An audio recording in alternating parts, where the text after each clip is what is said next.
This young man was laboring through push-ups, and by the 996th one he was completely exhausted. Tram lay sprawled on the bed complaining, "What kind of system pushes people so hard? I just transmigrated here and haven't even had the chance to do anything yet, but it's already forcing me to do 10,000 push-ups." Just then, a friend suddenly burst in and called out to him, "Tram, get up quickly, the awakening ceremony has started." "It's almost our turn, let's go!" Tulong was one of Tram's closest buddies. Tulong rushed over and dragged Tram away, but he was still 4 short of his quota, so he couldn't just leave it unfinished like that. However, Tulong didn't bother to ask for Tram's opinion. This was the most important milestone of his life, so how could he just stay holed up in the training room? In the middle of the crowded stadium, a crowd gathered around the evaluation machine, yet so far, no one had successfully awakened a high-caliber combat class. Classes like Mage or Knight have an appearance rate of only 1 in 1,000, which is not easy to get, and rare ones like Berserker or Assassin already have owners. Many people gathered just to wait for Mo Dung, and it was said that even Liu Liam was coming. Mo Dung was an outstanding genius of the No 2 Martial Arts Academy, no less famous than an idol. Tulong breathed a sigh of relief upon arrival, glad that it wasn't their turn yet. As for Tram, 7 days ago, after a devastating earthquake on Earth, he transmigrated to this strange world where everyone who turns 18 must participate in the ceremony. Everyone will have their own class determined for them. His friend Triu Lo had just successfully awakened the mage class, an extremely rare and powerful profession. All eyes were on her with admiration. Triu Lo was usually quite unremarkable, but starting today she officially became the goddess of the entire school. Tulong nudged Tram's shoulder suggestively, "Isn't that the girlfriend you just won over?" Tram could only give a forced smile. How could he possibly know who Triu Lo was? In the memories of the original host, he had pursued her for 2 whole years but was still completely ignored. Only recently, after understanding the power of money and buying her a set of high-quality armor, did she finally agree to be his girlfriend. Currently, a crowd of boys followed Triu Lo around like a tail, some trying to get a share of her good luck. Others did not hesitate to invite her to celebrate at the most luxurious restaurant in the city. Triu Lo walked haughtily, tossing her hair with pride in her heart. She already regarded herself as a noble phoenix. Tram saw Triu Lo send him a brief, half-hearted message. She coldly ignored him, then said indifferently, "Tram, you came at just the right time. Let's break up." "But I am Tram." "Oh well." Tram went to get orange juice for her and then stood waiting to check the list. Triu Lo pulled out a thick notebook, leisurely flipping through the pages. After confirming Tram's name in the notebook, she decisively declared, "You're breaking up with me as well." Tram felt bitter, although he wasn't particularly attached to her. This feeling was no different from being fired from a company. Triu Lo smirked condescendingly at Tram. "Employees can be replaced, but a simp like you will end up with nothing in the end." A blonde guy approached to strike up a conversation. "Lulu, I just checked, and I'm about to awaken as a marksman." Although this Li Lingxiao's class was not as good as a mage's, marksman was still a powerful class, so he immediately invited Triu Lo to raise a glass in celebration tonight. Zhao Lu switched to a coquettish tone with Ling Xiao. "I want to go eat that famous seafood feast." Ling Xiao grabbed Zhao Lu's hand and swore that today, even if she asked to pluck stars from the sky, he would climb all the way up to demand them from the heavens. Then, Ling Xiao turned to mock Su Chen. "I happen to need someone to fetch water and peel fruit. Do you want to come and be our errand boy?" Zai Ling, feeling indignant on behalf of his best friend, said, "Su Chen hasn't even taken the assessment yet. Who's better is still anyone's guess." Ling Xiao confidently remarked that miracles are only for dreamers, as the entire Second Intermediate Martial Arts Academy knows the combat awakening rate is less than 20%, and most of those who succeed are wealthy elites like him, who have been nourished with delicacies since birth. To commoners like Su Chen, with the exception of Zhao Lu, the rest of them are nothing more than absolute trash. It was Su Chen's turn. He took a deep breath, clenched his fists, and stepped forward. He did not forget to remind Ling Xiao to keep his eyes wide open to witness Su Chen's true capability. Ling Xiao's face darkened as he gritted his teeth, the kind of person who only knows how to bury their face in a phone and talk nonsense. In reality, Su Chen was a transmigrator. He was absolutely sure he would awaken a peak-level talent to slap all of them in the face. The assessment in Qing County officially began. Su Chen shouted at the top of his lungs that he was ready to receive everyone's looks of admiration. As it turned out, Su Chen failed to awaken any class at all. The stands fell silent for 3 seconds before being shattered by Ling Xiao's hysterical laughter. "Puffed, ha, I'm laughing so hard I'm getting internal injuries. Unbelievable, you are even more useless than I imagined." The crowd didn't laugh along right away because they were still in a daze. Even at worst, a person should at least awaken a trash class. Could Su Chen really be the first completely talentless person in this world? Su Chen looked up at the blue sky in frustration, wondering who could understand this humiliation. Show some respect to a transmigrator. At least give me some kind of class. Standing below, Ling Xiao urged Su Chen to get down quickly and stop making a fool of himself in front of everyone. Suddenly, the sky darkened as thick black clouds rolled in and enveloped the area. The crowd began to whisper, wondering if this was an anomaly accompanying a class awakening. Su Chen laughed aloud and pointed at the lightning bolts poised to strike. With such a heaven-defying anomaly, he was bound to receive an incredibly terrifying power. Ling Xiao couldn't help but force a smile, unable to believe that a lowly commoner like Su Chen could trigger such a shocking anomaly. Zhao Lu was anxious. She had just dumped Su Chen, and now she might have to swallow her pride to beg him to take her back. Su Chen pointed directly at Ling Xiao's face. Just you wait. You'd better prepare yourself to get down on your knees and beg me. The lightning grew denser by the second, and the dark clouds shifted to an eerie, terrifying shade of reddish-purple. A grotesque foot emerged from the dark clouds, reaching straight toward the crowd. Everyone scattered in a panic, and a few unlucky individuals were sent flying by the monster's tail. Someone screamed, "It's a demonic creature! This is definitely the aura of a demonic creature!" This is not an anomaly from awakening. Just as he ran down, Cham tripped over one of its massive legs. The level 1 warning has sounded. The demonic dragon is invading, evacuate urgent. Cham slumped to the ground. Is this the life of a transmigrator, witnessing so many strange things? The two young men dashed up, aggressively wanting to confront it. Unexpectedly, demonic dragon spewed something out. Both were thrown far away while the demonic dragon aggressively wreaked havoc. Everyone wondered why Mo Dong had not yet arrived. This demonic dragon must be at least B rank. Only Mo Dong can handle it now. Tu Long was frantically escaping when he suddenly realized something was missing. He suddenly remembered that Cham hadn't followed, so he called out to him loudly. Lang Tiu took the opportunity to mock Cham, saying he was only good at jumping around and deserved to die. At this moment, Cham's face had turned pale. He stared intently at the fiery red eye just a few meters away from him. Would he still have a chance to escape? The demonic dragon opened its mouth and let out a roar. Cham immediately gestured with his hand for it to stop for about 2 seconds. Wait For me for a bit. Cham finished the last 4 sets of push-ups to complete the system's task, hoping it would grant him something to save his life. The young men in the distance watched the situation closely, asking each other what Cham was doing. Why is he still doing push-ups at this time? Is he so scared that he peed his pants? Lang Tiu specifically thought that Cham was frozen with fear. Finally, Cham completed the system's quota. His entire body suddenly emitted a mystical golden light. The system congratulated Cham on receiving an additional physical point and the charged 1 punch skill. Its power will depend on how long Cham charges it and his ability to remain steady. To let Cham directly experience the power of the charged 1 punch, he was given a free trial of a 10-year charged 1 punch. At this point, the demonic dragon had run out of patience. It could not wait any longer and let out an angry roar. A red-haired girl flying on a sword rushed over. Seeing the intense situation, she immediately scolded the magic dragon fiercely. Stop right now, don't you dare think of harming anyone else. Cham was out of options. The only way left was to give it his all and risk everything. At that exact moment, the girl also launched an attack. Her slash grazed the magic dragon's scales. It had no effect and didn't draw even a single drop of blood. The magic dragon opened its mouth very wide and headed straight for Cham's punch. The girl suddenly realized something was not right at all.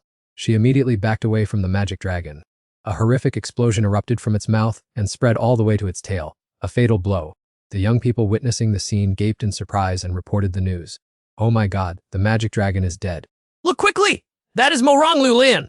The crowd cheered for Goddess Mo Rong. She truly lived up to her reputation as a celestial being, defeating the magic dragon in just 1 blow. However, Mo Rong felt something was wrong. That last attack was not launched by her. Afterward, she turned her gaze toward Cham. He was extremely excited down there, saying it was great, that using all his strength for that punch was truly domineering. System, I love you. Just keep zealously giving me missions to push me forward. Even Lang Xiao had to look at Mo Rong with eyes full of admiration. Because she was a legendary graduate of the academy, capable of destroying a B-rank monster with a single strike. A man hurriedly ran toward Mo Rong. He introduced himself as An Hoai Chi, the new principal of No 2 Intermediate Martial Arts Academy, and thanked her for her help in getting the academy through the danger. Everyone is looking forward to hearing a few words from Miss Mo Rong. Please, give us a speech. The principal pushed Cham to the side to keep him from blocking Mo Rong's view. Mo Rong suddenly signaled. At the same time, the system suddenly issued a new mission. It was to shout, I love you, loudly 100 times toward Mo Rong. Cham grimaced, wondering if the system had read too many romance novels. Classmate, what is your name? Mo Rong spoke up first to ask. But Cham did not say his name at all. He only shouted out loudly, I love you. Muchdong stood dazed and motionless. The principal loudly yelled at Tram, asking what on earth he was doing. Mu Dong wondered if the attack that just defeated the demonic dragon had been carried out by Tram alone. Tram didn't respond at all. He just closed his eyes tightly and continuously shouted words of love for her. The principal rushed over to stop him, scolding him for going mad and ordering people to drag him away.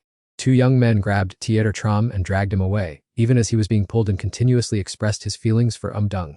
Lang Tvu witnessed this scene and couldn't help but laugh. He mocked the minnow trying to reach a swan, saying that Chu Dung would truly become the world's laughingstock after this. How dare a minnow like him dream of climbing so high? Tressa Elto shyly asked Lang Tvu for a few skill books necessary for a mage's cultivation. Lang Tvu pouted disdainfully, criticizing Tre Lao for being too bold when they weren't even officially a couple yet. Tre Lao truly had a thicker skin than a city wall. She continued to press him, asking how many books he had. Lang Tvu mentally calculated that his family still had 5 books, but if he wanted to give them to Tre Lao, he would have to go home and ask his father for permission first. Tre Lao had been waiting for just that. She immediately concluded that he had automatically become her boyfriend from that moment on. This is the price you have to pay for your career, you know. At this very moment, Tia Trom was thrown directly out into the yard. Cien, who was wearing glasses, sneered at the good-for-nothing who couldn't even awaken a profession, yet dared to dream of Mu Dung, asserting that he would definitely be the first to die in the experiment. Tia Trom didn't care at all. For him, shouting out this love was even easier than doing push-ups. Anything that only required using his mouth he was determined to complete. Just then, a middle-aged man leading 2 fierce-looking subordinates approached and blocked Tiam's path. Tia Trom brushed the dust off his clothes, stood up, and asked the uncle what he wanted.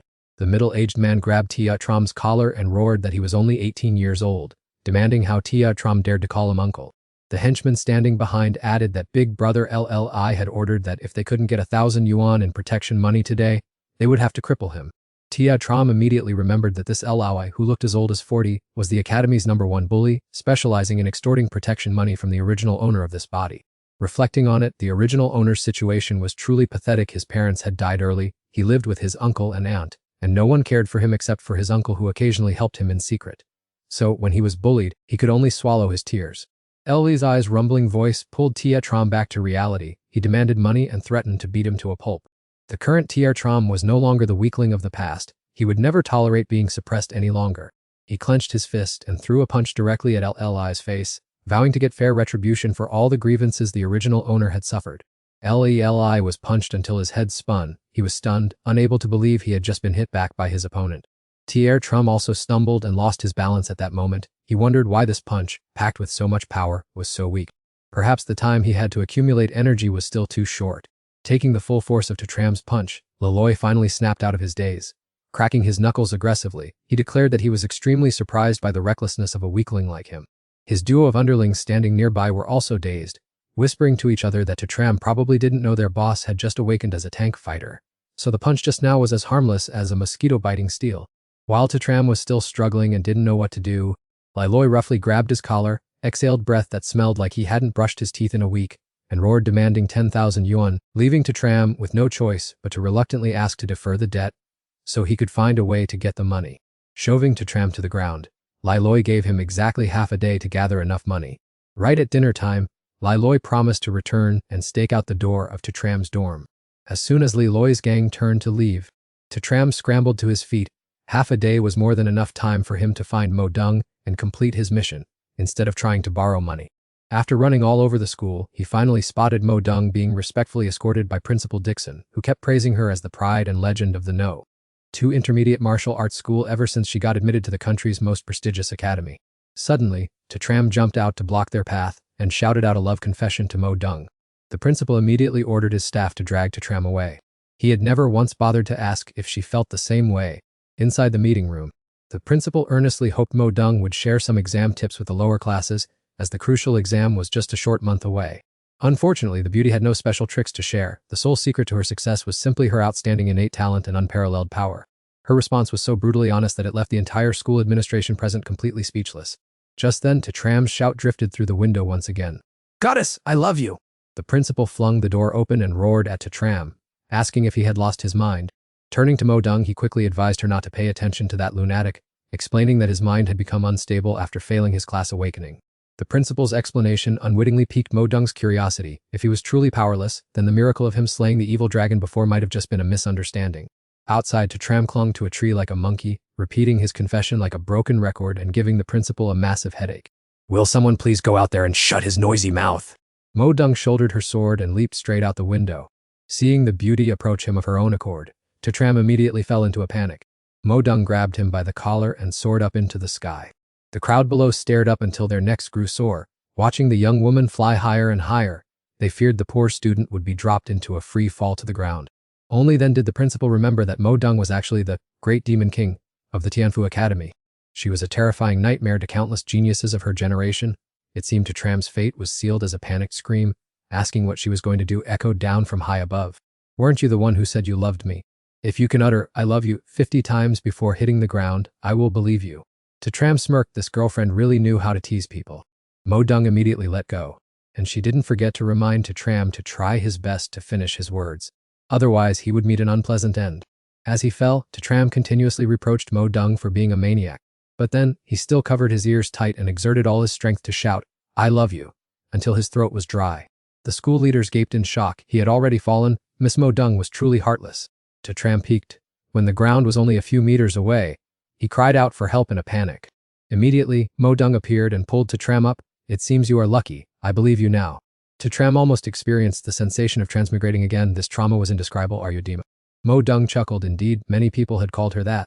Mo Dong handed to Tram back to the principal. She needed to return to report on the Grade B demonic dragon intrusion, which was indeed a serious matter. Miss Mo Dong, please wait. The principal hurriedly called after her. Academy no. Tu's brightest moment was when Mo Dong brilliantly won the title of provincial top scholar. Since then, the genius's light had vanished and the academy had been declining. Not to mention Academy No 1, even Academy No 3 has overtaken us. Mo Dong reached into her bag, took out a card, and threw it to the principal. The principal was stunned, recognizing it as the admission card for Tianfu Academy. Mo Dong said that the person with the highest score on the freshman test would have a chance to receive a non-class, restricted skill.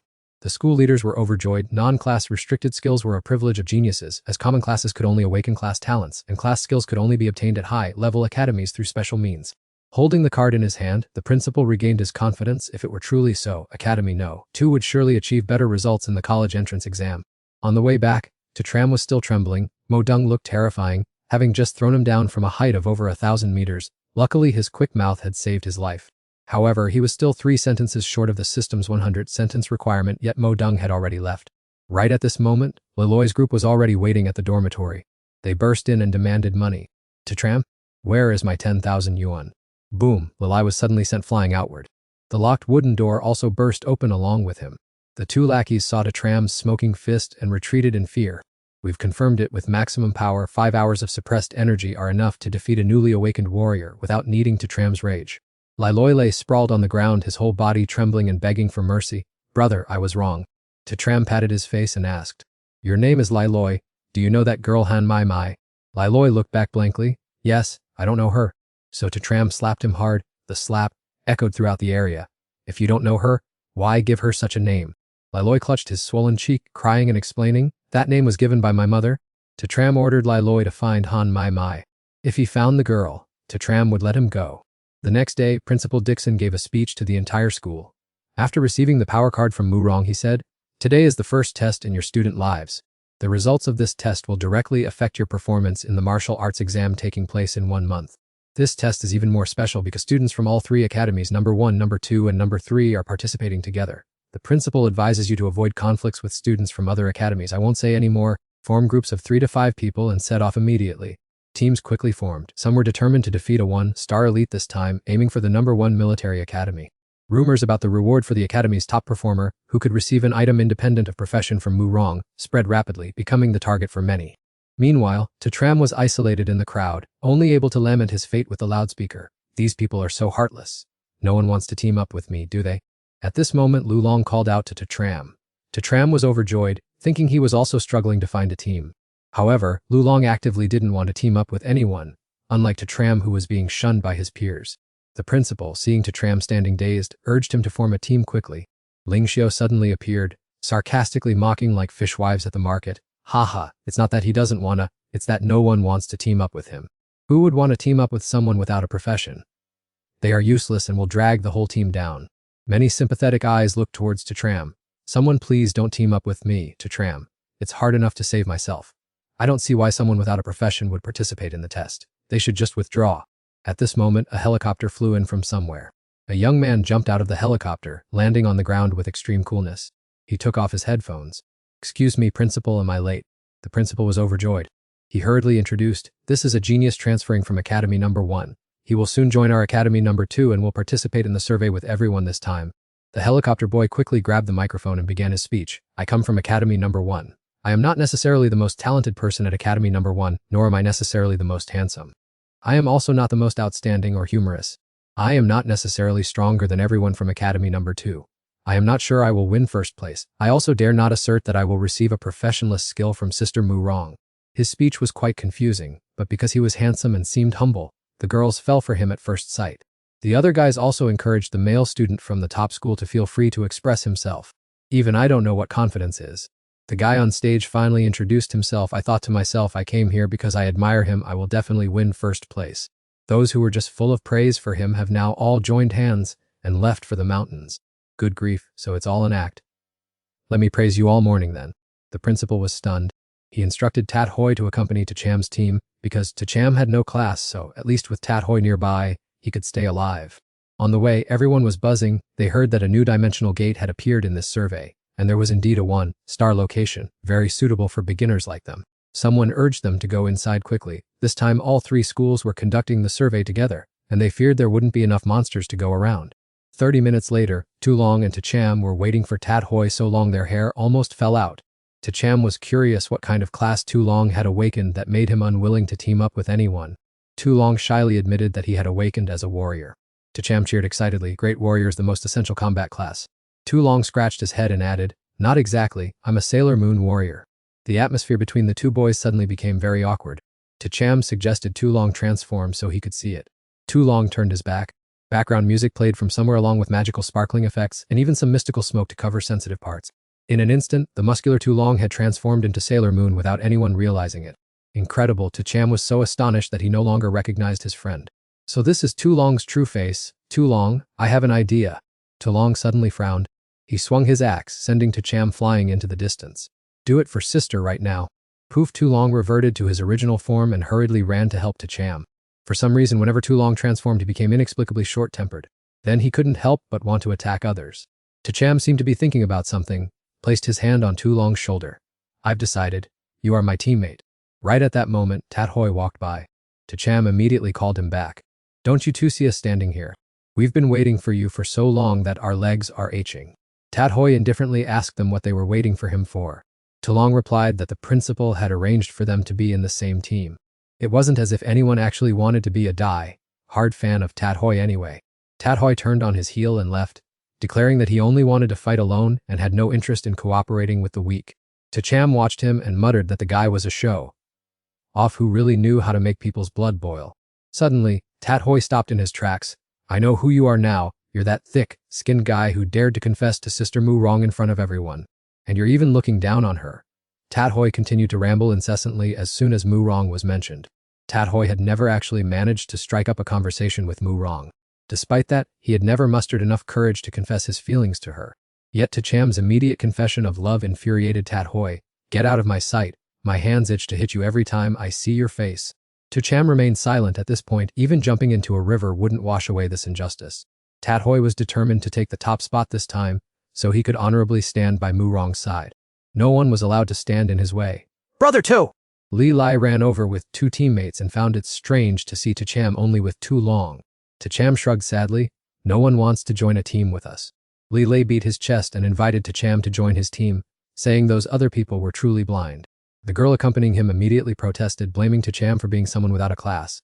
But because he had experienced the power of Tacham's punch firsthand, Li Lai trusted him completely. She still adamantly refused to let Tacham join, fearing he would be a burden to the whole team. Li Lai guaranteed that having Tacham in the team would only be a gain and would even be much safer. Li Lai's girlfriend turned away, forcing him to choose between her and Tacham. If both of us fell into the water, who would you save?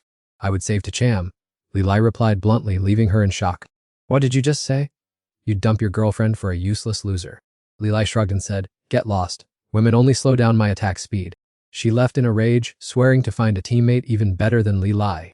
Don't you dare regret this decision. Seeing Tacham cause a couple to break up made Tulong feel awkward on his behalf. He gave Li Lai a thumbs up, saying that his recent action was a gold standard for all men to follow. The 3 of them stumbled inside together. To an outsider, it might have looked like they were going for a stroll through the underworld.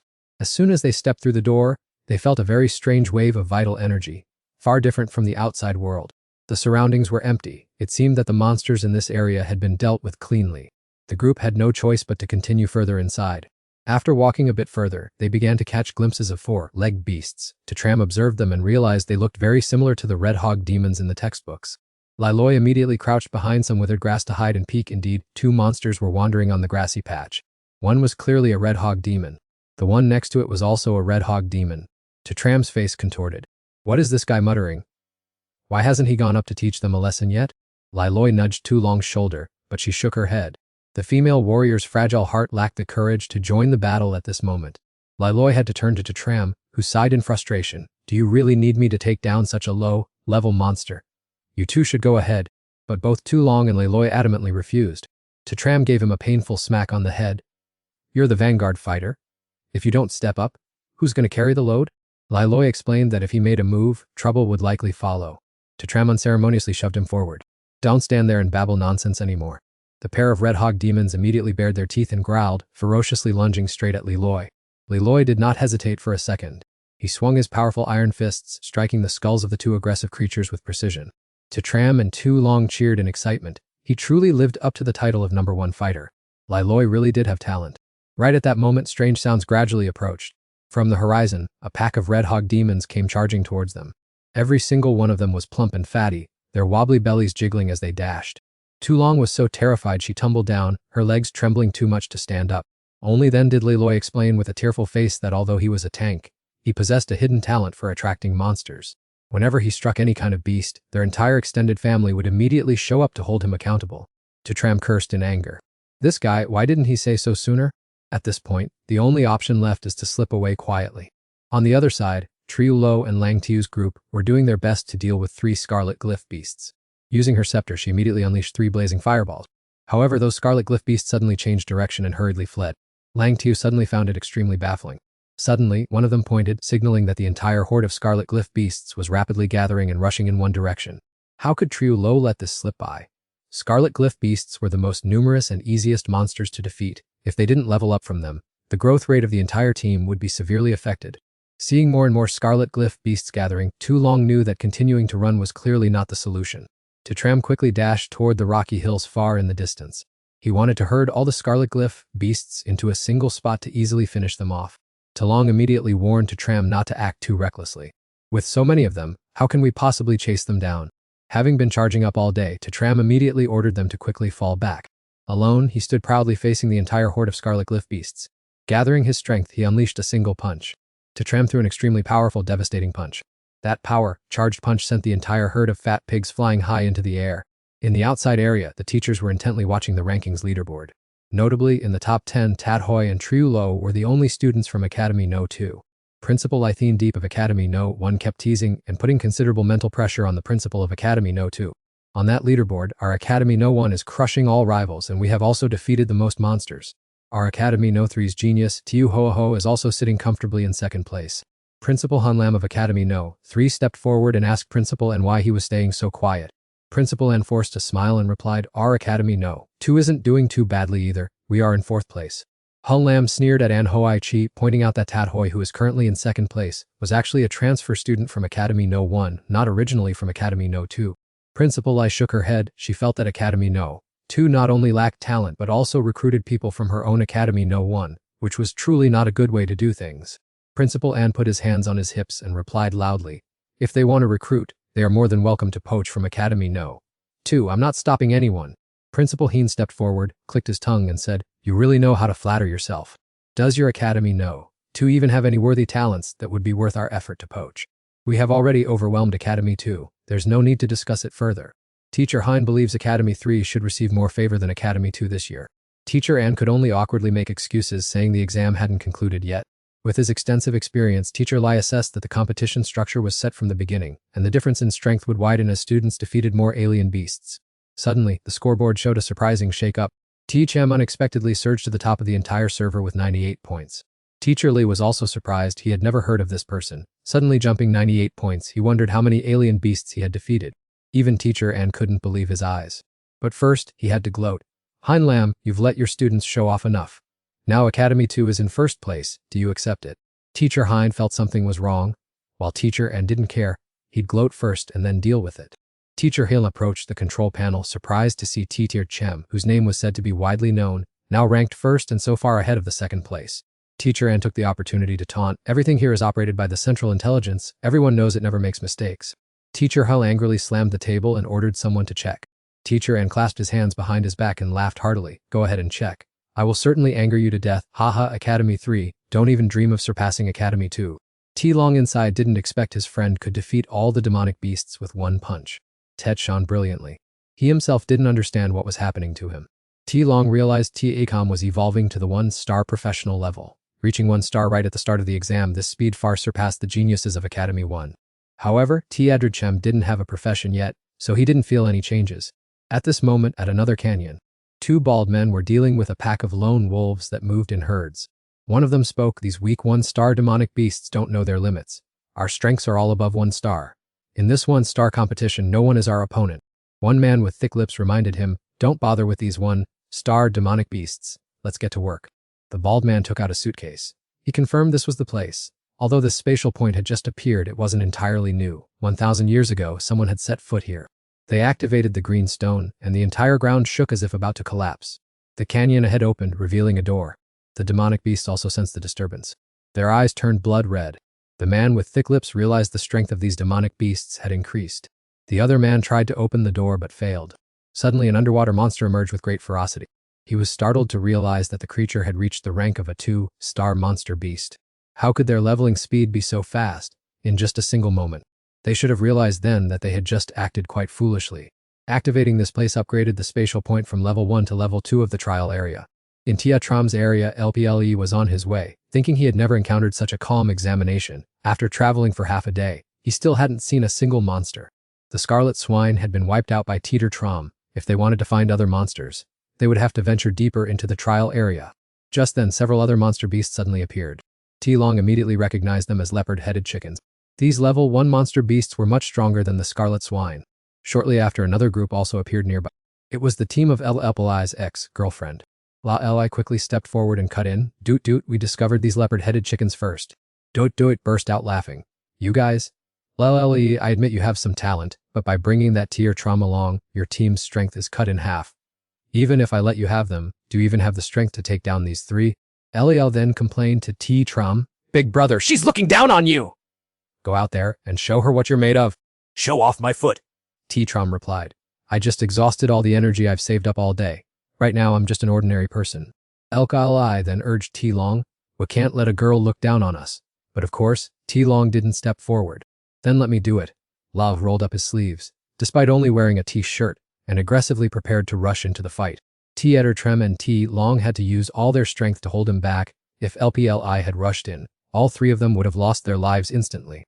Dote looked at the 3 idiots before her with contempt. "What a performance.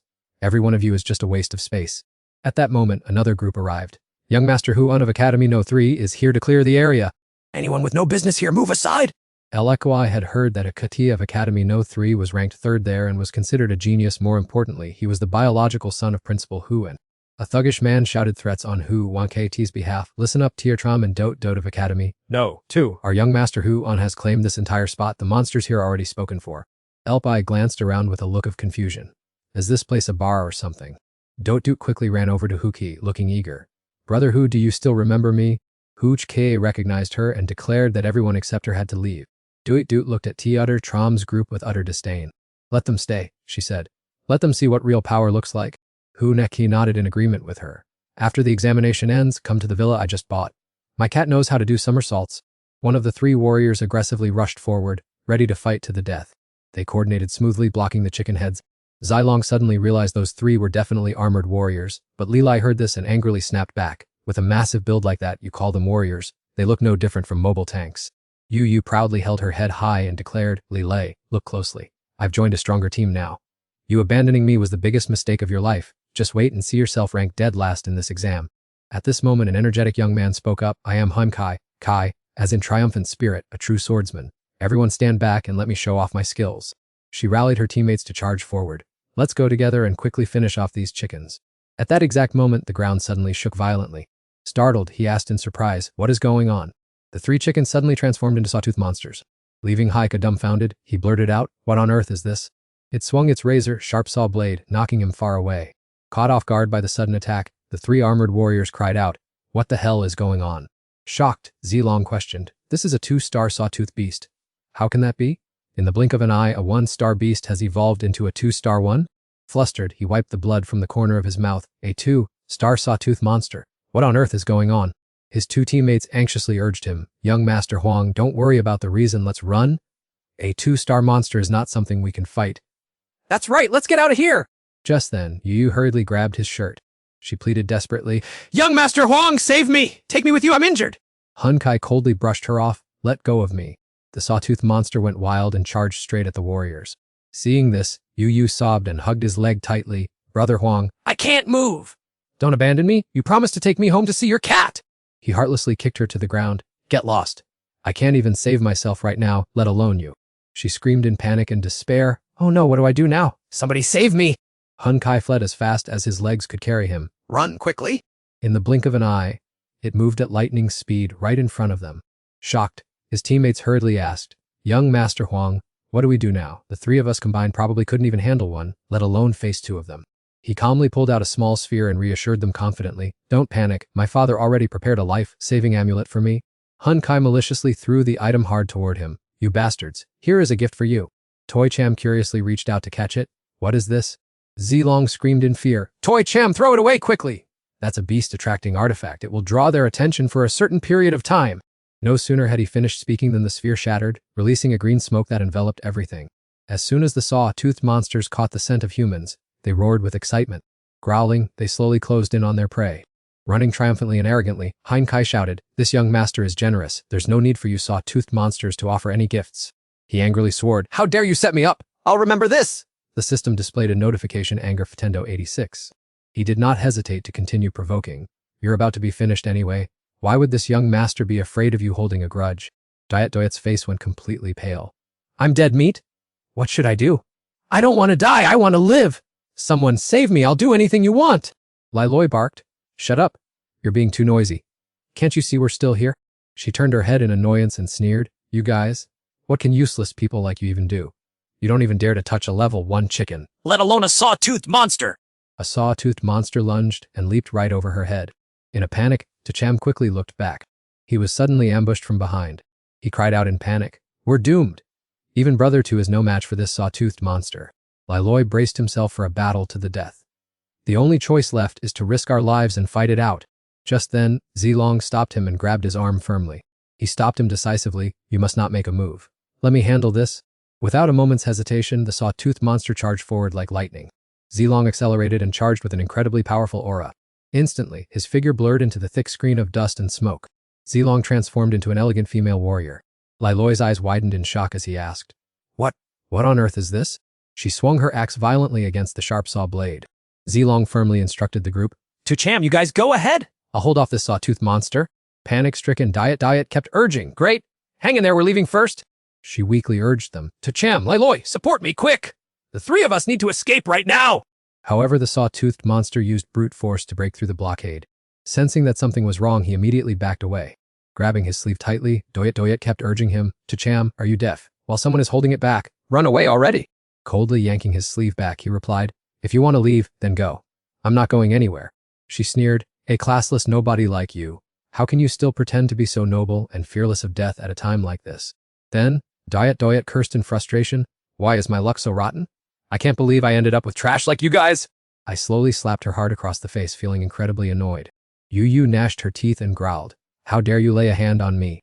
She blocked the path, pointed at Liloi and wailed, "That good, for nothing just hit me. Are you just going to stand there and watch?" Without hesitation, he pushed her away. Get lost! "I've been itching to give you a beating for a long time." Returning to the battle, Tu Long was thrown into the air. He suffered heavy injuries, crashing down to the ground. I slowly and anxiously advised, "Step back. You're no match for that river machine monster." Tu Long frowned, trying to stop him. "To Tram, don't push yourself anymore. You were just defeated by the river machine monster." To Tram was burning with murderous intent. "How dare you lay a hand on my sworn brothers?" He roared aggressively. I'll make you pay a heavy price! Seeing that overwhelming aura, the crowd cheered in unison. Tram concentrated all his energy, unleashing his ultimate skill, the stored power punch, and his rage erupted fiercely. He delivered a powerful blow, causing the monster to explode into pieces. Liloi exclaimed admiringly, "Truly worthy of being my big brother. One punch sent 2 monsters to their demise. What kind of terrifying skill is this? Tram mumbled the system information that was just provided after acquiring the stored power punch. The power of this skill depends entirely on the accumulation time and the user's level of rage. Just now, I tested it with the rage index, and the results are indeed very promising. On the opposite side, Yu trembled and retreated. What the hell is going on? How can Tram possess such terrifying power?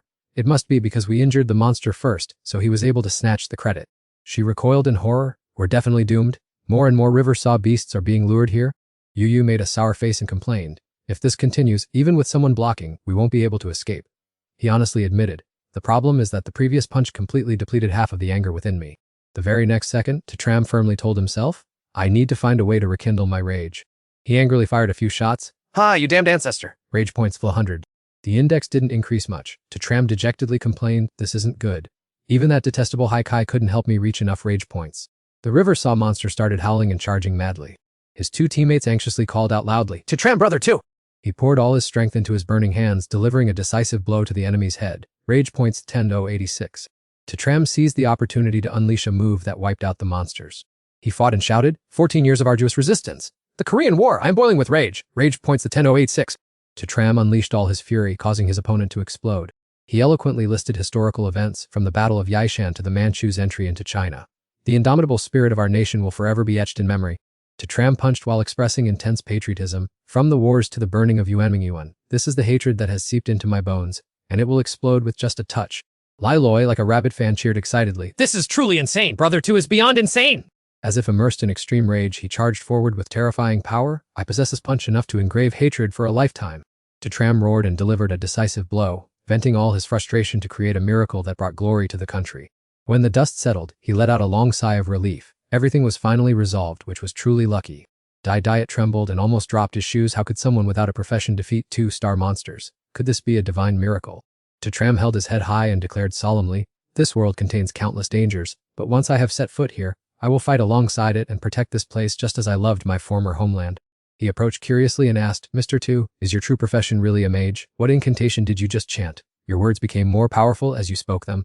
Lai Loi could only sigh helplessly as Tu Long returned to his original form. I can't understand what just happened, but I'm truly in deep shock. The screen outside displayed the leaderboard. First place, Duongnan of the 1st Academy with 106 points. Second place, Ho of the 3rd Academy with 99 points. Third place, Tram of the 2nd Academy with 98 points. Fourth place, Bat Lap of the 1st Academy with 94 points. Fifth place, Tat Hoi of the 2nd Academy with 90 points. Sixth place, Bat Pim of the 1st Academy with 81 points. Seventh place, Sohian of the 1st Academy with 76 points. Eighth place, Tu Thuan of the 1st Academy with 65 points. Ninth place, Lafong of the 1st Academy with 53 points. 10th place. Thien Dia rejoiced with a smug look. Duong Nan had caught up to Tram to take the lead, and a true genius would not be suppressed after all. Hung Lam turned smugly to mock him. I try, why are you so quiet? The student from your school has already dropped to 3rd place. Hoi Tri frowned and retorted, what's wrong with 3rd place? Even in 3rd place he is still exceptionally outstanding. He sneered contemptuously, I'm sick of you deluding yourself. That nameless Tram's points haven't budged for a long time, which proves he's just trash. Hung Lam, confident in his assessment, pointed at the board. Now that the other geniuses are revealing their true strength, Tram will soon be kicked out of the top 10. Just then, the leaderboard suddenly updated with new numbers reflecting the current situation. She broke the silence in a panic. What? First place is Tram again with 208 points. What on earth is going on? How did he break away to lead by such a wide margin? Hoi Tri laughed joyfully while Thien Deep stood stunned, unable to believe her eyes. This was utterly absurd. He gleefully slapped the other man's face a few times. Hung Lam, do you hear that loud slapping sound? How does it feel to be face slapped? Shamed into anger, he suspiciously suggested Director Lai, there must be cheating. If that kid isn't playing tricks, then the trial system has malfunctioned. Hoi Tri waved his hand mockingly. Stop talking nonsense, aren't you embarrassed enough?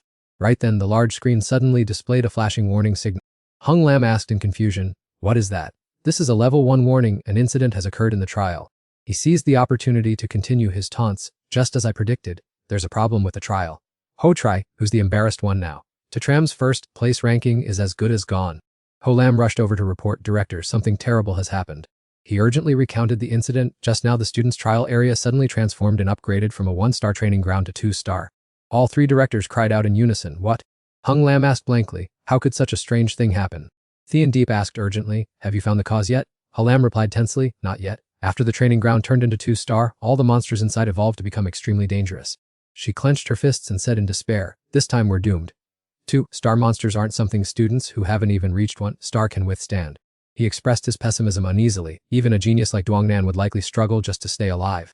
Hoi Tri asked hopefully, so can we still enter to provide rescue now? He shook his head in despair, extinguishing all hope because this place had been upgraded to a 2-star area. Although the former 1-star training ground was accessible to everyone, the strict rule remained that only professionals below 1-star were allowed to participate, and the teaching staff here all exceeded that threshold, making it impossible for them to enter. Hin Lam's face was drained of all color and panic. This situation was truly dire. The appearance of 2-star monsters in there would undoubtedly cause a bloody massacre. He raised an eyebrow, interrupting defiantly, not necessarily. The man retorted sarcastically, what do you mean not necessarily? Hoi Chi, your second academy is one of the weakest. By then, the most severe losses will certainly belong to your side. He calmly pointed, his eyes full of hidden meaning. Then how do you explain Tram's ranking suddenly soaring? Hoi Chi triumphantly asserted, that means Tram has defeated a 2-star monster. Only by eliminating this type of monster can scores increase dramatically, causing rankings to climb at a dizzying pace. Hin Lam remained skeptical, unwilling to believe. How can that be? The second academy could never produce such an outstanding student. She didn't bother to argue further, simply nodding in agreement. Although it sounds a bit unreasonable, this is currently the most logical deduction. Just then, he, utterly frustrated, summarily used his slipper to whack the opponent right in the face. Hin Lam flinched and dodged. Are you crazy? Why are you hitting me? Hoi Chi grumbled in explanation. Who told you to keep looking down on our second academy? It serves you right to get hit. He grabbed the man's hand and quipped mischievously. Incidentally, I'm helping you cover up your embarrassment, giving you a way out of this humiliating situation. At that very moment, Tram spoke up anxiously. Something has definitely gone wrong in the training ground. 2-star monsters couldn't just appear naturally. We need to leave here immediately. Tulong quickly calculated the route. The teleportation gate leading outside is at the very end of the secret realm. The journey is still very long. At this moment, Diet hastily pouted, brother, let me come with you. He frowned and firmly refused. What brother? I wouldn't agree even if you called me dad. Suddenly she knelt down sobbing. After that, Diet looked at him earnestly. Dad, please accept my sincere feelings. Witnessing that awkward scene, Tram exclaimed in shock, she would go to such lengths. Now, Min Cao fumbled to find an exit. What do we do now? The bronze gate can't be opened, not to mention the 2-star monsters surrounding us from all sides. Lu Tam anxiously analyzed, the 1-star area transforming into a 2-star area is unprecedented. It must be related to the item young Master La is targeting. Since this place is only for those below 1-star, he spent a lot of money to buy a special item to get us 2 in. But who would have thought that the item's power would be so terrifying as to alter the entire space? He impatiently interrupted, what good is talking about that now? The important thing is how to escape. The man quickly pointed to the only way. The exit is right inside the bronze gate. Whether you want to get the treasure or escape, you must open that gate first. Min Cao cried out in despair, so we're at a dead end, aren't we? The training ground has become 2-star, and the bronze gate requires a 2-star professional to open it. And facing those monsters, no one is skilled enough to advance to that level. Tram's group was moving around the area. Tulong worriedly realized, after the space has been mutated for so long, we still haven't seen any teachers, which proves they can't get in here.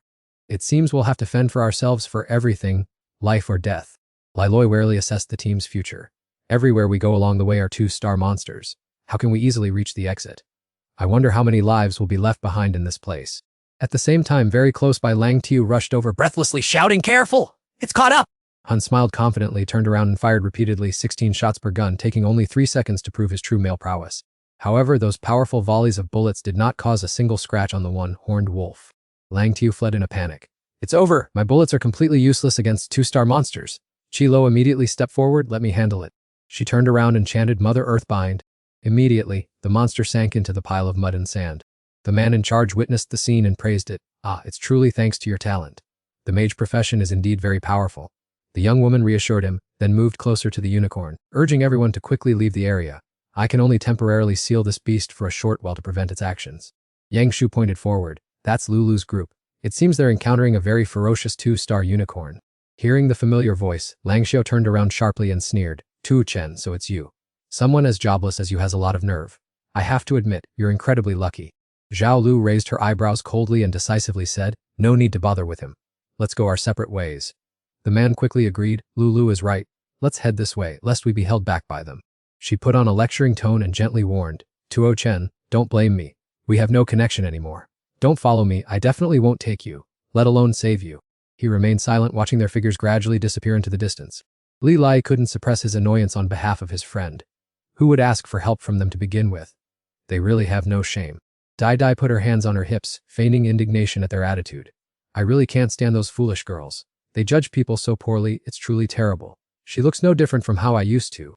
I really don't understand what Brother Tu Chen sees in her. She's not even qualified to carry his shoes, let alone be with him.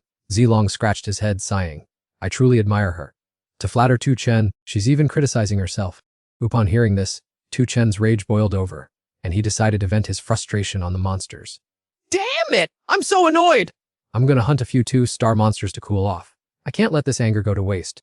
Without wasting another word, he swung his fist, shattering the unicorn. Taste my punch!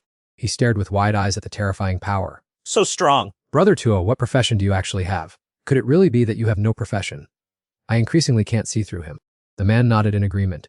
I can't see clearly either, but Tu Chen definitely has no profession. Just then, a dazzling beam of light suddenly descended directly onto his head.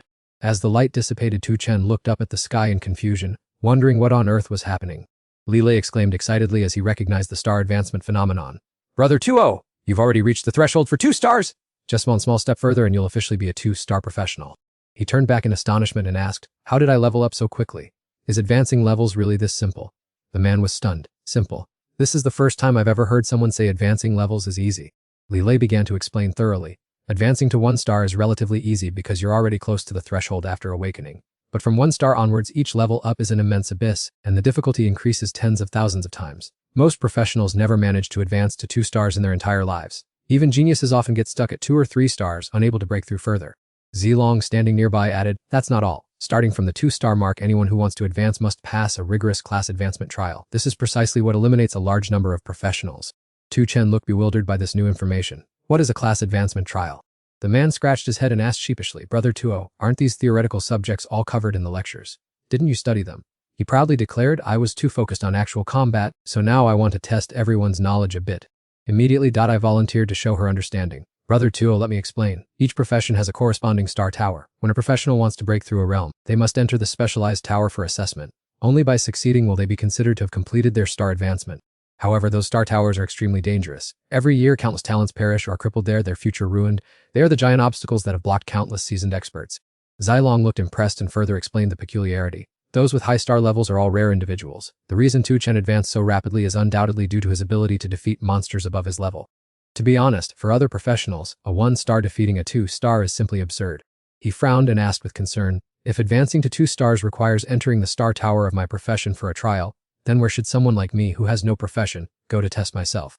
Li Lei was at a loss for an answer. I don't know about that. I'm stumped. Tuo Chen continued to ask questions, seeking differentiation. Are there any star towers for the jobless? The man replied with certainty, not to my knowledge. All towers are divided by system. If you don't have the required profession, you're not allowed in. An optimistic idea suddenly struck him. If there are no star towers, it means I can advance my stars directly without any assessment. Li Lei wrung his hands and replied, I don't know about that. Zilong, however, presented a worse possibility. Perhaps that means you won't be able to advance your stars at all. Hearing this, Tu Chen excitedly made a decision. Let's go. We'll just go kill a few more 2-star monsters, and then everything will become clear. Eder Trom's group has arrived at the meeting point. I stopped on a rock, then gazed down at the scene below. Tialong exclaimed in admiration, it's truly rare to witness someone confront a 2-star monster. Now the Saw River monster is recklessly rushing in to attack. Savanen, with a frosty expression, launched a counterattack from the hidden shadows. The next moment, she vanished into thin air. Safingnan delivered a decisive sword strike from above, finishing it off. She forcefully stabbed her knife into its throat. The Saw River monster noticed this and immediately swung its arm to bat it away. Both Simran and the monster fell backward. Estine Unjinan, the Academy's foremost genius, tried to endure the pain, even though she knew she could find an opening to attack the Saw River monster. However, I have only just entered the 1-star rank, my skill level is still too weak, and I cannot harm it at all. The surrounding crowd looked at each other in surprise. Who is that daring to confront a 2-star monster? That's Estine Unjinan, the #1 genius of the First Academy, and also the #1 across all 3 academies. Don't you know the goddess? Another person spoke admiringly. Ainan's profession is a shadow assassin. This is an extremely powerful combat profession among humanity. There was once someone who reached 9 stars with this profession. Hearing this, another person joyfully exclaimed, Sesengnan is our last hope. As expected, she lives up to her reputation as the foremost genius, daring to face off equally against a 2-star monster. We are still far inferior to her? Hearing these arrogant words, Elkalai retorted indignantly. Who says we're not as good as her? What's so great about fighting to a draw? My brother T-Deard can kill a 2-star monster instantly. H scoffed disdainfully. You must have had quite a bit to drink before coming here, haven't you, to dare say such words? Everyone burst into laughter. I'm dying of laughter. Kill a 2-star monster instantly. I think he's gone mad, or he's completely drunk, as Brother Tivu said. He waved his hand, asserting, You guys, just because you can't do it, you think others can't either. That's because your perspective is too narrow. Then, Elkalai excitedly suggested, Brother Tier, do you want to show them a little of your skill? He calmly replied, modesty. He angrily threatened loudly, Kid, do you know who I am? How dare you say I can't do it? Ashla, the foremost genius of the Third Academy, confidently introduced himself. My strength is only second to SD Manjinan's. Even if I face a 2-star monster, I can only escape unharmed. He didn't believe it, pointed directly, and said, the one who says he can defeat it. That's truly absurd. Ashla grandly declared, making everyone dumbfounded. If he can defeat it, I'll call him Dad. Doot heard the arrogant words, suddenly got angry, and covered his mouth. He suspiciously put his hands on his hips and asked, who are you again? What does it have to do with you? Doot quickly retorted, you can't steal my dad. Ashla scratched his head in confusion. What do you mean? At that very moment, he suddenly realized. That foolishly retorted, who's stealing your dad? I see you're already doing it. Tier Tram helplessly rushed to explain. Doot, what are you saying? Don't talk nonsense, I'm not his dad. He smugly stroked his nose. Kid, at least you know what's good for you and are sensible. He smirked and scoffed. Isn't this just trying to take advantage of me? She chimed in with innocent eyes. That's true. They really are taking advantage of others. Hoo suppressed his anger and roared. I treated you like my own father. Yet you dared to take advantage of me! You guys are too much! He choked with rage, feeling as though his blood was boiling. Hoo clenched his fists and declared aggressively, today I'll definitely teach you all a lesson you'll never forget. Instantly, the saw-toothed monster roared and charged straight ahead. Swung Nan shouted urgently, everyone watch out! Another saw-toothed monster has appeared. Retreat to the end of the road, quick! The crowd panicked and screamed. Those are two 2-star monsters? Even Swung Nan won't last long, run now! Its sudden ambush caught her off guard, sending her stumbling back a few steps. Swung Nan leaped up in rage. You beast, stop right there! As if understanding her intention, the saw-toothed monsters quickly split into 2 directions. She cried out in dismay as she saw it rush off. Oh no! I could only stop one of the 2-star monsters. We're in big trouble now. Hoo pointed his finger and grumbled, Kid, consider yourself lucky. If it weren't for that 2-star monster, you'd be flat on the ground by now. I'll settle this score with you later. He turned around and screamed in terror. The 2-star monster is charging this way! Run, hurry! Swung Nan called out desperately as she ran, fellow students, please help me block the monster ahead. If it gets into the academy, the consequences will be disastrous. Tacham teased him mockingly, almost causing him to trip. Hey, Hoo-ho, she's calling for you! Flying into a rage, he barked. Shut your mouth right now! Unfazed, he added, Swung Nan, Hoo here, who is supposedly stronger than the #1 genius of the Third Academy, is saying he can block it. Hearing those fabricated words, he snapped back in annoyance. Tacham, you bastard! When on earth did I say that? Still refusing to let it go, he urged. Just let him show off. Go ahead, show us what you've got. Seeing this, Swung Nan commanded in a stern voice. Hoo, go stop that saw-toothed monster quickly! Once I'm done with this one, I'll back you up immediately. Panic-stricken, he stammered. I can't do that. Tacham chimed in mockingly to provoke him. What's the matter, Hoo? Don't tell me you're too scared to do it. A second later, he pulled himself together and barked. Who says I'm afraid? I am the #1 genius of the Third Academy.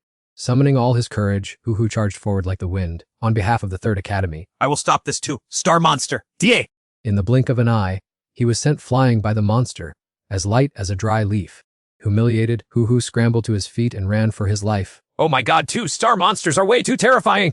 She sneered in disappointment. What a useless piece of trash. Bitterly pointing his finger, he snarled, How dare a bunch of nobodies like you look down on me? Just wait and see how that monster crushes you to pieces. Swung Nan decisively swung her sword and sent it flying. Get out of my sight! She firmly signaled the person to run quickly toward her, promising to protect them.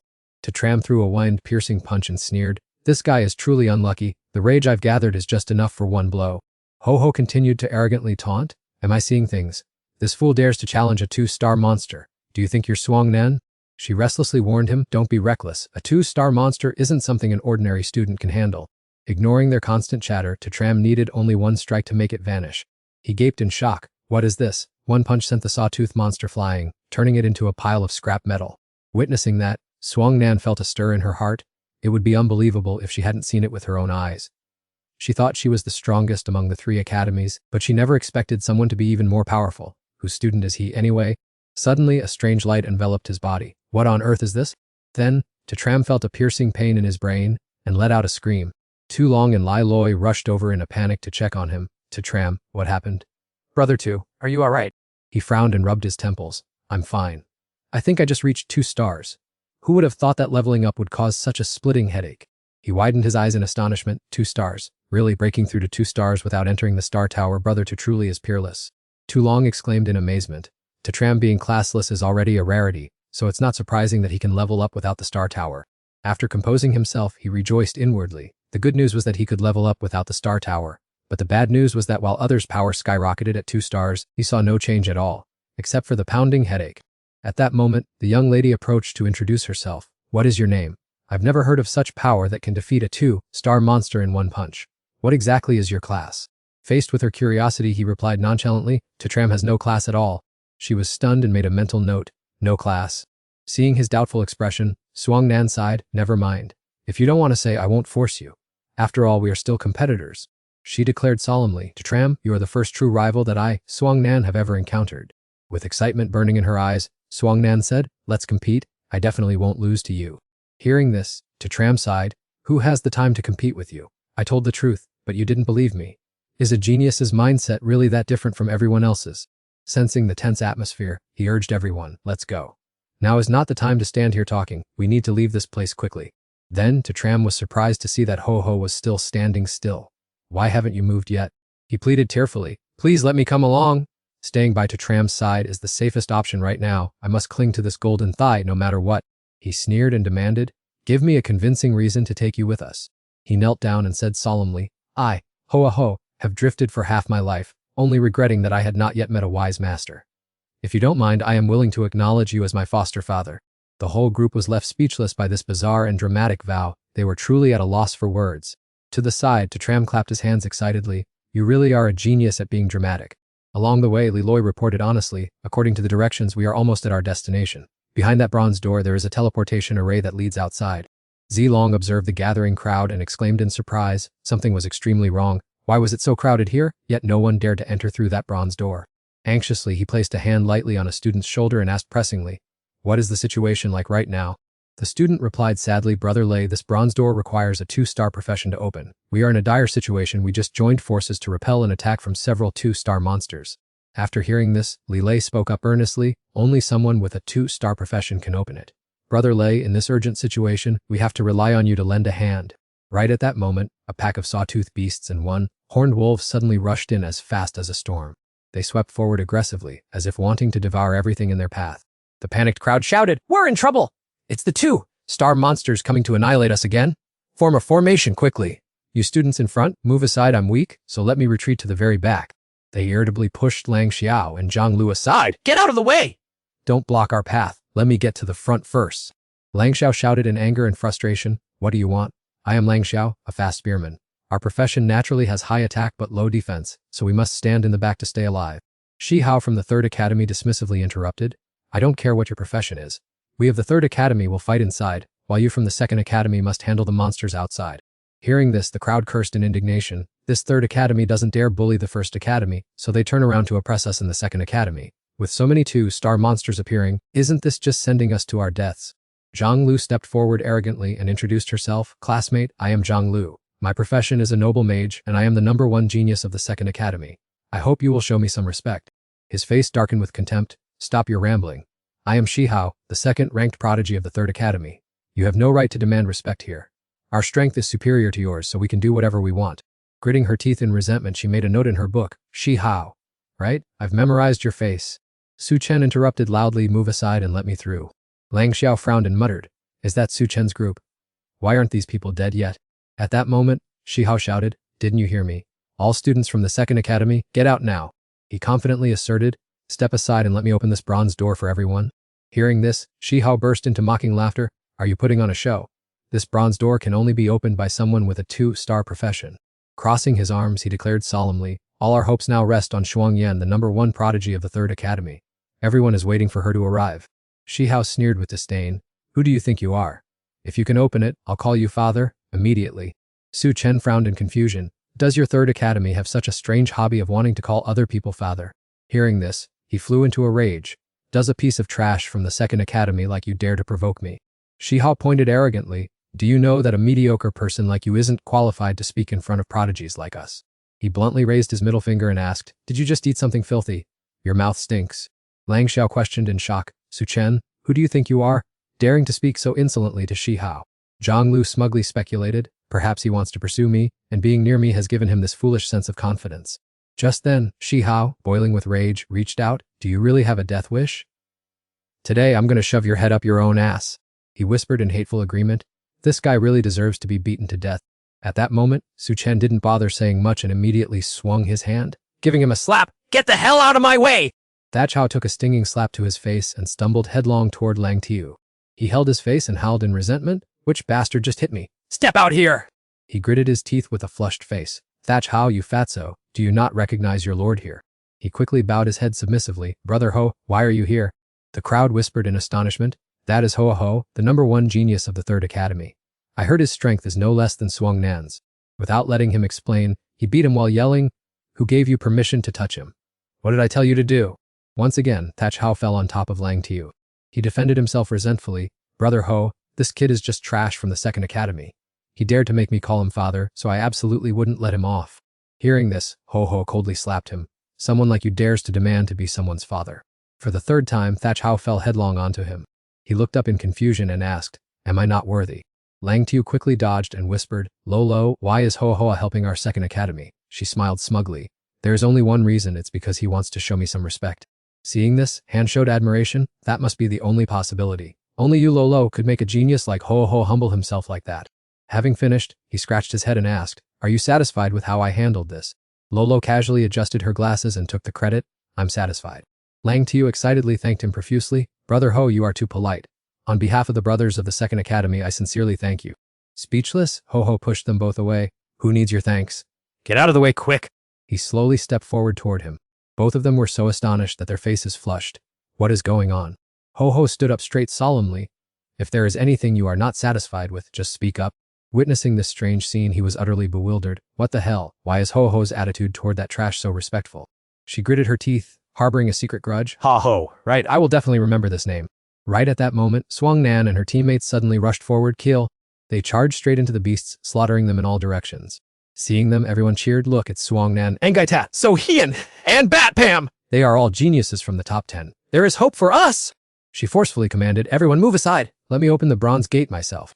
Suang Nan concentrated all her power. Open up for me now. Just then, Tat Hoi was suddenly knocked far away. Unable to wait any longer, he whispered, Suang Nan, I can't hold on much longer. How are things on your end? She replied in despair. It can't be opened. Only a 2-star can open it. The stunned crowd murmured, How can Yang Nan, with all his capabilities, not budge that bronze door? Without a spirit tower, how can we reach the 2-star threshold? It's over. The last ray of hope has vanished. Just as the situation grew dire, I spoke up calmly and decisively. Leave that to me. Tat Hoi, without much sympathy, sneered. You. What kind of joke are you playing now? I stated firmly, I am perfectly capable of opening this bronze door. And Hoidi intervened. What good are you? Stop joking around. Tat Hoi rushed over to admonish me. Don't cause trouble. You don't even belong to my team. Surviving until now is already a miracle. Lang Tiu, seeing this, added fuel to the fire. Hey, who would believe you? Anyone who trusts your words is a complete fool. I paid no mind, pushed him aside, and declared, I know the incantation to open the door. Get out of the way! Tat Hoi sneered skeptically. An incantation. Don't talk nonsense. This bronze door is only for those who have reached 2-star level. How could there be any incantation here? After the space fell silent, I calmly and solemnly chanted, Lang Tiu is a great fool. Tat Hoi is truly a paper tiger. Mammy Nungi Mama, grant me strength, you 2 simpletons. Lord Taishang Laojian, grant this as swiftly as a decree. Hearing the strange words, the bewildered students whispered, Is he really chanting an incantation?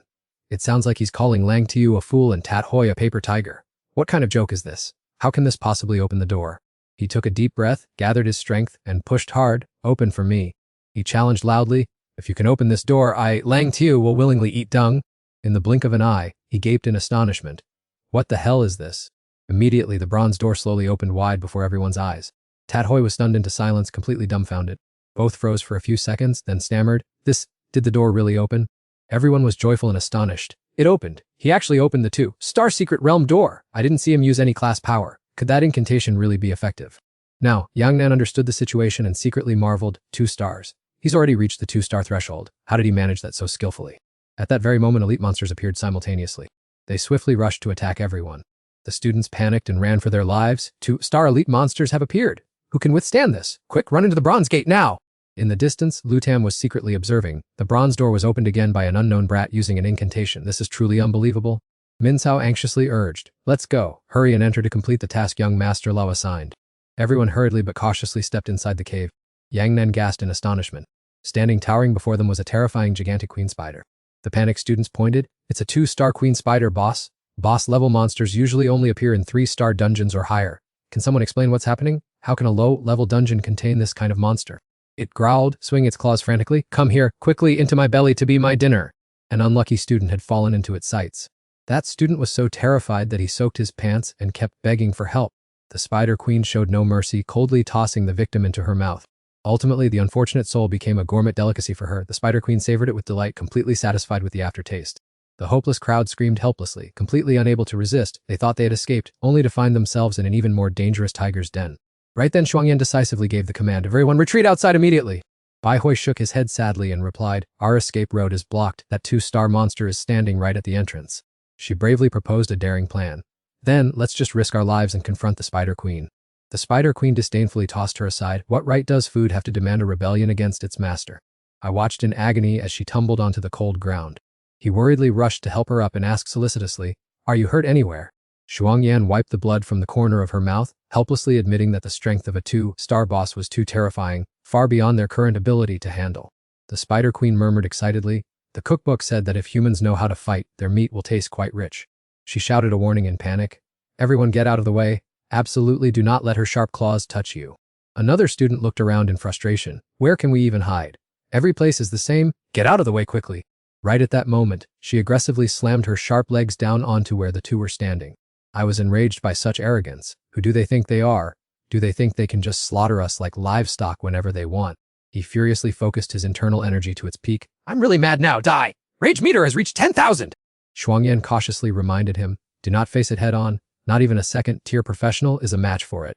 Tu Chen said nothing and threw a direct punch at her leg. The next moment, he was knocked back by her sheer strength. The spider queen laughed with delight. This food doesn't know its place, daring to charge headlong into its death. Surprisingly, her leg hitched for a split second and then cracked wide open. The spider queen was stunned with amazement. What is this? How could this happen? She marveled at that extraordinary power. Unbelievable, you actually injured the spider queen. Tu Chen's ability far exceeds mine. However, Tu Chen was still concerned about the result. This was my strongest move and I only managed to chip its claw. A monster of this level can completely slaughter us all. The students hiding behind the rocks whispered excitedly. The attack has stopped. Shuangyan must have broken the spider queen's claw. She was the one who just finished fighting it. Facing the stubborn resistance, she angrily ordered, ingredients dare to resist. Unforgivable, my children, charge forward and have a feast. Immediately after, a swarming horde of spiders slowly approached. They charged into the attack frantically regardless of everything. While defending himself, Bihai suggested, Shuangyan, let's join forces with the top 10 talents and break out together. Lang Tiu pessimistically objected that it was futile because the door was blocked by a 2-star monster. Rushing out now would be nothing short of suicide.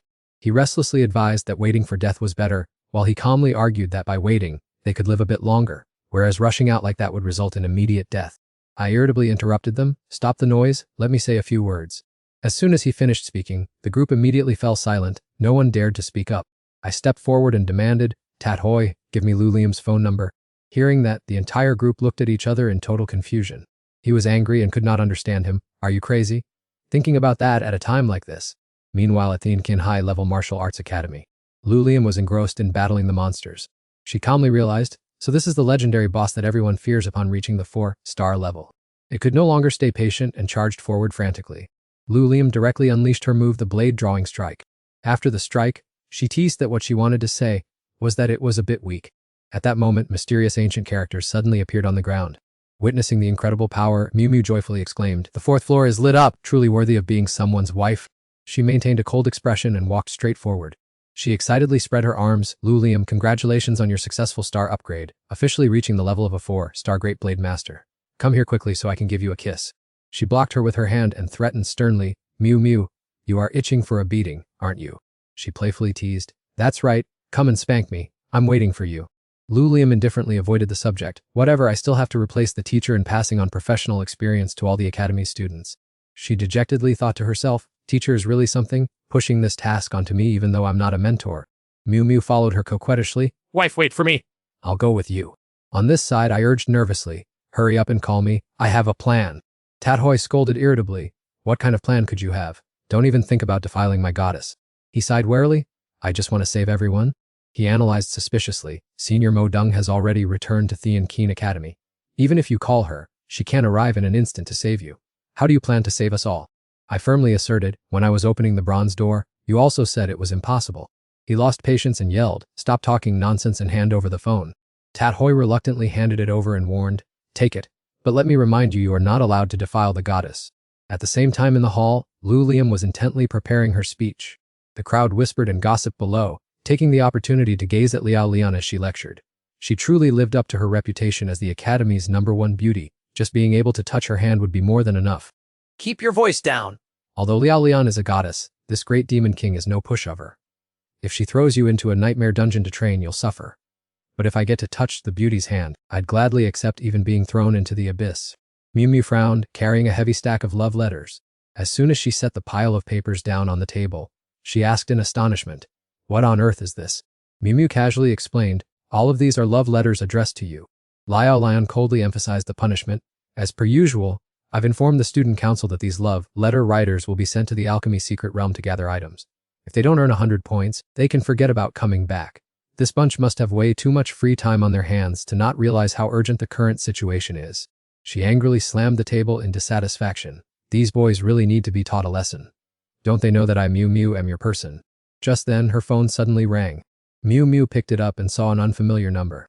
She hesitantly announced that someone was calling. Liao Lian nodded in agreement and told her to answer, saying it was probably a teacher. Miu Miu immediately pressed the answer button. Then, she handed the phone to Liao Lian. The voice on the other end calmly identified itself. Liao Lian, this is Su Chen. Listen carefully. She was startled by the unfamiliar voice coming through. Why him? Confused, Miu Miu stared at the screen and asked, who is this? Su Chen firmly and affectionately confessed, Liao Lian, I love you. The entire lecture hall instantly fell into a dead silence. The students stood dazed, their faces turning pale as sheets.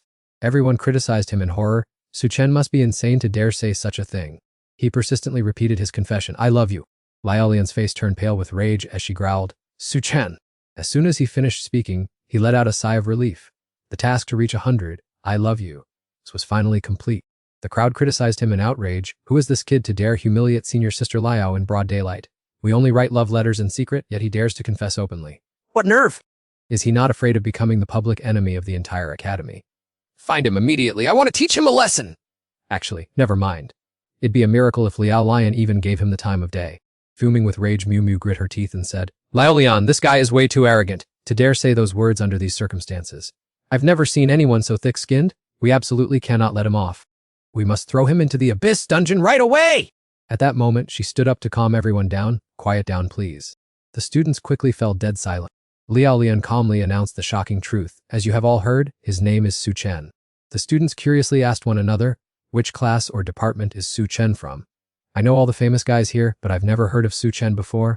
She bluntly confirmed their relationship. He is my boyfriend. The entire crowd was shocked, as if struck by lightning. What on earth is this? She couldn't believe her ears, thinking to herself, boyfriend. Wifey actually admitted to having her own man. With that, Liu Lam quickly walked out of the hall. As she walked, she smiled knowingly about a cunning plot. This Tier Tram, his nature is hard to change. If he wants to play, I'll play along to the fullest. If someone volunteers to be a scapegoat, my future life will surely be much more comfortable. The male students grumbled, don't let me catch him. Not everyone is worthy of Senior M. Kadung. Tier Tram, I've made an enemy of this unknown brat. He dared to show off his limited skill in front of an expert like Liu Lai M. Go find him for me immediately.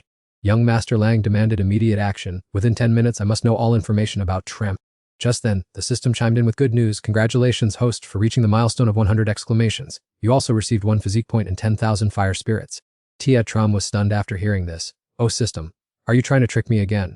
It repeated the chorus. Congratulations, host, for receiving 1 more physique point and 10,000 fire spirits. He grumbled irritably. What can 10,000 fire spirits do? At this moment of life and death, am I supposed to cook for the spiders with this?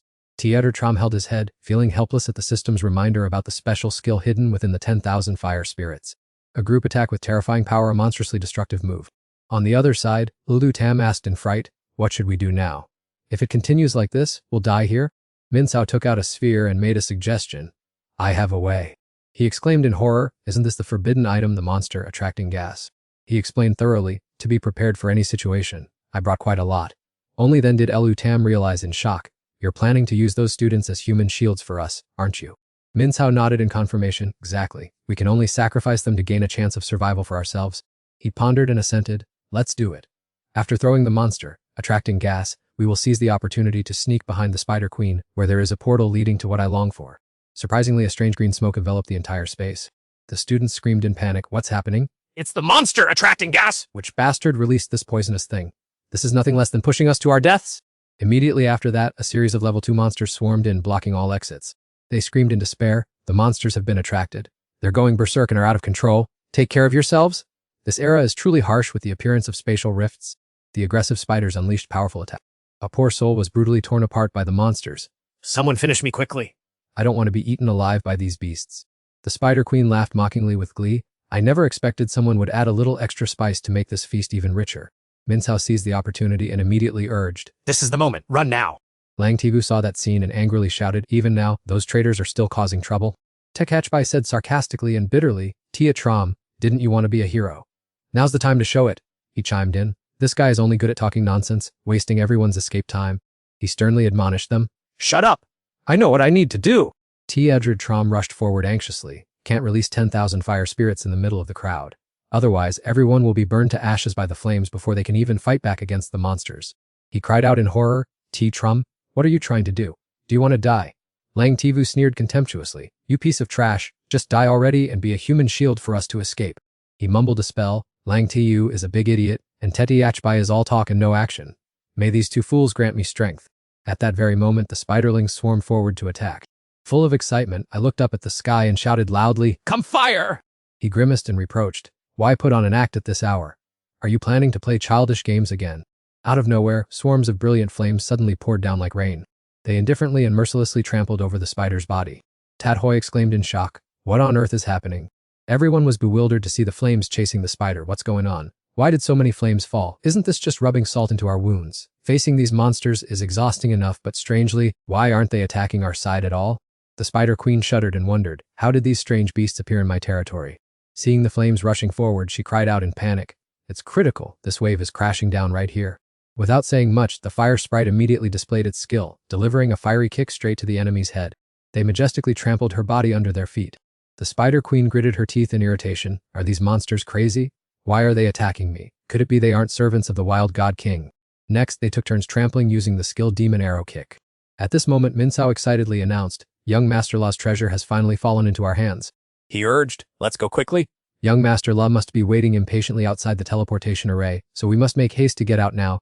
Right then, the ground shook violently, and Lu Tam Hong was stunned. What earth-shattering sound is that? A herd of donkeys charged in from out of nowhere like they were crazy. They were rammed far away. What is this? Where did these aggressive donkeys come from? They simply charged headlong straight into the magic circle. Young Master La grumbled impatiently, "Why haven't those two come out yet? With their strength, they should have brought the items out long ago. I've invested so much effort and money. If this fails, what will I do?" The henchman hurriedly reported, "Young Master La, it looks like someone is stepping out of the teleportation array." He boasted proudly, "Very good. That item is vital for my future. Only by owning it am I qualified to step into the divine realm." Before he could finish his sentence, the ground shook violently again. What the hell is this? Before young Master Law could finish his sentence, the herd of donkeys slammed into him. What on earth is this? At the same time, inside the cave, everyone was wide-eyed with amazement. Oh my goodness, what just happened? Were those monsters all trampled to death by the flames? Why did those fires appear? Where did they come from? Liloi Duan wondered, "Too long, tell me the truth. Is Brother Tu's hidden class a summoner?" He shook his head in frustration. "I give up. I feel like I'm in constant culture shock." Tat Hoi gaped in doubt. Could it be that Tatram was the one who summoned those flames? Could he really be a summoner? This is absurd. Who on earth summons 1,000 fires like that? It's not logical at all. Tatram curiously picked up the item from the ground. What kind of item is this? Without hesitation, he opened the box. Inside was a key. Tatram was slightly startled when the item automatically moved and merged into his body. It seemed to be a key used to unlock something truly special. Sunan nonchalantly walked up to the Spider Queen's corpse. The girl gasped in shock, wondering how on earth a majestic boss like the Spider Queen could suffer such a tragic death under the hooves of tens of thousands of donkeys. The whole thing felt utterly absurd. Up above, after the terrifying stampede, young Master Law struggled with all his might just to drag himself up. Sniffling with a runny nose, he begged, "Will someone please tell me what on earth is going on? Why is there an army of donkeys here? I need a proper explanation." Everyone in the cave let out a sigh of relief as if a heavy weight had been lifted, overjoyed to have survived. "I thought I was a goner," they buzzed. "Who on earth is the hero that saved us? Did he really summon that army of donkeys with a spell?" Amidst the excitement, they suddenly remembered something extremely important. "Oh, by the way, what was that life-saving spell? I need to write it down right away in case I need to use it next time." Lang Tu is a big idiot, and Tat Hoi is nothing but a weak paper tiger. These two fools will bring us strength. I think that's how it goes. I must memorize it to use in future dungeons! Hearing those words, Lang Tu and Tat Hoi immediately turned pale with rage, swearing angrily, damn it. He was absolutely certain in his heart that Tacham was definitely not classless. He was not as simple as he appeared, but rather a hidden master. At that moment, Lang Tu stared in shock, unable to believe his ears. No way, that's absolutely impossible. Although I don't know where those donkeys came from, there's no way Tacham was the one who saved everyone. At our second academy, everyone knows he's just a nobody who doesn't even have a class. Tat Hoi angrily turned his back and walked away, muttering, Tacham was right, you really are a big dumb idiot. Just as everyone was retreating in single file, a horde of 2-star monsters suddenly appeared all at once, hot on their heels. In a panic, they hurriedly urged their teammates. Although the Spider Queen has been defeated, the Sawtooth monsters are still lurking around. Everyone must leave the secret realm right now. Hurry, run to the teleportation station. We can finally escape. While Thatch Hao was desperately trying to escape, Triulo suddenly chanted a spell, locking his feet in place with the incantation, Mother of Earth, Snake Bind. Instantly, Thatch Hao's legs were sunk deep into the sand. Dumbfounded, he looked around with wide eyes, wondering, what is going on? As the herd of Sawtooth monsters charged, Thatch Hao screamed in terror, This is bad! Help me! No sooner had his cry for help ended than he became a living sacrifice for the monsters. She resentfully checked off a mark in her notebook. Thatch Hao, I warned you. I've put you on my blacklist, and this is the price you pay for me to remember you. Triulo arrogantly put down her pen and murmured, Next, only Ho-Ho is left. At that exact moment, he suddenly felt a splitting headache and muttered in his mind, This headache is back again. It turns out that, because I used the donkeys to deal with a massive number of monsters this time, I've leveled up by another star. Tu Long anxiously asked right away, Tacham, are you okay? Tacham gently replied, I'm fine, I've reached 3-star level now. Everyone was astounded and gave him a thumbs up. That's incredible, 3 stars already. Brother Tu, if you only had a class, no matter what kind, your leveling speed would definitely become legendary. At this time Thien Diep was restless and urged, how much longer will it take for the 5-star Space Mage to arrive? Ho Long explained tensely, the Star Tower Alliance branch reported that Space Mage is a rare class with very few practitioners, most of whom are busy in dungeons. One has been urgently dispatched to help us, but it will take another hour to get here. Ho Chi hastily ordered, we cannot afford to delay any longer. Our students are dying by the minute. We must forcefully break this barrier immediately. Hoi Lam sighed helplessly and gave up. It's useless. With our strength only at the 4-star standard, no matter how much we risk our lives, we won't be able to break it? He gloomily scratched his head. We should still approach this cautiously. Taking it slow would be better. My son Hein Kai is also trapped inside, so I'm many times more worried than anyone else. He shouted in anger. You coward. What are you hesitating for? If you don't dare to charge in, then let us go on our own.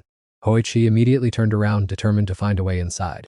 On the screen, the leaderboard was clearly displayed. First place, Tacham, Second Academy, 1388 points in place. Suong Nan, First Academy, 86 points. Third place, Hoa Hoa, Third Academy, 99 points. Fourth place, Han Bat Lap, First Academy, 94 points. Fifth place, Tat Hoi, Second Academy, 90 points. Sixth place, Batpem, First Academy, 81 points. Seventh place, Samat Nungin, First Academy, 76 points. Eighth place, Tiu Luong, First Academy, 65 points. Tied for eighth, Lafong, First Academy, 53 points. 10th place, Third Academy, 52 points. Triu Lo. He stared in astonishment at the unbelievable figure. 3 deans, please take a quick look at the scoreboard. Tacham's score is soaring. Hun Lam exclaimed in surprise, how is that possible? A score of over 1,000 points. Thien Deep pondered deeply. If the central processor isn't malfunctioning, can anyone provide a reasonable explanation as to why Tacham's score is so abnormally high? He was so agitated he jumped up. It's not just abnormal, it's completely absurd. His first exam score is already 1388, which not only breaks the record for all 3 academies but also surpasses every highest record ever recorded by high schools in the Empire. Even Lightning God, the greatest prodigy of the Imperial High School in the last 300 years, only achieved 980 points. Hoai Chi, as if grabbing a lifeline, speculated, could our second academy have produced a prodigy capable of rivaling Lightning God? Both of them hurriedly denied it. Not at all, absolutely not. She skeptically put forth a hypothesis. But there must be a reason why Tacham achieved such a high score. He scratched his head and declared softly, well, as for that, he is a person without a profession. Hung Lam mockingly refuted immediately, without a profession. Don't make me laugh, Hoi Chi. How many faces do you have? Do you think someone without a profession could compete with a god? A prodigy appears every year, but a thunder god only appears once every 100 years. This behavior of yours is tarnishing the reputation of the lightning god. Just then, someone ran in hurriedly. The staff member reported excitedly, good news, extremely good news, the students have left the teleportation zone. The dean stuttered in response, is this true or false? Say that again, what did you say? The staff member confirmed firmly with a happy expression, it is absolutely true, I saw with my own eyes groups of students being brought out one after another. At that very moment, the formation above their heads was activated. Tacham and the other students poured out. They were happy to receive the notification that everyone had been brought out of the secret realm, and that the rewards were in the process of being tallied. He thought with interest. This secret realm is quite fun. After finishing this level, there are even rewards to be tallied. It looks more like a world integrated into a game, yet it's becoming more and more attractive, making me want to explore everything. Cham listened to his results. Based on your performance as an elite of the Empire in the secret realm, the difficulty level of this adventure is rated S. You have received 1 body point, and the item obtained is the Spider Queen's sleep solution. Seeing the faces of the students, Hoichi ran over happily. It's so good that so many of you survived. Hung Lam frowned and asked curiously, I wonder who turned the tide and saved everyone. Thien Deep declared firmly, it must be Swung Nan, no doubt about it. In terms of strength, she is the premier genius of the 3 academies, only she could create such a miracle. He stubbornly interjected. It could also be Ho Ho, he is very unconventional and is the most promising student of our 3rd academy. He argued logically, there is also a possibility it was Cham, after all, his accumulated score is that high. The 2 of them responded with visible annoyance, no, absolutely not. Hung Lam glared and warned sternly, Hoichi, I advise you to come to your senses. Don't mention that professionalist guy's name again. If he really did save everyone, I will let him into the secret realm library that our 3rd academy only opens once a year. He sighed at the ironic situation. This is the closest my 2nd academy has ever gotten to the 3rd academy, even though I know it is impossible. Thien Dip could not suppress her curiosity and asked, Swung Nan, tell us how you saved everyone. She hesitated and honestly declared, I didn't save everyone. She exclaimed in surprise, it wasn't you. Upon hearing this, Hung Lam joyfully patted his shoulder. Well done, Ho Ho. You did a great job. Our 3rd academy has not only surpassed the 2nd academy, but it seems we are about to surpass the 1st academy as well. He scratched his head in confusion. Dean, I didn't really do anything. He said loudly with joy, don't be humble! Tell us what great things you did inside the secret realm. Ho Ho asked blankly, great things. He innocently replied, does finding a foster father count? Huelamam was profoundly shocked, as if struck by a bolt from the blue, at having to accept becoming a foster father. He shouted in rage and dealt him a slap. How dare you show such an arrogant attitude toward me like this? Savanengahan calmly and slowly explained that the 3 directors and Tietram had joined forces to rescue everyone. Hodi Trey turned around in shock and looked. Tietram, could it really be you? He muttered uneasily to himself, why are my palms so sweaty? Tietram saved the whole group, but why does it feel so incredibly unreal? Uingdung naively asked, may I ask if there is any cool reward for saving people? Thingep sincerely promised, of course there is. Furthermore, this illustrious feat will be reported to the Star Magic Alliance. Hearing this, Tietram nodded and accepted the responsibility. Then it's no problem. I am indeed the one who saved everyone. Hodi Trey was overjoyed and laughed out loud. Finally, the 2nd Earth Academy has received this godsend luck. Although Mekdung was top in individual performance back then, our school's overall score was still inferior to the 1st Earth Academy.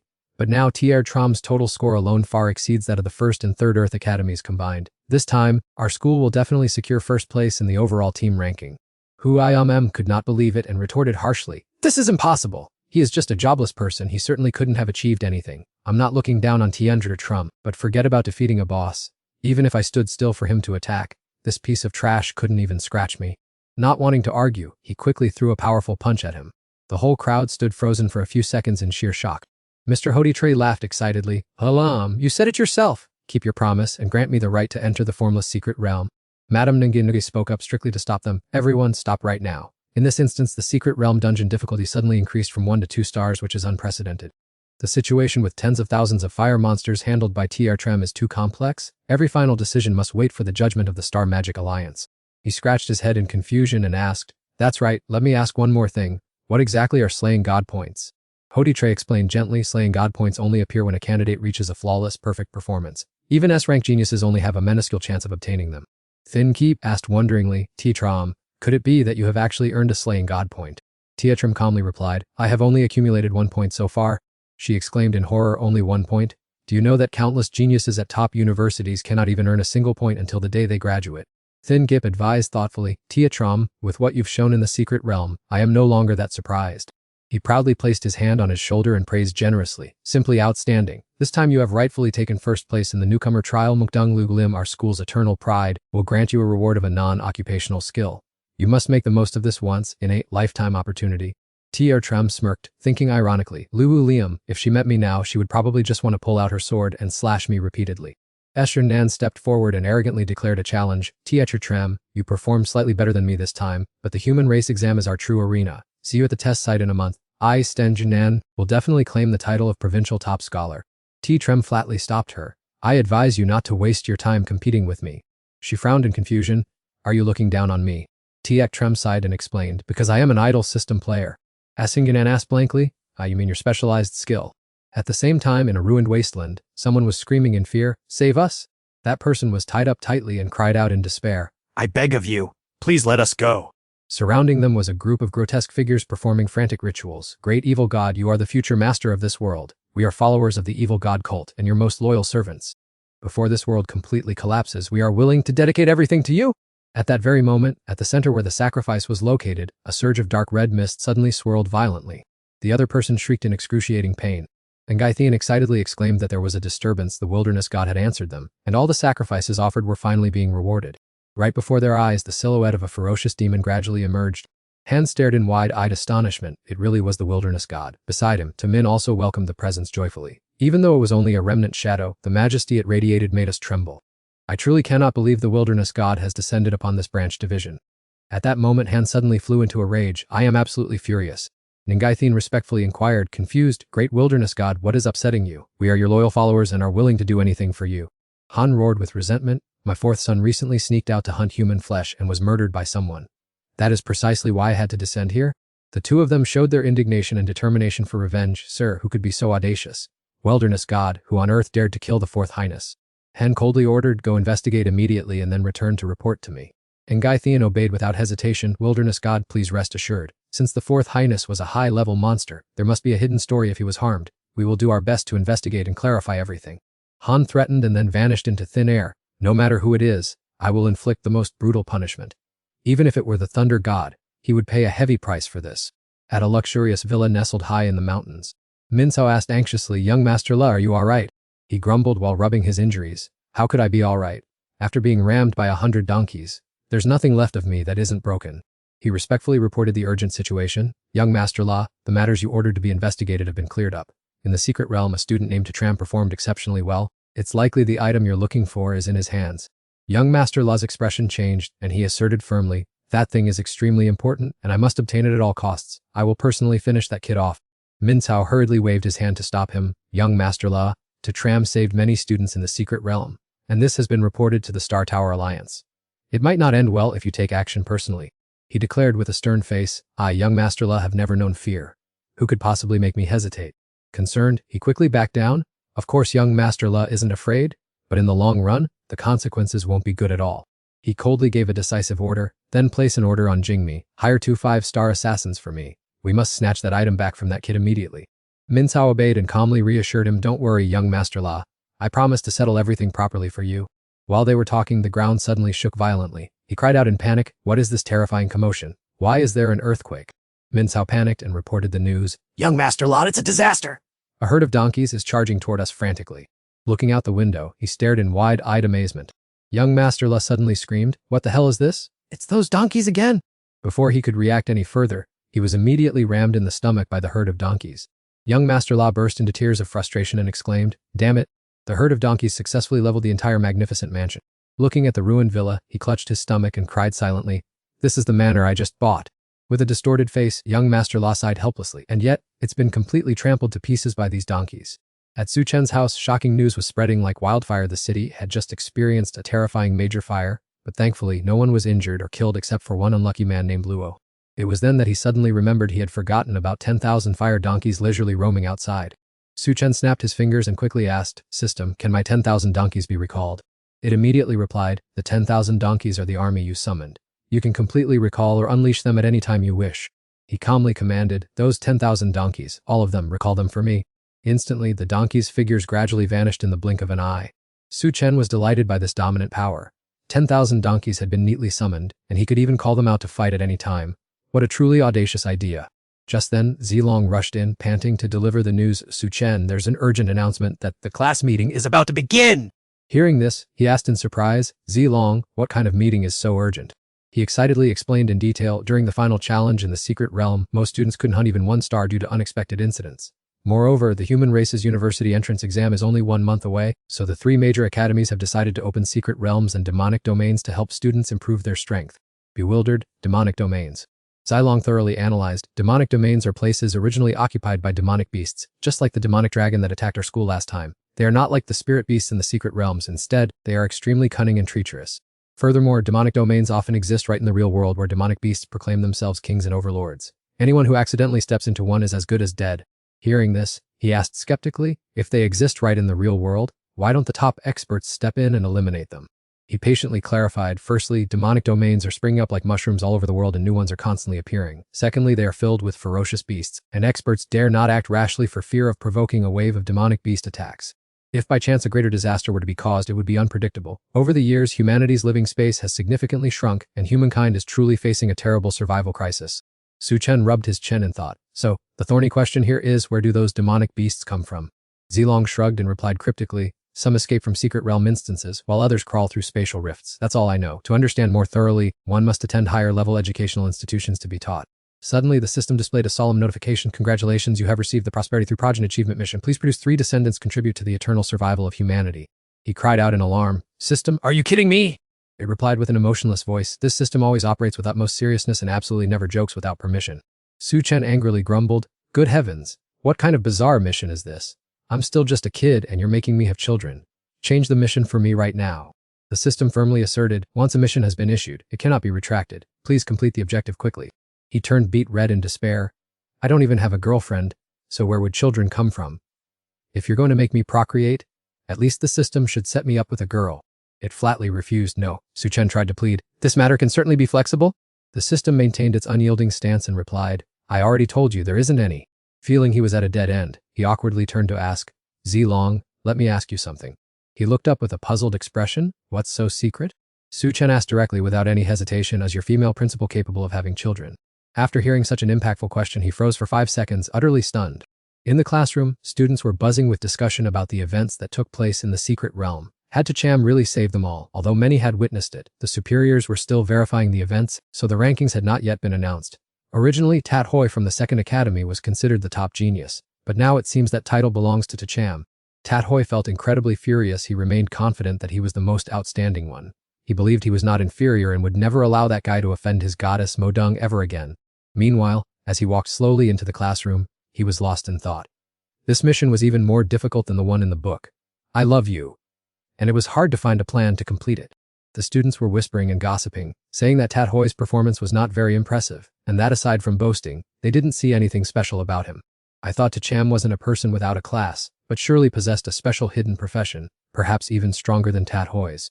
At this moment, unable to restrain himself any longer, he stood up abruptly and shouted, That's enough! Tat Hoi pointed directly at his face and said, Tacham, you stand up right now. He calmly asked, what exactly is going on? He arrogantly declared, I just want to say one thing, everyone here is trash. Tacham did not understand what was happening, so he froze. A second later, Tacham calmly smiled with a hint of irony. Tat Hoi, sit down. I also want to play around a bit. That action made him blush with rage involuntarily. Hoi Tri walked into the classroom and then tapped the board with a stern voice. Quiet down! He announced and praised, let me be brief, in the recent exam, the Second Academy shone brightly thanks to Tacham's excellence. In addition to the reward from the Spirit Magic Alliance, Tacham also has the right to enter the faceless secret realm of the Third Academy. At the same time, you can meet Lu Liam at the Thean Kin Academy to receive a function that does not require a specific class. After half an hour passed, the teacher added another sentence. There is only 1 month left until the human race's university entrance exam begins. This is the moment that will decide your life's destiny. The 3 major academies have decided to cooperate to open 3 demonic regions. During this period, school attendance is not mandatory. You can organize your own groups to go to the demonic regions to train and level up your professions. Furthermore, because the Second Academy topped the exam, we have priority to enter first. Ho Tri proudly affirmed, this is the first time in many years that the Second Academy has achieved this result. Everyone must take full advantage of this opportunity. An hour later, Tacham sighed warily. Oh my god, Dean and Bao said he would be brief. But it wasn't brief at all. He has been lecturing for over an hour now. Lai Loi waved from afar. Brother two, when are we heading to the demonic regions to train? He excitedly showed his readiness. I have already prepared everything. Diet enthusiastically raised her hand. Me too, let me go with you. She winked coyly. I also want to go train with Tacham. Lai Loi jealously argued. Diet, I haven't even settled the score from the last time you followed me. Don't have that attitude. Brother two has no relationship with you, so why should he take you? Doyet retorted defiantly. Who says we don't have a relationship? I have already called Tacham Dad. He was rendered speechless.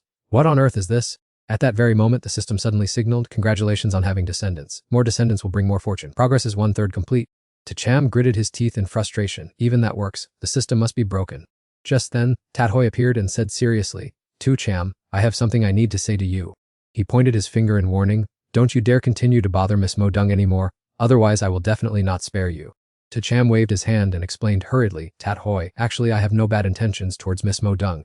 You can rest assured I won't look for her again. He asked skeptically, really? Cham emphasized with determination. If you don't believe me, there's nothing I can do. Toi Cham proposed a lucrative deal, a unique title that grants a skill without requiring a class. I'll sell it to you for 10 million star coins, what do you think? Tat Hoi's eyes lit up with astonishment. Sell it to me immediately. That title is far too precious to be measured in money. You're not joking with me, are you? Toi Cham leaned in and whispered smugly, why would I lie to you? From now on, this title belongs to you, but I need one condition. He nodded repeatedly. Just say it, I'll agree to any demand. From this day forward, Toi Cham is the boss of this Tat Hoi. Hearing this, he clapped him on the shoulder in a friendly manner. Toi Cham smirked wickedly. Call me Dad? He was stunned and felt offended. I treat you like a brother, and yet you want to be my father. Toi Cham nonchalantly turned to leave. If you don't want to, then forget it. I won't force you, I'll just take the title back. Tat Hoi hurriedly held him back. Wet, take it easy. He hesitated for a moment, then muttered twice, Dad. Toi Cham satisfiedly patted his head, good boy.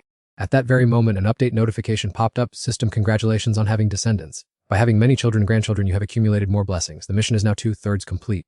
He rejoiced upon grasping this mechanism. It really is feasible. The next leg of the journey will be extremely simple. I just need to find Ho-Ha, and it will be done. Suddenly, Toi Cham's phone rang with urgent, repeated chimes. He looked at the screen with suspicion. This is a call from my uncle. Since I transmigrated here, I haven't met the only remaining relative I have. I wonder if there is anything urgent. Toi Cham politely pressed the answer button. I'm listening, uncle. His uncle, Min Swang, spoke gently. Little Cham, if you're free, come over to the house to visit. He agreed without a second of hesitation. Yes, I will come over this afternoon. Toi Cham's aunt grumbled in annoyance. Why are you sighing? Did you call that precious nephew of yours? I told you to contact him. He calmly reassured his wife. I've called him. Little Cham will be here this afternoon. She showed obvious disgust. I've inquired about your nephew carefully. A few days ago, during the class awakening ceremony, he didn't awaken any class at all. He's truly a good-for-nothing who just wastes food. When he arrives, you must make him leave immediately. Min Swang spoke up weakly in his defense. Little Cham is a student after all. If you kick him out now, where will he stay? Toi Cham's aunt replied coldly. The school has a dormitory, or he can sleep on the sidewalk for all I care. Regardless, he has nothing to do with our family. Don't let him drag us down anymore. He tried to persuade her. There's only 1 month left until the human race entrance exam. Why not wait until he finishes the exam before telling him to leave, so as not to affect the child's results? Nengok Dean, with heavy makeup, snapped arrogantly, Dad, what does a jobless person's score matter? What university would even want him? Kick him out quickly. Now that the schools are on summer break, his presence here makes me feel inconvenienced. Hearing this, her mother seized the opportunity to add fuel to the fire. That's right, our Nengok Din is dating the son of the director of the #1 academy. It wouldn't look good if people saw him here. Toi Cham's aunt coaxed her daughter sweetly, Nengok Din, eat some fruit and tell mother how things are going with you and Hun Kai lately. She continued asking attentively, when will you invite him over for a meal? Her daughter replied with dissatisfaction, yesterday while training in the secret realm, an incident occurred that prevented many people from leveling up. Nengok Din said proudly while applying powder, this afternoon, Hun Kai will come to pick me up to level up in the demon realm. Toi Cham's aunt could not help but feel anxious. I heard some rumors that many students died. What exactly happened? She recounted cautiously, I'm not entirely sure either. When the incident happened, I hid in a rock crevice. Word has it that someone saved the whole group. The Magic Law Alliance is verifying it and will announce the results soon. At that moment, Cham was leisurely strolling down the road toward his uncle's house. He silently passed by 2 stealthy figures on the side of the road. Hao Tu was overjoyed to seize the opportunity, thinking, at first, I thought assassinating Cham at Academy No 2 would be extremely troublesome because he stayed cooped up inside, but who would have thought he'd wander out on his own to deliver his head on a silver platter? Dai Fu arrogantly kept his eyes on the newspaper and said, having 2 5-star assassins like us move together against a normal student like him is truly a waste. This mission will be a piece of cake. He excitedly cracked his knuckles and advised his partner to find a deserted spot to handle him easily, so they could finish early and get a good rating from the client. A moment later, Huo arrived, panting heavily. He groveled flatteringly, foster father, I'm here. I heard you called, so even though I was busy at school, I rushed over right away. Once again, the system added a reminder hand system notification, congratulations on bearing offspring. Many children, many blessings, mission completed. Hu wiped his sweat in confusion. Foster father, what did you need me for? Cham indifferently waved his hand. It's nothing. You can go back to your work now. The system issued the final reward notification out. Congratulations on achieving the many children, many blessings milestone. You have received the escape skill ping. He held his head, wondering if he had misheard. System, please be serious. Can a running away skill even be considered a real skill? It remained cold and blunt. A system notification when fleeing while carrying a bucket. Activating the skill will increase your speed by 10 times normal. Cham sighed and clicked his tongue. thinking to himself, whatever, it's better than nothing. Now, I need to hurry to my uncle's house. Before long, he reached a very familiar street. After glancing around to get his bearings, Cham searched his memory. His uncle's house was definitely just a bit further ahead. At that moment, How-To suddenly blocked his path and threatened, loudly, "Listen up, kid. I'm the one who's going to end you." He was startled for a moment and then frowned. Seeing Cham standing there dazed, he chuckled to himself. This kid must be scared out of his wits. I'm attacking so openly, yet he doesn't even know how to dodge. However, without wasting a single word, he decisively threw a powerful punch to finish off his opponent. Terrified, How-To cried out, "What the hell is this?" His face turned pale as he felt his bones shattering with a sickening crunch. How-To clutched his gruesome wound and tumbled backward. He angrily demanded, "How can you possess such terrifying power?" Cham retracted his fist in surprise. He survived a hit like that. It seems this guy is even tougher than the 2-star monsters in the secret realm. The assassin angrily clutched his mangled arm. "A prestigious 5-star assassin like me, wounded by the likes of you. It seems I truly shouldn't have underestimated anyone." Cham asked coldly, "An assassin? Who hired you to take my life?" The assassin revealed, "Someone posted a bounty on the anonymous network for your head." Suddenly, another assassin stepped out from the shadows. "I suggest you don't resist in vain, that way we can give you a quick and painless death." This surprised Cham slightly. Another person had been hiding behind him without him even noticing. These 2 assassins had to be at least 3-star professionals. Then he smiled slightly and proposed a deal. "Let's negotiate. I'm willing to pay you double to take out the person who hired you. How does that offer sound?" The assassin shouted in fury, "This is an insult to professional ethics for someone in this line of work. Receiving a bad review is even worse than losing money." With that, he charged forward like a ravenous beast. Cham reacted nimbly, putting all his strength into a counter punch. The moment he struck, the assassin anticipated it and ducked to dodge, disdainfully thinking the boy was not skilled enough to spar with him. Cham exclaimed in surprise. He hadn't expected the man to dodge that move, as his footwork was truly eerie. Without hesitation, the assassin punched him straight in the face. The force of the powerful punch sent Cham flying quite a distance. Despite that, he managed to stabilize himself and land safely on both feet. The assassin boasted smugly, "Kid, your punch speed doesn't put any pressure on us at all. As those who have awakened the thief class, speed and movement are our specialties."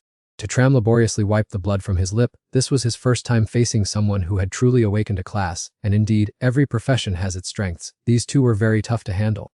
This time both assassins charged together, deciding to strike fast and finish the job quickly.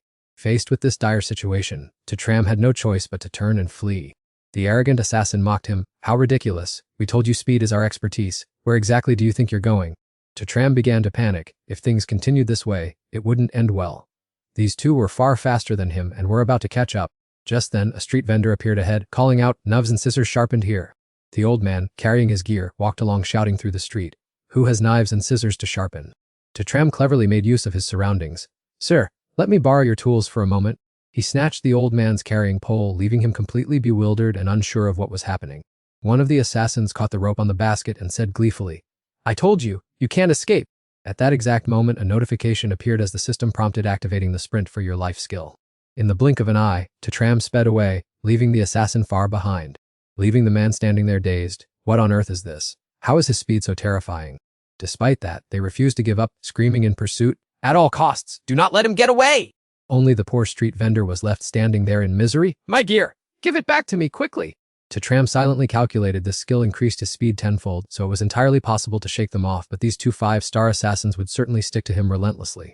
The assassin could not understand why this brat's speed far exceeded theirs. Even if a middle schooler had awakened a speed-based class, their power shouldn't be able to explode to such an absurd level. Cham turned into a small alley and made up his mind. To avoid future trouble, the best way was to send them to their graves. He intentionally lured his opponents into a deserted alleyway. At this time, the 2 assassins had also chased him to the entrance of the alley. Cham stood tall on the steps without showing even a hint of fear. The assassins thought they had victory in their grasp, so why did they suddenly freeze like that? Perhaps they've run out of escape routes and have no choice but to surrender. Cham warned them, "I'm about to reveal my trump card. No matter how agile you are, there will be nowhere left for you to hide." The assassins mocked him, bursting into malicious laughter. "I admit you're fast, but if you can even harm a single hair on our bodies, I will concede defeat." Without any hesitation, Cham struck immediately, unleashing a move that caught the opponent completely off guard. A stampede of donkeys rushed in, stunning the 2 assassins. What is this? Could this be the donkey disaster recently reported in the news? As it neared them, one of the donkeys suddenly leaped high into the air. The donkeys behind followed suit, jumping up one after another with aggressive looks on their faces. The old street vendor was also caught in the crossfire. What on earth is happening? Worse still, another donkey was charging straight toward him. The street vendor hurriedly pressed himself against the wall. This is so dangerous. How can I possibly fend off so many donkeys? Moments later, the two assassins had been trampled to a pulp. Tram stood with his arms crossed, watching. What a pity they're completely obliterated. Now there's no way to find out who sent these assassins. Once finished, he turned to leave. I've been out for quite a while. I need to get back to my uncle quickly. As soon as he entered the alley, the street vendor called out to him. You, stop right there. Startled, Tram looked down at the person who was holding him back. The little girl said hesitantly, I almost forgot. Here is your change, sir. The old man questioned him angrily. Kid, the issue isn't about the money anymore. Your donkeys have trampled all over me. Tram tried to soothe him. Grandpa, please stand up first, and then we can talk. However, the vendor coldly brushed his hand away. Unless you give me 100,000, don't even think about me getting up. Tram cried out in shock. 100,000. Grandpa, isn't this just blatant robbery? Grandpa, you're perfectly fine. How could my donkeys have possibly run into you? The vendor became even more unreasonable, sitting flat on the ground. If I let this slide, how else will you treat me? Even if you did scare me, you still have to pay up. If you don't you dare try to leave. Tram suddenly had an idea. Wait, let me make a quick phone call. He intentionally spoke loudly. Hey, unfaithful one, it's Tram. Send 5 million to me immediately. I need to handle a situation. The street vendor was frightened out of his wits. After hanging up, Tram announced, Grandpa, I'll be bringing the money to your family members in a little while. Then he snapped his fingers, signaling the donkeys to approach. Obeying their master's command, the donkeys immediately charged forward. The vendor was terrified. I've sold fish and shrimp my whole life, but I've never met anyone so unreasonable. You brat, you're truly cruel. Tram waved cheerfully. Grandpa, I specialize in dealing with those who commit robbery. Next time they run into you. This immortal cultivation peak is the gathering place of extraordinary talents who are training hard day and night. At the center, the Thunder God is quietly meditating to circulate his cultivation technique. A guard tiptoes in, respectfully bowing to His Highness the Thunder God. Immediately, a powerful bolt of lightning suddenly strikes straight toward him. The electric current flashing by terrifies the guard, nearly scaring him out of his wits. Fortunately, the Thunder God held back and withdrew his attack just in time. The surrounding space suddenly brightens radiantly. The guard is still in shock. That lightning bolt truly contained terrifying killing intent, capable of blowing him to pieces in a single strike. No wonder the Thunder God could single-handedly guard such a perilous demon realm. The Thunder God frowns slightly, asking in a stern voice whether the descent of the abyss has happened again. The guard quickly shakes his head, saying that is not the case, but rather an unusual incident has occurred in Area 16 during the awakening assessment at the intermediate academies. The Thunder God exclaims in surprise, asking what on earth has happened. The guard reports shocking news: a student named Tram has just reached a cumulative score of 1388. The Thunder God calmly remarks that the number is nothing compared to his past achievements, asking if this isn't a good omen. The guard hurriedly explains, Your Highness Thunder God, if it were just for a high score, the Star Tower Alliance wouldn't have sent me all the way here. The crucial point is that a level 1 dungeon suddenly turned into level 2, even though Tram has not yet awakened a class. In other words, it is truly bizarre for someone without a class to achieve such a massive score in a level 2 dungeon. Hearing this, the Thunder God cannot help but be astonished, not expecting such a paradoxical situation. The guard eagerly asks for instructions. I came here to ask if we should launch an investigation. It is highly possible he is hiding some special class. However, the Thunder God simply waves his hand, saying there is no need for such trouble. There are countless classes and personal secrets in this world, and everyone has their own destiny, so there is no need to go to the trouble of investigating thoroughly. Still unconvinced, the guard asks, then how should we announce the results while the academies are waiting for an answer from the Star Tower Alliance? Clenching his hands behind his back while keeping a calm expression, the Thunder God replies, just announce the truth that Tram has no class and no level.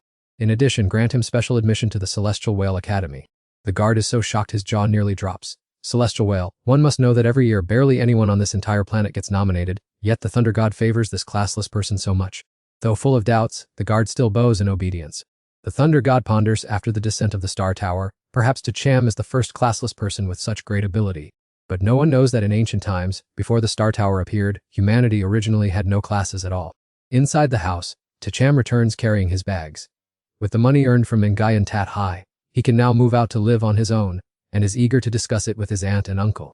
He thinks to himself that this has been his long-time wish, but in the past, he lacked the funds to live independently. Just as he reaches the door, he hears an argument. Such a trivial matter is never resolved. I don't care. I'm going to throw all of his things out onto the street right now. Min Swang tries her best to stop them. Don't throw them away. Tram is almost home. Just wait a little longer.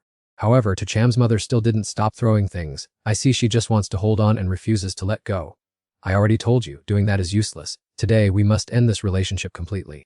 Min Duong felt extremely heartbroken, saying, please throw those things more gently. Tram still uses them. Just as he turned around, he said, "Tiu Tram, you've arrived." To Cham spoke in a cold voice, "Hello, uncle and aunt." The aunt spoke sarcastically and uncomfortably, "Hello. If you don't leave, how can I live well? Only when you leave can I live a good life." To Cham, "It's not that this stepmother is cruel. You are grown up now. It's time to go out and be independent." To Tram wanted to say something now. "I understand. I came here this time because I wanted to talk to you about moving out." Hearing that, Min Duong said hurriedly, "Tiu Tram, actually there is no need to rush. I will wait for you to find a place to stay before you move out." The aunt angrily slapped him, "Take the money and go. From now on, our family will have nothing more to do with him. Renting a place is his own business, do you hear me?" To Cham gently set the box down, "Uncle, these are the gifts I bought for the two of you. I'll leave them here. Please excuse me, I must go." The aunt arrogantly belittled him, "Take your cheap things away. I've raised you for so many years, and you only buy 2 boxes of fruit. Who would want that?" He had been trying to suppress his anger the whole time. It was so annoying. He wanted to give her a piece of his mind and punch her, but he decided to hold it in. Despite being berated, Min Duong still stepped forward and offered, "Tiu Tram, let me help you carry your things. Tiu Tram, here is 1,000 yuan. Take it, your life ahead will require money for many things. Don't be stingy, this is what I have secretly saved up over the last 6 months. To Cham quickly refused, "Uncle, I don't need it." But the man insisted on shoving it into his hand, saying, "Take it quickly. Don't let your aunt see. Your uncle is incompetent and couldn't protect you." Min Duong sighed and said, "You must try your best in the future." Just then, Ngok returned home saying, "Kahan, this is my house." The aunt looked obviously delighted. "Ngok, you're back. Is this young man your boyfriend Tiu Hong?" Hong Kong acted elegantly and introduced himself. "Hello, aunt. I am Hong Kong. My father is the principal of the 3rd Hong Lam Academy." The aunt hypocritically praised him. "Good, very good. Tiu Hong is indeed a talent. He is a perfect match for our Ngok. Truly a match made in heaven." She looked at Tram with disgust. What is he still standing here for? She even intentionally said nasty things. "Ahan, this is the cousin who has been leeching off our house for years. A loser who hasn't awakened any job class. Now our family has kicked him out." Hong Kong's face tightened. "It's him. How did he not die in the secret realm?" The aunt enthusiastically invited him. "Tiu Hong, stay for dinner at our house today. I will specially cook a table full of delicious food for you." To Cham ran into another enemy.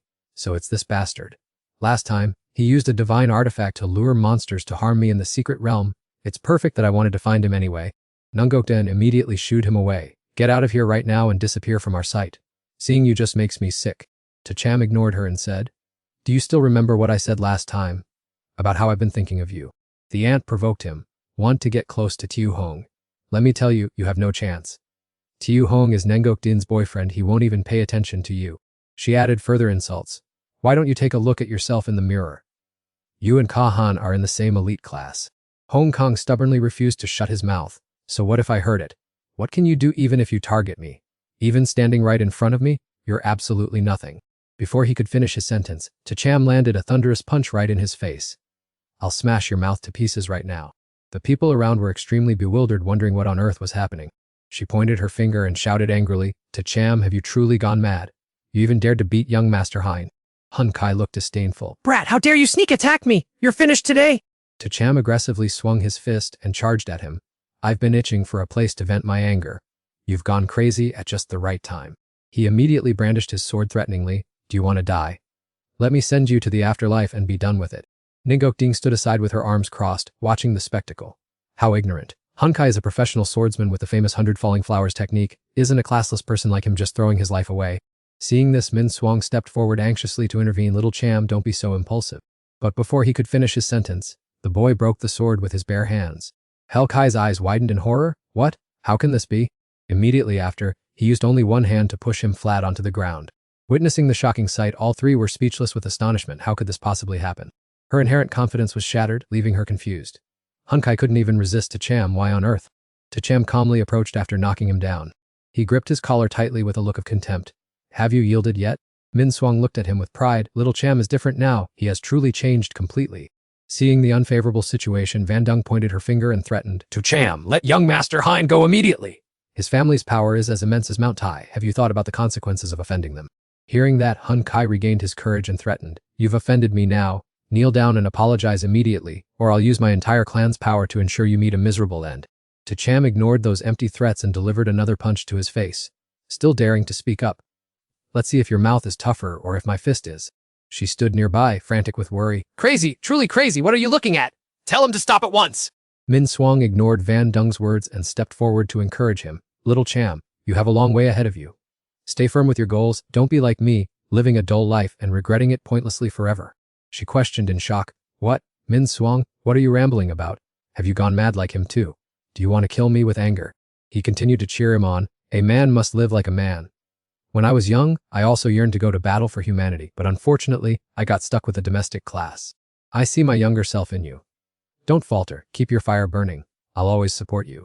Hearing those heartfelt words, Tacham couldn't help but be moved. Thank you, uncle. At this point, Min Swang's spirit blazed even brighter. In these chaotic times of alien invasion, humanity needs strong classes. Fresh blood and the heads of enemies are a man's true romance. Fight to your heart's content. Unable to take it anymore, she slapped him. Shut up. Through this incident, Tacham saw him in a completely different light. In his memory, his uncle was always submissive and weak, yet he never expected him to say such words today. Perhaps the fire of passion in his heart had never truly gone out. Having never suffered such humiliation since childhood, Hein Kai screamed, You brat, you want me to submit? Dream on! If you're so capable, then kill me! As long as I'm alive, don't you dare think you'll have peace! Hearing that, I have to comply with your wish. Fine then, I will finish you off right here. Van Dung let out a cold snort, her lips curling into a smirk. I dare you to move. Master Hein's father is a powerful director. Just one finger is enough to crush you. Ningokding, standing nearby, also chimed in. Don't worry, Kai. This Tacham is just trying to look dangerous. Just let him hit you. I don't believe he dares to actually murder you. At this moment, Tacham raised his fist high and snarled, Go to hell. Hun Kai screamed in terror, I surrender. He stumbled and fell to his knees on the ground. I was wrong. I truly surrender now. I really am a bastard. Before, during the trial, I shouldn't have used the divine artifact to lure monsters to harm you. I am truly ashamed of my father's efforts in raising me. I have brought disgrace to my family. If there is a next time, I will disable myself with my own hands. Tacham turned his back and walked away, his eyes full of contempt. It's best if you never show your face in front of me again. Otherwise, every time I see you, I will beat you to a pulp. Van Dung rushed over in a panic. Master Hein, please get up quickly. Why are you kneeling like that? Ngok Din also took the opportunity to show concern. Kai, are you all right? Only then did Hein Kai speak up to explain. How was my acting just now? The two of them asked back in confusion. Acting. He spoke as if he had seen through everything. Obviously, I was just acting to fool him. That kid doesn't have any occupational energy at all. He's definitely useless. The only reason he beat me was because he took banned drugs. Because of the banned drugs, he had a temporary burst of power. A gentleman must know how to adapt to circumstances. I'll temporarily concede, and once the drug wears off, I will send him on his way. Van Dung nodded in admiration. A perfect analysis, Master Hui. So everything is clear now. Tacham never had any talent since he was a child. Him suddenly becoming this capable is definitely cheating with banned drugs. He added smugly. Because of that, I even intentionally peed my pants so he would lower his guard. It was this dirty display that caused him to fall completely into my trap. Upon hearing this, Ngok Din raised her thumb in admiration. I respect you so much. Van Dung chimed in as well. Master Hell's performance was so realistic. It was truly professional level. Suddenly, the system panel displayed an unexpected notification from the Star Tower. She glanced over it and explained it was a bulletin from the Supreme Star Tower. Whenever the Alliance has a major shift, the tower issues news immediately. Last time it was news of Mo Dung Lu Liam defeating a 5-star boss. I wonder what hot news is in store this time. Information appeared before everyone's eyes regarding the trial rankings of the 3 intermediate academies. Hun Kai chuckled smugly. Perfect timing. We'll see the rankings in a moment and everything will be clear. You can't use banned drugs in trials or the system will detect it. That kid's ranking will surely be so abysmal he won't dare to look, while I killed many monsters before the secret realm collapsed. I'm definitely in the top 50, or even top 20. Ngok Ding chimed in quickly. I'm looking forward to it too. The Star Tower rankings are the truest testament of strength. I wonder how many spots you'll be ahead of that useless guy Kai. As soon as she finished speaking, the list of the top names in the rankings appeared. The whole group stared at the screen in stunned silence, especially at Tacham's name. What on earth was this? Before he could regain his composure, he saw the person at the top of the board and curled his lip. As expected, it's him. My father mentioned Tacham before. I heard he's a student whose strength broke through extremely fast. Thanks to him, Academy 3 made history this time by overtaking Academy 2. Van Dung could not believe her eyes and stammered, Master Hein, could there be some mistake with this ranking? He was puzzled by her question. What a strange thing to say. These rankings are established by the central intelligence of the Supreme Star Tower. They are absolutely accurate without a hair's breadth of error. That's common knowledge. She looked up at the information board warily, but Tacham's score is terrifying. Hun Kai was still full of amazement and excitement. I didn't expect Tacham's accumulated points to be that high either, far surpassing even Li Suang Nan. Everyone knows that trial rankings are equivalent to college entrance exam results.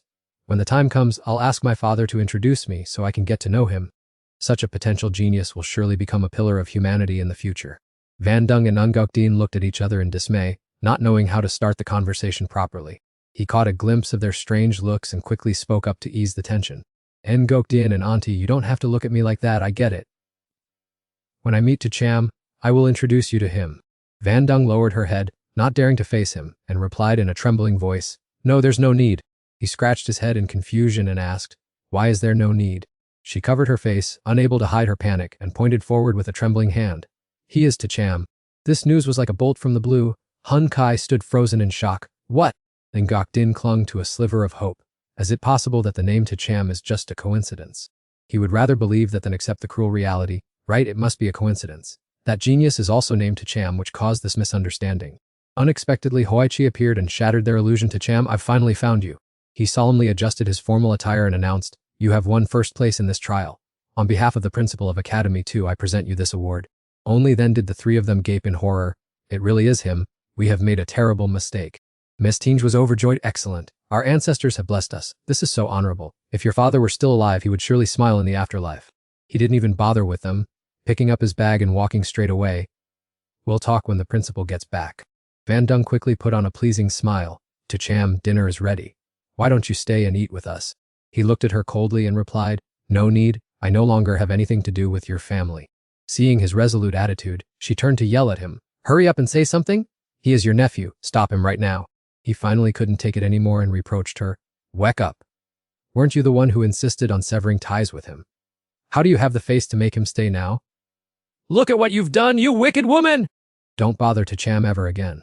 Only now did Van Dung feel utter regret. To mistake such a rare genius for a useless nobody and kick him out. Losing everything was more painful than death. I truly deserve to be cursed. On the other side, Hoichi asked as they walked. Cham, do you know why I had to find you so urgently? He casually replied, it's definitely not for romance. He proudly raised his head and announced, nonsense. Listen carefully, the Alliance's reward for you this time is a direct admission spot into Tianqin Academy. This made history for all three academies in Hedong province. The principal was extremely proud to have a student directly admitted to that prestigious school. Cham remained calm and indifferent. Is that all? Isn't there any more practical reward, like gifting me a villa for example? Ignoring his words, Hoichi excitedly explained, you kid, do you understand? A direct admission spot to Tianqin Academy is extremely precious, with no more than 3 people per year. This is a huge honor. Don't think that just because you're first, you're guaranteed a spot there. Let me tell you, every year there are provincial top scorers who fail to get into Tianqin Academy. With this spot, Academy 2's exam performance this year is basically secured. Furthermore, Murong Lilian is also at Tianqin Academy. You still have that unclassed skill slot she promised you, so you can go find her at the same time. Hearing that, Cham decisively replied, I can't find her anymore. Hoichi asked in a daze, what do you mean? He replied nonchalantly as if it were no big deal, I already sold that slot. Hearing this, he immediately questioned angrily, what? Do you realize what you've just done? That is an extremely rare skill that so many people crave but cannot get, and yet you went and sold it. This is absolutely absurd. Suddenly, the system sent a quest notification to achieve an achievement within 10 hours, clear a 2-star dungeon 10 times. Looking at the notification board, his heart surged. Another new quest. To others, skills were priceless, but to him, as long as he completed the system's challenges, he would receive them continuously without end. He still didn't understand and kept complaining incessantly. Mu Ronglu Lian is a legend at Tianqin Academy. The person holding the future of the 9 stars definitely includes her. What she brings to you isn't just skills, but your entire destiny. You've truly driven me mad. Do you even understand that? I felt my ears ringing from his lecture and quickly changed the subject. Dean, I have one more question, though I'm not sure if I should ask it. He was still angry and growled in a low voice. I scratched my head sheepishly. Is it possible to sell the direct admission ticket to Tianqin Academy? It was unbelievable that he would ask such a question. Hoichi was so irritated he lost his composure. Good grief, get out of my sight immediately! At a certain luxurious apartment. Lathieu stood with his arms crossed, looking out the window, questioning in a hostile tone. Can anyone explain to me why 2 5-star assassins on the ranking board couldn't take that brat down? Minsao reported cautiously, Sir Lathieu, I believe those 2 assassins performed according to their abilities. They must have encountered an extremely difficult opponent. Lu Tam, standing beside him, chimed in. That's right, those were verified 5-star masters. He turned around and made a decision. I will go find that brat myself. The ancient ruins are about to open, and I must reclaim the ruins' key at any cost. Dian Thuk, who had been standing in the corner, finally spoke up to encourage him. Lathieu, the human race's entrance exams are coming up. Please focus on winning at Tianqin Academy and don't let a few minor setbacks affect your future. Leave this matter to me. He adjusted his collar and replied respectfully, Dian Thuk, you've arrived. You are a 4-star spirit archmage. If you take action yourself, there is no way you could fail. Elsewhere, I stood before the school gate, eyes pensive, scanning the surroundings as if waiting for something. Lailoy called out when he saw me, Taka, we've arrived. 3 new demon realms have opened. I don't know which one we should choose for training. I made a decision without hesitation. No need to go far, just choose the 2-star dungeon like last time and let's go. Thinking of that place, he couldn't help but feel wary. That 2-star place is very dangerous. With just the 3 of us, it's far too reckless. Just then, I ran into Tat Hoi passing by. I had a new idea. Too few people. Look, Tat Hoi is over there. Let's ask him to join us. I called for him to stop and extended an invitation. Hey, do you want to join our team for a dungeon run? But he refused coldly. Forget it, you guys go ahead. I have business to attend to. As he walked away, he calculated, it's a waste of time to go with that group. I must get to Tianqing Academy to find senior sister Mu Rong. As long as I possess martial profession skills, I, Tat Hoi, will definitely be the provincial champion in the upcoming exams. That guy Taka is truly ignorant for selling his profession skills. He doesn't even realize what a precious thing he just lost. A while later, near the dungeon gate, I was surprised. Why is it so crowded here? Lailoy explained. One of the entrances to the demon realm is right here. These are people preparing to enter the trial or those who have just finished a battle. After all, despite the dangers, the demon realm is a fertile land. As they prepared to enter the secret realm, the people around them looked on with curiosity. Where are those 3 kids heading? The demon realm is in that direction. Isn't that a mutated 2-star dungeon? I think that's the one at the top of the rankings. Taka, isn't it? Suddenly the system sent a notification. 2-star dungeon, Spider Queen's Lair, requires a large party of 40 people. Looking at the parameters in front of him, I felt puzzled. I didn't see this information before when entering. Tu Long conjectured confidently. This must be a new feature created by the Supreme Tower, perhaps to warn professionals about the danger level of the secret realm. It was unexpected that this place, after transforming into a 2-star dungeon, became a massive dungeon requiring 40 people to enter, proving that the danger here was not to be taken lightly. This made Lailoy feel uneasy. Tixa, are you sure we shouldn't call more people? I'm very worried. But driven by the desire to become stronger than everyone else, I didn't care about the difficulties. No need to worry. Let's seize the time and get in. Outside, people watched them with admiration but also suspicion. They actually dared to go in. I heard he's professionless. Is that true or false? Yeah, I also heard rumors that he topped the trial only through luck. It was probably just because that fire fell from the sky, accidentally giving him a huge advantage. Whether they are boasting or not, the fact that 3 people claim they can clear a 2-star dungeon intended for 40 people is truly a joke. They will definitely be crushed soon enough. As soon as they entered the secret realm, they were immediately scattered to random locations by the system. I calmly gave the order as if I were well accustomed to this. Li Lai, hide your hidden attributes and start luring the monsters. He quickly complied without the slightest doubt. Brother Su, I'm entrusting my little life entirely to your hands. Before long, without disappointing me, he came running with a massive horde of monsters thundering behind him, the ground shaking violently under each of their heavy footsteps. Li Lai ran for his life in a panic. Brother Su, save me! He smiled composedly and with great satisfaction. It had to be admitted that Li Lai's monster-attracting physique was even more effective than a divine artifact, making the sweep easier than ever. What comes next is when the true miracle appears. Having spoken, he waved his hand to summon a large force of monsters to confront the enemy head-on. The 2 sides clashed fiercely. In the blink of an eye, that monster horde was completely overwhelmed. Witnessing this majestic scene, his eyes widened in shock, his breath quickening as he saw hundreds of 2-star monsters crushed. Another miracle had been created. At the same time, in a deep cavern, the violent tremors outside had caught the attention of the inhabitant there. The Spider Queen lazily awoke from a long dream, sensing the activity outside. Has another fresh feast found its way to my door? The strong shocks from above caused the spiderlings to fall haphazardly to the ground. She quickly realized something was wrong. These sounds were not normal at all. The heavy stone door burst open, followed immediately by a whole army of monsters swarming inside. Upon seeing that army, a primal fear flared up. Damn it, is it those bastards again? Li Lei eagerly volunteered. Brother Su, I'm starting to get excited. Let me go lure some more of these monsters. I coldly interrupted him, leaving him dazed. It's no longer necessary. Why is that? He gave an implicit and confident smile. Quite simply, it's because we've already cleared this stage. His mind was a mess of 10,000 questions. Don't joke around. We just entered and haven't even explored 1% of the dungeon yet. Just then the system voice echoed, leaving them both stunned. The Spider Queen's lair has been cleared. Do you want to teleport out of the secret realm now?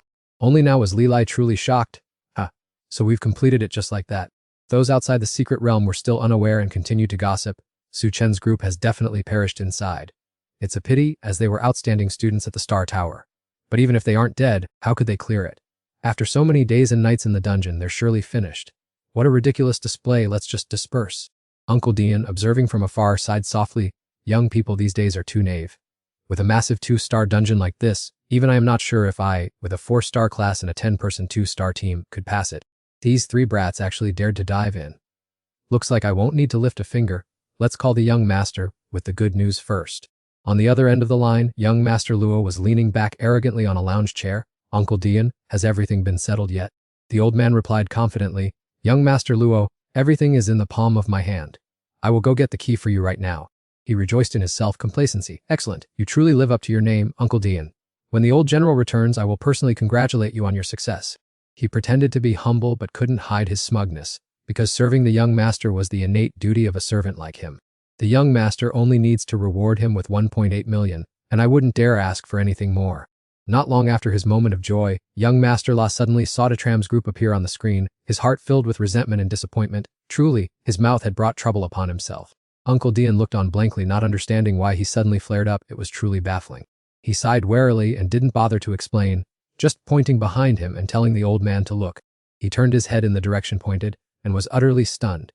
You guys, when did you crawl out from there? The surrounding crowd was both surprised and curious, whispering among themselves, can someone explain this to me?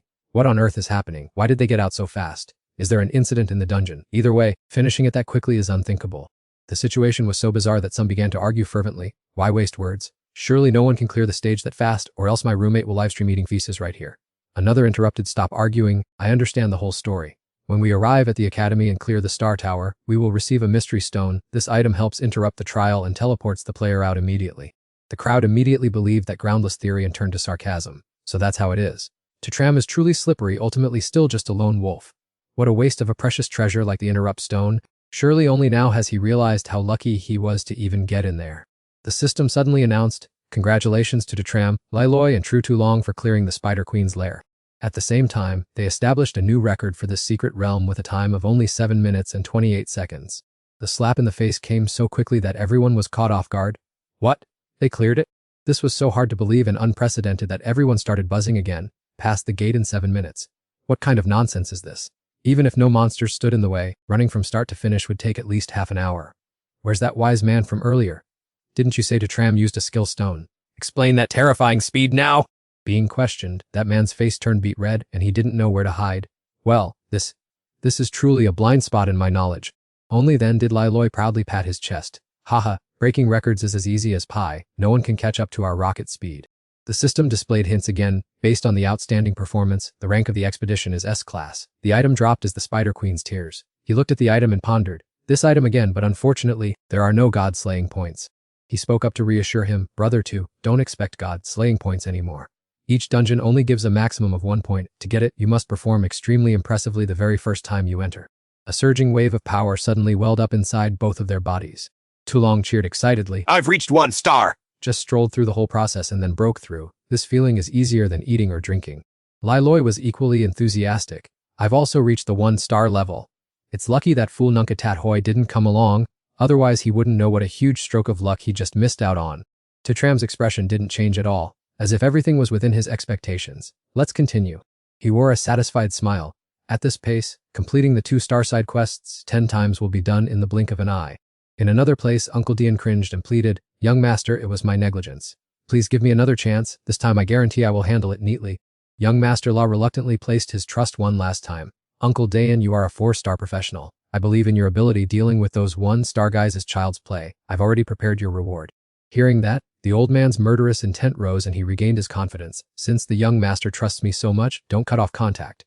This time, I will broadcast the killing live for you to enjoy. Exactly 5 minutes later, the outcome of the battle remained unchanged from the start. The Spider Queen was still being trampled by them, unable to call for help. It's happening again. This is not good. Someone save me. The 3 casually walked out before the stunned eyes of everyone, and the system's voice rang out again. Congratulations to Tram and Liloi. Tru Tulong has cleared the Spider Queen's lair secret realm and set a new record.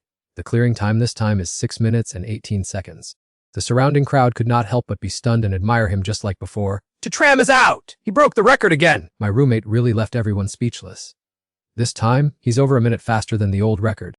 I'm not worthy of calling his name anymore. I willingly call him God too. The crowd out there is green with envy. If you're thinking of joining them, you might as well give up on the idea. This large-scale dungeon is excellent for farming experience. 2 runs are enough to hit the cap. Unfortunately, there's no star tower here, so you can't use professional training to reach 2-star status. but reaching 2 stars is already the peak of human capability anyway, so there's no point in lingering on regrets. Just as that electric-type user was charging over at breakneck speed, seemingly having gotten rid of that brat, it's time for me to livestream the farewell. 1 strike is all it takes. Young Master Law should start preparing a grand feast. Yet, before they could even do anything, the 3 of them had already vanished into the dungeon. The old man stood frozen in place, utterly confused. What the hell is going on? Why did they just throw themselves in there? Young Master Law, in the distance, was beginning to lose his patience. Damn it all. The people around couldn't fathom his actions. Why would Su Chen go in there? This move is hard to understand. His experience has clearly peaked and can't increase any further, so isn't it a waste of time to keep grinding? Truly, we can never keep up with Su Chen's way of thinking. Inside the dungeon, the Spider Queen was cowering in fear, having endured this for the past 2 hours. She clutched her head and lamented. This is the 10th time today I've been trampled by those people. Don't bully the weak like this. Why do I have to keep these bitter memories? Every time I am reborn, I end up imprisoned here. Is this the decline of morality or a twisted human nature? That group kept trampling her until she had no strength left to resist. Dust filled the air for miles.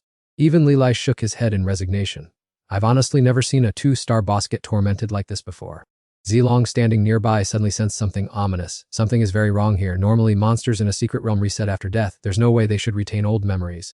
Why does this Spider Queen remember everything so clearly? He speculated based on his own experience that perhaps this incident stemmed from the strange mutations that have been occurring in the secret realm lately. After countless rounds of torture, the Spider Queen finally breathed her last. Su Chen, with a blank expression, calmly began walking away. It's over, let's head out first. She lay there gasping, her heart filled with bone-chilling hatred. I hate this so much. I want to cast a curse of despair, using my soul, bones, and flesh to hex the mastermind. I must kill him or those he loves most, making him suffer in torment forever. Immediately after, a mysterious wave of cursed energy erupted from her body and spread outward. At the exit, all 3 were successfully teleported out. Su Chen felt relieved now that everything had gone smoothly. Finally finished the mission. I hope the reward this time doesn't disappoint. Suddenly, the flow of power within his body leveled up. Soon after, he collapsed to his knees, clutching his head as a violent wave of pain hit him. Li Lei, standing next to him, couldn't hide his concern. Brother Su, looking at this reaction, have you leveled up again? He stood up with difficulty, full of doubt. I reached 4 stars. Why does my head feel like it's going to explode every time I level up? The feeling gets worse each time. Clearly, my strength hasn't changed much. It's as if even reaching 9 stars wouldn't change the essence of things. Zilong muttered with regret, what a waste. We reached the 2-star limit before clearing the star tower, so we couldn't accumulate more experience. Otherwise, with the 10 2-star dungeon runs we just did, we might have hit the 3-star threshold long ago. Suddenly, the X system in his head chimed. Congratulations to the host for achieving the milestone of completing 10 2-star dungeon runs within 10 hours. You have received the special skill Deft Hand. Su Chen was stunned by the name of the skill and asked for clarification. The system replied, congratulations to the host for obtaining the skill Deft Hand. Just as the name implies, this skill allows you to instantly strip an item off your opponent and possess it immediately.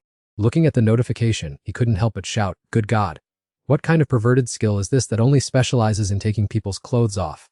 Are you trying to turn me into a pervert who picks pockets? Suddenly, Su Chen felt something ominous happening. A strange stream of energy began snaking into his body. What on earth is this? Just then, the HX system popped up, warning you are being attacked by the Spider Queen's Curse of Despair.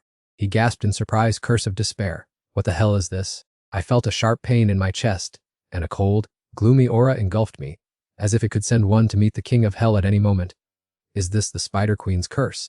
The 2 people standing beside me were both restless and uneasy, sharing the same question, what is happening?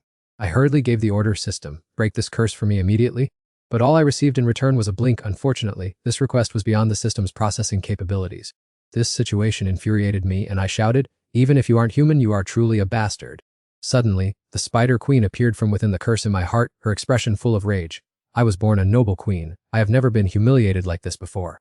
Now that I have used my very soul as the price to cast this despair upon you, kill the person closest to you, or your dearest one. Your hands will be stained with blood and eternally cursed by all. Li Lei exclaimed in shock, what a curse. Zilong, standing nearby, was also stunned and added, kill the person closest to us. I did not expect things to turn out this way. This beast is truly malicious and cruel, and now the situation will be even harder to resolve. After saying that, I immediately ordered, you 2 get away from me as far as possible. Both of them looked troubled and confused as they looked at each other. Brother 2, this Uncle Dian, who was observing me from behind like a predator, decided it was finally unnecessary to rush in anymore. This kid has actually completed 10 2-star dungeons in a row. He's more talented than the young master and has a bright future. But unfortunately, he offended the young master, so there's only one path left for him, death. This time no mistakes are allowed, I must finish him within 5 seconds. Calling the young master has already affected my performance. On my side, we were completely unaware. Everyone was still urging each other, Go everyone, go quickly! It will be too late soon. Zilong stubbornly refused to listen to me. Brother 2, I am not leaving. If there is no other way, then just kill me. I was deeply worried about the two of them, but no matter how much I advised them, they wouldn't listen. How strange, why won't you listen to anything I say? Li Lei punched his chest 5 times. With tears in his eyes, he said, I am willing to sacrifice myself. Brother 2, although I am very afraid of death, among the 3 of us I am the most useless.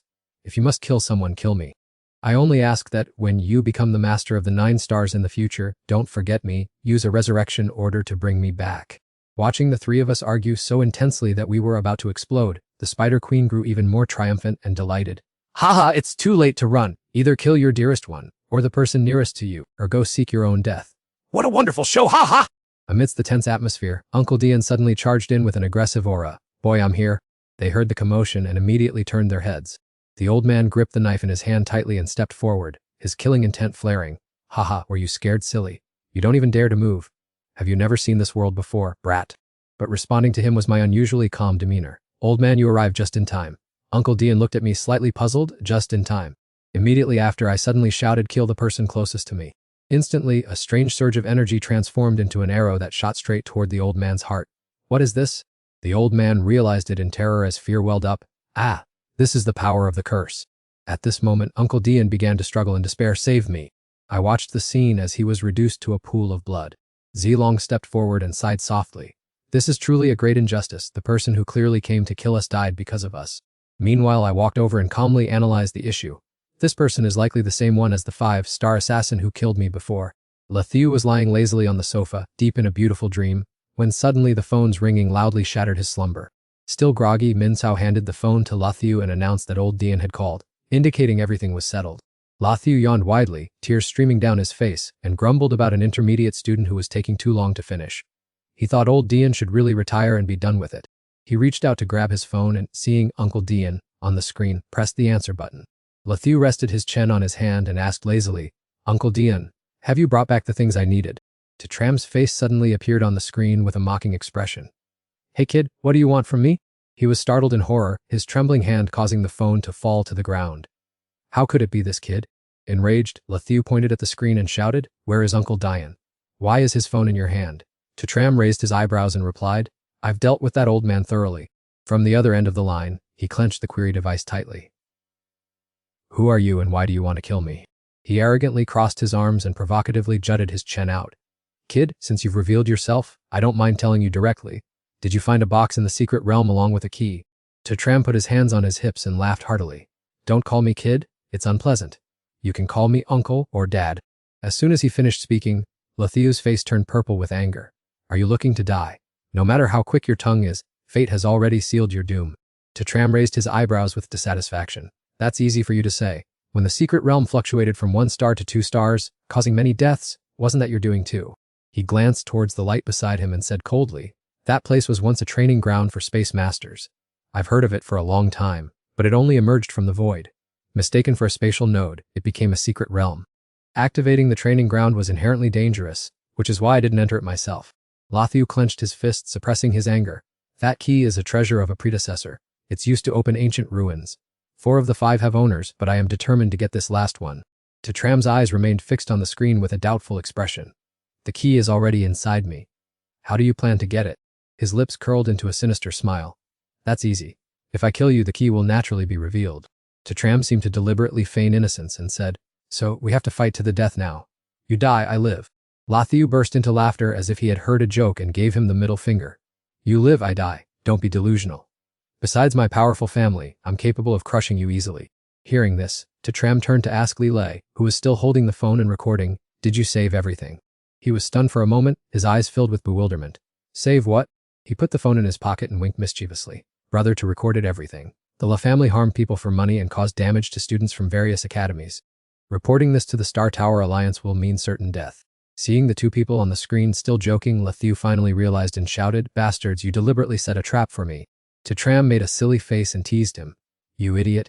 Today I'll teach you a lesson you'll never forget. As soon as he finished speaking, the phone screen went black and turned off. A hint of worry flashed across Zilong's face. The La family is a prominent force in this dragon district, with various powerful experts in their household. Even with evidence, it will be difficult to overthrow them. He snapped his fingers decisively. At least they won't dare to openly kill me anymore. Let's leisurely play with this kid.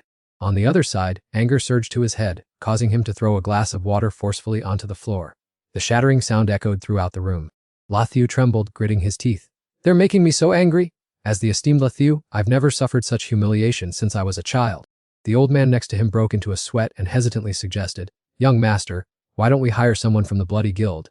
They're having a promotion these days. If you become a member, you get a free 6-star assassin.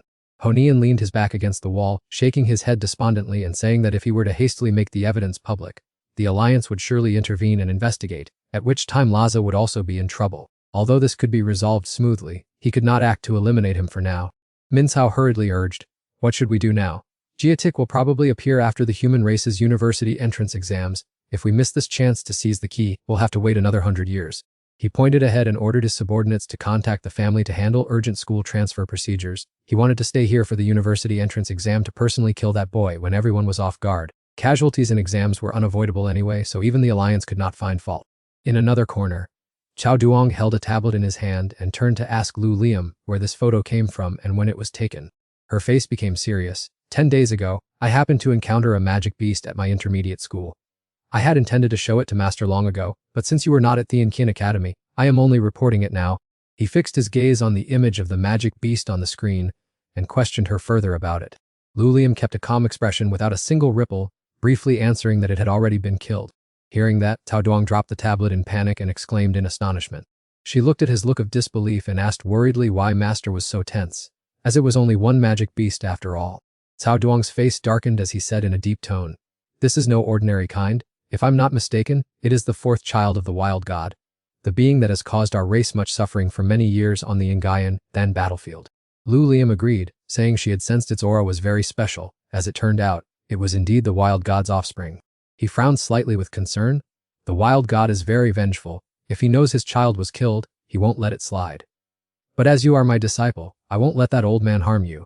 Lu Liam hurriedly waved her hands to explain that she wasn't the one who killed it, which briefly surprised him. If not her, then who?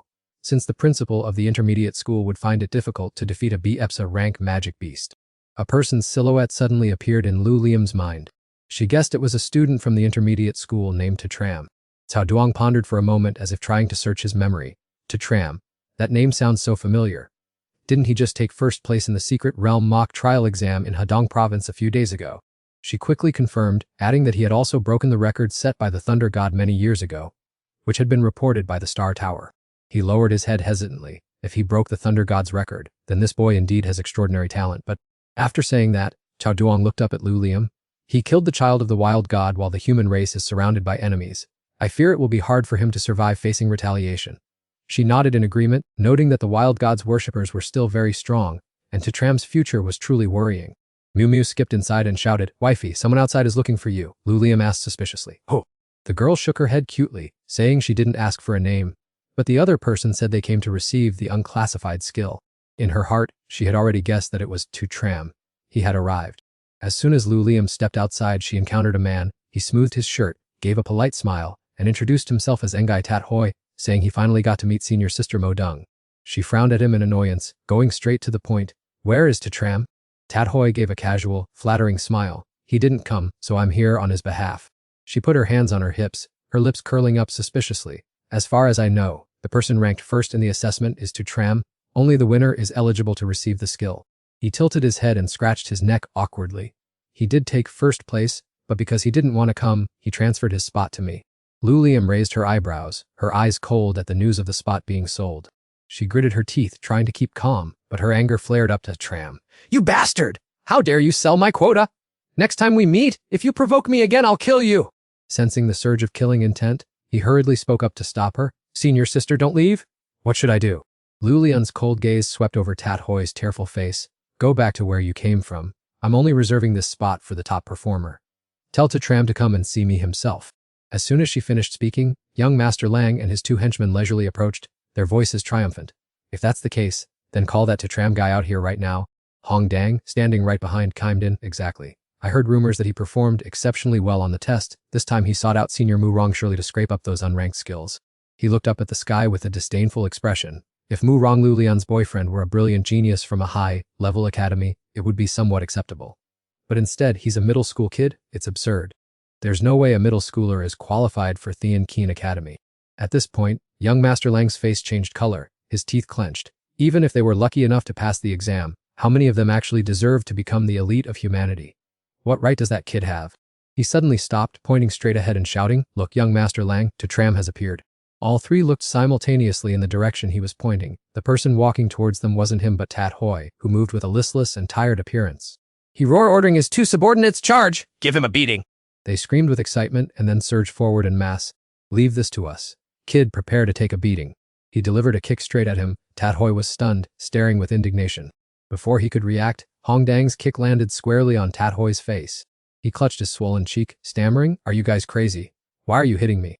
Without giving Tat Hoi a chance to explain, the whole group began punching and kicking him relentlessly. He cried out in pain, "Who are you people to assault me for no reason?" He stood looking down at Tat Hoi lying flat on the ground, then nonchalantly raised his foot and stomped hard on his leg. With a bruised face and trembling body, Tat Hoi continued to question them. "Why do you despise others so much? I've already taken the beating, but at least tell me why." Young Master Lang folded his arms and looked down with cold eyes. "Tram, even now, do you still not understand the problem?" Upon hearing his name, he tried to struggle up, pointing straight at his own face and shouting, "Tram, my foot! Open your eyes wide and look carefully, I am Nguyen Tat Hoi." He hesitated slightly, asking back blankly, "Wet, so you're not actually Tram?" Vien held his phone out in front of him. "Young Master Lang, it seems we hit the wrong person. He's really not Tram." Looking at the photo, he looks nothing like him. He glanced at it and immediately turned to leave. What a waste of time. Everyone disperse. Tat Hoi lay curled up on the ground, sobbing quietly. "I spent so much money, learned nothing, and got beaten for nothing. If I had known, I'd rather not have bought that damn spot." Elsewhere, Tram's group of three were walking quickly, their eyes scanning the surroundings carefully. From afar, three figures in black were watching the group intently. "Are these truly the targets we are searching for?" One of them pointed coldly. "Though rumor has it Mu Rong Lulian killed the fourth prince, detailed analysis of the recorded images shows she had no chance to strike at that time. The real killer is Tram." The person next to him smirked triumphantly. "Killing him will be a great achievement. The pseudo-god will surely bless us. It is the only path to transcendence." The scene shifted to Cao Duang's house, where he was leaning back on the sofa, taking a sip of wine and exclaiming, "I must admit the brewing techniques of the tree monkey tribe truly far exceed those of mortals." Seeing Lulian preparing to leave, Cao Duang spoke up, "Disciple, why are you in such a hurry to go somewhere?" She kept a cold, emotionless face. "I'm going to find Tram." He lazily raised his wine glass. "Why look for him? Sooner or later, he will be targeted by the pseudo-god. With humanity's current situation, if that pseudo-god decides to strike someone without powerful support, no one can stop it. Don't let yourself get involved when that happens." Eldulim was still stubborn and refused to give up, even seeking him out to settle debts. Cao Dikarj smiled meaningfully, finding it truly ridiculous that someone would travel thousands of miles to settle scores with a middle school student. Little Eldulim's personality was never impulsive enough to fall for a guy like that. In another direction, the three of us delved deep into the demon realm where desolate scenes stretched across the entire path. Right before their eyes, the one-horned wolf was placing its sharp claw on a human skull. He walked around, looking around vigilantly. "Is this a demon realm? I always thought they were only in remote wilderness, never expected one to be right here." T. Long frowned seriously. "In reality, demon realms often descend upon human cities. This place is Bian District, a small, once thriving city." He paused for a few beats, then sighed. "Spatial cracks opened, causing demon beasts to pour out like a flood. Only a few lucky people escaped. The demon realm is a terrifying disaster that demon gods use to invade human territories." I slowly advanced, gently holding the teddy bear. He stared at it intently with a sorrowful gaze. "The demon realm is hell on earth and the end of the world." Elkolai clenched his fists in anger. "Destroying the demon realm is difficult because monsters continuously pour out from spatial cracks. Unless a powerful expert guards it, it's impossible to completely wipe them out. The demon kings residing there are even more terrifying than humanity itself." Tia Chechwam turned and walked away, then spoke, "Let's go back. The demon realm is no longer beneficial to our strength." A deep unease surged within him. Seeing the citizens buried with no chance to resist, he finally fully grasped the cruel extent of survival. The three guys were still secretly tailing T. Cham's group. T. Min, eager to make a move, was stopped by Eng Dithian. "Wait. Bianan district is currently filled with students preparing for the college entrance exam, and there are many teachers keeping watch around here, so don't act rashly." They all hastily sought a more discreet location to carry out their plan. VV anxiously urged, "Don't hesitate any longer or we'll lose our chance if they return to the academy." His gaunt face snarled, "Act now." T. Long sensed a dangerous aura and immediately spun around, shouting loudly, "Careful! There's an ambush from behind." Negithin, with a fierce expression, rushed forward and yelled, Tiacham, quickly and obediently surrender your life. He gnashed his teeth in anger. It's these bastards again. This is the third time in just a few days. Tiacham concentrated firepower into his palm. You're truly underestimating others too much. He unleashed a powerful punch forward. This one strike will send you to the afterlife. He laughed wildly without any fear. You brat, don't even think about sending us anywhere if you haven't asked your grandpa's permission to kill. Tr Chacham's punch had just landed, sending the entire group flying far away. Look at that. The immense power from his punch shook the entire space, and those people were pressed down by the pressure, unable to get close. All three guys spat out fresh blood. Negithin braced his hands on the ground, looking at him in utter astonishment. Is this the strength of a middle school student? The person next to him, clutching a severe wound, exclaimed, the intelligence was wrong. Even the director couldn't unleash a punch like this. Tr Chum clenched his fist and coldly questioned, are you lackeys sent by young Master Lai? Hearing that name, he yelled, who is young Master La? We belong to the Wild God cult. The one who killed the great Wild God's fourth son will surely pay a heavy price. LKLI, hiding in the corner, poked his head out. So it's the Wild God cult followers.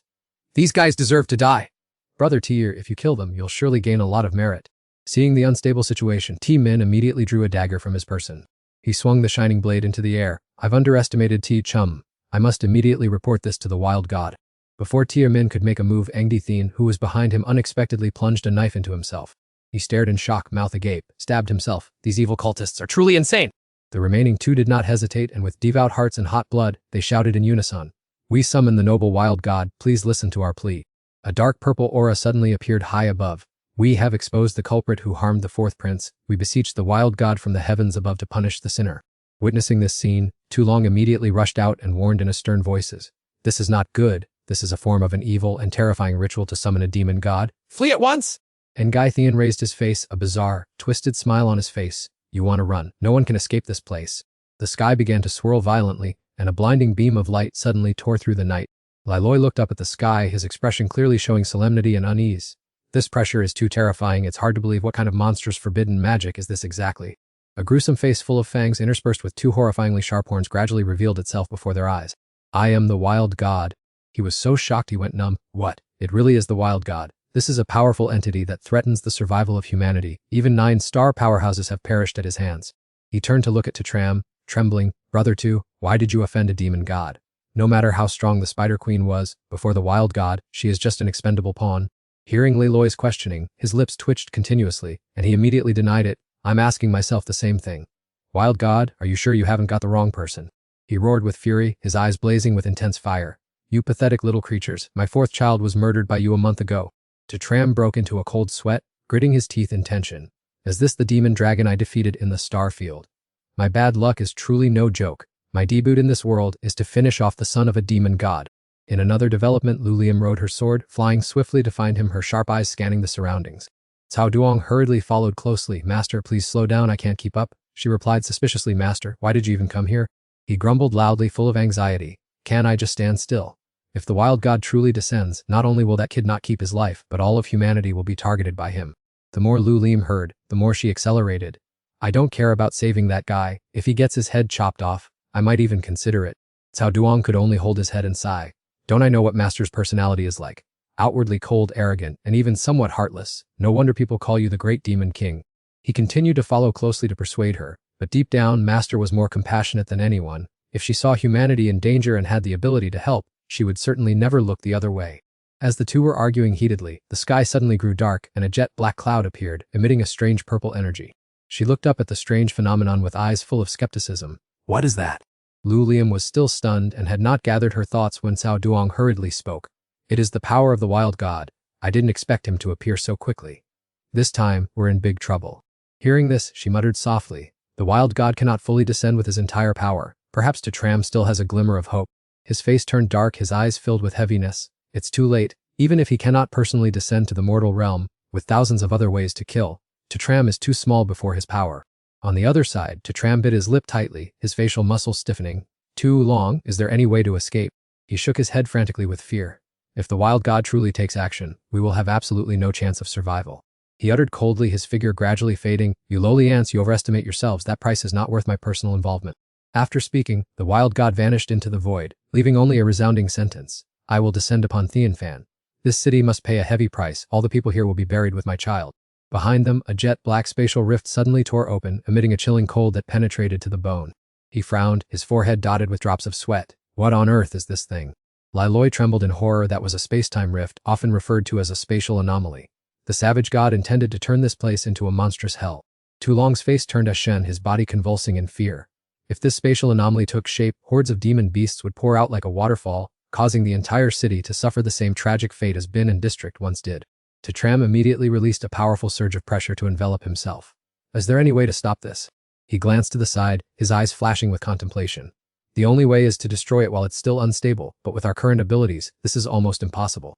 From the spatial rift, she emerged with a horrifying laugh. I have arrived! This is the succubus! The surviving minions cheered endlessly as the succubus appeared. They are monsters of C rank and above with extremely annoying tricks. This demon domain is truly terrifying, only destruction brings rebirth, and the savage god will rule the world. She crossed her arms over her chest, revealing a cold arrogance. Great savage god, I humbly obey your will and guard this place. Looking at the thick purple aura in the sky, they roared, wipe them out and slaughter all the residents in this city. The two leading figures, Lu Liam, immediately rushed towards the violently surging dark aura. A hint of doubt and worry flickered in her eyes. Isn't that master? Or am I mistaken? Cao Duong immediately nodded in affirmation. No mistake, that savage god has gone mad. He spares no energy to open the spatial anomaly and turn this place into a demon domain. Hearing this, she was stunned, as if wanting to crush everything. At this rate, even if we arrive in time, the spatial anomaly will already be complete. It's too late. In contrast, he maintained an unusually calm demeanor. I have sent an urgent plea for help to the Alliance. Now we can only try to save as many lives as possible. In a flash, both of them simultaneously burst forward with terrifying speed. On this side, the succubus raised her razor-sharp claws towards Tram. The will of the savage god is inviolable. Both you and all the people here must die. After that, I will slowly savor your tender bodies. Hearing those words, Tu Long and Liloi broke out in a cold sweat, their minds in turmoil, their hearts pounding as if wanting to leap from their chests. His rage conversely erupted more fiercely than ever. I will absolutely never let this heinous thing happen. She was completely calm, without a hint of wavering, as she stepped forward to stand before Tram. What if you don't allow it? You're nothing, and your words are utterly meaningless. Before she could finish her sentence, he roared, his muscles tensed, his fists clenched tight, and he lunged straight towards his enemy. Get lost! The powerful punch landed directly on her face, making the surrounding space violently shake. The blow sent the succubus flying back, her body swayed, unable to dodge, before crashing hard onto the ground. She brought a hand to her face, scrambled to her feet, and shrieked, You wretched human! How dare you hit my face! After regaining her footing, the succubus began to cast her technique, Mmixi Tensit Ven Vitao. She let out a grotesque laugh, the sound tearing through the air. I will drain your life force until you experience the most agonizing death imaginable. Recognizing this technique, he immediately shouted a warning. Don't look into her eyes or you will completely lose your sanity. The succubus flashed a seductive smile, her eyes full of self-satisfaction. My enchantment technique has reached the supreme realm. Even if you don't look, just hearing my voice or smelling my scent is enough to be enchanted. Men, by nature, cannot resist. He clutched his flushed face, trying to restrain himself as he saw Liloi gradually falling under control. Too long, we can't bear it anymore. Everything depends on you. As he finished speaking, Tram's eyes immediately transformed with flickering heart shapes appearing within them. Seeing this, she slowly approached. If you offend the savage god, even gods won't be able to save you. I will take your heart first as an offering to him. The succubus raised her sharp claws high, preparing to deliver a finishing blow. D. From nowhere, a knife suddenly appeared in his hand. Tu Long transformed into a girl, shocking her. What in the world was that? Mzima gritted her teeth, unable to believe her target was unharmed. No way, how could a man remain so lucid? Tu Long smirked, sorry. He replied with a wicked smile, does it matter if I'm a man or a woman? As soon as he finished speaking, Tu Long immediately lunged with the knife, attacking Mzima with precise speed. D. She spat out a mouthful of black blood. I died so unjustly. The Wei Tian group panicked upon witnessing her swift and decisive end. Impossible, Mmai is dead. A mid-level student defeated a Class C demon beast. Are my eyes deceiving me? After dealing with her, the other two returned to normal. He ruffled Tu Long's head and praised, Tu Long, well done. He sighed in relief. That was dangerous. Mthima's skill is terrifying, making one lose their mind in an instant. Fortunately, Tu Long was here. He turned to them with a still grave expression. Mzima was only caught off guard by me. Otherwise, a demon beast of this level would be at least comparable to a 3-star boss in a secret realm. We wouldn't stand a chance. From the sky, his roar echoed through the space. Insolent fools, how dare vermin like you resist? I will send you to meet your maker. Tu Cham angrily raised his middle finger and cursed. Wild god, I despise you. What are you shouting about? If you have the guts, come down here and fight me one-on-one. Viviange glared at him and shouted, you impudent brat, how dare you insult a deity? Tu Min standing nearby also gritted his teeth. This guy is so hateful. Tu Cham ignored them and continued to mock. You can't come down here yourself, can you? If you could, you wouldn't be standing there yelling pointlessly. He was not angered by the insults. You ants, I am too powerful to descend, but the demon realm has arrived. None of you will escape. You will all become food for thousands of demon beasts and turn into foul-smelling dung. From the spatial rift, the head of a hellhound began to emerge. Upon seeing it, fear immediately engulfed him. It's the powerful demon beast hellhound. The spatial rift must be closed immediately, or the entire city with millions of people will be destroyed. He moved towards it, gathering energy with his anger rising to 100,000. Let me handle this. Within the vortex in the sky, the wild god's mocking laughter echoed. Humans, with just a word, you make a deity laugh. What right does a weakling like you have to stop me? He clenched his fist, encased in aura, and delivered a direct blow to the spatial rift. Disappear now. The rift, struck by a powerful blow, gradually began to shrink. He stared in disbelief. What? The spatial point has shrunk by a third. No wonder you could kill my fourth child. So, you possess this terrifying power? Around Tucham, flames of fury erupted, his power level still at 100,000. I told you I won't allow this. Tucham unleashed another strike, this time with even more devastating power, causing the flames to erupt fiercely. The spatial rift began to close, seemingly being pulled back into the void. Witnessing this, the wild god urgently shouted orders. Stop him! Do not let him destroy the spatial point. Countless hellhounds obeying the command surged forward in a frenzied attack. Tucham remained calm, without a trace of fear, and unleashed another powerful blow. Get out of the way! His arms were clamped tightly in its sharp jaws, leaving Tucham almost unable to resist. He gritted his teeth, enduring the pain, and looked towards his companion. Li Lai, cover me. Hearing this, he leaped excitedly from above. All right, you beasts, look at me. Lai Loi clenched his fist with determination. Fortunately, his physical endurance was still quite resilient. The pack of demon hounds, ambushed unexpectedly, spun around to glare at him with eyes burning with murderous intent. Seeing the unfavorable situation, Lai Loi hurriedly fled, glancing back to shout that the wild god was his dear son. The demon hounds, already agitated, immediately chased after his back in a frenzy. Seizing the moment the opponent faltered, he punched the crack. This finishing blow had to end it all. Taking the full force of the fatal strike, the fissure gradually couldn't withstand the pressure and began to close. The Gythene crowd recoiled in shock, not expecting an intermediate student to be able to stop a collapsing spatial point, truly beyond my imagination. The wild god roared in rage and swung its claws down. Insignificant human who dares to provoke me, even if I am corroded by the world, I will personally tear you apart. Its giant hand struck directly at Tucham's position as if to crush everything. Drenched in sweat, he stammered out, "Is the wild god really this strong? System, save me quickly!" The strike from the wild god's hand continued its powerful plunge downward. Tu Long stood frozen in shock, his face losing color as he shouted Tucham's name. He sat flat on the ground, wondering in a daze if he was still okay, and if the system had intervened to save his life. Looking closer, he saw Mo Dung Lu Liam supporting that hand. It wasn't the system, but her arriving just in time. The wild god's growl echoed. So it is the human prodigy Mo Dung Lu Liam. To block this blow of mine, your reputation is indeed well deserved. She delivered a sharp sword strike and then stepped back. You must pay for your crimes? Strike! Lu Liam's sword light flared up like a streak of light tearing through the sky, cutting straight into the giant hand. That image vanished into the void along with an arrogant laugh. If I can kill a human prodigy like this, the human race will lose a future powerhouse. The wild god continued his assault, summoning countless murderous purple orbs to descend fallen black stars. The minions cheered excitedly. Divine punishment has descended. Let this world be completely destroyed and then reborn in the ashes. Tu Long watched the falling black stars with a frozen body. This forbidden technique was truly impossible to evade.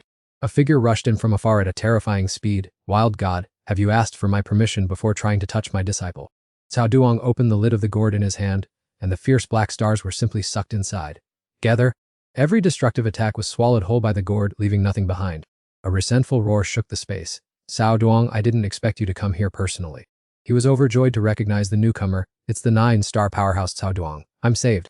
He paid no heed to the wild god, simply flicked the gourd forward and commanded, go back to where you were born. The gourd soared, creating a brilliant pillar of light that pierced through the churning purple clouds.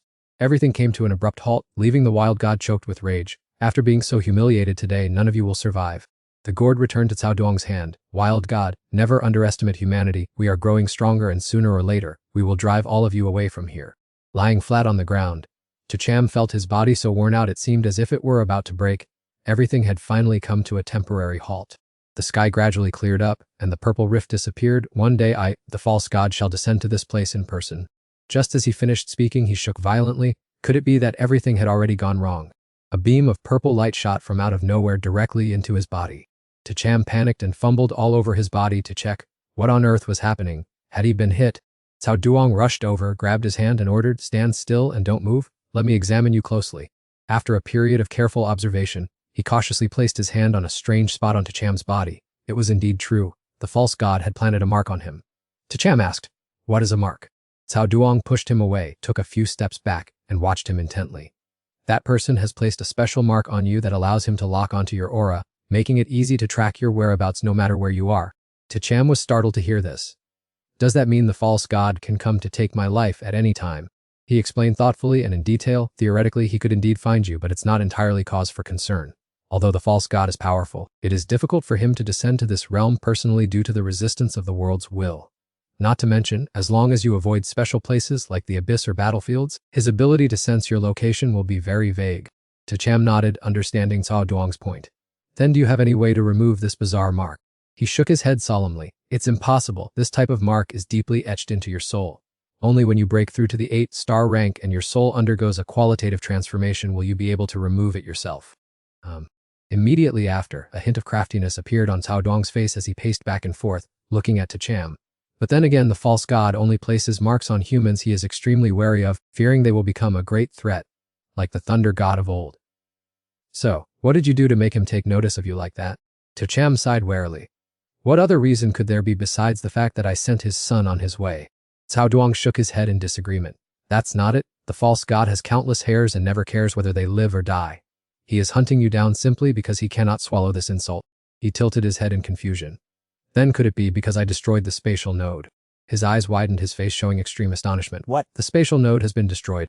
Cao Duong looked around. Because he had been so focused on dealing with the false god, he hadn't even realized that the nodes in this place had completely vanished. Such a formidable demon domain, yet it was neutralized before it could even take shape. He folded his arms and thought. Preventing a demon domain is a rare occurrence in the history of the Alliance. Was it really you who did it? Cham shrugged as if it were obvious. Plenty of people here witnessed it. Hearing his confirmation, he laughed heartily and slapped his shoulder. Well done, kid, you've performed a great service for the Alliance this time. On the other side, Laloy was being chased breathlessly by a pack of demon hounds. He shouted loudly, "Stop standing there gossiping and save me." Tu Long did not hesitate to deliver a powerful kick to the enemy. I'm here! An axe appeared in his hand as Tu Long observed the monsters surrounding them. Votian quickly led his team and appeared just in time. The glorious Blood Crane combat squad has arrived to save the day. They immediately charged into the melee with the ferocious beasts. With a precise sword strike, he split a monster in two. Kill them all! Do not leave a single one alive! He roared with momentum and swung his axe straight at the demon hounds. Kill them all! He rested his hands on his knees, panting as he stood opposite him. Cham, this is an Alliance combat team. I didn't expect them to come to the rescue. The reputation of this glorious Blood Crane squad is legendary. I heard they once stopped an entire beast-tide invasion with extremely glorious achievements. From behind, Lu Liam's voice called out, startling him. Cham. Lilei leaned closer and whispered, Takam, why does senior sister Mukdung's gaze always make people feel so uneasy? Tokam felt a chill down his spine and couldn't understand why. You're right. With a look like she wants to eat you alive, how can she hide it? He awkwardly turned around and forced a smile. Long time no see, senior sister Mukdung, how have you been? As soon as he finished speaking, Tokam received a fiery slap from her. After that, Lu Liam grabbed his collar and interrogated him. Didn't you like me? What kind of love is this, when you don't even dare to look me in the eye, and even secretly sold off that spot? Knowing he had been exposed, Tokam trembled and tried to appease her. Senior sister, please calm down and let me explain.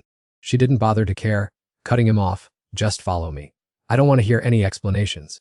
Fearing he would be beaten to a pulp, Tokam frantically called for help. Senior sister, please, don't. We're in broad daylight. Lu Liam dragged him into a secluded corner, leaving behind Tokam's desperate shouts. Sister! It's a civilized age. Don't be so violent. Help me, senior sister. The young man standing nearby turned pale, trembling all over. This scene was truly horrifying. In the distance, T-Long was fighting valiantly, defeating the incredibly fierce demon hounds. After clearing out the monsters, he plunged his sword into the ground, wiped his forehead, and let out a sigh of relief. As soon as V-Tune turned around and saw T-Long, his eyes glazed over. Her posture was truly beautiful. His subordinate saw this and came forward to ask, Captain, everything is done. Why are you still standing there in a daze?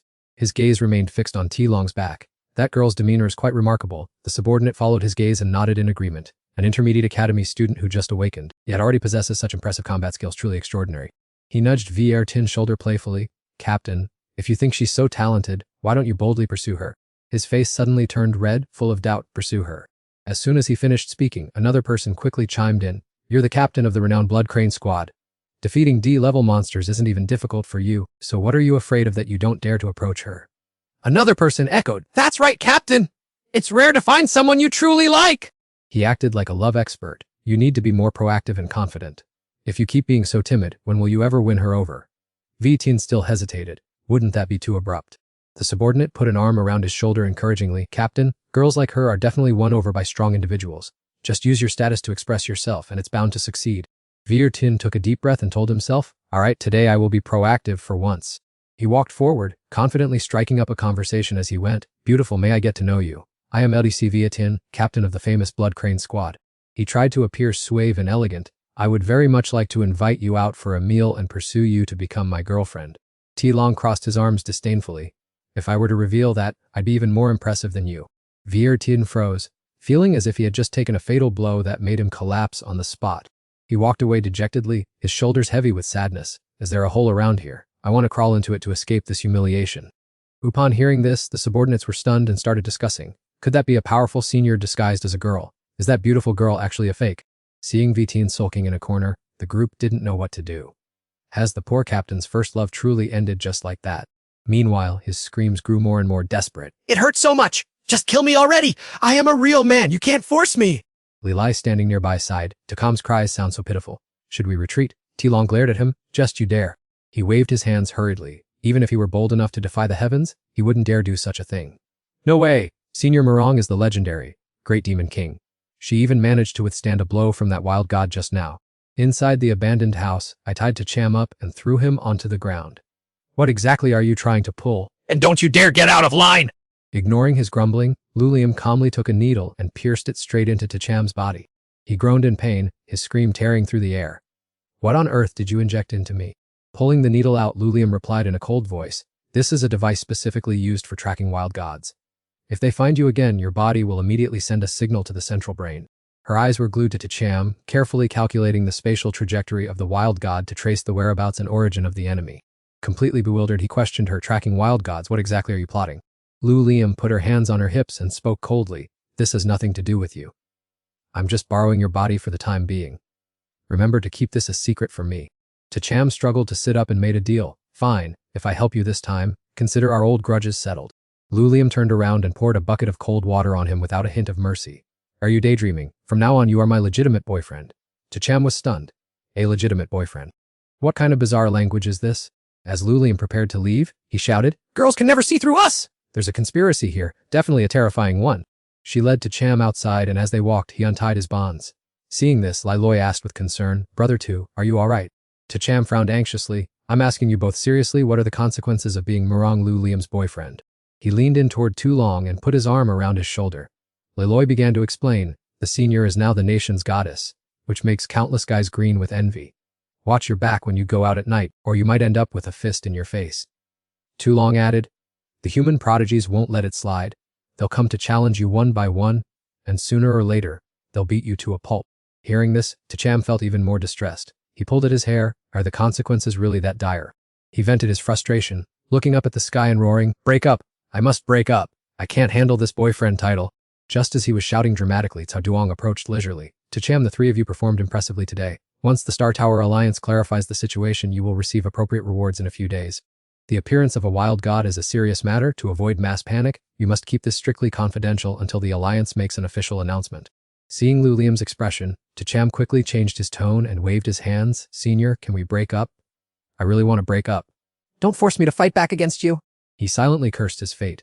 This woman was completely unreasonable. It seemed that even if he got into Thean Keen Academy, it would be hard to have any peace. If he had to attend the same school as her, wouldn't he be abused every single day? It would be better to apply to a different top-tier academy. 3 days passed. At the large square, a dense crowd gathered. The host on the giant screen announced loudly, Today is June 24, 1998. According to the Star Tower calendar, the Human University entrance examination officially begins. He spoke with bright, excited eyes. This year, District 16 of the Human Dragon region has a total of 5 million candidates, and that number has reached 50 million across all of humanity. I wish you all brilliant results. Take that first leap to become a dragon and march steadily toward becoming a future powerhouse. As soon as he finished, the young people below began to buzz. The day has finally come. After this exam, whether we pass or fail, we must all face fierce battles for the sake of humanity. I wonder if this year's test is hard. I've only reached 1 star level. The three of them stood in a corner lost in thought. This atmosphere really reminded one of the entrance exams in their previous lives, except the scale of this one was a massive global assessment. Suddenly, the Star Tower descended from the sky, appearing imposingly before everyone's eyes. Tu Long opened his eyes wide in astonishment. The Star Tower is here? The examination is about to begin. His eyes remained fixed on it with suspicion. This is the Star Tower. Ever since I arrived in this world, I have felt deeply that everything about humanity is closely linked to it. Seeing Cham's expression, Liloi couldn't help but speak up.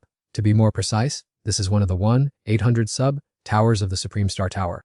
This university entrance exam is meant to select the powerhouses who will shoulder the future destiny of humanity. Once you achieve excellent results, you will be immediately valued by the Alliance.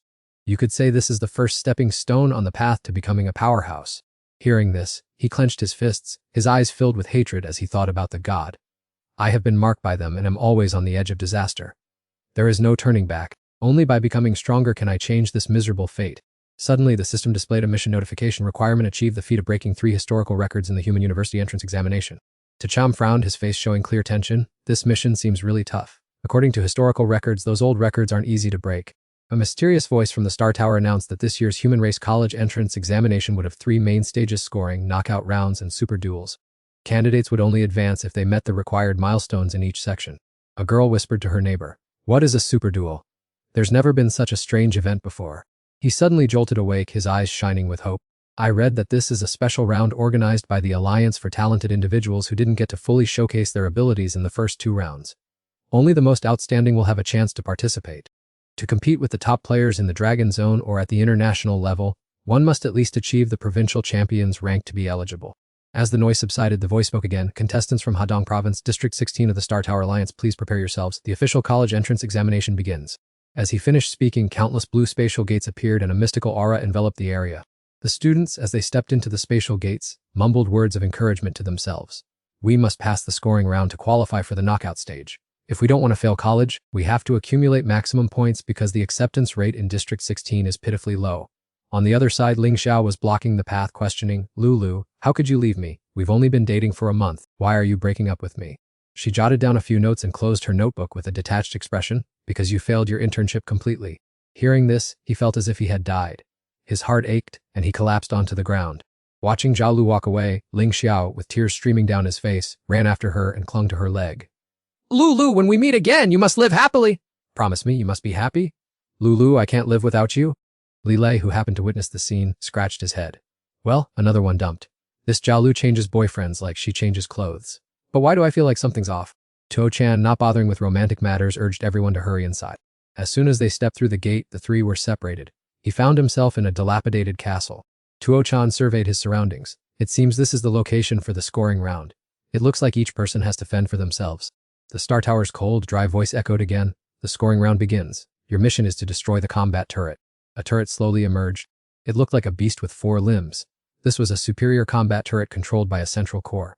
It was said to be a powerful support for experts on the profound Abyss battlefield. Before he could react, the turret unexpectedly fired, engulfing the area in smoke and fire. A missile tore through the wind towards Tu Chan. Although he quickly dodged, it pursued him relentlessly. It then soared into the air, making a dangerous loop behind him. He gritted his teeth, his eyes sharp, and exclaimed, "This darn thing, can cannonballs even have a homing mode?" Tuo Chan, swift as lightning, pulled a bucket from his pocket. The attack didn't cease. The missile shot towards him, forcing him to struggle to avoid it with the bucket. The situation was extremely perilous. A deafening explosion sounded from behind, kicking up dust that obscured his vision. After dodging the critical blow, Tu Chan stared intently at the turret. "Fortunately, I brought this collapsible bucket as a backup, or I'd be in serious trouble this time." It didn't stop, instead firing a dense volley of missiles. The missiles flew rapidly from all directions, targeting his position. Tuo Chan struggled to maintain his balance. "My energy is only enough for one powerful punch. I can't waste it on blocking missiles. I have to dodge first, then find an opening to destroy the turret." Seeing its target was unharmed, it coldly extended 2 more cannons. The turret continuously fired, a stream of missiles tearing through the wind towards him. Cham was sweating profusely, constantly twisting his body to dodge as the turret suddenly increased its firepower. This first hurdle seemed far from easy. Successive explosions echoed loudly with thick smoke, dust, and roaring flames billowing upward. Seizing the fleeting opportunity, he darted forward like lightning. The golden chance had arrived. Cham poured all his strength into his fist and shouted with determination, unleashing a charged punch to shatter every barrier. Just as he launched the decisive blow, the turret suddenly vanished without a trace, which was truly baffling. At that same moment, a notification board appeared, signaling that the first scoring round had concluded. Since Cham had caused 0 damage to the combat turret, he received a big fat 0. Hearing this, his eyes blazed with fire as he shouted, "Damn it, this test has a time limit. Why didn't anyone announce that sooner?" Cham tried to calm himself down and clenched his fists, thinking, "I was too careless. A competition like this surely requires balancing both time and damage output. I finally understand how it works now." Outside the trial area, the crowd was glued to the large screen. The first stage of the scoring exam had ended, and the rankings were about to be revealed. The score list appeared clearly. Leading was Lee Swang-nan from Earth Academy 1 with 18 points, followed by Tiu Ho-ho from Earth Academy 3 with 16 points, Hun Kai from Earth Academy 3 with 15 points, Han Bat Lap from Earth Academy 1 with 14 points, Engui Tat Hoi from Earth Academy 2 with 13 points, Deep Bat Pam from Earth Academy 1 with 11 points, and Triolo from Earth Academy 2 with 10 points. Thean Deep and several others stared at the list in bewilderment, wondering what was going on. Hoi-chi frowned when she didn't see his name. Why wasn't Tacham there? She shook her head in confusion. I am truly shocked. Not only is he not in the top 2, but his shadow isn't even in the top 20. Hung Lam stood nearby and laughed loudly. His true nature has been exposed. I already said that Tacham was just a lucky guy. If it weren't for the sudden change in the secret realm, how could he have passed the Thunder God trial? Unable to contain his annoyance, he ordered loudly, Spirit Tower, check Tacham's score immediately.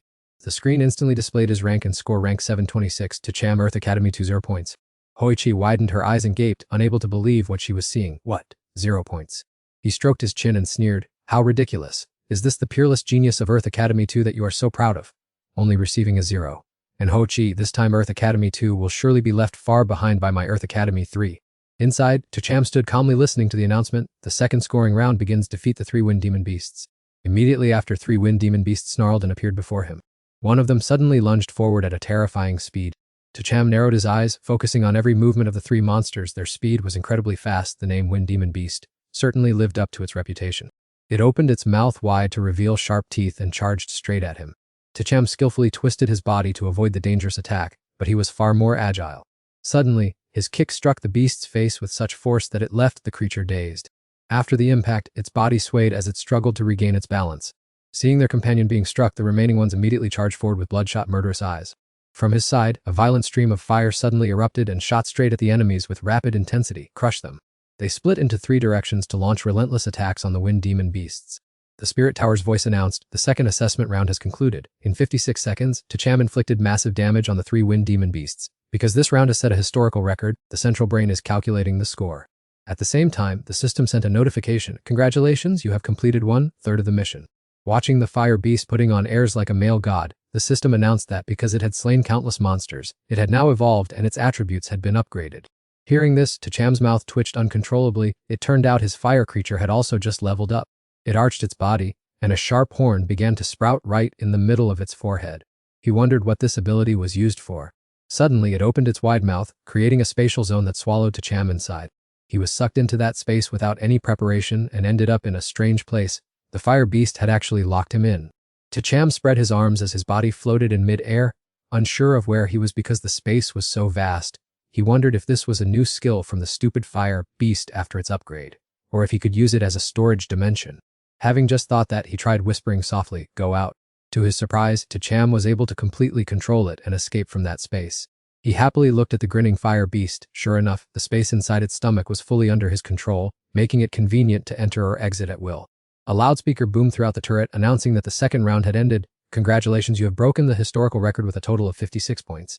Outside, the screen displayed the candidate rankings. Firstly, Shuangyin of the First Academy with 48 points, second Xiao Huo of the Third Academy with 43 points, third Hai of the Third Academy with 39 points, fourth Han Buli of the First Academy with 38 points, fifth Wei Bui of the Second Academy with 37 points, sixth Ye Bufan of the First Academy with 35 points, seventh Zhao Lu of the Second Academy with 34 points.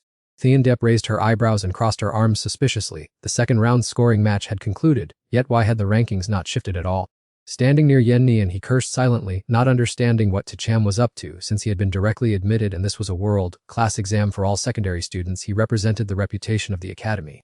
Hung Lam maintained his arrogant superior demeanor. Seeing that Tacham's name was absent after 2 rounds, it was clear he was just an empty title, a useless person without a profession. And Hoi-chi stopped dreaming and accept reality. Just as the mockery ended, the rankings suddenly fluctuated. First Tacham of the Second Academy with 56 points, Senli Shuangyin of the Second Academy with 48 points, third Xiao Huo of the Third Academy with 43 points, fourth Hin Kai of the Third Academy with 39 points, fifth Han Buli of the Second Academy with 38 points, sixth Wei Bui of the Second Academy with 37 points, seventh Ye Bufan of the Second Academy with 35 points, eighth Zhao Lu of the Second Academy with 34 points. The entire group stared at the results he had just achieved with their mouths agape. What on earth is this? She hurriedly covered her mouth and gasped in astonishment. The old scenario is repeating itself. Tacham has shot straight to the top of the list again. He began to mock the man back. Quite a significant gap, isn't it? Hung Lam bared his teeth, muttering and shaking his head. Impossible, this is completely irrational. No points in the first round, yet jumping to first place with 56 points in the second. Isn't this breaking the record? What's going on that everyone is so noisy? Ho Chi bowed to Khan Sin, greetings, Inspector. While Hung Lam quickly replied, it's nothing, just a student with good results, so everyone is a little surprised. He didn't bother looking around and stared at the results table. First, To Cham, secondly Shuangyan, third Xiao Huo, fourth Hin Kai, fifth Han Buli, sixth Wei Bui, seventh Ye Bufan, eighth Zhao Lu, 56 points, and you call that good? It seems your District 16 is just a gathering place for the weak with no geniuses. A score like this in strong districts wouldn't even make the top 10. Because of that, he hurriedly tried to persuade him, Inspector Shai, District 16 is indeed a bit weak, but there are still a few students who are rare talents. He let out a cold sneer, Director Ann, don't worry. During this assessment, I will personally teleport through the Star Tower to inspect each area. I'm only speaking the truth. Geniuses in other regions are far stronger than yours. Thean Deep, who had been silent until now, couldn't help but speak up. The competition isn't over yet. Inspector Shi, don't be so quick to reach a conclusion. But Khan Sin looked disdainful. It's the same every year. The people here are always stubborn until they are slapped into reality by other districts. Outside the arena, the loudspeaker blared repeatedly. The third evaluation round begins. The target is to destroy as many magical beasts as possible within the specified time. Several brilliant rings of light gradually appeared in front of To Cham. A stone golem appeared along with it. Duong looked at the swarm of monsters surging forward. It seemed this level was designed to test the ability to clear large numbers of enemies, unlike the previous rounds. As soon as I finished speaking, I lightly waved my hand in determination. Since things had come to this, I had to go all out against them. A herd of donkeys immediately charged forward at his command. They charged straight into the stone golems and beat them to a pulp. At the same time, in other challenge areas, Duongnan was being besieged from all sides. The difficulty of this round was simply unbearable as stone golems kept appearing in droves, leaving not even a second to destroy them, making it seem impossible to clear them all out. On Huohu's side, the situation was no better. He was out of breath, wondering why these monsters seemed to multiply the more he fought them. Even Lilei was struggling and running for his life. This bizarre monster-attracting physique was truly a disaster, and without Toka, there was no way he could have held out. Suddenly, a few stone golems collapsed, becoming obstacles that blocked the path of the others behind them. He was surprised to notice this strange occurrence. Those stone monsters seemed to lack any intelligence, trampling each other to death while chasing him. Returning to Su Chen, his herd of donkeys had gradually finished dealing with the stone golems. He smiled with satisfaction at the current result. This trial was far too easy, as the monster spawn rate simply couldn't keep up with the donkeys' clearing speed, and now he just had to surround the exit and take them out one by one. A sudden announcement startled Su Chen. The second round of the scoring competition had officially concluded. It took him only 5 minutes to destroy 100 lava beasts, breaking the historical record and earning a solid 50 points. At the same time, the system broadcasted a message, congratulations, you have completed 2/3 of the mission journey. Inside, Qing Sheng showed an arrogant attitude and turned to walk away. Staying here with these people wouldn't solve anything, and the second round results would be announced soon. He intended to check if any area had scored over 100 points, as that score usually guaranteed a championship in previous years.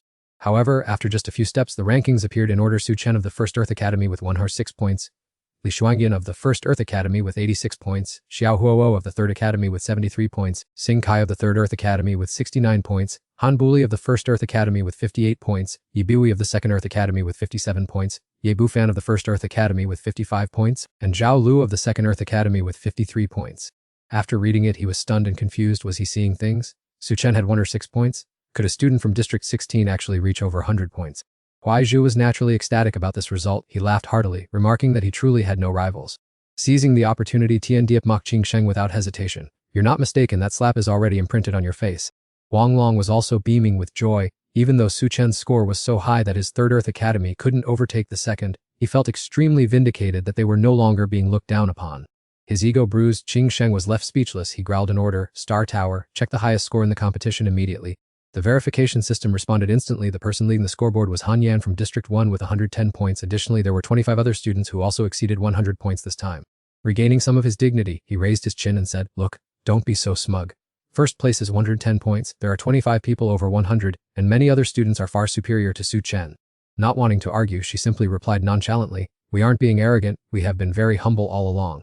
Qing Sheng was obviously infuriated by this comment. Humble, what exactly are you implying? Hearing this, Huai Zhu didn't hesitate to boast, because Su Chen's 106 points were accumulated from only 2 rounds. More importantly, he didn't even participate in the first round of testing. Only then did he freeze. What? How could that possibly happen? He took the opportunity to laugh out loud, saying, truly, there is no rival. In stark contrast to his earlier arrogance, Qing Sheng grew silent with a look of confusion. 106 points in just 2 rounds would only be possible if historical records were broken in both. Where on earth did this go wrong? Thien Diep and Hoai Chi could only look at each other in silence. Despite being the head overseer of the Long District, he remained oblivious to a mistake occurring right under his own nose.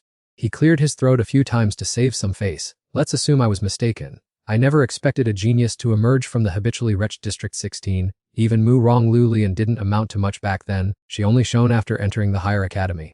Kan Sin turned his back and walked away while speaking arrogantly. Regardless, the elimination round is where the true strength of the contestants is proven. The scramble for scores was just an appetizer. This round will place 2 districts in the same arena. District 16, I wish you luck.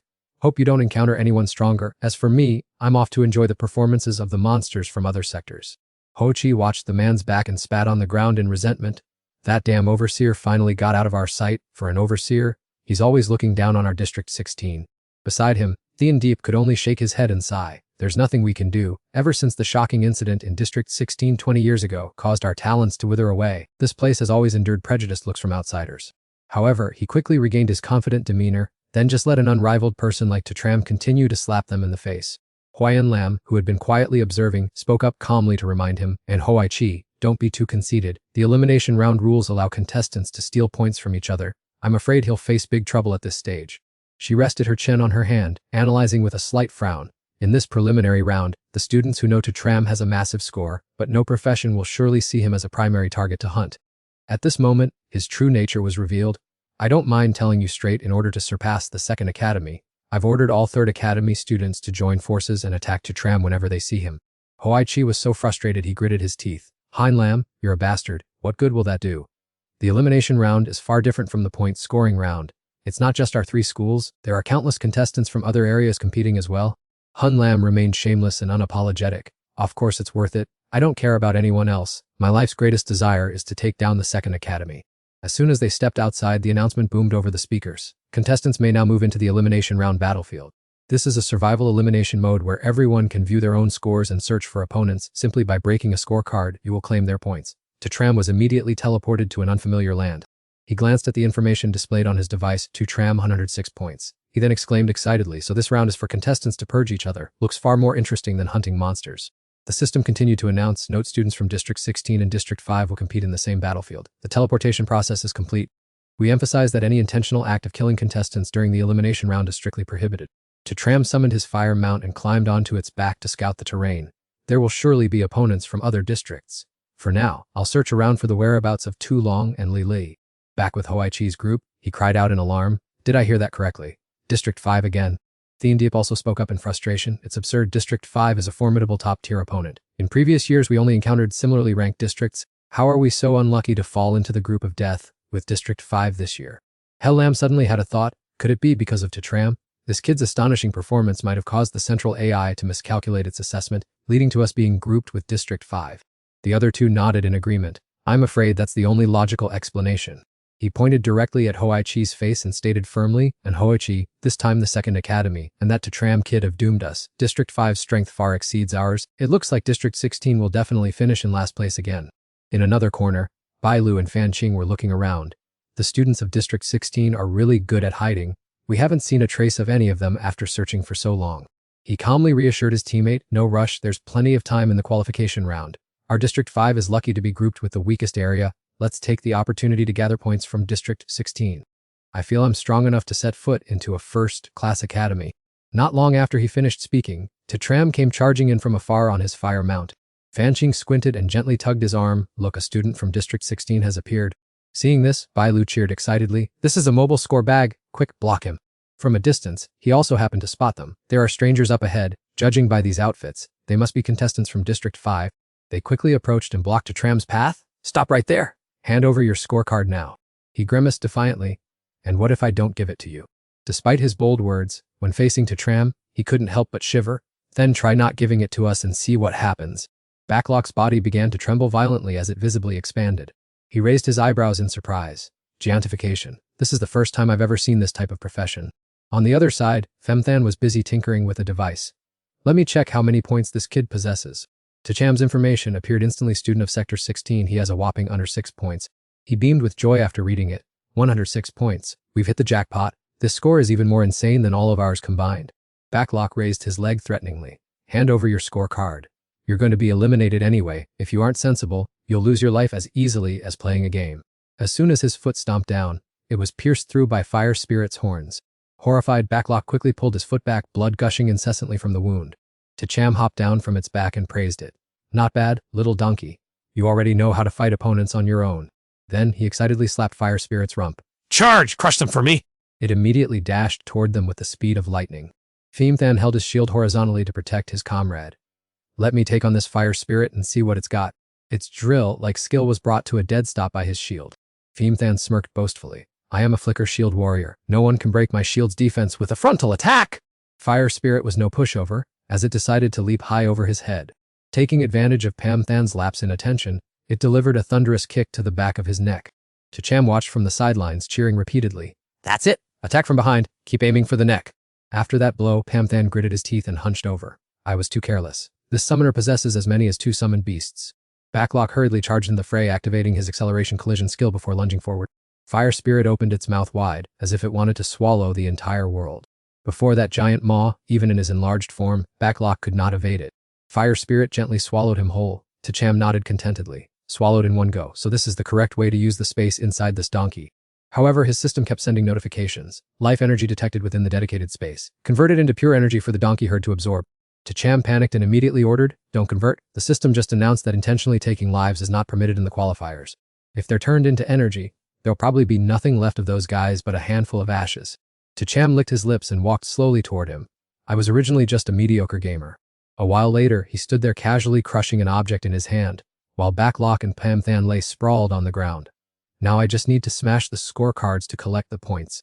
The scoring system ticked up continuously, eliminated 2 students from Sector 16, a total of 32 points gained. Cham frowned in dissatisfaction. Is Sector 5 really that pathetic? The 2 of them combined only had 32 points. Pushed into a corner, the other man screamed in fury, damn it, I won't accept being eliminated like this. Cham, don't get ahead of yourself. In Sector 5 we have a perverted monster named Duongbada. Sooner or later, you'll all be wiped out! At Lathiu's area, he is pacing back and forth, observing his surroundings. The final qualifying round has officially begun. Lathiu gradually shifts into battle mode. After so many days of pretending to be foolish, it is time for this young master to start the hunt. He nimbly leaps across the rooftops, desperately searching for his targets. The 2 people moving below are completely unaware, having clearly fallen into Lathiu's sights. Suddenly, one of them spots his silhouette and shouts a warning, careful, someone is ambushing us. However, before he can finish his sentence, Lathiu lunges forward to deliver a ruthless attack. The other person watches the scene in horror, thinking, what kind of monster is this? He launches himself toward his opponent at lightning speed. A thunderous punch is enough to send the guy flying several meters away. Lathiu reverts to his normal form and coldly commands, where are the scorecards? Hand them over voluntarily. Seeing this, the guy grits his teeth in rage. Are you a professional? He ignores the other's words. I'll take my time waiting. I won't let you destroy the scorecards. I will take your life myself. If you dare to rob this young master, you must pay a heavy price. The camera angle shifts to another location inside the arena. A girl named Thao Nulang stands by, asking solicitously, the qualifiers have been going on for a while. Do you still not intend to make a move? The person across from her is Duong Bathi. He contemplates for a moment before replying calmly, let those losers accumulate points first. In the end, I'll come and snatch them all. Bathi gives his orders. That's right, signal all students in Zone 5. Prioritize clearing out Zone 16 first, then letting those from Zone 5 fight amongst themselves is the optimal strategy. She immediately bows. Yes, I will notify everyone right away. Thao Nulang closes her eyes slightly and transmits the message via brain waves. Meanwhile, he remains seated confidently. Fortunately, I was assigned to Zone 16. This time, the top spot for the zone will definitely belong to me, Dongbathi. I might even be able to break the all-time record. In another development, Trulo and Langtiu are being chased by a group of people, giving you one last chance to voluntarily surrender your scorecards. She suddenly suggests to him, Li Langtiu, stop following me, let's split up and run. But he adamantly refuses. Lolo, I will never leave your side. Trulo can only shake her head helplessly to drive him away. We have already broken up. We have nothing to do with each other anymore. Don't drag me to my death. No matter what, Langtiu remains determined to cling to her. Lolo, don't worry, I will protect you at all costs. Before the 2 can run very far, they are intercepted by Hokai. You won't be able to escape. Trulo hurriedly pulls out her magic staff and chants the Windwalk spell. But the other guy doesn't give her any opening to cast her magic. She grits her teeth, thinking angrily, so annoying. These 5 students from Zone 5 have 2 Phantom Warriors. Their speed is so fast that I don't even have a second to chant. They can only run for their lives, just in time to run into Tutram standing there. Trulo and Li Langtiu are currently being chased closely by the Zone 5 students. Hokai quickly orders his underlings to purge the others, cut them off. Duangba that just announced to the whole army annihilate all students from Zone 16. They surround Lang Tiu, Trulo, and him. You weaklings from Zone 16, you are at a dead end now. He and the girl are forced to break sharply in the middle of the encirclement. Triulo looked around in panic. There was no escape left, as both the path ahead and the one behind were completely blocked by the group of male students. Lang Tiu approached in confusion and hurriedly suggested, Toy Cham, let's shield Lolo together to help her safely rush out. However, he refused bluntly without any courtesy. Li Lang Tiu, are you seriously ill? Why on earth should I shield her? He was speechless and had to resort to the silliest reasons. Toy Cham, this is a golden opportunity for you to regain Lolo's favor. I hope you know how to seize it. Hearing this, he didn't know whether to laugh or curse Lang Tiu first, thinking to himself, I see clearly now, I'm not just ordinarily infatuated. Lang Tiu is the one who has truly transcended, infatuated to the point of asking for his children to take their mother's surname after marriage. Truly the pinnacle of obsession. Emboldened, she became even more provocative. Toy Cham, stop hiding it. I know you're just speaking out of anger, but how could you actually forget me? At this point, a giant question mark appeared in Toy Cham's head. What kind of joke is this? Lolo, without a hint of shame, considered herself the center of the universe. You're doing this now just to get my attention again. Toy Cham, I must admit you've succeeded. You've completely grabbed my attention. Toy Cham could only let out a helpless, wary sigh, wondering, is this girl actually insane? She continued, seemingly oblivious to his words, being stubborn won't help. You used to follow my every word, giving all your energy and affection unconditionally. I know you better than you know yourself, stop pretending. Toy Cham sighed deeply again, shaking his head in boredom. Oh boy, this idiot is getting full of herself again. Lolo closed the book in her hand and declared decisively, I have remembered everything you said. You have another chance to pursue me once more. She held her magic staff high and commanded, now, you and Li Lang Tiu help me buy some time. I need to cast a powerful spell to deal with those students from the southern area. However, Toy Cham only maintained an indifferent expression and turned to leave. He was too lazy to pay her any attention. The male students from the southern area couldn't wait any longer and whispered to each other, Go! The female mage is about to cast her skill. Don't give her any chance at all. Even at this point, Lolo maintained her superior attitude and shouted loudly, Toy Cham, come back here right now! I'm counting to 3. In response, she only received his unwavering indifference. What kind of taste did the original soul have to like a woman like this? Seeing that things were going poorly, she shrieked, Toy Cham, it's not too late to come back now. If I really get angry, you'll never have another chance to get close to me again. Lang Tiu, standing nearby, frowned slightly and reminded her, Lolo, it seems Toy Cham is determined to leave. He is truly being inconsiderate. Lolo felt resentful because of this. Curse him. What exactly went wrong? Before, he was clearly the one who pampered me most. One call from me should have been enough to make him return obediently. He smirked calmly, eagerly waiting to see the drama unfold. Still, rushing out like that is just a dead end. The southern area students will never let him go. No sooner had he spoken than Hawkeye rushed straight toward Toy Cham, saying provocatively, Hey kid, if you just walk away like that, wouldn't it make me, a phantom warrior, look quite useless? Toy Cham, annoyed, lightly touched Hoki and gave a firm order, Hoki, speed up. Its speed quickly broke through, making it impossible for the man to touch him in the slightest. Hokai frowned deeply, showing his displeasure. The speed of your summoned beast is indeed fast, but it's not worth boasting about to a phantom warrior. This is the pinnacle speed among warrior classes. He leaped high into the air, chasing closely and threatening Toy Cham, hand over the point card now. Otherwise, don't blame me for being ruthless. Quickly take that bag out. Toy Cham lightly jumped off Hokai's back and gave a sharp command, run fast. The sight made Hokai's jaw drop in shock as he witnessed it. What the? Lolo and Lang Tiu standing below were shocked into a standstill. He spoke in disbelief. Toy Cham actually evaded the phantom warrior's pursuit and escaped. The attention of the other students then shifted collectively toward her and Lang Tiu, with threats ringing out, hand over your point cards now, or else don't blame us for mercilessly killing you. He had no choice but to turn to consult. Allow. We're done for this time. We're definitely going to be eliminated. Chia Lugu remained calm and fearless. No way will I be eliminated. My goal is to set foot in Thin Cat Academy. Eldang Tivu couldn't help but be stunned upon hearing that. Ow, it turns out you can still use magic. Only then did she reveal her true nature. So, are you willing to give your all for me? However, a love-struck fool like him didn't care in the slightest. To be honest, the first time I met you, I only wanted to possess you for myself. But now, I'm so deeply in love with you that I'm ready to do anything, no matter the cost. One of the pursuers couldn't contain his rage. He roared and charged forward. Kill him? Shejulcher swiftly turned and signaled. It's time for you all to witness true skill. A rigid arm began to emerge terrifyingly from beneath the concrete.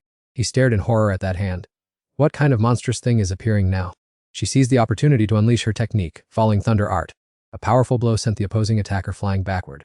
Instantly, a blinding light from the Wind Spirit Stone Thasho gradually materialized. Eldenang Tedu suddenly recognized him. Isn't that thing Kivu Tieshdo from 3rd Academy? His face turned ashen with fear. Isn't he supposed to have died a long time ago? Even Tham, who was fleeing, had to stop. What the hell is going on? How can Chiel summon a dead person? The people from Zone 5 surrounding her began to look at her cautiously. A necromancer. Could you be the one with that evil profession? But Chielo didn't bother with them and turned to say, Hey Elung Tiavo, it's your turn now. He hesitated, afraid. Allah, do you want to turn me into a spirit too? She slowly pushed up her glasses, bluntly disparaging him. You're too weak. Even as a spirit, you couldn't compare to Thin Kivu Sachishko. Eldingatevu felt a pang in his heart upon hearing these words. So what should I do now? Chilo raised her hand and took out a book. The Book of Fate. Display your true self. That mysterious book began to clearly materialize right in her hand. Chi Lok opened the book and pointed it towards him. Ellen Yujidu broke out in a cold sweat and stepped back. He widened his eyes in astonishment. The Book of Fate? Could this be the legendary sorcerer specialized weapon? This thing enhances power and talent manifold. It's truly a rare and hard to find treasure. Lo, it turns out you're no ordinary sorcerer at all. She lost her patience, growling a command. Your remaining destiny can still be used. Hurry and accelerate the life-burning process. A surging current of power instantly passed directly through Eldin Yu's body. His entire body seemed to be enveloped in a radiant magical aura. Eldin Tiu gaped in excitement. This power is incredible! I feel like I can defeat anyone right now. Seeing this, the people from Zone 5 immediately cheered and charged forward. Let's go. He's just a spirit. How can he stop us? Spirit Chico also immediately charged forward, fiercely counterattacking. He swung his arm, deciding to finish off his opponents, but they dodged out of the way. Chulu stood below giving directions. Hurry up, you and Thatch, how by me 2 minutes. As soon as she finished speaking, she stretched out. Now was the time for the gears of fate to begin turning. O eternal flame, in my name, summon this power to become a weapon that dominates destiny and crushes anyone who dares to stand in my way. The people from the newbie zone realized in shock. What kind of move is that mage using? Target Chulu and attack, force her to stop casting immediately. They determinedly used all their strength to launch a direct assault. Lang Tiao jumped out like a hero saving a beauty. As long as I'm here, don't even think about anyone approaching to bother Lulu. One of them rushed forward to confront him. A sniper like you will last 3 seconds at most. Who do you think you are to try and stop us? Lang Tiao smirked and immediately fired a shot forward. The man was hit, his body hurled into the air by the shockwave of the explosion. The other two were bewildered. Wasn't the sniper using normal bullets? How did they turn into artillery shells like this? He laughed triumphantly at the sight. What terrifying power. Thanks to Lulu, my class has been enhanced tenfold. Lang Tiao continued to fire several more shots. From now on, just call me a god. Above, Chulu continued to chant. Sparks of fire gathered in her palms, following the beat of her wings of freedom to form a glowing red fan, sacrificial heaven shroud, burying the earth. 2 raiders had silently approached from behind D. Chulu calmly pointed her hand toward them. In this moment, I am your supreme deity. The pair was instantly blown away in a split second. They froze, blood trickling from their mouths. The power was horrifying, but something felt off. One man wiped the blood from his lips and glared at her. She's stronger than a normal one. Star mage. But after chanting for so long, is this all she's got? We must have just scared ourselves. Chulu joyfully pointed to the sky. Just one strike. You all should look up at the heavens. Instantly dozens of fireballs rained down like a downpour. The group stood frozen in place. What kind of skill is this anyway? One of them recognized the nature of the move. That's a fire-type forbidden spell. How can a 1-star mage possibly cast a forbidden spell? Panicking, they turned and fled. Quick, let's escape! But before they could get far, the entire group was bombarded directly in the back by the fireballs. The survivors fared no better. Aren't forbidden spells only for high-level mages? From this aura, she's no ordinary person. She might even possess some kind of evil class. One man screamed in terror, demanding a negotiation. Stop! A forbidden spell this powerful will kill countless students. You will be severely punished by the Alliance. However, in the very next second, he was swallowed by the attack. Chulu even increased the number of fireballs, making them rain down even more intensely. She smirked at them with cold indifference. What does your life or death have to do with me?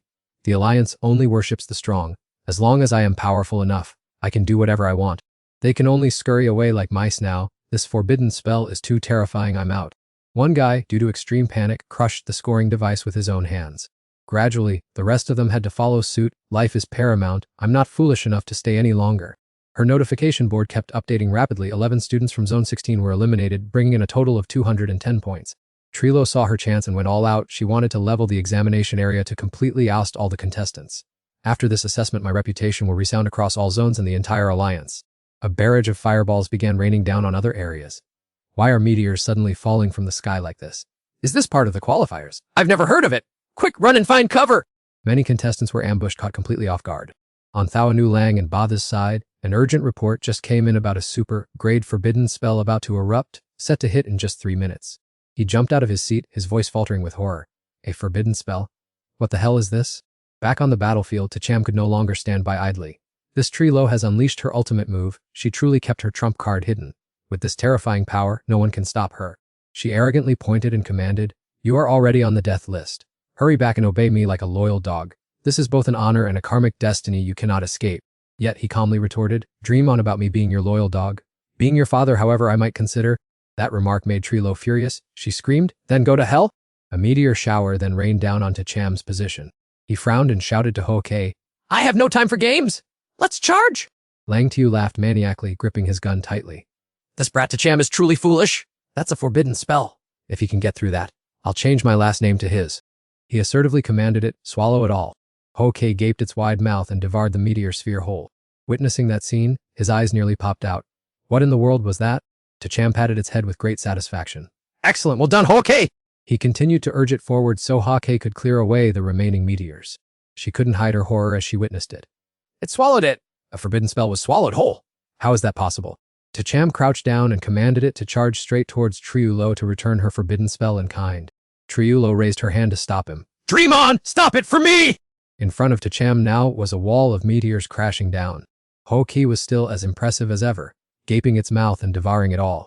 She frowned, brimming with confidence in victory. You think you can fight me? Let's see if Tacham swallows faster or if my forbidden spell explodes faster. But things didn't go as planned. Without hesitation, it circled around behind Triulo. She panicked and turned her head back. What is this? The very next instant, Ho-Kei launched a kick, sending her flying straight to the ground. Although heavily wounded, Triulo still tried to appear calm. The one who was once a loyal dog has now sealed my forbidden spell, posing quite a significant threat to me. She rushed forward like a lunatic, screaming that I had ruined her once in a lifetime performance. Triulo's brazenness left me speechless. Did she really consider massacring countless students as a way to gain fame? She is truly insane. Triulo raised her hand to deliver the finishing move, calling herself a goddess and declaring she would send me to the eternal realm. I quickly jumped off its back and gathered my strength to deliver a powerful punch. He swung his arm and struck her with a direct blow. Triulo groaned in pain, staggering backward. It turns out you're not a useless person. You certainly know how to hide your trump cards well. I smirked and replied nonchalantly, we're both the same. Besides, you're not even a true mage. Just what kind of creature are you anyway? Lang Tiu, who had been standing aside until now, finally couldn't hold back. He intervened, demanding that I stop and not harm Lolo. At that very moment, his arm suddenly began to tremble. Lang Tiu collapsed to his knees, his face pale with horror as he watched his hand gradually turn black. In a panic, he asked Lolo what was happening to him. Unexpectedly, Lang Tiu's hand shattered into small pieces. Only then did Trilo admit that the Book of Life had forced him to burn away the rest of his lifespan. That was the high price to pay. He screamed in pain as his hands vanished. For a marksman like him, losing his arms was no different from his career coming to a complete end. I calmly pointed at him and sneered, the loyal dog finally ends up empty-handed. I return those exact words to you. The system suddenly announced that your inventory was filled with unstable forbidden spell energy. It was temporarily locked for cleansing and discharge before it could be used again. I looked at her with an expression of pure astonishment. I didn't expect that forbidden spell to be so terrifying that it filled my entire storage space. The scene shifted to another area where Examiner Shi appeared to perform the evaluation. He grumbled that many elite students had already scored over 300 points. Let's see how your performance is. The leaderboard appeared, and what caught everyone's eye was Tram from Academy No. 2 with a mere 138 points. He mocked and criticized, only 138 points. Is this the top student of District 16? Truly an empty vessel makes the most noise. His true colors are revealed as soon as he enters the knockout round. Thean Diep clenched her fists, secretly worrying because his performance was not stable at all. Hin Lam hurriedly spoke up in defense. Examiner Shi, Tram is currently ranked 38th. Perhaps he isn't performing well, but our District 16 is by no means inferior. The central system suddenly announced that student Tram had eliminated Triulo, preventing an explosion that would have destroyed the arena and saving the lives of all students. Therefore, he was awarded 2,000 bonus points for the college entrance exam. The large screen displayed new text. Tram from Academy No. 2 now possessed 3,527 points. Vaika breathed a sigh of relief because he had saved everyone, while Taduong was also overjoyed to see such an impressive score. Principal Thean Diep smiled with a complex expression. 3,527 points. It's only the qualifiers, yet the score is already comparable to the top scholars of previous years. Hoi Tri was so excited that he jumped up. He had truly created a miracle by rising to the top with such a soaring score. Hin Lam rubbed his forehead in exasperation. This kid is so lucky, knowing how to exploit the weakness of a mage with no close combat abilities to turn the tide. The Central Intelligence announced it would make the details of student Tram's bonus points public to ensure transparency for the college entrance exam before all candidates. He was stunned for a moment, and with a trembling voice he asked, What was that? He gave an ironic smile, crossed his arms, and looked at the other side mockingly, saying, with a total score of over 3,000, he has been exposed to all the examinees, isn't he now a sitting duck for everyone? This time, not only Academy No 3 but perhaps all the candidates are salivating, wanting to tear him apart. He turned around hurriedly, looking at the judge with a desperate expression. Judge, didn't you once insist that the human race's university entrance exam could not be interfered with? And yet, the Central Intelligence is intervening right now. He frowned, stroked his chin in thought and said, if a candidate's score fluctuates strangely, Central Intelligence has every right to announce it to ensure fairness. However, a leap of 2,000 points is truly bizarre. Normally, bonus points are only calculated after the exam ends. This is the first time I have seen this mechanism applied while the exam is in progress. She withdrew her smile and said sternly, this 3,000-point reward will certainly stimulate anyone's greed, but that is the cruelty of the qualifying round. They offer everyone a chance to change their lives. If you don't eliminate your opponents, you will be the one eliminated. At that very moment, Badi and Thao Nu Lang, who were standing outside the plaza, could not help but fall into deep thought. She suddenly opened her eyes wide, her voice full of astonishment. The forbidden spell has just disappeared. The large screen displayed an image of Tram along with his dazzling score. Urgent announcement: Tram from Academy No 2 has reached 3,527 points. The screen replayed the moment he defeated his opponent. Student Tram from District 16 has eliminated the student who was self-destructing, completely stopping the curse that would have destroyed the entire exam site and saving all candidates in District 5 and District 16. Therefore, by the decision of Central Intelligence, he deserves a policy bonus. With a 2,000-point reward, Tram's total score is now 3,527. This is an announcement to all candidates. Thao Nu Lang quickly covered her mouth with her hand and couldn't help but exclaim, what? A full 3,527 points. This number is terrifying. He gave a cold smile and quickly issued an order. He is truly a walking goldmine. Notify all candidates in District 5, prioritize hunting down Tram immediately. La Thiu, who was tightly gripping another student's neck, also had to stop and look up at the screen. He sneered, his murderous intent rising sharply. You have just given me another reason to destroy you. At the same time, he was leisurely walking down the road, saying with self-deprecating emotion, I never expected that one day Tram would be receiving bonus points in the university entrance exam. A group of people suddenly jumped out to block his path, and Nungo Trui asked in a harsh voice, Are you Tram? He lowered his hand and replied with a cold gaze, That is me. Lam Trui's eyes shone brightly as he looked at him. It really is him. I didn't expect luck to smile upon us so quickly. Than Van clenched his fists. There's the fat sheep, don't let him get away. He raised his magic staff arrogantly. Tram, we are definitely taking those 3,527 points. Withdraw voluntarily before we have to use force. Tram just shrugged nonchalantly. Idiots, do you really think such a high score is easy to obtain? He immediately lunged toward Tram. The 5 of us are more than enough to handle you alone. As long as we make our move, even Duang Bada would have to show some caution. Suddenly, a dark shadow flashed by and blocked the path, making Lam Tri's heart skip a beat. Instantly, he was kicked backward by a fire beast. Watching Lam Tri get thrown to the ground, the fire spirit showed clear disdain. He struggled to get up. Big brother, watch out, this guy is definitely a summoner. Nungo Trui immediately raised his magic staff. If he's a summoner, let's have a duel between summoners and see what happens. Immediately after, Nungo Trui summoned a ferocious black bear. It let out a threatening roar toward Tram. Then he gave the order, Giant bear, advance! Attack now!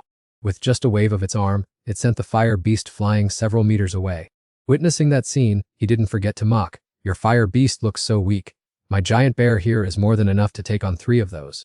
Tram, without flinching, called 4 more teammates, so what did the number 4 matter? Even with the fire assistant quartet combining their strength, they could only push their opponent back a few short steps. Nungo Trui sneered triumphantly, not expecting him to summon so many pets. It seemed his top rank was truly deserved due to strength, not luck. He just summoned another Hotan, but unfortunately, I can do that trick too. Tram casually picked his ear and asked, Is that all?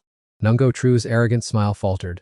More. If you really want to know, I'll let you taste despair. Than Van stood behind and cast her skill. I'm a professional assistant. I can help summon 1 more gun beast. Instantly, a massive, intimidating crocodile appeared. Lam Trui gathered his strength and added, I am an assistant specialized in nourishing blood and ki, helping these 3 pets double their combat power. Lang Vu interrupted, It's my turn. A true assistant can double a pet's defense, making it impossible for common professions to even scratch them. They and their 3 pets looked smugly toward Tram. This situation made Nungo Trui even more arrogant. He pointed to the sky and asserted, with 3 assistants and a summoner combined, even Duang Bada might not win, so what right do you have to cause trouble? However, Tram calmly replied, I guess it's time for me to show some skill. Than Van crossed her arms and mocked, Go ahead, do you have enough strength, or will you surrender early? Tram. He smirked and lightly waved his hand. Let me show you all what true despair looks like. Immediately, a swarm of fire assistants rushed forward from behind like a cascading waterfall. In a flash, they closed in right in front of the group. Lam Tri turned pale and broke into a cold sweat. Am I hallucinating? Are there more than 10,000 summoned beasts? Even he couldn't believe his eyes. It was impossible. What kind of summoner could call out such an absurd number of pets? She was the first to regain her senses, screaming at her comrades while fleeing. Run quickly! Run right now! Lang Vu looked at Than Van helplessly. Where can we run? With a flood like this, there is no way to escape. Finishing his sentence, he crushed the stone in his hand. I surrender, I withdraw. The swarm of fire assistants charged in with relentless blows, taking down the 4 students from Zone 5 and collecting a full 159 points. Tram scratched his head and laughed joyfully. This group of 4 was quite impressive. If they hadn't met me, they surely would have achieved a high rank. Currently riding on a beast's back, he calculated as he moved, the Central Intelligence had sent a message to all students, so instead of being hunted, it would be better to end it decisively and clear them all at once. Suddenly, a figure caught Tram's eye. It was Leloy. Don't run! He was being pursued by a group of strangers. You won't escape! Quickly tell us where Tram is hiding. Seeing this, he looked in that direction and shouted loudly. I'm right here! Hearing the familiar sound, they stopped and looked toward him. Recognizing Tram, Leloy rushed over. Oh, Brother Two, it really is you! He glanced down at the person panting below and asked leisurely, Where is Too Long? He replied in a breathless, wary tone, I don't know where he is. As soon as I arrived, I was relentlessly chased by students from School No. 3. I'm completely exhausted. Hun Kai led the group and shouted excitedly, It's Cham. Finally, luck is on my side. Old debts and new will settle everything today. Lilo clenched his fists and hurriedly warned, Cham, before the test even started, the students from School No. 3 received orders to ambush you. Let's run, there are too many of them. Cham winked to reassure him. It's okay, I have a whole herd of donkeys here. Hun Kai pointed triumphantly at his face. Cham, you are surrounded on all sides. Don't bother resisting if you know what's good for you. He smirked and raised his hand. You're dead wrong. You're the ones who are surrounded. No sooner had he finished speaking than a herd of donkeys appeared out of nowhere, quickly encircling the group. The crowd turned deathly pale. Where did so many donkeys come from? It seems the dean's rumors weren't fictional. Cham really is a summoner, and a rare one who specializes in summoning donkeys, no less. The aggressive herd of donkeys charged forward in unison toward their opponents. They trampled over the group frantically, their screams echoing throughout the area. He crossed his arms and looked down coldly. Hun Kai, I've said it before, haven't I? Every time we meet, I'm going to beat you. Hun Kai gripped the orb in his hand. Cham, don't celebrate too soon. I've prepared every contingency to deal with you. Liloy grabbed his arm anxiously. This is a communication orb. Crushing it will immediately send a signal to the teammates who have been preset. He smiled sinisterly. Cham, the students from School No. 3 will be here soon. You're finished this time. Hun Kai here is just gonna laugh. I won't do anything too extreme. Having said that, Hun Kai crushed the orb in his hand. A thick stream of gas suddenly radiated from the orb into the surroundings. A loudspeaker blared repeatedly. Cham has been spotted. Come over here to regroup quickly. The crowd rushed toward him. Let's go. Before coming in, the dean ordered us to deal with Cham. Even without that, with such an astronomical score, eliminating him would be a huge boost for us. Hun Kai shouted tensely, Formation mages, set up a barrier quickly. The twins immediately knelt, placed their hands on the ground, and initiated the defensive protocol. From within the barrier, his voice sounded arrogant. With 2 formation mages protecting us, don't even dream of your donkeys breaking through anytime soon. Just wait there until the students of Academy No. 5 arrive. You won't escape this time, even if you had wings. Cham turned around, a contemptuous smile on his lips. You idiots, I don't care if I have wings or not. You stay inside your turtle shell and enjoy yourselves, I'm leaving. Hun Kai was stunned and agape. The person next to him was also flustered. Brother Kai, we calculated everything, but who would have thought Cham would just ignore us? The communication orb only works once. If we let him get away, how will we find him again? He cupped his hands to form a megaphone and yelled, Can you not leave? Cham laughed gleefully, his eyes full of mockery. I could stay, but only if you call me daddy.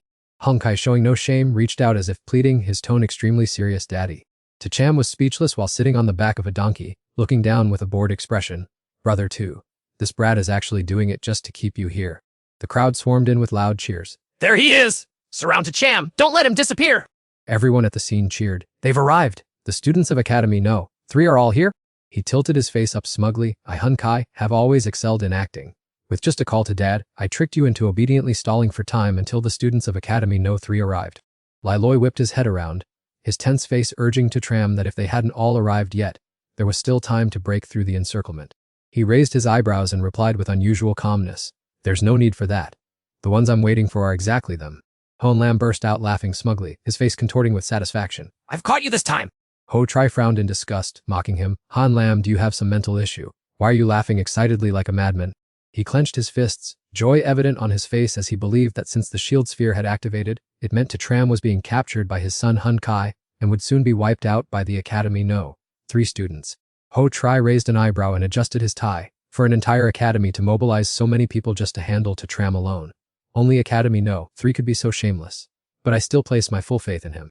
He Lam showed a cunning look. I remember each area has a 10-second privilege to inspect the exam room. Teen Tower Area 16. We request to see the situation of student Hel Kai from Academy No. 3.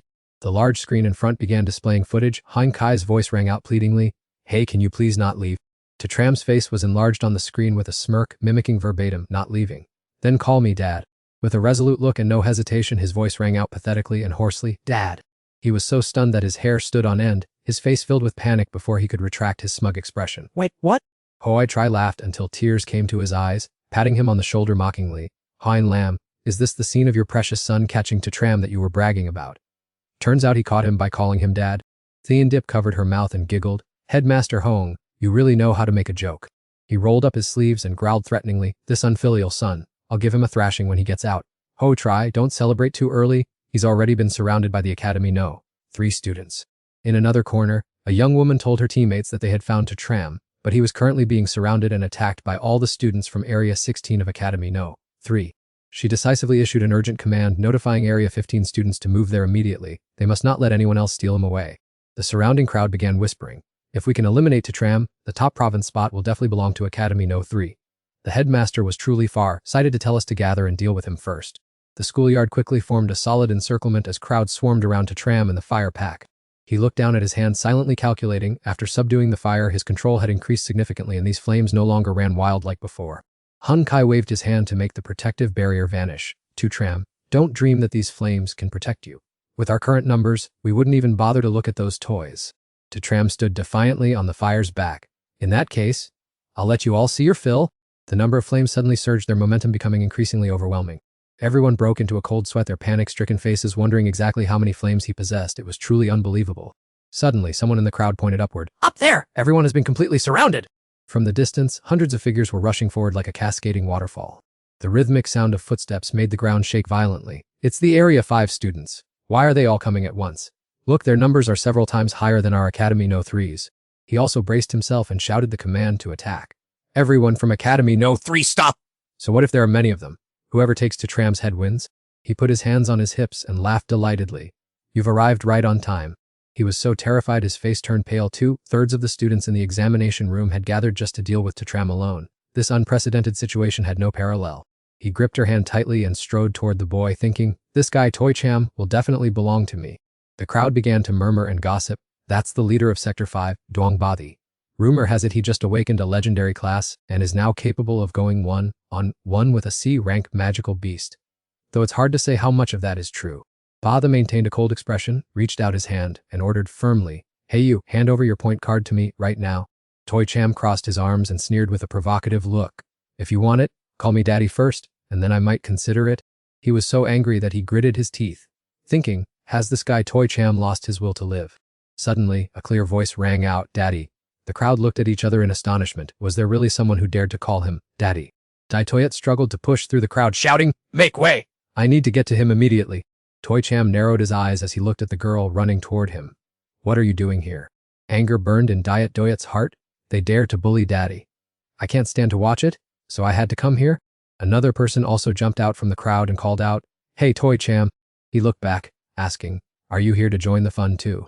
Swung Nan glanced at him and replied calmly, Toi Cham, you are the one who dispelled the forbidden spell and saved my life. Now I have come to repay that favor. Toi Cham clenched his fists with determination. Doyet, Li Swang Nan, since you are already here, let's fight side by side and see what happens.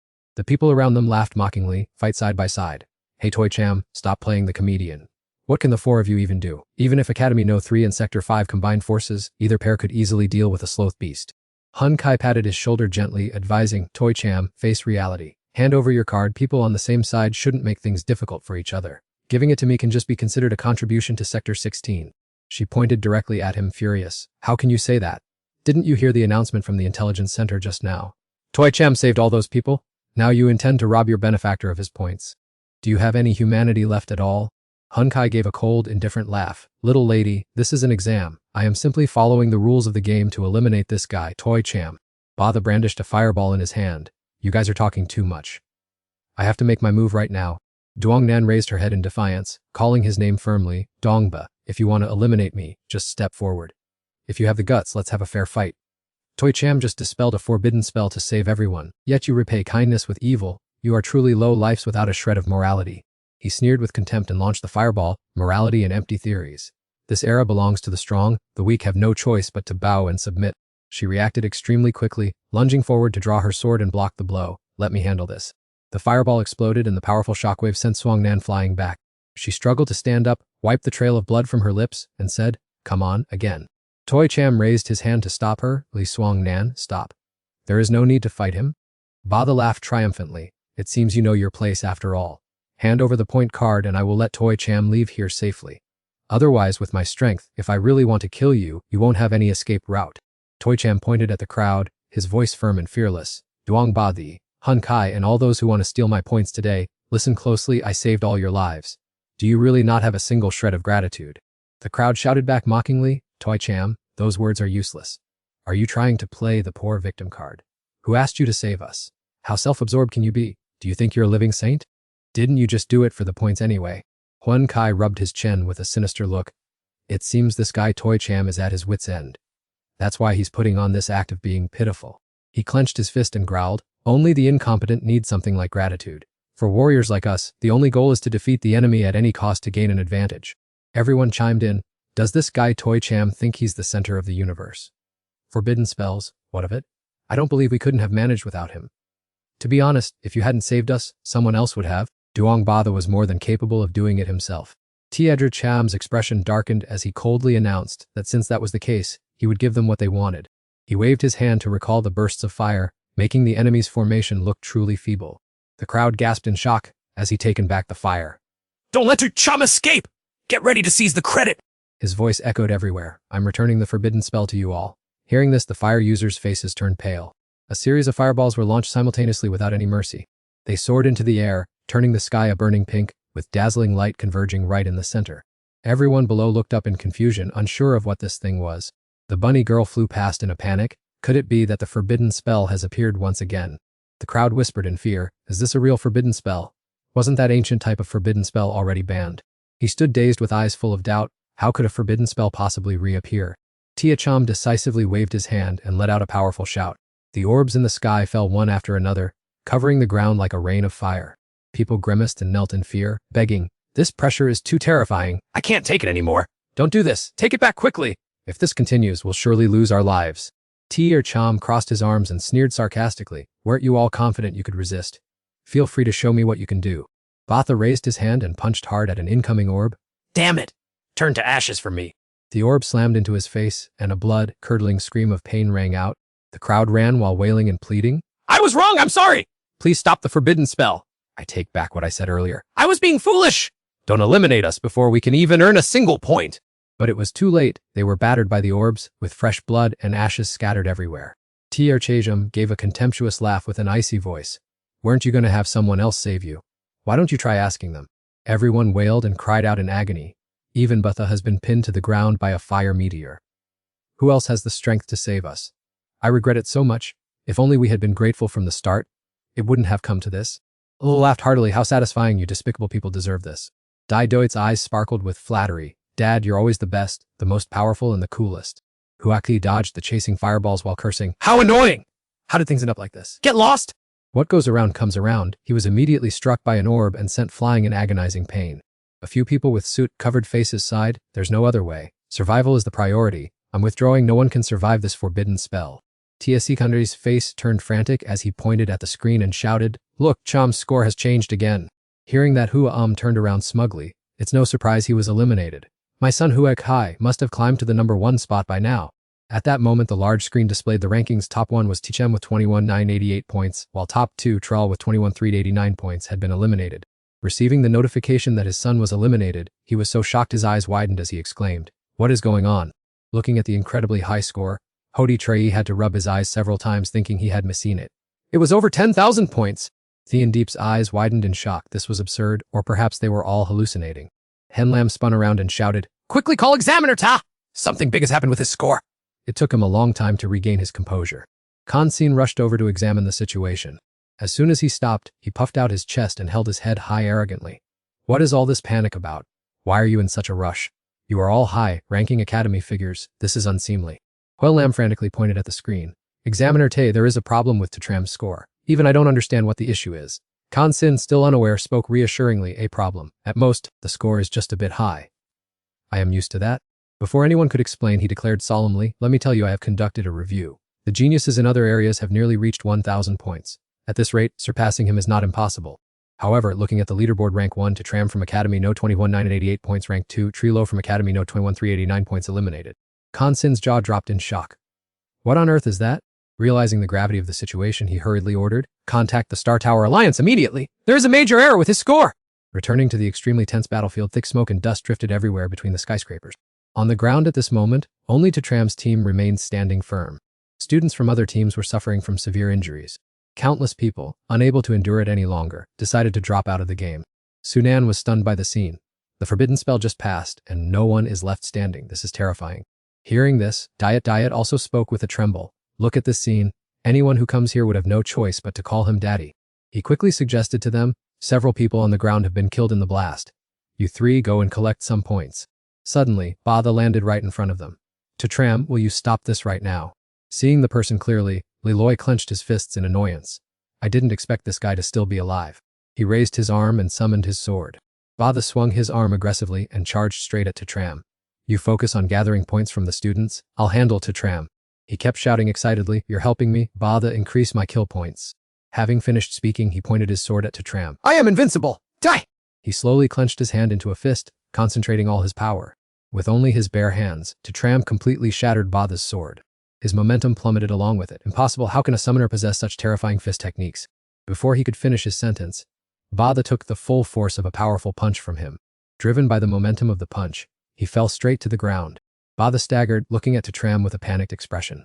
I lost again, lost to a complete nobody. Although unwilling, he still had to leave. A gentleman's revenge is never too late. You better remember my face. Tram didn't care in the slightest, indifferently watching Bada's departing figure. Remembering me won't do you any good. I will forever be the father you never had. Only now did Liloy dare to cast off the burden in his heart. Everything was settled, and our inherently weak Sector 16 had surpassed Sector 5 to create a miracle. However, the joy was short-lived when young Master La unexpectedly appeared. The situation was truly dramatic, indeed a confrontation worth watching. Hearing a strange noise, Tram was startled and whipped his head around. He was absolutely horrified to see Tulong in that man's hands. By this time, many serious wounds had appeared on his body. Swang Nan narrowed her eyes to observe and then exclaimed in surprise, so it's this profession. Liloy was also so angry his face turned beet red. He shouted, who are you? Release Tulong immediately. Young Master La just stood there, not bothering to respond to them in the slightest. He slowly removed his outer armor, revealing his true appearance. Tram, we finally meet face to face. As soon as he realized who young Master La was, he couldn't help but be shocked. So it's you, young Master La. He did not waste any time and got straight to the point. Hand over my item right now. Tram couldn't contain his anger at young Master La's brazenness. Release him, or I will certainly take your life. Not only was he unafraid, but he also arrogantly challenged. You dare threaten me? Then I'll finish her off right before your eyes. Sensing the situation was reaching a dead end, Tram began to panic. Don't you dare! Suddenly, from above, Fire Chicken plummeted like an arrow, delivering a vicious kick straight at young Master La. Caught off guard by the surprise attack, he grew even more frenzied. A donkey like you dares to stand in my way. Standing nearby and seeing that, Liloy cried out in alarm, this is bad. While young Master La was off guard, Swang Nan looked for an opportunity to launch a sneak attack from behind. He was no pushover, noticing the killing intent approaching from behind, so it's a rare profession, phantom assassin. With that thought, young Master La spun around and used his weapon to block her attack. Swang Nan was very agile, delivering a lightning-fast kick to his hip. She seized the opportunity to help Tulong up and said, go quickly. Before Swang Nan could escape, young Master La threw his weapon from behind, stealing someone right in front of me. Do you think you can escape? The thrown weapon immediately plunged into Swang Nan's back. The intense pain made it impossible for her to keep moving. At that moment, he transformed into a monster and rushed forward excitedly. Fresh blood is so stimulating, slaughtering makes me feel incredibly exhilarated. The moment had come, and Tram rushed forward to confront young Master La. You bastard, are you tired of living? With those words, he delivered a powerful punch that sent him tumbling backward. Tram quickly helped her up and asked anxiously, Swang Nan, how are you feeling? Swang Nan winced in pain, struggling to reply, I'm okay. Tram stated in a stern voice, I owe you another favor this time. Suddenly, Liloy shouted with a face as white as a sheet, Brother Tu. All of Tulong's knuckles have been crushed. No sooner had the words left his mouth than Tram's expression turned ashen, and he barked, What did you say?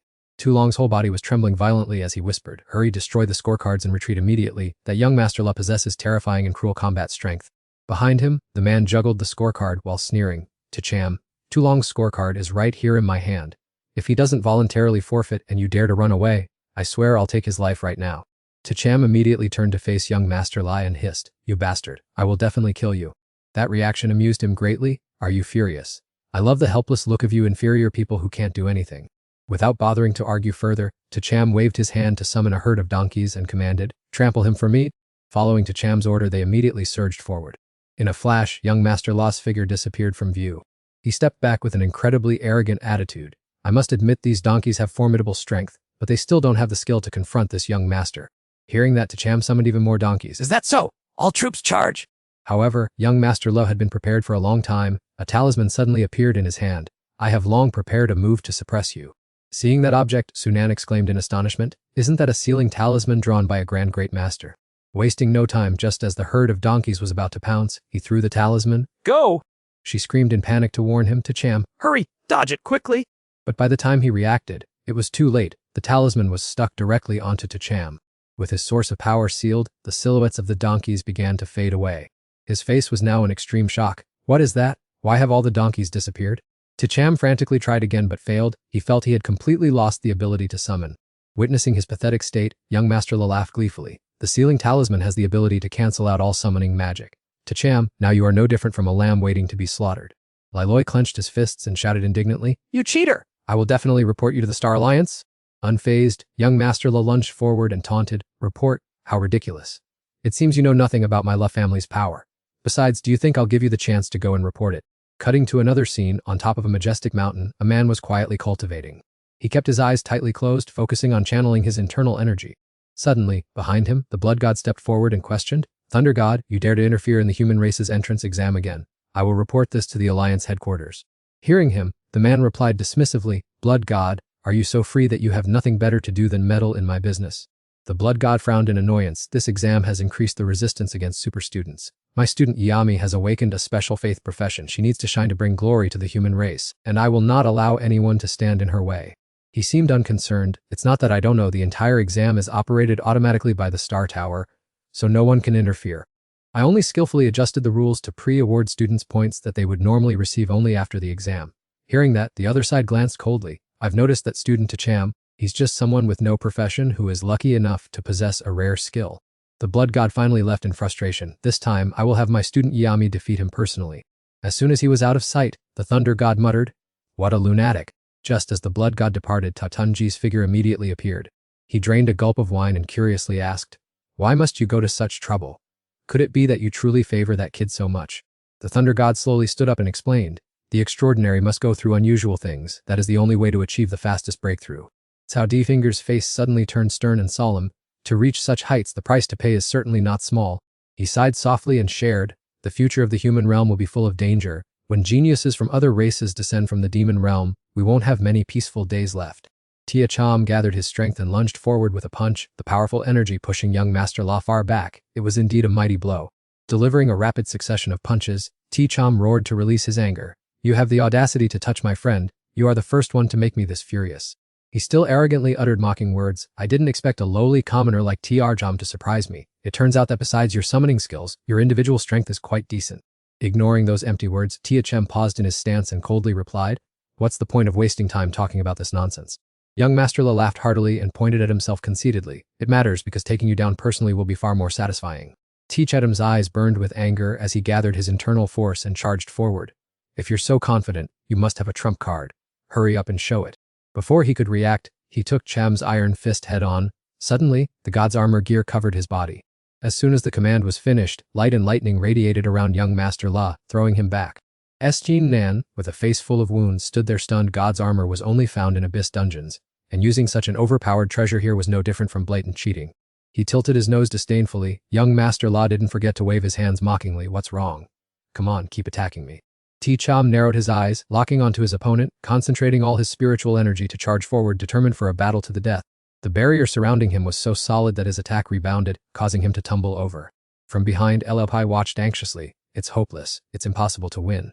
This high-level defensive gear isn't something that low-tier students like us can budge."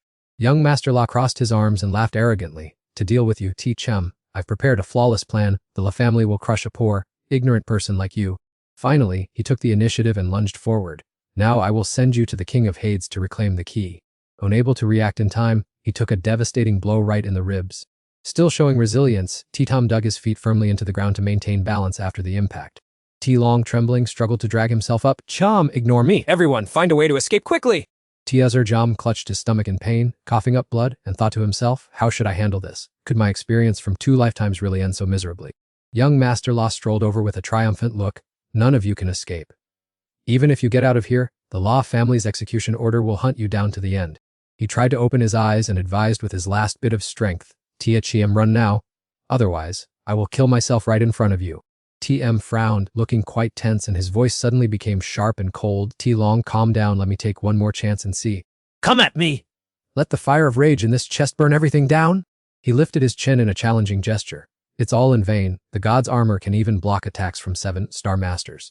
A weakling like you, throwing yourself at me like an egg against a rock, is simply asking for an early grave. Teacher Chom treated those words like wind past his ears, gathering all his surging internal energy before lunging forward. Kill. Young Master La, despite being cornered, still tried to swing his fist in resistance. You bastard, I swear I'll take your life. Cham calmly spread his hand forward, activating the heavenly dissolution skill. In an instant, his superior armor shattered into a pile of scrap metal, and he cried out in panic, what the hell? My divine armor? Seizing this once in a lifetime opportunity, he delivered a devastating punch to young Master La's chest, causing him to spit blood, wishing he could just die right on the spot. Young Master La was sent flying meters away, and even as he lay flat on the ground, he still couldn't understand what was happening to him. Zilong's entire group was shocked to witness this scene, crying out in unison with astonishment. What on earth is this? Shuang Yan pointed forward with a trembling hand. What kind of monstrous technique is this? I've never heard of anyone who could strip an opponent's armor so easily. Li Lai laughed with delight. That was a close escape. I knew that choosing to trust Brother Tu would never be a mistake. Cham rejoiced inwardly. Great! I struggled for so long to practice this heavenly dissolution skill, and now I've finally mastered it. Young Master La still lay on the ground, unable to believe his eyes. Did I really lose? Damn it! I don't even know how I was defeated. Young Master La gnashed his teeth and pulled out his phone to make a call. You really deserve to die. A foot suddenly swept in and kicked the phone far away, trying to call for backup. In your dreams? Cham crossed his arms and looked down with a cold gaze, but even at a disadvantage, the other man stubbornly threatened, give me your point card, and I promise the La family will let this go. In the next second, young Master La received a resounding slap from Cham, leaving him dazed. Kneeling on one knee, he mockingly patted his face and asked, you must still be dreaming, aren't you? Drenched in sweat, young Master La screamed in panic, you bastard, do you really dare to kill me? Cham didn't bother to hide his surging killing intent. I told you from the start. Today I am definitely taking your life. With his bruised face, he grit his teeth and pleaded, stop playing around, I am the young master of the La family, I apologize to you, Brother Tu. He coldly slapped him across the face. Damn it, who has the time to joke with you? Radiating killing intent, Cham picked up the knife. I've seen plenty of spoiled rich kids like you, only sending you to your grave will put an end to this. Instinctively backing away, young Master La tried to negotiate. Cham, killing me won't do you any good. Your score is already enough to enter the Heavenly Realm Academy, or even the Heavenly Mansion. Killing me will only get you disqualified from the exam. Zilong hastily spoke up to stop him. Cham, the rules of the preliminary round forbid killing opponents. Don't do anything foolish. Stop. She nodded in agreement. Just let the Star Tower Alliance handle it. You're already the top scorer now. Why ruin your future over this piece of trash? Lilai sighed in agreement. I want to chop this guy to pieces too. But for the sake of your future, Brother Tu, put the knife down. He stood up, wiped the blood from his face, and sneered arrogantly. Did you hear that, Cham? You people need exam points, but for this young master, everything is within reach, and I can enter the heavenly realm without even taking the exam. That is the difference in class between us. Open your eyes! He frowned and looked at him with determination. My eyes have been open for a long time. Waving his hand with an air of superiority, he said, at least you are sensible, Cham. Now give me the point card immediately. Undaunted, he gripped the knife tightly and charged forward. But today you must die. Young Master La turned pale, frantically waving his hands. Wait, hold on. Are you crazy? If you kill me, your exam points will be wiped out, and you won't ever be able to set foot in the Heavenly Realm Academy.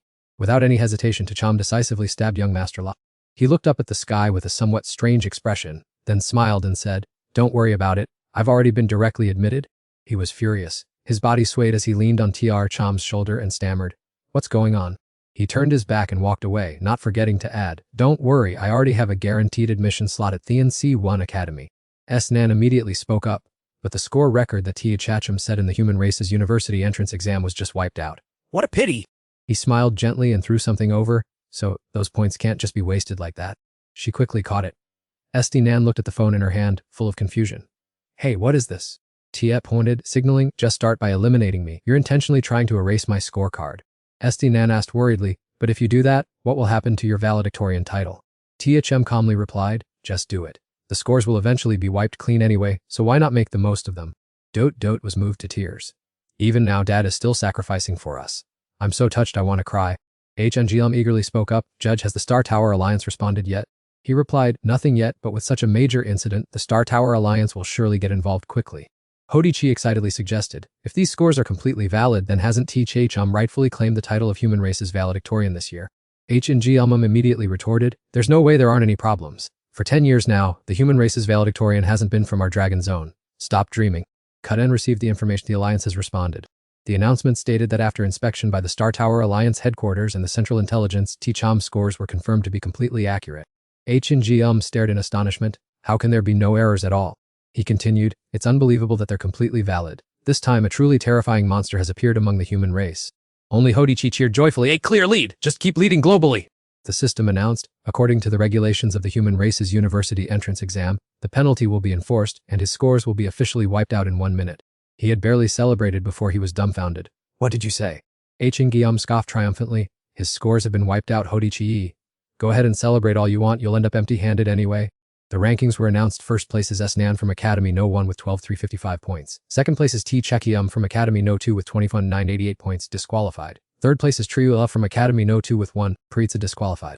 These figures shocked many people. First place had changed hands right before his scores were deleted. T-Chom was surpassed by S-Nan. It was Thin Yipe's turn to gloat. So it turns out the noble glory still belongs to my Academy No 1 after all. The scoreboard continuously updated. First place T-Long from Academy No 2 with 12,431 points. Second place El Gullier from Academy No with 12,395 points, disqualified. Third place Dote from Academy No 2 with 12,380 points, disqualified. Fourth place S-Nan from Academy No 1 with 12,355 points, disqualified. Fifth place Triulao from Academy No 2 with 1,389 points, disqualified. She exclaimed in astonishment, what's going on? The order has changed again. Hodian was the happiest person at this moment. We've regained our position? Even though Tier Chum scores were cancelled, the top 3 are all students from our Academy No 2. HNGLM protested indignantly. Are you kidding me? The scores changed simultaneously and by such narrow margins. It's clear they colluded to eliminate each other. Judge, I want to report this behavior. He scolded him bluntly. Report what? This doesn't violate any exam rules. Kansin took the initiative to shoulder the responsibility. This action did not violate the rules of the Human Race University entrance exam. After all, getting others to voluntarily concede their points and accept elimination is also a genuine skill.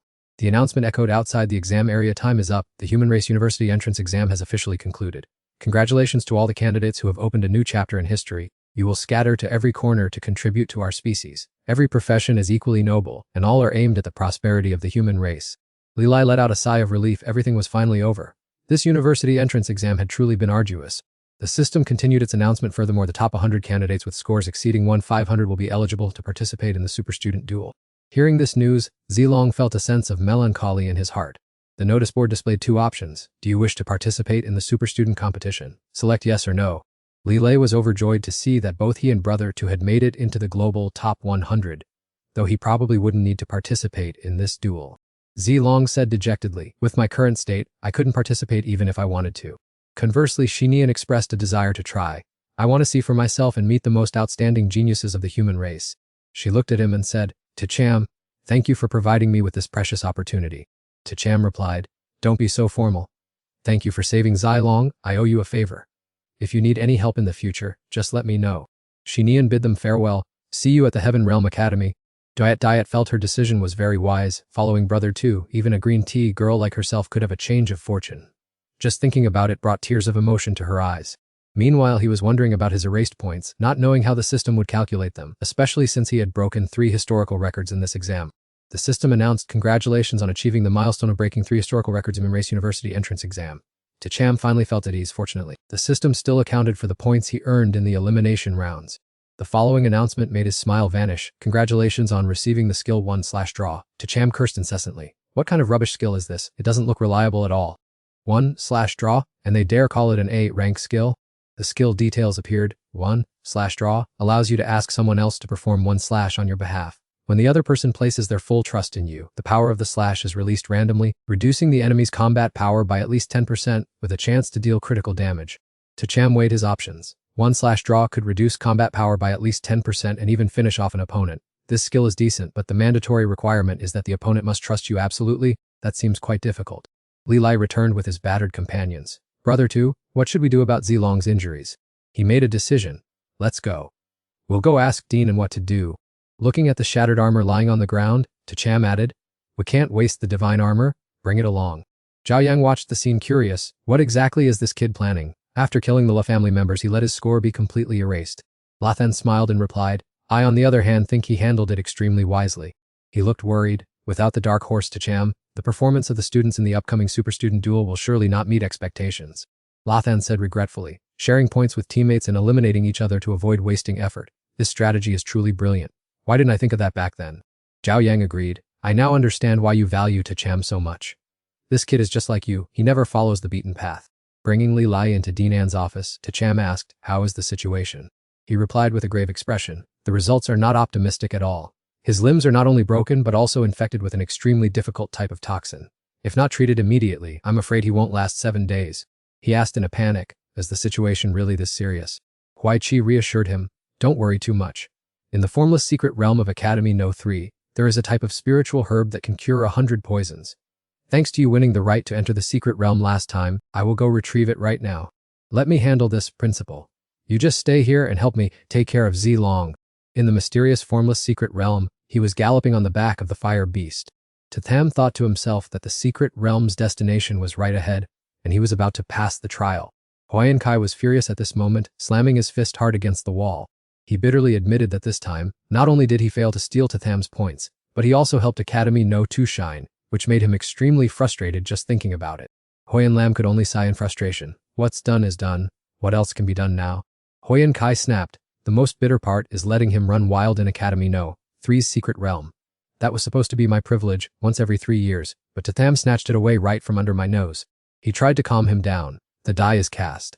The strong rule the game. We have to admit that Tatham is indeed terrifying.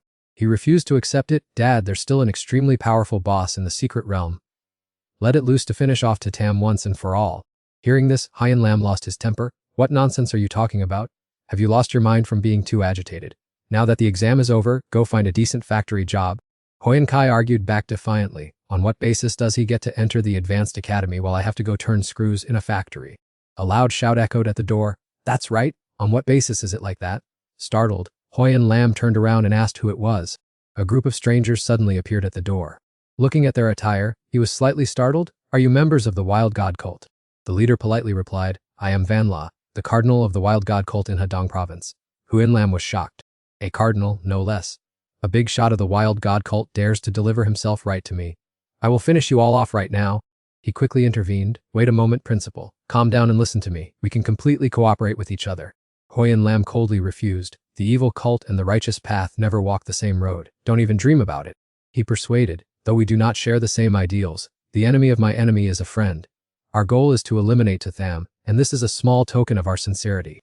Looking at the item in the other's hand, Huayan Kai was astonished. Isn't this a classless skill scroll? He asserted confidently, that's correct. I know Master Huayan Kai is a swordsman, so I have prepared a special skill to elevate your power. Excitedly, he asked immediately, what skill is that?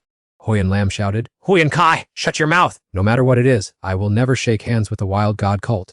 Ignoring the rejection, he continued, that is the 6-star sword technique. Once you master it, you will possess the power of a 6-star master. Huayan Kai was mesmerized. The 6-star swordsmanship, won't that increase my combat power by hundreds of times? Vanla set the condition. Our only ambition is to take Tatham's life. Once it's done, we will part ways, and we absolutely won't bother the two of you. He pleaded with Huayan Lam. Dad, agree to his offer. It's a win-win situation. Just this once. Furious, he slapped his son straight across the face. Shut your mouth right now. Huayan Kai grumbled aggrievedly. I just want to become strong. What's wrong with that? Why is Tatham, who has no family background, allowed to overpower me? Vanla suggested, Principal Hoang, our mutual benefit is right before your eyes. Why must you be so stubborn? If Huayan Kai acquires the 6-star swordsmanship, Tatham will definitely have to bow his head. Hun Lam stood his ground, insisting that this had nothing to do with Tacham. He, Hong Lam, might not be a saint, but he understood principles and would never join forces with the cultists. He pleaded insistently, Father, I just want you to help me. I am sick of tightening screws in the factory. I want to charge onto the battlefield to become a hero of the human race, acclaimed and admired by everyone. He coldly brushed him off. Drop that delusional idea right now. A hero of the human race must have unwavering faith, and you have no business being that kind of person. Spurned by his own father, Hunkai trembled with anger. It was detestable. Suddenly, a cold, sharp blade pierced through Heel Lam's chest. He looked at Vanla in horror, wondering what was happening. He was stunned. Him. Ah. Until his final moment, Hun Lam was still anxiously worried about his son. Hunkai, run away quickly, my son. He screamed in hatred. I will risk my life to fight you. Vanla slapped Hunkai across the face, leaving a stinging mark. He fell flat on the ground, right next to his father's body. He spoke up. Young Master Hein, now that your father is gone, can we join forces and cooperate? He replied, you demons cruelly murdered my father. The razor-sharp sword pointed directly at the center of Hunkai's forehead.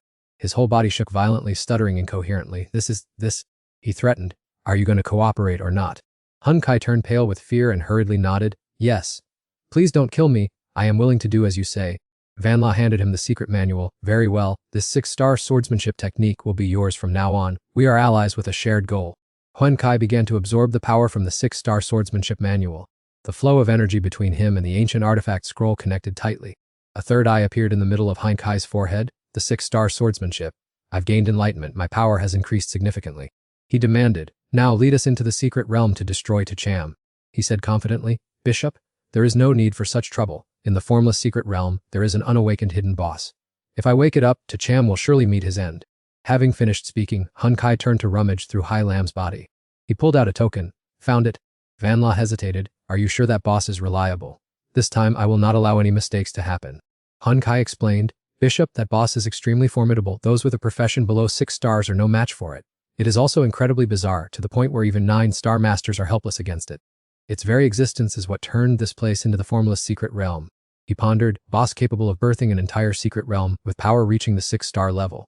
This surprises me. It seems that releasing that monster will be much safer than us taking action personally. Receiving approval, he crushed the jade piece, and the seal was officially broken.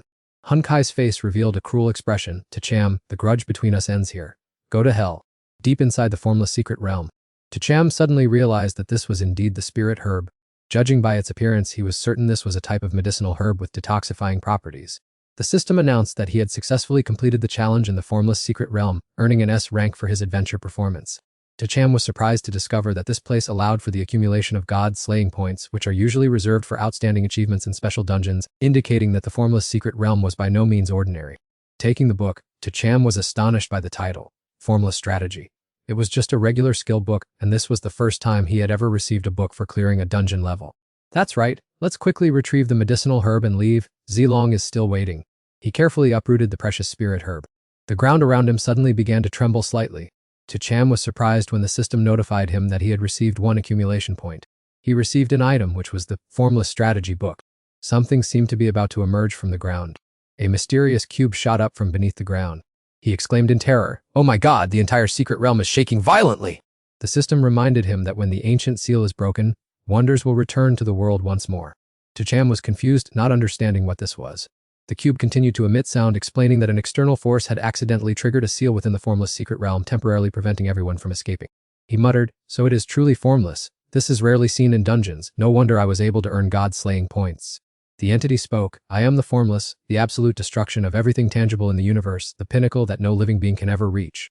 Tacham decided to flee immediately. Could this talking mass known as the Formless be the origin of the formless secret realm? He fled in a panic when the Formless suddenly teleported to block his path. What the hell is going on? Tacham was completely stunned with teleportation. It unleashed a wave of force that sent him flying backward. The Formless said coldly, "Being unable to control one's own destiny. That is the ultimate tragedy of a weak life form." He sent out a few donkeys to deal with it, thinking, "Do you really think I'm that easy to bully?" However, the entire herd of donkeys passed straight through the opponent. Tacham was surprised. "They passed right through? Does this thing have no physical form?" "No, that's not right. If it had no physical form, how did it hit me just now?" The opponent replied arrogantly, "I am the Formless Kid. You are a low-level life form. How could you possibly understand my existence?" He continued to unleash a move, punching hard at his opponent, the forceful fist.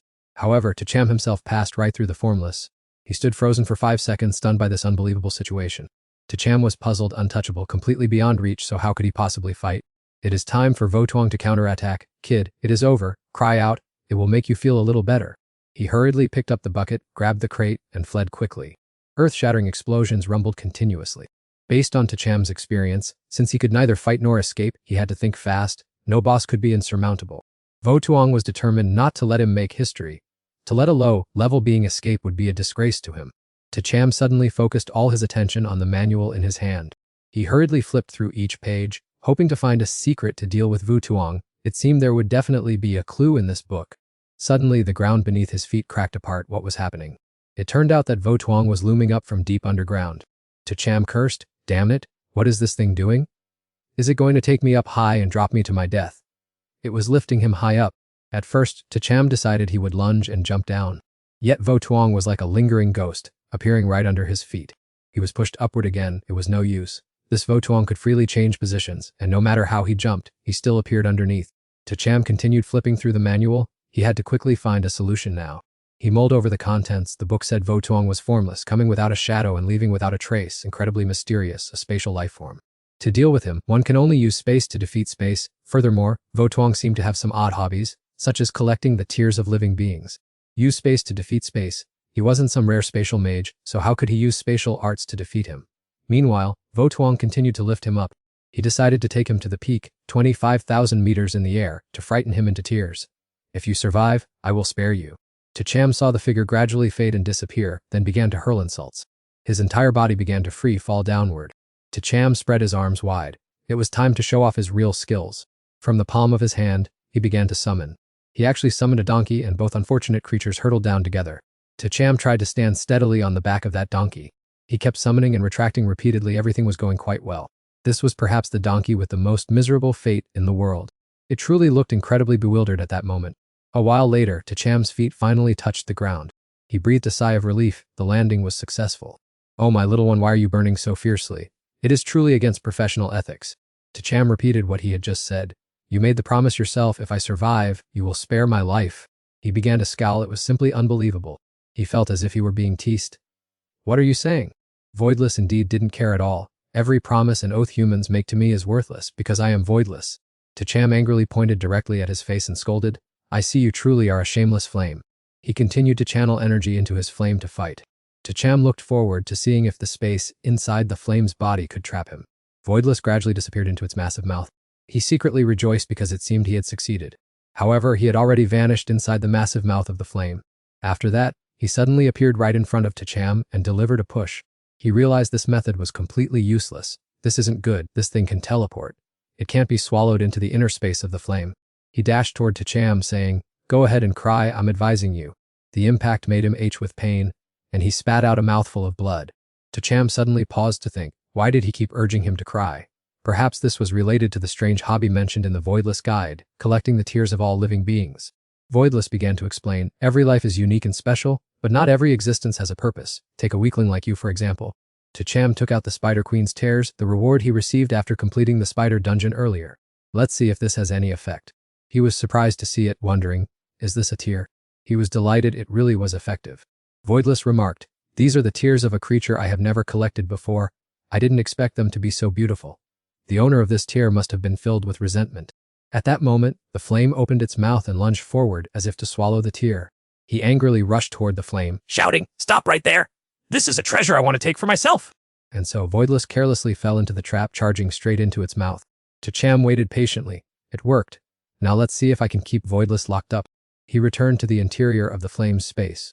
Upon meeting, Voidless asked, "Do you know why I am not running away?" Tacham replied, "Because you believe that I cannot imprison you." He confirmed, "Exactly. I am Voidless, representing the extraordinary and omnipotent. How could I be imprisoned by such a tiny space?"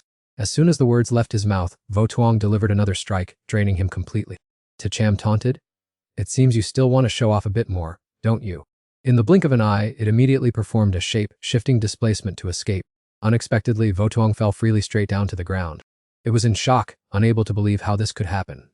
"Who on earth has the power to imprison me? What kind of weird space magic is this?"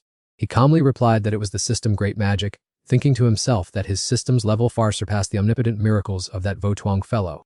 Vo Tuong was still curious about what that system Great Magic actually was. Tacham smirked and advised, "Just enjoy it slowly. When you're ready to call me father, come find me." It struggled furiously in vain. "You damn brats, you pestilent chicken, you insolent brat, release me immediately." Back at the base, he gave the spoils of war to Tu Long. Hoi Chi praised him repeatedly, saying the spirit wings from the Vo Tuong secret realm were indeed a miracle cure. as the toxins in Tu Long's body were nearly eliminated completely, though a full recovery would have to wait until he entered the advanced academy. Cham reassured Tu Long not to worry, since even the dead could be resurrected in dungeons, these minor wounds were nothing, and he would heal him once they reached Thean Keen Academy. Just then, someone came in to report, "Principal, the Alliance has just arrived. It seems they want a reward to Cham for his recent feat in stopping the demonic realm." The whole group moved to the gymnasium and were surprised to realize it was the legendary Blood Nucleus Squad. Their captain, Luk Votian, had even kept an eye on Tilong's female identity before. He spoke to Cham on behalf of the human race. "Thank you for your immense contributions to repelling the demonic realm and protecting the citizens. The Alliance has decided to specially grant you the rank of First Lieutenant, and I am here to finalize the award procedure." Hoichi was startled. "What? The rank of First Lieutenant? I've worked my whole life to reach Sergeant. If I meet this kid on the battlefield later, will I have to salute him?" Votian handed the medal to Cham and said, "You've worked hard." The principal warmly patted his shoulder and praised him. "Fantastic. To earn the rank of First Lieutenant before even leaving school, my academy No 2 is truly a place that produces outstanding geniuses." He continued, "To Cham, as far as I know, you are the youngest First Lieutenant of the human race. Congratulations." Cham replied nonchalantly, "I'd like to ask, is there any other reward besides this?" Votian shrugged and explained, "That's all. The rank of First Lieutenant represents glory and power as the highest reward. The human race has no regular army on the battlefield. Everyone is a soldier, and in emergencies, everyone must absolutely follow the orders of the highest rank." He boldly asked further, "I see. Then let me ask one more thing. Can this medal be sold?" He thought he had misheard and asked again, "What did you just say?" Cham repeated, "I'm asking about selling this medal." Hoichi quickly covered his mouth and laughed awkwardly. "He didn't say anything? Thank you, Captain Luck, for coming all this way. Why don't you rest for a bit?" Votian declined, "No need, I have some private business to ask Cham. Once we're done, our Blood Nucleus Squad must depart for the abyssal battlefield immediately." He pulled him to a corner and warned, Cham, wake up! Don't talk nonsense. The rank of First Lieutenant is many people's dream. It comes with major privileges, even using merits to erase sins. Later, if you reach Major, the great families won't dare touch you anymore. It's a protective talisman." He replied, "If you put it that way, teacher, I understand." He mused, "Killing young Master Law surely won't be hidden for long. According to the principal, if I reach the rank of Major, the La family will no longer dare to make things difficult for me."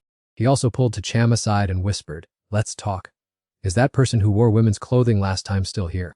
He innocently pointed towards Tu Long. "He's right over there."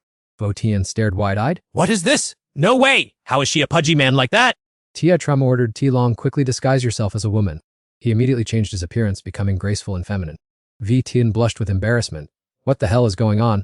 "It really is her. How did it come to this?" He replied, "She is severely injured, all her limbs are broken." He promised, "Little sister, rest assured I will definitely heal you." Long awkwardly lowered his head, unable to utter a word. Tian shared, "In the deep mist dungeon, there's a miraculous elixir that can perfectly restore even lost limbs. I will quickly bring it back for you." He yelled, "But I'm a man!" He was so infatuated he was dazed. It doesn't matter, what does gender have to do with anything? Faced with this logic, Long was completely speechless.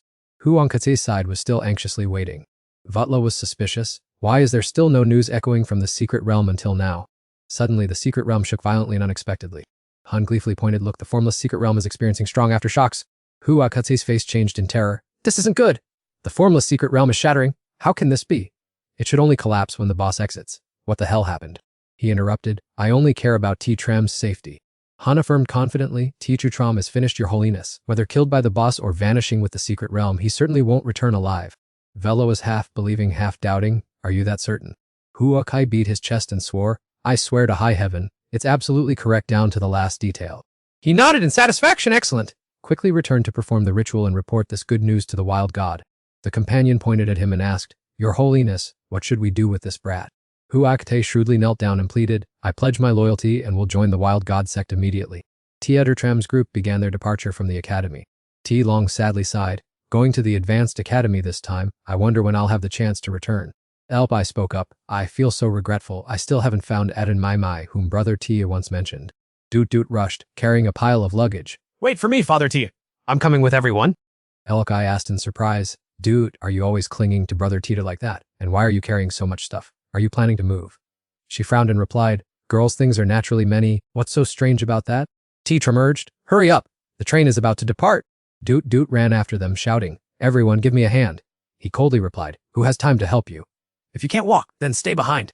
She could only grit her teeth and make the final decision. "I left everything behind." The whole group set off for the agreed location. Tulong spoke up and advised, To Tram, just ahead is your second uncle's house. You've lived here for so many years, yet you haven't visited them even once. To Tram quickly asked to go ahead. Everyone, please wait for me for about 5 minutes. I'll go and be right back. At the family home, To Tram's aunt said to Hein Kai, hey, little Kai, eat some more. Even if you fail to get into the high academy, it doesn't matter. With our family's background, you can still find a good job and live comfortably. He thought to himself, me father is already gone, what family background is there left? Fortunately, I have joined the false god sect so I can still live comfortably in the future. Nengokdin chimed in, that's right. Even if you don't pass the exam for the high academy, you are still much better than that useless To Tram. Let me tell you all something. Just now I called to check To Tram's exam results. Guess what? 0 points? It's so ridiculous. Even if you fell asleep in the exam room, you couldn't possibly get a 0. The men of the To family are truly utterly useless. He angrily slammed his rice bowl face down on the table and shouted, Don't cross the line! I have my limits too! She bitterly replied, what? Did I touch a sore spot? Did you think your To family could produce a genius? Who knew he would end up as a laughingstock? I wonder what corner To Tram is hiding in right now. Probably nobody would even hire him to sweep the streets. Only Hein Kai asserted confidently, hiding. He's not hiding anywhere. I sent him off with my own hands. He couldn't have died a more miserable death. Right then, there was a knock at the door outside. He stood up and took the initiative to go out. I'll get the door. The birthday cake I ordered must have arrived. The doorknob was gently turned. Hein Kai was utterly terrified when he saw the person standing in front of him. What? He was so terrified that he collapsed onto the floor. He wondered in his heart, how can this be? Is To Tram still alive? Is he a human or a ghost? To Tram spoke up, you're quite sensible, kneeling down the moment we meet. Min Duong happily called out, Little Tram, you're here! Quick, come in and have dinner with us. Van Dung said rudely, what do you mean eat? There's no place for him here anymore. Ngok Din helped him up and scolded, how unlucky, just seeing you made Brother Kai lose his footing and fall down. He turned to him and said, second uncle, I won't be eating. I just came to say goodbye. I am about to leave, and I don't know when I will be back. Min Duong asked in surprise, leaving. Where are you planning to go? She chimed in with a sneer, where else? Do you even need to ask? Having failed the exam, he's definitely going to do manual labor. To Tram replied, I got accepted into the Thien Kin Academy. I'll be going there soon to complete the enrollment procedures. Van Dung laughed until tears came to her eyes. That's hilarious. You, a person who got 0 points on the exam. She threw down a challenge. If you got into Thien Kin Academy, I will livestream myself eating feces. Obviously, Min Duong believed her as well, so he advised, little Tram, don't be discouraged. Failing the exam is no big deal. Your second uncle will recommend a good job for you. To build trust, he showed them the admission notice which clearly detailed the contents inside.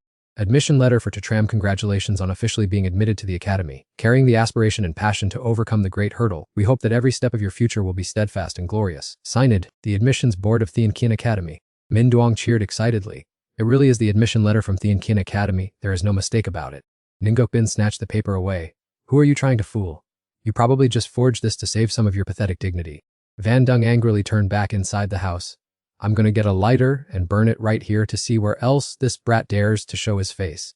He was extremely outraged and shouted, are you all crazy? If anyone dares to touch To Tram's admission letter today, don't blame me for showing no mercy. On the contrary, he calmly spoke up, just let them burn it. She lit the fire and burned a corner of the paper. At least you are sensible enough to accept your lowly status. Stop trying to play tricks on us. The aggressive fire gradually consumed the entire admission letter. Right at that moment, a stern announcement rang out, warning, warning. Ngok Din was bewildered, what is going on? Why was the Alliance's Level 2 warning system activated? The announcement warned, artificial intelligence has just recorded the intentional destruction of the admission letter from Thien Kin Academy. This is a crime against humanity, the evidence has been saved, and the perpetrator is required to quickly surrender to the Security Bureau, otherwise, they will face double the penalty and a minimum of 10 years in prison. She collapsed to the ground in panic, what is going on? Have I become a criminal and am about to go to prison? Meanwhile, she turned pale and trembled.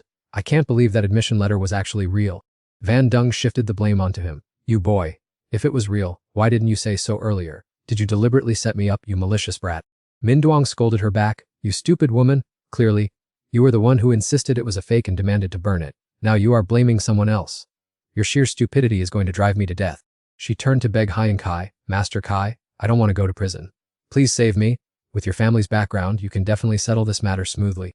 He thought to himself, what kind of power does my family even have? Offending the entire academy for a fool like her is definitely not worth it. Ngok Din quickly stepped in to intervene. Brother Kai, tell your father to step in and settle this. A small matter like this shouldn't lead to prison time. Hoyan Kai spoke up, Tu Tram, for my sake, can you tell the Alliance that this was just a misunderstanding? Tu Tram looked straight at him and sneered. Who the hell do you think you are that I should show you any respect? Clutching his swelling cheek, he said. If you won't, then fine. Why did you have to hit me? He grabbed Hoyan Kai by the collar and interrogated him. I will temporarily overlook the matter of the scores, but the time I entered the formless mystic realm, was it you guys who played tricks? He insisted on playing dumb. I have no idea what nonsense you are babbling about. A cold knife plunged straight into Hoyan Kai's thigh. He shrieked in agonizing pain. Van Dung stammered, what on earth are you doing? Ningok Dean screamed, Tu Tram, you are breaking the law. He turned around and threatened, Shut up, all of you. If anyone dares to utter another word, I will cut out your tongue. Then he coldly said to him, I have investigated thoroughly. The formless mystic realm has existed for so long and never had any strange incidents like the time I entered. What on earth did you guys do? Hun Kai remained stubborn. Tu Tram, I don't understand what you're rambling about. You have a bright future ahead of you. Stop being so hot-headed. A cold, sharp blade plunged straight into his stomach once more. Hun Kai clutched the wound, his face pale. You're a madman to actually do it. Van Dung and her daughter were so terrified that they didn't dare utter a single word. Tu Tram spoke coldly, I'm giving you one last chance. Confess everything, or die. He still tried to bluff. Tu Tram, if you kill me, you won't escape the law either. Aren't you afraid? Tu Tram held up a medal. Don't use your narrow-minded thinking to test my patience. Even if I finish you off, no one can do anything to me? Hun Kai was shocked. This is a first lieutenant's medal. Have you already been promoted to the rank of first lieutenant? The mother and daughter froze. What? Tu Tram was a first lieutenant? This rank was even more powerful than Hun Kai's father. It was a rare and prestigious honor. He mocked him contemptuously. You coward, have you already pissed your pants in fear? Only then did Hun Kai finally yield. I'll talk. I'll confess everything. A moment later. I've told you everything. This all stemmed from my jealousy toward you, so I awakened the boss in the formless secret realm. I deserve to die. Tu Tram continued his interrogation. I'm asking you, what exactly is the background of that being named formless? He replied timidly, I'm not sure either. I've only heard that in ancient times, Formless and the Supreme Star Tower descended upon this world, gradually forming a secret realm. After obtaining the information, he turned to leave. Second uncle, I'm heading out. Take care of yourself. Min Swang hurriedly called after him. Xiao Cham, wait a moment. He handed to Cham a box. This belongs to you. He took it bewildered. What is this? Min Swang explained. It's a relic left behind by your parents. I didn't intend to give it at first because your father instructed that you shouldn't receive this until you were talented enough to far surpass your peers. He was stunned. His parents had left this for him. In his memory, they were just ordinary workers who had died in the monster disaster many years ago. Min Swang continued joyfully. I thought I would never have the chance to hand this over to you. I didn't expect you to give me such a huge surprise today. Van Dung quickly changed her tune. Xiao Cham, why don't you stay for a meal? Both uncle and nephew shouted in unison. Get out! Ashamed, she stood rooted to the spot. A silence fell over the room. Hun Kai resentfully watched as the boy's back receded into the distance. He gritted his teeth and swore, Tu Tram, just wait until I master the Star Sword technique.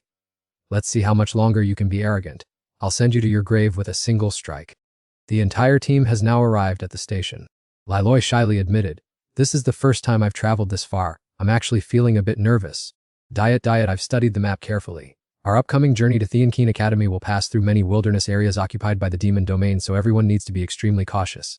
He casually remarked, nothing will probably happen. This train line has been running for 100 years, and there are powerful experts guarding it.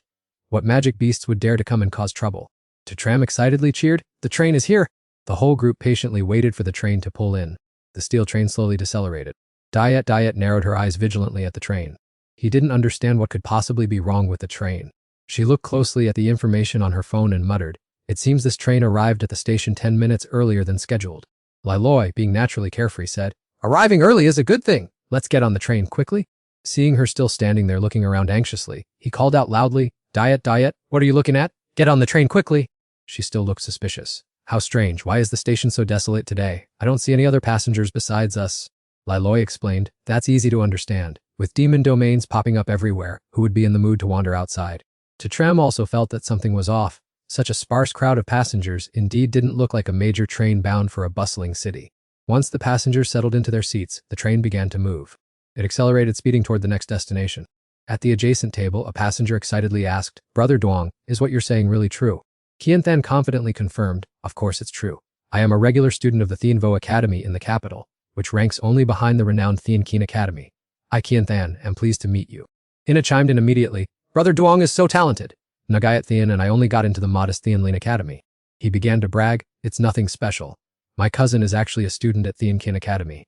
Just save my number, and I'll take you both on a tour of Theankin Academy sometime."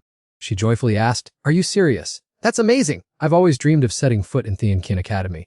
Kian Than gave her his contact details and said, "Gayat Thean, let's add each other. When the time comes, I'll take you both for a stroll around the campus." She tactfully declined, "Thank you, but that won't be necessary. I want to enter Theankin Academy through my own merit." He persisted, "Gayat Thean, adding a contact is opening up an opportunity. I have wide connections in the capital." Ina also tried her best to persuade her, "Gayat Thean, just add him. Brother Duong is right. Think of it as making a connection so we can team up for dungeons in the capital later." In the end, she had no choice but to nod in agreement. Kian Than turned to ask our group, "Hey guys, are you also freshmen on your way to register?" Tram calmly replied, "That's right."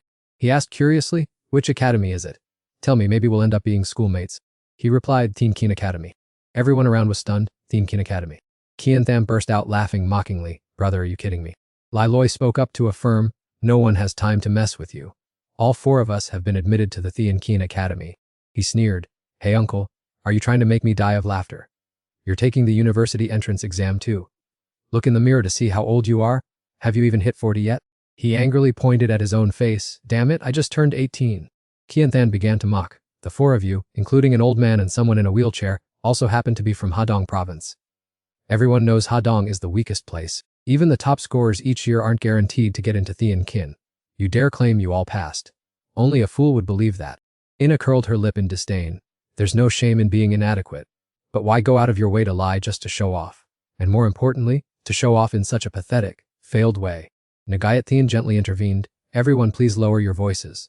Maybe they are telling the truth, don't be so quick to look down on others."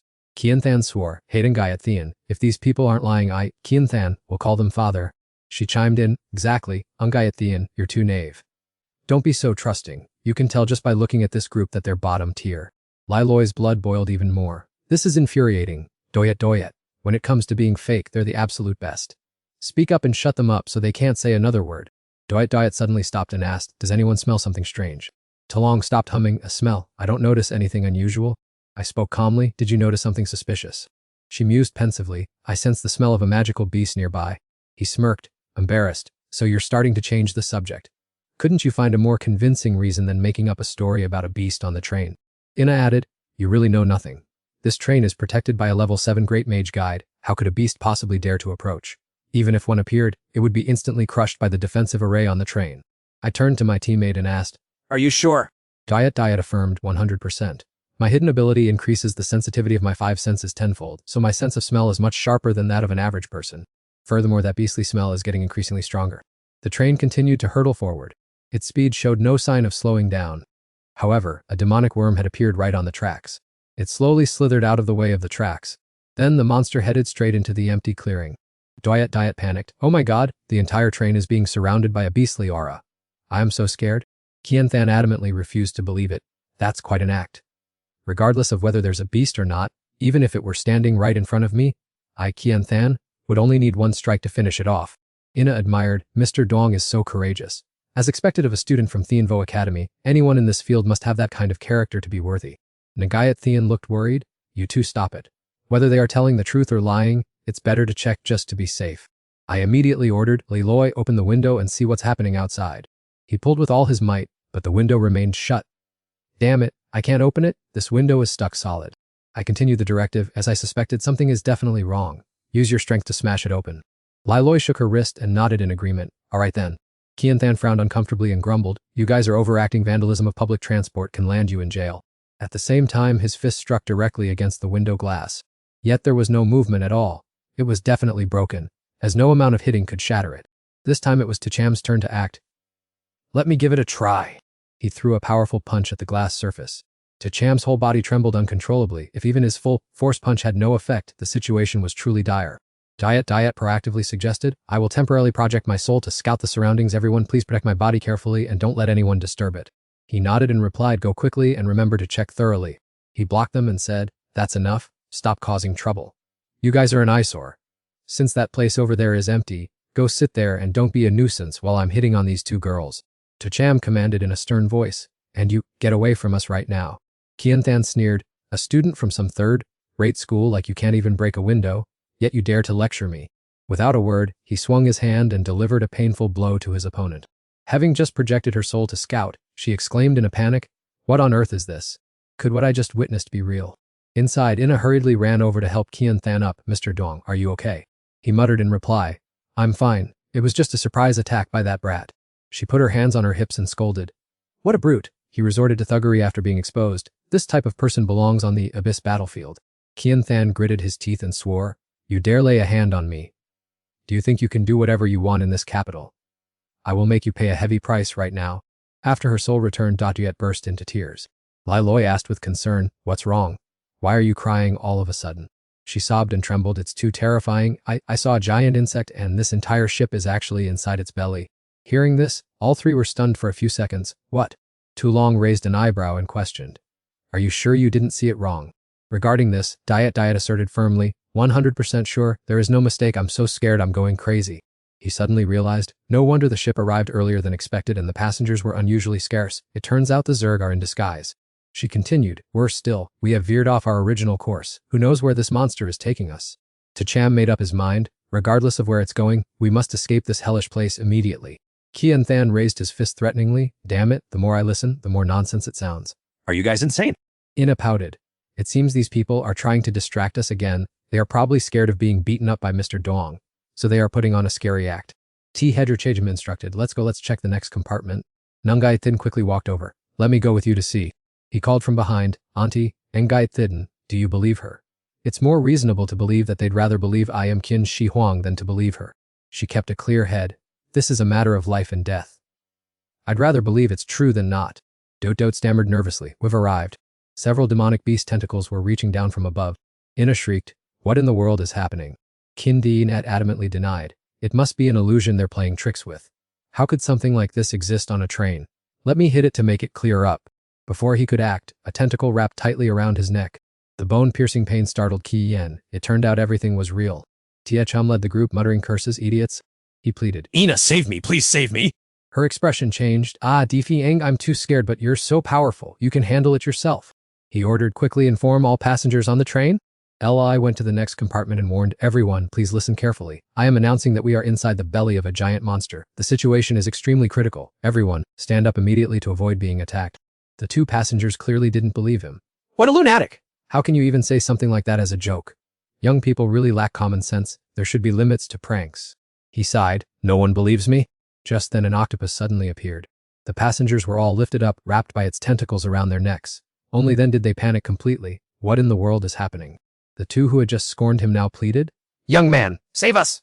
We should have listened to you sooner! Elkai clenched his fist, preparing to test its strength. "Let's see how tough these tentacles are." His mighty fist lunged straight at the tentacle. He said confidently, "This strength can shatter it. About 3 moves should be enough to finish off this tentacle." Nagai Thin drew her sword. "You're too slow. Let me handle it." The sharp blade sliced the tentacle in half in an instant. Li was astonished. "I can't believe she's a sword immortal. She's truly a super, powerful master." Suddenly the giant octopus appeared before her. She stepped back, exclaiming, This isn't good! "There are too many, we can't kill them all." Jidam appeared right behind her. Get out of the way! The punch he threw completely shattered the octopus's tentacle. Yu Chan was astonished. That punch was truly formidable. This was absolutely not a power that an ordinary 2-star warrior could possess. The passengers breathed a sigh of relief, having narrowly escaped death. That was close. They were almost crushed by tentacles. Luckily someone came to their rescue. She hesitantly spoke. "We need to find an escape route or defeat this monster. Otherwise we can't hold on much longer. Do you have any brilliant ideas?" He replied, "I'm thinking, why would such a high-level monster swallow us into its belly? It has no reason to take such a big risk just to capture a few ordinary people." Li Lai scratched his head, confused. "Brother too, do you mean there's a target on the ship that it's hunting, and we're just victims caught in the crossfire?" Tu Cham admitted, "Besides that possibility, I can't think of any other reason. If we can identify that target, perhaps we will find an important clue." Jian Cheng stumbled forward and yelled, "It's all nonsense." Ina turned and flattered, "Brother Yang, I'm so glad you're okay. I knew it. With your abilities, you would definitely manage." He took out a medal and announced, "Everyone, please listen carefully. I am Jian Cheng, a second-year student at Tianwu Academy, currently holding the rank of ensign." The passengers were extremely surprised. "Ensign? I didn't expect there to be an officer here, truly a student of Tianwu Academy, both young and talented." He proudly declared, "From this moment on, I will take charge here. Everyone will follow my command. Does anyone object?" Everyone agreed. No objections. In wartime, the highest-ranking officer will lead. "Comrade Ensign, what do we do next? With you here, we feel a little more at ease." Jian Cheng put his hands on his hips and ordered, "You say we're inside the monster's body. I absolutely don't believe it. No one is allowed to make rash conclusions before the investigation is clear. Now, listen to your mission." Tu Cham instructed, "You people go and check all the carriages and at the same time, gather everyone in this carriage, act quickly and return immediately." He flatly refused, "I don't have time to play games with you." Jian Cheng angrily shouted, "Do you dare to disobey my orders?" Tu Cham stepped forward and slapped the other person. "Who do you think you are?" Ina pointed at him and scolded, "How rude, you dare to lay hands on a superior officer." It was Tu Cham's turn to look at her coldly. "Shut up." Jian Cheng loudly exclaimed, "You're a traitor. You dare to violate the Alliance's military law. I will sue you in court-martial." Just then the tentacles suddenly lunged forward. Fortunately, Yu Chan managed to cut them all off in time. "Be careful, they're attacking again." Tentacles emerged from the floor and tightly wrapped around Tu Cham and her. Li Lei couldn't escape the situation either. "Damn it, tentacles are sprouting from right under my feet." Those passengers panicked. "They are all tied up. Comrade Ensign, what should we do now?" He turned his back and walked away, ignoring them. "Let's go, get out of here immediately. Stay away from those monstrous tentacles." The others hurried to follow. "That's right, let's quickly get away from those tentacles. This place has become too dangerous." Li Lei indignantly shouted, "You people stop. You were rescued by us just now, and now you're turning your backs and leaving." They refused. "It's not that I don't want to save you, but I'm not capable. We are too afraid of these tentacles. We don't dare to get involved.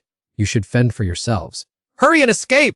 He toiled tirelessly. Those ungrateful and treacherous people truly deserved it. Nganthin stood behind screaming, "Ina, save us." A flicker of hesitation crossed her face. Oh dear. Qianthan spoke up to dissuade her. "Ina, those who have gone astray cannot be saved.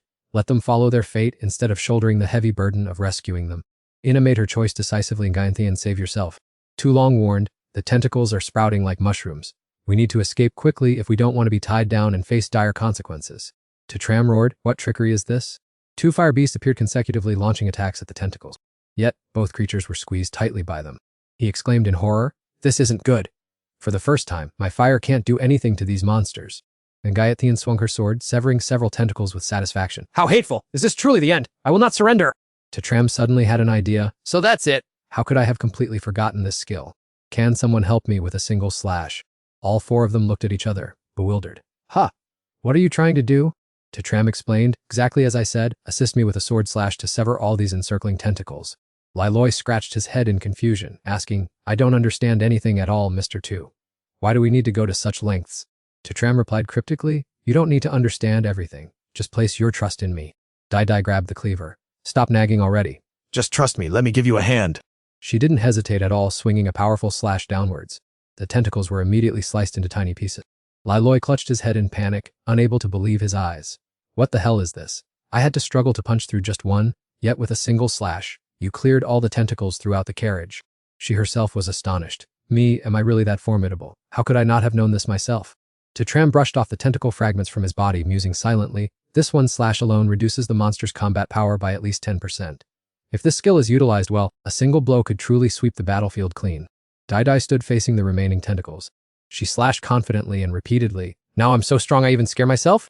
Suddenly, a surge of tentacles slammed into her, causing the knife to fly out. Tu Tram urged, "Each person only gets one slash." Next person, go. It was Li Loi's turn. He clutched the knife tightly in his hand. It's my turn now!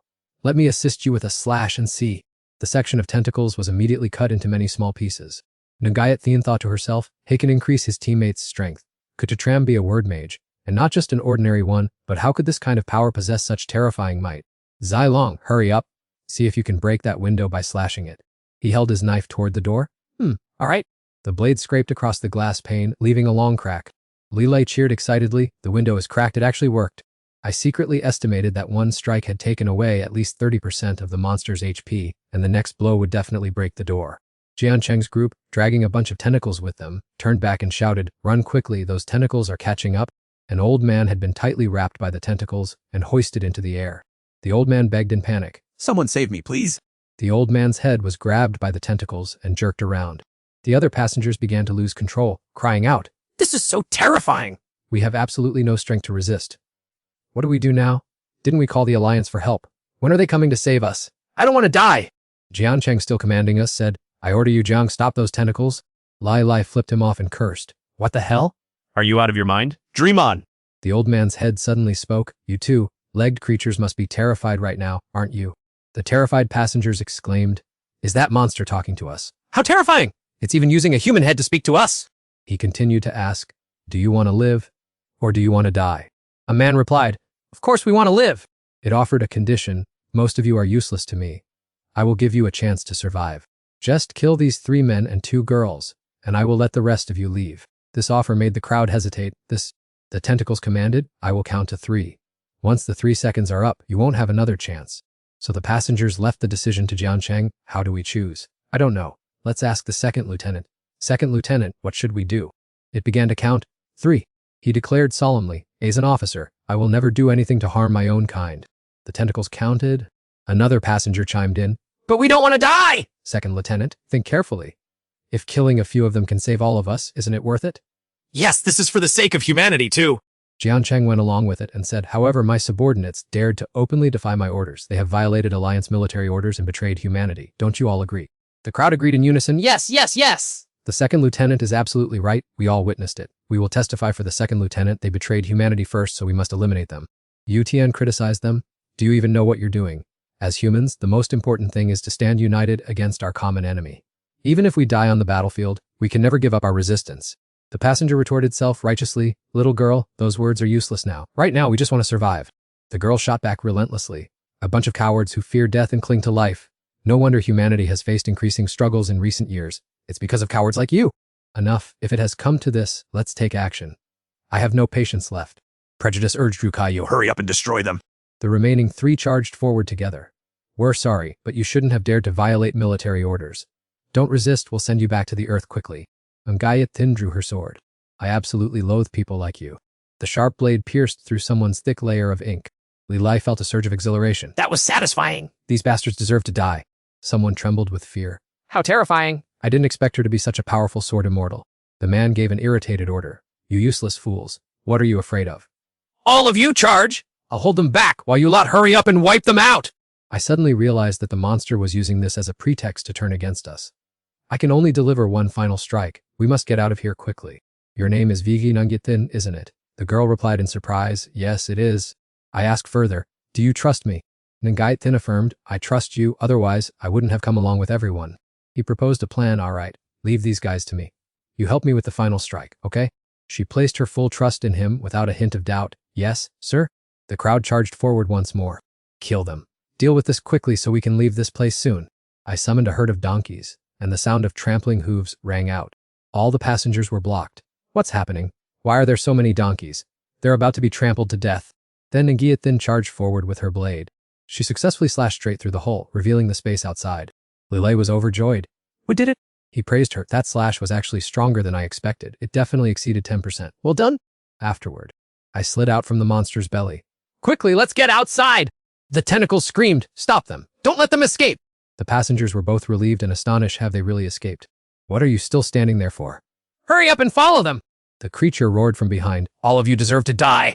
A moment later, the passengers felt as if they had narrowly escaped death. "We're finally outside. I can't believe we survived. If we had known they could escape, we shouldn't have attacked them." Dai's face turned pale. It was over. That worm was turning back again. The creature behind began to turn and aim directly toward them. "None of you have any chance of leaving this place alive." The 2 passengers thought in despair that if they were hit, they would surely die. At this speed, there was no way to dodge in time. Ngayat was also completely stunned. Could it be that they still couldn't escape? Su Chen clenched his fists, determined to see this through to the end. He signaled the donkey with his eyes. "Charge." The worm growled and declared, "Let me crush you into a pile of ashes." The donkey opened its mouth wide. This caused the worm to panic as it was pulled by a powerful suction force. "What on earth is this?" Its small body shrank as it was sucked straight into the donkey's mouth. The passengers were in shock, unable to believe their eyes. They weren't dead yet, and the worm had vanished. Ngayat suddenly realized, no, it had been swallowed by that donkey. This Su Chen could summon donkeys, and not just one. He was also well versed in parable arts and possessed space element skills. What exactly was his profession? As the worm flew into the void inside, it became panicked. What kind of hellish place is this? In this space, it immediately encountered a tough opponent, Wu Shang. He jumped in surprise when he saw the worm. "What the hell is going on?" Wu Shang hot-headedly slammed into the worm's body. "You dare sneak attack me? I'll show you." The worm was fuming with rage. "How did I end up in such a bizarre place?"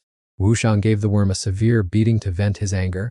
"I'm full of frustration right now, and you're just in time to be my punching bag." Su Chen felt smug. He would just leave Wu Shang to play with that worm. Li Lai looked around blankly, not knowing where they were. I'm afraid we've been dragged deep into the wasteland.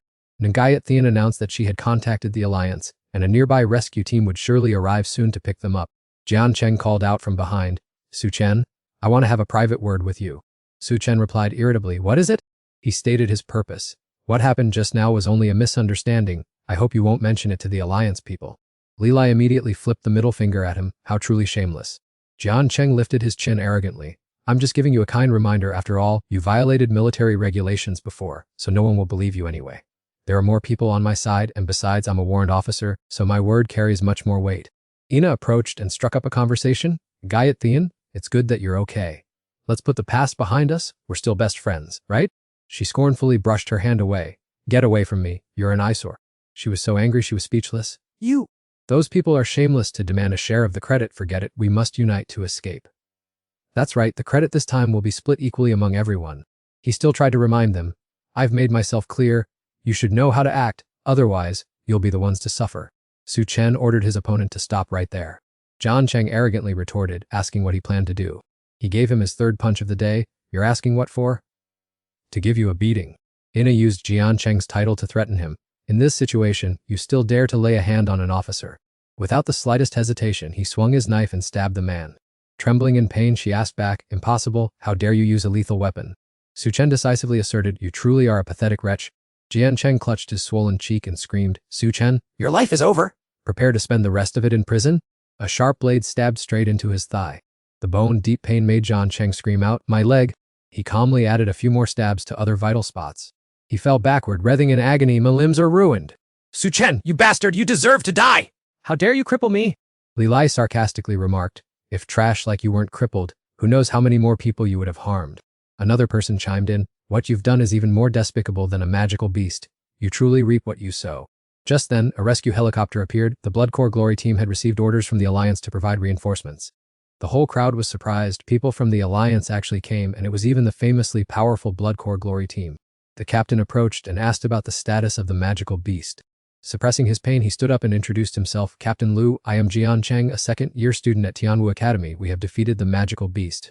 Wu Qian wondered who exactly had destroyed it. They scrambled to take credit. Warrant Officer Yang was in command. I contributed. Well, me too, I must have a share of this credit. Someone sneered, how thick-skinned, you even dare to fight for credit like this. Jian Cheng quickly reported, Captain Liu, I am seriously injured, someone wants to murder me. He raised an eyebrow and asked nonchalantly, and who wants to kill you? It's him, this man violated Alliance military orders. Ina said, pointing at Su Chen, he not only hit me but also severely injured Warrant Officer Yang.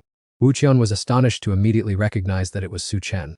Jian Cheng said triumphantly, I hope the captain arrests this criminal, while thinking to himself, Su Chen, you dare act superior to me. I'll make you pay a heavy price. Wu Qian walked forward excitedly to greet him. Mr. Su, I didn't expect us to reunite so soon. That strange hospitality made him stare wide-eyed. What on earth is this? She was even more stunned. It was unbelievable that Tram actually knew Captain Luck. Qian Than replied speechlessly, so what if you know him? Military orders are like mountains, no one can save him. Captain Luck, I am a warrant officer. I demand that the Alliance arrest him immediately. Votian replied, a warrant officer with quite the authority indeed. Let me tell you, even if Tram were to kill you, I would have no right to arrest him. He questioned, Captain Luck, you are the commander of the glorious Blood Corps. Do you intend to cover for him? Votian sneered, what Tram is holding is much more formidable than you. Hearing that, he was speechless. What's so formidable about it? Qian Than didn't believe it. More than me. In what way is he better than me? He yelled, Tram, hurry up and take that thing out to open their eyes. He could only sigh and take out a medal. Ina couldn't tell what it was. What the hell is that? Now, no matter what you bring out, it won't save the situation.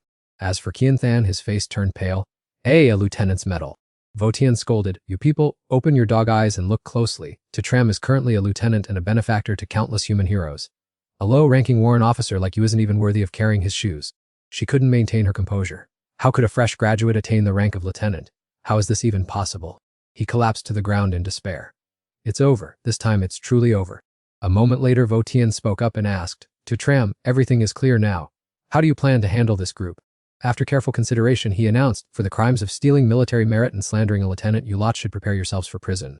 Qian Than begged, Tram, for the sake of my cousin, who is also a student at Thean Qian and your senior, spare me this once. We will be good brothers from now on. Ina also sought a way out. Ngiat Thean, help me plead with him. I'll work as a beast of burden if I have to. I don't want to be imprisoned. The surrounding passengers also knelt down simultaneously to beg for mercy. Sir, you are magnanimous, we were wrong. You are a noble lieutenant, surely you won't hold a grudge against petty people like us. I kowtow in apology, please spare our lives. Tram said coldly, Captain Luck, please handle these dogs according to the Alliance regulations.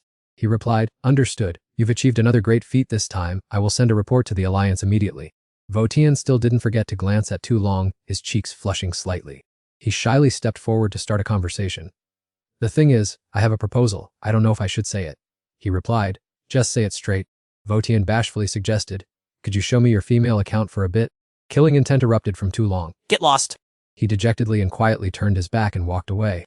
The whole group has already set foot in the city area. Nagayat Thean waved goodbye. To Tram, I have to go to the academy to register. See you again. You called out to the other person, Miss Vuong. Dujong spoke up, just call me Nagayat Thean, that's fine. To Cham realized immediately, that monster came personally to capture you, didn't it? Nagayat Thean froze, how could you guess that? You explained briefly, it's simple, those magical beasts seem to be targeting only us. She nodded in admission. Exactly, those monsters were really hunting me. If you hadn't stepped in to help, I'm afraid I wouldn't have made it back in one piece. Cham questioned further, why are they so determined to capture you? Nagayat Thean confessed, because I am the beloved daughter of Long Long Tuong. You were stunned to hear that name, Vuong Long Tuong. She left a few words before turning away. Staying involved with me will only bring trouble upon you all. Goodbye. Lai Loi scratched his head, thinking, Vuong Long Tuong, why does that name sound so familiar? He is the commander of the Long Tuong Legion, famous on the Abyss battlefield for his courage and decisive demeanor. He made the invading beast hordes tremble with fear. One could say that after Cham, he is the human most hated by the alien races. Cham rubbed his chin and thought, so that's it. I never expected Nagayat Thean to be the daughter of such an outstanding marshal of the human race. Tu Long continued, it really is a surprise. The daughter of a great general traveling alone and studying at a mid-tier school like Thean Lane Academy, despite her ability as a top-tier sword immortal. Dayat Tuyat held her phone in her hand and hesitated. Dad, it seems something is not right at all. She showed the screen to Cham. Look at this. This, you exclaimed shocked as you scrolled through the news. The content was truly shocking. Breaking news, Marshal Long Tuong Vuong Long Tuong has fallen in battle. She choked back tears. Social media is in an uproar. Everyone is posting that Marshal Long Tuong sacrificed his life on the Abyss battlefield 3 days ago. Suddenly, a booming sound drew the team's attention. Tu Long recognized it immediately. That's a special signal flare. The Alliance only uses this when something major has happened. The whole group turned their eyes toward the big screen. The anchor sorrowfully reported, we are deeply saddened to announce to all of humanity that Marshal Long Tuong, one of the 12 illustrious marshals, has sacrificed his life on the Abyss battlefield. His funeral will be held in Long City in the coming days. Lai Loi was stunned. He's really gone? This is the first human marshal to fall in the war against the alien races, and the highest, ranking one at that. Cham, however, felt that something was off. Don't you all see that there's something suspicious about this? Tu Long also realized the problem. It's too strange. Marshal Long Tuong died 3 days ago, and people have been buzzing about it for a long time, yet the Alliance is only officially announcing it now. Furthermore, the announcement is incredibly vague without even mentioning the cause or reason for his passing. At that moment, Nagayat Thean held back her tears and silently promised, Dad, I will definitely carry on your will, I promise. The whole group arrived at the academy gate with great excitement. After all the ups and downs, they had finally set foot in the legendary Thean Kin Academy. Cham urged, let's go register quickly, then we'll find a way to treat Tu Long later. Tu Long pointed into the distance and asked, you guys look at the security guards over there, do they look familiar? Li Lai replied, if my eyes aren't deceiving me, isn't that Tat Hoi? The group, sharing the same operating system, all stroked their chins in unison. Looking closely, it really was him. Tat Hoi was both angry and embarrassed, saying, have you looked enough? What else do you intend to scrutinize? I asked curiously, Tat Hoi, why did you end up working as a security guard in a place like this? He replied dejectedly, I failed the human race graduation exam and couldn't get into the Tianqing Academy. Li Lai was bewildered. You didn't pass Tianqing. But with your abilities, second-tier schools would still be rolling out the red carpet for you. Tat Hoi said firmly, I only had my sights set on Tianqing Academy, and my only idol is Senior Mu Rong, so if I couldn't get in, I'd rather be a security guard. I didn't want to get tangled up with him anymore, so I said, you've got real spirit, you go ahead and keep guard, we'll be heading off. He called me back just to declare loudly, I am Tat Hoi, a man of high aspirations and an outstanding character. I don't submit to anyone. One day from this position as a security guard, I will turn the tables. You just wait, I will definitely surpass you. A long line of people had formed, and someone shouted, new students, gather here to register. A while later, seeing Dayat at the teacher's desk, Li Lai breathed a sigh of relief. It's finally our turn. Thean Phi pushed her aside without a hint of courtesy. Move out of my way! Teacher Doan, process my admission first. Dayat was furious at his arrogant attitude. Are you blind? What are you shoving for? he said with a sneer. I told you to move, so you'd better do it right now. She replied irritably, why should I move? If you want to register, go to the back of the line like everyone else. Thienfi held his head high and boasted, I am a descendant of a prestigious school department. Diet didn't care about his reasons. So what if you're from a school department? Even if you were the teacher's own son, don't even think about cutting in front of me. She suddenly dealt a thunderous slap to his face before he could react. Thienfi radiated murderous intent and cursed, you ill-mannered brat, you're the type that deserves a beating. Lele couldn't just stand by and watch his teammate be bullied. I've got a short temper. Just hit him already? I held him back and turned to ask, Teacher, he struck someone. Are you not going to do anything about it? Koi Min replied coldly, Thienfi has not violated any academy rules or done anything wrong. Li Lai exposed the behavior. He cut the line rudely, and you say he didn't do anything wrong.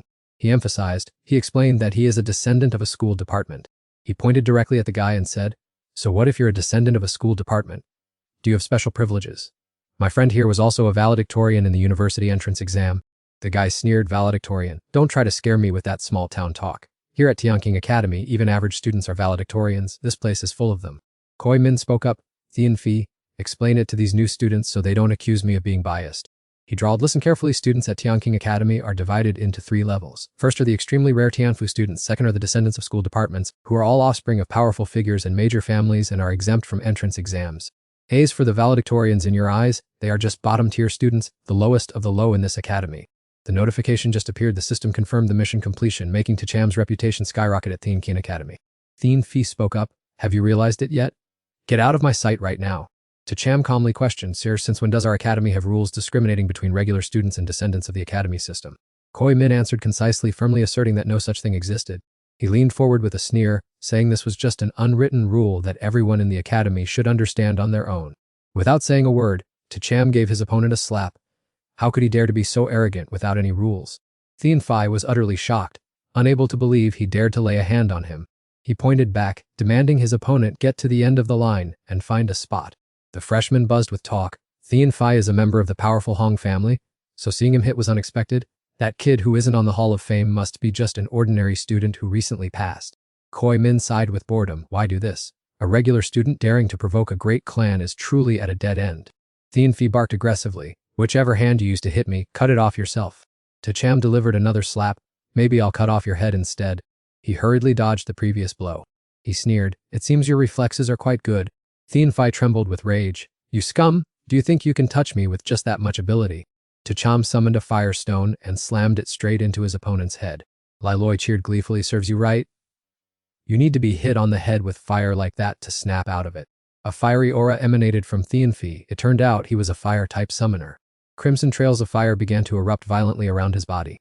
The freshman panicked upon realizing Thienfi was a fire-type warrior with terrifying damage. Not only did he have a strong background, but his strength was also top-tier and difficult to deal with. He threw a punch burning with fire, roaring that he would teach this self-proclaimed valedictorian what true class looks like. Tacham quickly tilted his body to dodge and then dashed away. Thienfi shouted bitterly, Stop right there. He gracefully dodged every punch, mockingly saying, Stupid, you can't even touch my clothes. Is this the class that you often brag about? Academy system descendant, my foot, you're nothing more than pure trash. The surrounding crowd was astounded. This freshman was so bold to insult Thienfi in public, fearful that this time he had truly enraged his opponent. Thienfi condensed 2 fireballs in his hands, gritting his teeth and saying that the boy had officially awakened his murderous intent. He screamed, D within the vortex of my flames? At that moment, the flaming vortex surged forth to attack him. The vortexes of the fire god engulfed Tacham. His 2 teammates shouted in panic, Oh, father too! Look at brother too! The people around clicked their tongues in regret. With such fierce fire, the Mist Kingdom must have turned to ashes, only himself to blame, a freshman who liked to show off. Thienfi sneered smugly. You dared to put on such a display, and now you have turned into a pile of ashes. Koi Min urged, Stop looking around, hurry up and get in line to register. As the fire gradually died down, Tacham remained intact without moving an inch. He said calling you trash wasn't wrong at all. He could not believe his eyes. What on earth? Where is my flame vortex? Only he understood clearly that the space inside the donkey was truly helpful. Every approaching flame was completely devoured. Thienfi wondered in amazement, what trick is this kid using anyway? Why has my great flame explosion move vanished? Koi Min was curious, what kind of strange profession does this freshman have after all? Tacham waved his hand to command. Now it is time for me to strike back. Seeing his opponent was just a donkey, he scoffed. What can a scrawny mount achieve? The donkey rushed forward like a hurricane. Thienfi jumped up to dodge and spat out insults, mediocre summoner. He took a full kick from the donkey's hind leg. What is happening? Thean Phi, with a large lump on his forehead, face planted directly onto the hard ground. He calmly said, "The person who said those words before you is now 6 feet under." He spitefully reconsidered. "Turns out you're a double beast summoner. I underestimated you, but so what?" Before he could look up arrogantly, the donkey's rear was right in front of his eyes. Thean Phi's face turned beet red with rage. "What? Is it that donkey again?"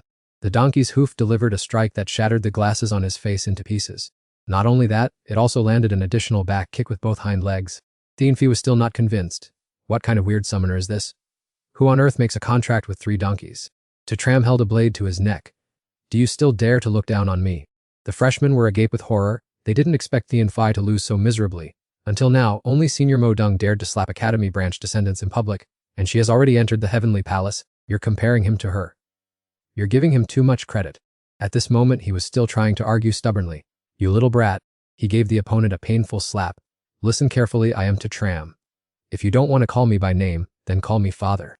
Thean Phi challenged. "Tram, right? Cut the arrogance. Do you think holding a knife is a guaranteed win? Whether you can actually touch me is the real problem."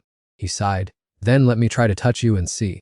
Koi Min had to step in before the situation went too far. "Stop right now. Tram, put your knife away and let him go." He laughed smugly. "You idiot, I told you that you couldn't do anything to me." Tram asked in bewilderment. "Why?" He growled a command. "You've played enough tricks, release them at once." He argued. "Teacher Doan, earlier when I was being scorched by fire, why didn't you stop him?" Koi Min felt his authority being challenged. "Are you questioning me? How dare a mere freshman be so disrespectful to me?" I coldly replied. "That arrogant attitude again, is this the conduct of Thean Kin Academy?" He roared. "I have told you far too much already, stop whining in front of me."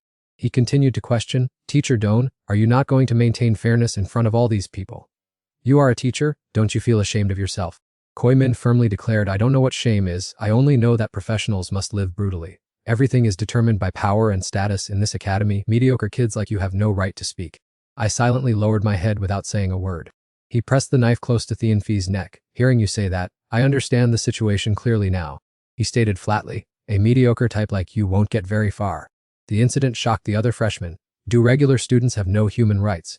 I thought getting into Thean King would change my life, but I've only just reached the bottom of the professional world. It's so discouraging." Thean Phi stared resentfully at the back of his figure ahead. Flames erupted on his fists as he lunged forward. "I will definitely kill you." I calmly accepted it. "I've been waiting every second for those words from you." I don't know where he got that confidence. "If I don't wash away this humiliation with your death, how can I, Thean Phi, face the elite families of the department? So what if you are a summoner? I don't believe I can't take you down in close combat." He delivered a counterstrike. "This is a good position. I've been waiting for this charged punch for a long time." The fist slammed hard into his stomach, leaving him astonished. What on earth is this? Thean Phi's entire body was thrown into the air by a flaming tornado. Koi Min was shocked. "This is impossible." He hurriedly summoned a stone wall. "Block it quickly! Stop that attack at all costs." However, the stone shield shattered into tiny pieces. The firepower slammed directly into the opponent's chest. How could it turn out like this? Koi Min's entire body was knocked back a vast distance. I was delighted to witness the results with my own eyes. That was so satisfying. The other freshmen were so amazed they were speechless. Was that really a freshman? The patrol team rushed over to inquire, "What is happening here? Why is there such a massive disturbance?" The crowd was still caught up in awe. So strong, truly terrifying. How could he be so formidable? He just started school and has already knocked out both department elites and a teacher. This guy is definitely going to make waves. But being famous isn't always good. Those prestigious families aren't easy to deal with in this academy. Does his face look familiar to everyone? I remember Senior Mudung boasted about having a boyfriend. Why does he look identical to him? You're right, they look very similar. Go check right now. Someone realized, no need to check anymore. It's Tram, definitely him. This is the guy who snatched away my goddess Mudung. I'd recognize this face even if it turned to ashes. The system notified you that you have achieved a glorious accomplishment and earned renowned fame throughout Thean Kin Academy, and as a bonus it has granted you a special item, the Happiness Blade. Tram was bewildered, not understanding what kind of freakish thing the Happiness Blade was. The item information appeared. It is a one-time use prop that generates a blade each week, capable of physically removing the 2 precious jewels of any adult male. He broke into a cold sweat, muttering to himself that this system was truly cunning and never willing to grant anything decent. At a gathering with 4 attendees, Miss Han spoke up. "Miss Modung and Miss Sakura, our patience has run out. If you continue to stall, do not blame us for opening the ancient ruins ourselves." Inseng, representing the Bong district, stepped forward. "We cannot wait any longer. We must have a definitive answer today." Modung firmly refused to concede. "Brother Inseng, you should remember well that these ancient ruins originally belonged to our Long district. Miss Han retorted. That is true, but 3 of the keys are currently in our hands and Miss Sakura's, while your long district has none. Blame your own incompetence for that. Miss Hulen interrupted disdainfully. You know very well how those 2 keys were seized in the first place. Inseng issued an ultimatum, no matter what, that is our capability. I will give you half a month. If you cannot find the final one, I will personally open the secret realm. Before leaving, Miss Han added, Miss Mo Dung, remember well, half a month is the final deadline we are giving your long district. Mayu Mu was incessantly furious. What should we do? It is so frustrating to let others interfere with the ancient ruins of our long district. She asked, so, are there still no clues regarding the final key? She replied, it is a complete dead end, but rumor has it the La family was hunting for it before their young master suddenly passed away during the Human Race University entrance exam, so everything had to be abandoned. Mo Dung wondered, for a prestigious professional family like the La family, why would their descendant participate in the Human Race University entrance exam and then die like that? Mimi replied meaningfully, do you see anything unusual about that? She explained, the problem lies right there. Professional families all have their own private paths into Thean Keen Academy, so we need to investigate the real reason behind this incident. Mimi received the order and happily replied, my wife is truly exceptionally intelligent. I will go investigate immediately. She calculated silently. The Human Race University entrance exam has concluded, even though Tram has no profession. With the abilities he demonstrated, passing into Thean Keen Academy is well within his reach. Based on the timing, he should be arriving soon. At the same time outside, Tram was busy dealing with that guy. Koi Min shouted in fury. Did you do that on purpose or by accident? He calmly replied, I did it on purpose, so what? Thean Fei was beaten to a pulp but still tried to act tough. You insolent brat, you are finished. If you can still remain at Thean Keen Academy, I swear I will no longer be a man. Tram replied sarcastically, then let me help you get your wish with this happiness blade gift. The guy was initially bewildered, not understanding what a happiness blade was. Suddenly a sensation of extreme pain surged from his groin. Thean Fei clutched his crotch and writhed, my eggs, both of my precious jewels have been severed. He coldly declared, it is done, now you are no longer a man. The surrounding crowd was jaw-dropped in shock. Thean Fei's eggs had completely vanished. Although the cause was unclear, I had watched his groin closely, and Cham clearly hadn't made a single move. Thean Fei screamed and ordered, Mr. Doan, in the name of the Hong family, I demand that you teach this bastard a lesson. Koi Min only dared to stand far away and shout, Cham, you intentionally picked a fight with a classmate, injured a teacher, and seriously violated the regulations. Follow me to the academic affairs office immediately. You had better prepare yourself to be expelled. Cham was not convinced. On what grounds? Clearly Thean Fei was the one who instigated this. He replied nonchalantly, why would I need grounds? I am giving an order, so there is no need for lengthy explanations. That arrogant attitude infuriated him. I absolutely refuse to accept this. Koi Min threatened. What can you do if you don't accept it? Who has the time to care about an ordinary student like you? Follow me right now, and don't wait until I have to use force. Cham contemptuously flipped him off, you idiot. That provocative act made his blood boil. You dare insult me. You dare show disrespect to a teacher of Thean Keen Academy? He shot back. Does scum like you even deserve to be called a teacher? Koi Min recklessly lunged forward. You're finished. Today I will kick you out of Thean Keen Academy at all costs.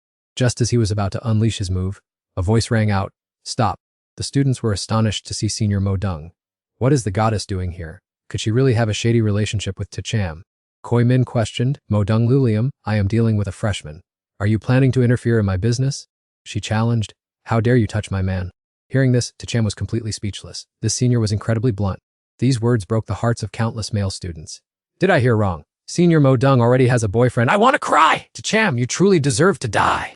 He reminded her, Mo Dung Lulium, don't forget your place. You are a student, and I am a teacher. She maintained her elegant demeanor. So what? I am an elite student of Thean Pu.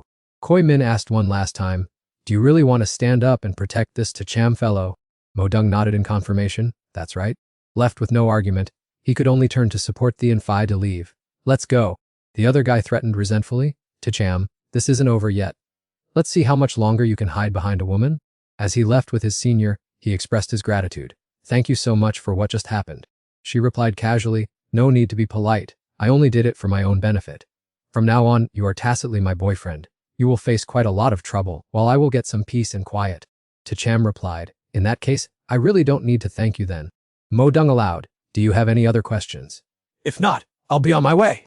Cham then asked, Thean Keen Academy is supposed to be the top institution in the Long region, so why is the student class division so harsh? Is that even fair? She revealed, because those in power here are the elite faction of the human race. He asked in bewilderment, what is the human elite faction? Mo Dung replied nonchalantly, you've never heard of it. This is perfectly normal. You haven't reached that level yet. Just understand this: to establish yourself firmly at the Tianjing Academy, you must prove your worth with strength, shedding the status of an ordinary student to become an elite. I asked with admiration, so, are you also one of those elites, senior sister? She gently denied it. As for me, I wouldn't count as one. I pointed towards Tu Long and said, Senior sister, one last question. My friend is currently injured. Is there any way to heal and recover? Mo Deng instructed, there is a Medicine King's secret realm in the school. If you go in there and pick a snow spirit Ganoderma, you can heal all his injuries. I said excitedly, let's go. Let's head to the Medicine King's secret realm together. She did not forget to warn me. The Medicine King's secret realm is a high difficulty 3-star zone. You are new students, basically still at a quasi 2nd-star level. Going in there is no different from seeking death. What you need to do right now is go to the Profession Star Tower to promote your rank and improve your strength. Upon arriving, she reminded us, the group couldn't help but marvel. This is the Star Tower for the warrior profession. Being a major profession really makes a difference. Look at the huge number of people coming here for promotion. Li Lai spoke up. Brother Tu, the three of us are all warriors. Why don't we go in together? I nodded and led the way, saying, you all must be careful. A short while later, seeing the three of them stumble out, I asked curiously, what happened? Why is everyone so covered in wounds? Li Lai sighed, it was too difficult. Promoting a profession's star rank is truly a matter of 9 deaths and 1 life. No wonder high-level professions are so rare. Not everyone has the ability to pass this trial. Dai Dai added, it was so dangerous. I didn't see any of the people who went in after us come back out. They must have perished in there. I realized the nature of it. The path to profession advancement is not paved with roses as people think. Tu Long spoke up. Actually, if it weren't for me being a burden, perhaps the two of you would have had a chance to pass. The other two comforted him. Tu Long, this has nothing to do with you. Even without you, we wouldn't have been able to make it through. That's right, it was thanks to you that we were able to retreat in time. If we had run a bit slower, we would surely have died in there. From inside the tower, a man walked out and shouted happily, I passed the test! I finally got my promotion! It took 2 whole days, but I finally managed to promote 2 stars. What an arduous journey. I approached to ask, brother, may I ask how you managed to pass that trial? He revealed, don't even mention it. It took me 2 years to forge this black gold hammer. Thanks to that, my strength doubled, allowing me to pass the test successfully and get my promotion smoothly. I concluded, so passing the test isn't all that difficult then. From my storage space, I took out a set of armor. Tu Long remembered, this is the divine armor of young Master La, right? Using high-end equipment to pass the trial, that's really doing less and gaining more. I summoned a whole herd of donkeys and said, this divine armor is for you, and besides that, there are 30 donkeys to accompany you through the trial. Li Lai wondered, the divine armor can be worn, but how can we take donkeys in there? I advised, divine armor or donkeys, they are just external objects that reflect one's strength. Just give it a try, I'm sure there won't be any problems. Watching the herd of donkeys slowly follow the 3 of them into the tower, 2 onlookers standing outside thought they were in the wrong place. It seems we're in the wrong direction. Isn't this the Star Tower for summoners? But it can't be wrong. The address is clearly written here. I've never seen a summoner bring so many donkey summons. This must be the Summoner's Star Tower. Hurry, let's go find the Warrior's Star Tower. A few minutes passed, and Li Lei walked out excitedly and called out, Brother Tu, we're out. Looking at their expressions, I guessed the result immediately. You succeeded in your promotion, didn't you? He flexed his muscles, showing off his strength. It was a resounding success. Indeed, after reaching the 2-star professional rank, his own power felt as if it had multiplied tenfold. Dayat Toyat continued, as a warrior clad in armor, I clearly feel that my defense has taken a significant leap forward. It has completely changed. To Tram said slowly, if that is the case, then let us conquer the Juwang secret realm together. In front of the tower gate, where a large crowd had gathered, Lai Loi exclaimed in surprise, it seems this place attracts quite a few people. It appears that the Juwang secret realm is a highly attractive dungeon, doesn't it? Some students were buzzing with speculation about why this secret realm was so crowded. It turned out to be because the spirit beasts in Juwang had all reached the 9-star level, a once-in-a millennium opportunity. The requirement to enter the Juwang secret realm is a maximum of a 3-star profession. Currently, most of those with 3-star professions in the academy are already here, and some 2 stars have even come just to watch. But what is the point of a 2-star? Entering a dungeon of this difficulty level is no different from throwing your life away. While everyone was still discussing, a team emerged, covered in wounds. This sight left those watching from the outside in shock. It's the Thianso team. They have returned. Most of the key members of the Thianso team are 3 stars. They can be considered a fairly reputable group. Looking at their state, it seems they have failed once again. How disappointing, this is already the 3rd time.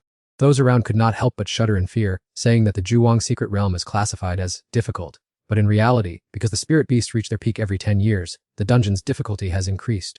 It is feared that it has now reached the nightmare level, and participating in a nightmare level dungeon is simply suicide.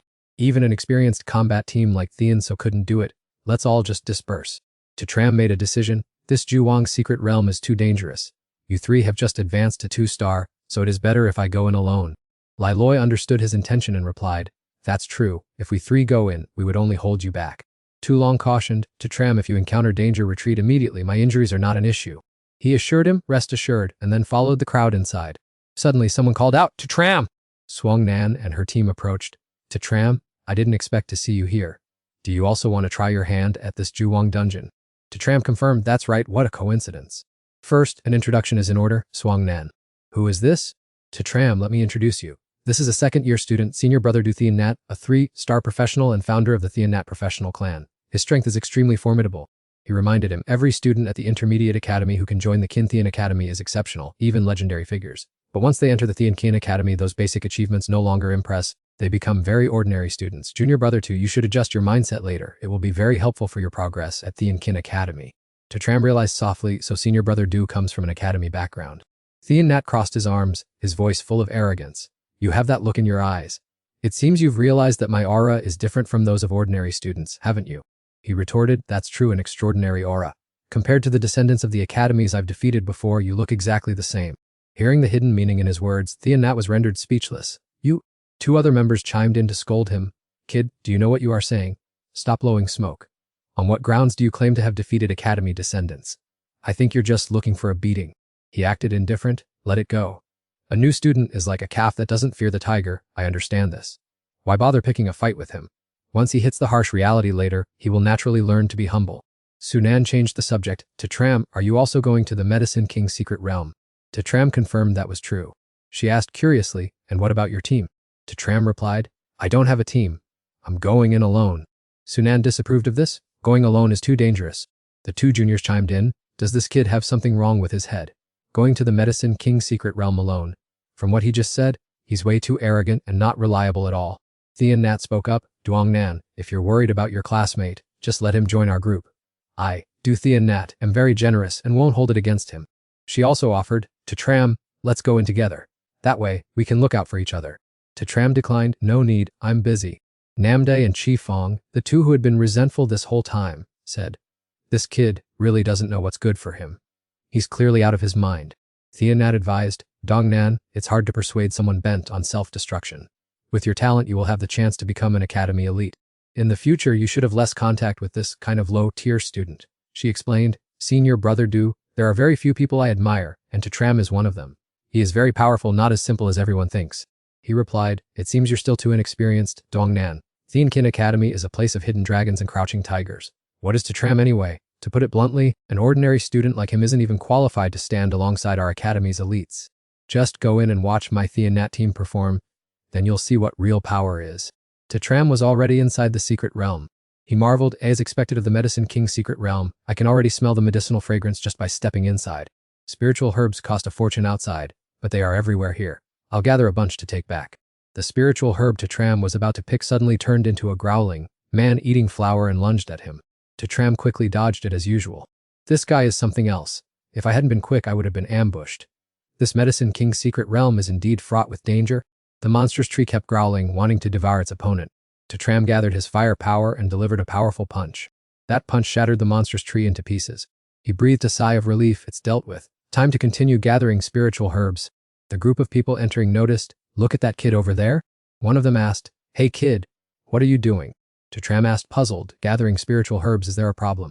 They sneered, no problem, keep going. The spiritual herbs here are extremely valuable, so gather as many as you can. What an idiot, he must be a newcomer here. Tram silently listened to them discuss, there is another Medicine King plant ahead. Let's go over and see if we have a chance. If our Hoang Mao team gets a Medicine King plant, we will definitely become famous at Thean Kin Academy. Tin Tin kindly reminded him, little brother, it's best you don't pick these ordinary spiritual herbs. I just don't understand, why is it like that? She explained that because the Wing King's secret realm has strict regulations, each individual is only allowed to take a maximum of 3 types of spiritual wings out of here. I broke out in a cold sweat, not expecting such an ironic rule to exist. No wonder the blondes kept mocking me. Mukdung O Liam had completely hidden such valuable information. Tin Tin added that because of this, students entering here all aim for the Wing King, an extremely rare type of spiritual wing. Once harvested, even if you leave the secret realm and return, it cannot be replaced by other items. I stared blankly. This is a real problem. It turns out I've already accidentally picked 3 of them. Suddenly, several people were running for their lives from behind toward this direction. Chasing right at their heels was a demon lotus. Once the 7 colored lotus seeds ripen, they are guarded by lotus puppets. Let's retreat for now. One man's chest had already been pierced through by a stem. The survivors screamed in panic. This is terrifying. Its power is at least on par with a 3-star boss. Run quick! They hadn't managed to run more than a few steps before lotus stems rose from the ground, completely blocking the path. One man's face turned pale as a sheet. We're doomed. The way back is blocked. Another suggested, we have to take a risk. As long as we seize the 7 colored lotus seeds, we can sever the link with the lotus puppets, causing them to dissipate on their own. The 2 of them charged straight ahead, disregarding the danger. Just then, the lotus suddenly closed into a bud. This left him stunned. The lotus petals had already shut tight. The sword strikes from both of them concentrated all their force on the single target, that lotus bud. However, it was as tough as a solid shield, and even knocked both of them far back. They realized in shock that the petal's defensive capability was no different from 4-star armor, completely unbreakable. More lotus stems rose up from the opposite side. They decisively pierced through their chests, leaving behind echoing screams of despair. Cham concluded from the experience, it turns out getting the Wing King is that difficult. Tin agreed. That's right, so far, no team has been able to lay a hand on it yet. The survivors decided to find another path. The 7 colored lotus seeds are too strong in both offense and defense. We can't take them. Let's run in another direction. 3 long lotus stems stretched out, chasing closely behind them. One man shouted in panic, this is bad! This lotus puppet is too fast. At this rate, let alone escaping, we won't even have time to leave the secret realm. One of them pointed at him. Run toward that foolish kid over there and use him as a scapegoat. All 3 lunged toward this direction at once. This plan was truly brilliant. She urged fearfully, the blonde team is heading toward us! We have to run now! Cham and Tin ran headlong toward the back, but the ground beneath their feet suddenly caved in. She cried out in alarm, we're finished! The ground is turning into sand. Someone is definitely using magic! Chidam turned his gaze toward the group of people and questioned, it was you, wasn't it? The 3 men strode past, sneering, consider it an act of good karma for us. Take the monster's attack on our behalf, you fool. You became furious, your voice turning cold. Damn you all, are you tired of living? The woman beside you drew out her whip and advised, Junior, you should run ahead first. Chum exclaimed in surprise, if I go first, what about you? Tin replied, I'll stay behind to block the monster. Use the opportunity to find a way to break through. You resolutely refused. As a man, how can I let a woman sacrifice herself to protect me? Let's fight together? She swung her whip as a signal. Listen to me, Junior. You're new to school, and your strength is still developing. It's natural for me, a senior, to support you. The ground has been turned to sand, slowing our speed. If we don't move quickly, neither of us will escape. The leather whip struck the monster's trunk forcefully but left no mark. Tin panicked. This monster is too strong. I didn't expect this move to be useless. Let's run. The monster's branches closed in, forming a barrier around them. The escape route was where the lotus flower bloomed brilliantly. Chum sighed helplessly. It seems we can't escape. She froze. This situation is truly dire. The malicious leader decided, no need to run. Let's hide here and observe the lotus seed's effect. We'll gather information and return better prepared next time. So, the group stealthily hid behind a log in the distance. A branch suddenly attacked, lunging straight toward its target. Tin, caught off guard, was hit and sent flying backward. Tiajum quickly caught her and asked worriedly, are you injured anywhere? She fell into despair. I fear both of us sisters will perish here today. You, however, appeared confident. Not necessarily. The blonde guys just said that if the lotus seed is obtained, the monster's attack can be stopped. Tin objected. It's useless. The lotus seed is protected by its petals, like a 4-star armor. How can we get it? Cham decided to risk it and charge forward. We have to at least try. The leader scoffed. Look, that brat is still stubbornly trying to pick the lotus seed. The man next to him chimed in. We all tried before and still walked into our deaths. He's truly an idiot. A sharp point from the monster's body aimed directly at your forehead. Chiam used a skill to run, causing the sharp point to pierce the ground behind him, acting as a lever. The onlookers were astonished. He actually dodged the monster's attack. That bucket in his hand must be a speed-enhancing artifact. Let's wait until he dies, and then we'll collect the spoils. Cham nimbly weaved through the continuously descending sharp points.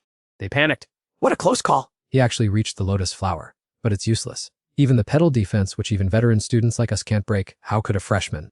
Standing before the lotus flower, you gathered all your internal energy and unleashed a decisive punch. That fist kept hurtling toward him. Following that was a direct punch landing on the lotus bud. A powerful recoil sent Cham flying far away. He had to think of a plan because the casting time was too short to pierce through that petal defense, which was as hard as cold steel. The 2 guys hiding in the distance mocked him, saying this kid was a fool who didn't know his place. Charging into a nightmare dungeon alone would only lead to his death. Tintin shouted from behind, telling him to be careful. Facing those figures, he suddenly stood frozen in place out of sheer astonishment. In the end, he resolved to take a risk and see how it would go. Cham approached the lotus pedestal and smiled suggestively at his opponent. They stared in disbelief at the sight of the lotus petals detaching on their own. Cham shouted, telling it to retract for him immediately. The lotus pedestal gradually shrank until it fit perfectly in his hand. Cham joyfully held it tight as he had finally harvested it. Suddenly, sharp thorns reached out from nowhere to attack. All three men panicked, wondering what trick the kid had just pulled to obtain the 7-colored lotus seed. Tintin gasped in astonishment because he had actually done the impossible. Cham inhaled the faint scent of wine and exclaimed that it was indeed the king of herbs. Just a whiff brought an extraordinary sense of relief. The others began to turn red with envy.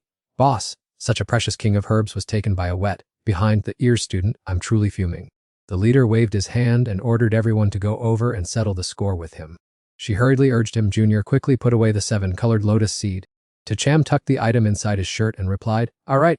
A system notification announced that he had collected 3 types of spiritual herbs, so he could not take any more. He stood dazed looking at the lotus pedestal he had struggled to harvest and exclaimed, what? The leader stepped forward with a sneer, so you've gathered 3 plants. It's the first time I've seen someone get a king of herbs but be unable to carry it away. How ridiculous. Kid, hand over the 7-colored lotus seed to us right now. Cham flatly refused, saying, you people just tried to harm me, and now you want me to hand over the goods.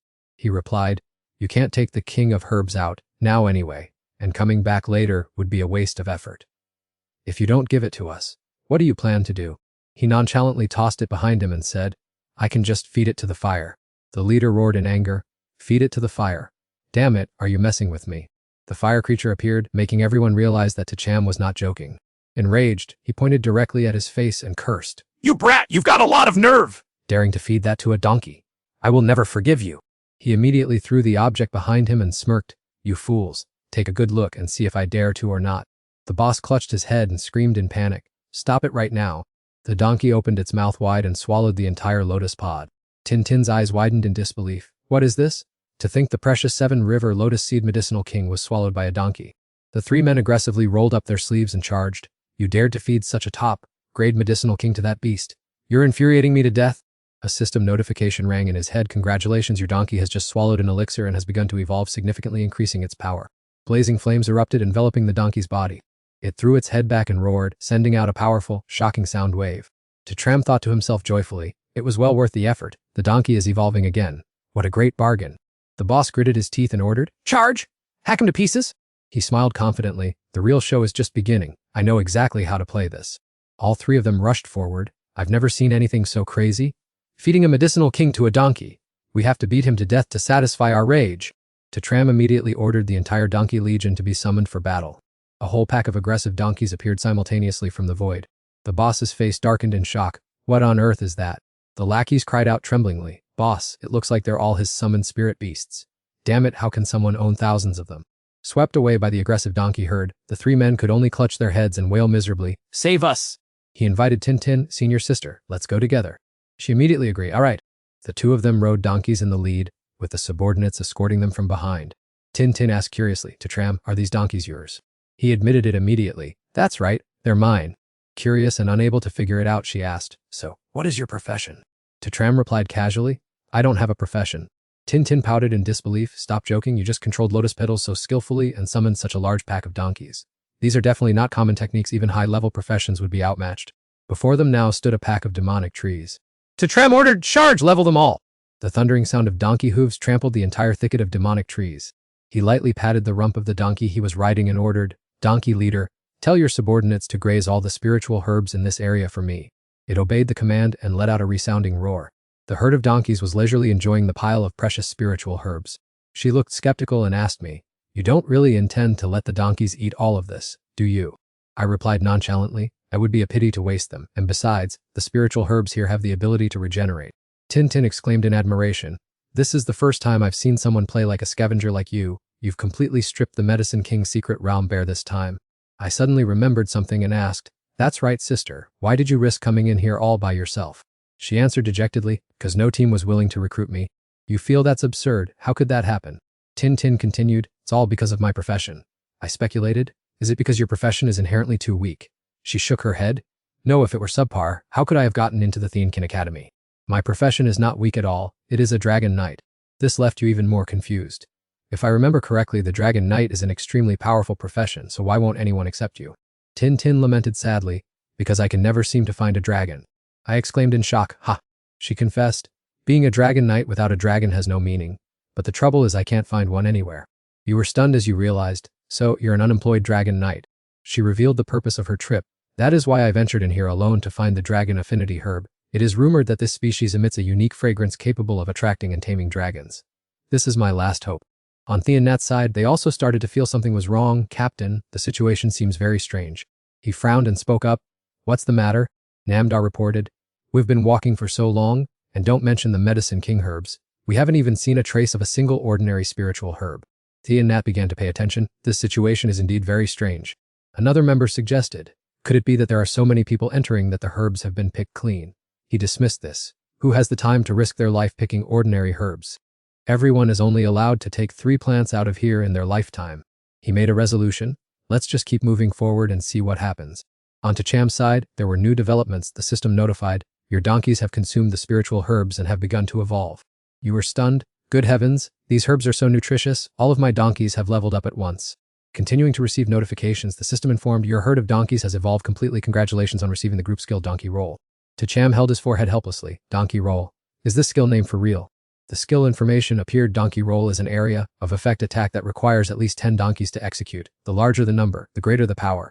It can crush all enemies in front and deals an extra 100% damage to plant-type targets. You calculated to yourself, it sounds pretty good, especially in this Medicine King's secret realm where it is a hard counter to plant monsters. Just then a tree man slowly approached. Tin went pale and realized, oh no, that's a tree man, an elite monster of the Medicine King's secret realm. The Trent only needs to wave its hand slightly to blow the fireballs away into oblivion. She advised taking a detour, as Trants were known to be aggressive and difficult, and provoking them would only invite trouble.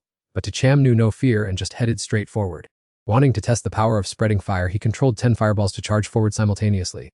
The burning masses of fire quickly surrounded the target. They aimed directly at the vital points on the Trant's body to attack. He laughed triumphantly. This was just too effective.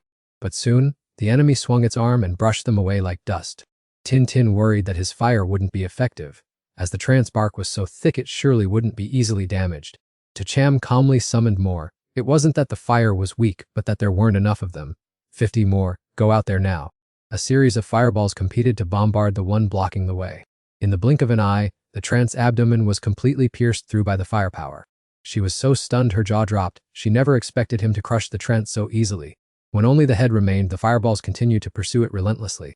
Tin speculated, I've guessed your profession, you must be a storyteller, aren't you? Cham denied it immediately. A storyteller again? It's not the first time I've been mistaken for one, but I really am not. She explained that only the storyteller profession would create such strange moves. A faint scent suddenly wafted in, catching Cham's attention. What is that wonderful smell? Tin was visibly delighted. That is the scent of ambergris grass, it's right up ahead. Seeing 5 Trents blocking the path, she began to hesitate with worry. There were 3 king herbs in that area, only one of which was ambergris grass, but there were 5 enemies guarding them. These Trent guards were inherently formidable, even a 3-star combat team would find it hard to break through. Without the slightest hesitation, Cham summoned 500 more fireballs to go into battle. The entire army of fire rushed toward the group of Trents. Immediately those fierce Trents were shattered into small pieces. Tin questioned everything while looking at the scattered wreckage. Wipe them all out in one blow. Cham, are you sure you're really a freshman? His tone became very determined. If I'm wrong, feel free to hold me accountable. She was speechless with admiration. Truly a genius monster. If you really clear the King Herb's secret realm today, I think you're second only to Murong Lulian in freshman history. Those words made Cham a bit disheartened. So I'm still not as good as Murong Lulian. Just how strong is she? Standing before the spiritual herb, she was moved beyond belief. I have actually seen ambergris grass with my own eyes. Cham divided the assets. Sister Tin, the ambergris grass is yours, and I'll keep the other 2 plants, is that okay? Tin said, I didn't do anything. These 3 Sun Kings originally belonged to you. I am the one who benefited, and I will always remember this favor. You replied politely, you are being too modest, you risked your life to save me, so this is something you completely deserve. She leaned down as if to uproot the spirit herb, saying, I never expected to actually obtain the dragon saliva herb. I didn't even dare to dream of it at first. I asked softly, Sister Doan, are the locations of the Sun Kings fixed within the secret realm? She explained, not at all, the locations of the Sun Kings change very erratically. Furthermore, there are only 7 in this secret realm, we have picked 4 so there are 3 left. You deduced. In that case, to obtain the snow spirit Ganoderma, we have to scour the entire secret realm. Afterwards, I immediately ordered the lead donkey to pass the command down, telling the whole herd to search the entire secret realm for the Sun Kings, and to eat them all up while they were at it. On the other side, Namda found it increasingly strange, thinking, this is really odd, not only can I not find a single spirit sun herb, but I don't even see a shadow of any fierce beasts. Qifeng chimed in, I remember this area used to have the 7 colored lotus seeds which many tried to get but failed. Now even the Sun Kings have completely vanished.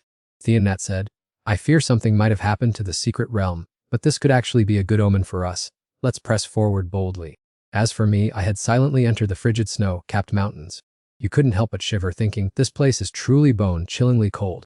Tintin asserted, with the temperature dropping so suddenly, there is definitely a Sun King nearby. It is very likely the snow spirit Ganoderma you are looking for. The guardian of this land was an extremely ferocious snowman, and a team was currently struggling against it. Tramkitch ordered his teammates, use fire to attack! Quickly, make it melt! Blazing flames surged forward as if to incinerate it. Tintin reminded, that is a giant snowman, an elite monster even more terrifying than the Trent. It created a gigantic snowball and rolled it forcefully toward them. 2 members of the team panicked, saying, the situation is not looking good. That gigantic snowball had enough power to send them flying far away. The snowman stomped forward. The humans in front of it looked strangely small. They cried out in despair, it's over! Help! Save us! Tram took action to help, and the donkey charged forward. The whole herd of donkeys cloaked themselves in flames and lunged forward. The snowman was knocked backward. A member of the other team asked in surprise, who just took action so strong? The giant snowman has been pushed back. It had been melted by the massive flames into a stream of water. Tramkitch exclaimed joyfully, it's been completely destroyed. A teammate beside him added, We're saved. Let's see who rescued us. He stepped forward, cupped his hands in gratitude, and asked, thank you for your chivalrous act, brother. May I ask your name? You calmly stated your name, to Tram. Zamji misunderstood, realizing they were from the esteemed Teetetter family, a powerful clan. He expressed his honor in meeting them, introducing himself as Bai Jamji of the Bai lineage. Teetetter Tram calmly replied, I'm also from the Teetetter family, but I have no connection to that prestigious clan at all. He pondered, thinking, if not from the prestigious T family, then they must be a favored disciple of the Academy's elders. You sighed in exasperation at his wild speculation. No, that's not it. Zamji was still confused. Not that. Then are you an exceptional student who was specially admitted as an Academy protege? Trum patiently clarified, I'm not an Academy protege at all, I'm just a freshman. His entire team was stunned. How strange, this is unbelievable. A mere freshman managed to defeat the giant snow beast. A rookie this formidable. If not from the Academy, how else would they have the skill to defeat the giant snow beast? Tram was about to leave. If there's nothing else, I'll be taking my leave. Jamji hastily invited. Wait, Tram? You're just a regular student, but I saw you perform quite well. Join my team. Trum asked doubtfully, join you. 2 of his companions boasted, kid, an opportunity to change your life is right before you. Follow our boss and you'll become an Academy member. Hurry up and call him boss, you're in luck. He proudly declared, meeting Bai Jamji like me is a blessing for 3 lifetimes. Dismount your horse and surrender. From now on, you'll be my brother. You were annoyed by his arrogant attitude. Are you crazy? Jamji's face turned red with anger. What did you just say? Tram repeated dismissively, I said you're crazy. Stay away from me. I don't bother arguing with people like you. Watching them disappear, the other man grumbled, Zemji, that brat is really out of line. A mere ordinary student dares to disrespect an Academy protege. He's tired of living. Zamji ordered, follow him immediately. Tijiking worriedly reminded Tram, those Academy protages are inherently arrogant. You embarrassed Jamji in front of everyone, I fear he won't let you off easily. You didn't care at all, so what if they're Academy proteges? Do you think that title is so prestigious? They're just untalented individuals hyping themselves up. Just then, a rare spiritual herb unexpectedly appeared in the biting cold, icy air. From afar, Tram quickly recognized it. It really is the legendary snow spirit Ganoderma. You clenched your fist excitedly. Finally, my long search has paid off. Immediately, large ice blocks began to surround the spiritual herb. In the blink of an eye, they condensed into a massive, incredibly sturdy cube. Seeing this, Tizanji said worriedly, the snow spirit Ganoderma has sealed itself with a layer of hard ice. Breaking through it to get it won't be easy. Nevertheless, Tram declared with full determination, no matter how difficult it is, I must obtain the snow spirit Ganoderma! Summon 500 fire sprites to attack! Immediately after, the fireballs curled up and shot rapidly towards the target. And so they continuously exerted their strength, slamming into the protective ice. At the same time, Jamji, who had been watching for a long time, thought to himself, too late. Once it forms a defensive ice layer, no one can get it. This ice is too much even for a 4-star professional. Tcham frowned in deep thought. This block of ice was truly stubborn. Even 1,000 donkeys couldn't make a dent. Then, he excitedly made a decision to summon another 1,000 donkeys to continue the attack. A moment later, he turned his head and ordered, go find that kid at all costs, and let him know the majesty of the Academy's descendants. While they were absorbed in their calculations, they suddenly stopped dead. Cham Kitch asked loudly, "What is that strange sound?" Immediately, a fierce herd of donkeys rushed toward them. Upon seeing that sight, everyone gasped in shock. Why are there so many donkeys? Without any hesitation, the herd of donkeys trampled them flat. Once again, they channeled all their strength to attack the block of ice. In the blink of an eye, the block of ice gradually began to crack. He was overjoyed. It's working? Tin was incredibly shocked. Your donkeys are truly amazing. The more donkeys there are, the more terrifying their attack power becomes. Not long after, the block of ice shattered into pieces, splashing everywhere. Seizing this opportunity, Cham urged loudly, "The ice is broken, let's charge." At this moment, Cham Kitch's group had their heads spinning. Damn it, we were almost trampled to death by that herd of donkeys. As soon as he regained his senses, the student immediately reported in a hurry, "The snow lotus has been taken by that kid." He smiled slightly and asked, "Sister, I can't retrieve the spiritual medicine myself anymore. Could you please get it for me?" Tin happily agreed, "No problem." With that, she carefully bent down to pick it up. Unwilling to accept this, Cham Kitch clenched his fists and rushed forward. "You're just ordinary students. Is the snow lotus something you can even dream of?" However, he quickly reacted in time. He grabbed the bucket and ran. He threatened in a harsh voice, "To Cham, I'll give you one last chance. Surrender to me and hand over the snow lotus." Hearing this, he showed clear annoyance. "I just saved you, and this is how you repay me." He smirked smugly. "Repay? It's only natural for mediocre students like you to work for us. Tianjing Academy and the entire human race rely on elites like us to carry them. Now your only path is to follow and serve us." Cham bluntly flipped him off and cursed, "Idiot." Cham Kitch and his group were burning with rage. "How dare you be so insolent to me?" Without any hesitation, he roared and unleashed a move, throwing a full power punch. The two fists collided with tremendous force. He screamed in pain, "My hand." Cham Kitch gnashed his teeth, his heart filled with rage. "You dare to resist? Kill him for me." Immediately, he revealed his true form in front of everyone. Cham Kitch and the students rushed in to surround and attack, determined to kill the opponent. At this point, my patience has run out. It has been a long time since anyone made me this angry. Go die! He delivered a fatal punch to his chest, throwing him into utter panic. What on earth is this? A terrifying strike pierced through Cham Kitch's chest. He reverted to human form in shock, unable to believe his eyes. "You dare lay a hand on me?" I shouted loudly. "You fool, you chose the path of death for yourself?" The two nearby students exclaimed in shock. Cham Kitch has been killed. A regular student dared to lay a hand on someone from the academy. Panicked, they quickly fled. "This has never happened in hundreds of years!" "This kid is truly insane, let's run." At the same time, Tin said anxiously, Cham, I'm afraid you've caused a major disaster." He crossed his arms arrogantly. "If he wanted to kill me, I sent him on his way. Why should I fear any disaster?" She analyzed seriously. "The Bai family is very famous in the professional world, and they won't let you off. Moreover, killing someone from the academy will make you a thorn in the side of everyone."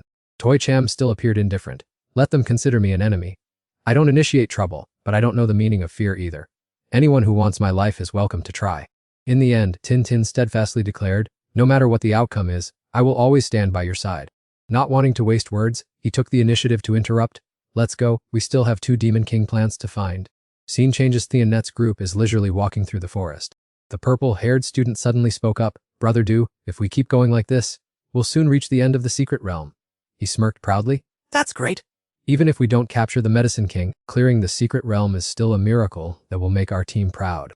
While Swangnan remained silent, Theonet quickly asked for her opinion. "Swangnan, why do you keep staying silent without saying a word?" She replied coldly, "I have a gut feeling that the unusual disturbances in this secret realm are related to Cham." He laughed mockingly. "Related to that freshman kid? You are overestimating him." As she spoke, Swangnan pointed to the evidence. "I'm only stating the truth. Just look at the fire claw marks on the ground." Theonat paused as if realizing something. "Fire claws?" The students looked disdainful. "It's already a miracle that guy is still alive. What right does he have to affect the secret realm?" Someone even threatened, "Don't let me catch him, or I'll teach him a lesson." Not long after Cham and Tin arrived, "We finally found it. This thorny Medicine King plant is indeed very troublesome." Having said that, he immediately released a fire spirit to attack. "Let's try our luck and see." The result was terrible. It was pierced through by the sharp thorns. She warned with concern, "You've lost a fire spirit. Once it's dead, it's gone and cannot be resurrected." Even Cham himself didn't expect this. "This is the first time I've seen a fire spirit destroyed." Feeling uneasy, Tin suggested, "How about we stop here? If things don't look good, we should withdraw from the secret realm. It's not worth risking our lives here." Despite that, he still adamantly refused to give up. "Let's try one more time and see." At this moment, I felt particularly generous towards the fire creatures. Since I couldn't take these 2 king's herb roots out anyway, I might as well let them feast to their heart's content. As soon as they finished eating, the fire creatures grinned gleefully, and their eyes suddenly shone with an unusual brilliance. The ferocity within it was gradually rising stronger than ever.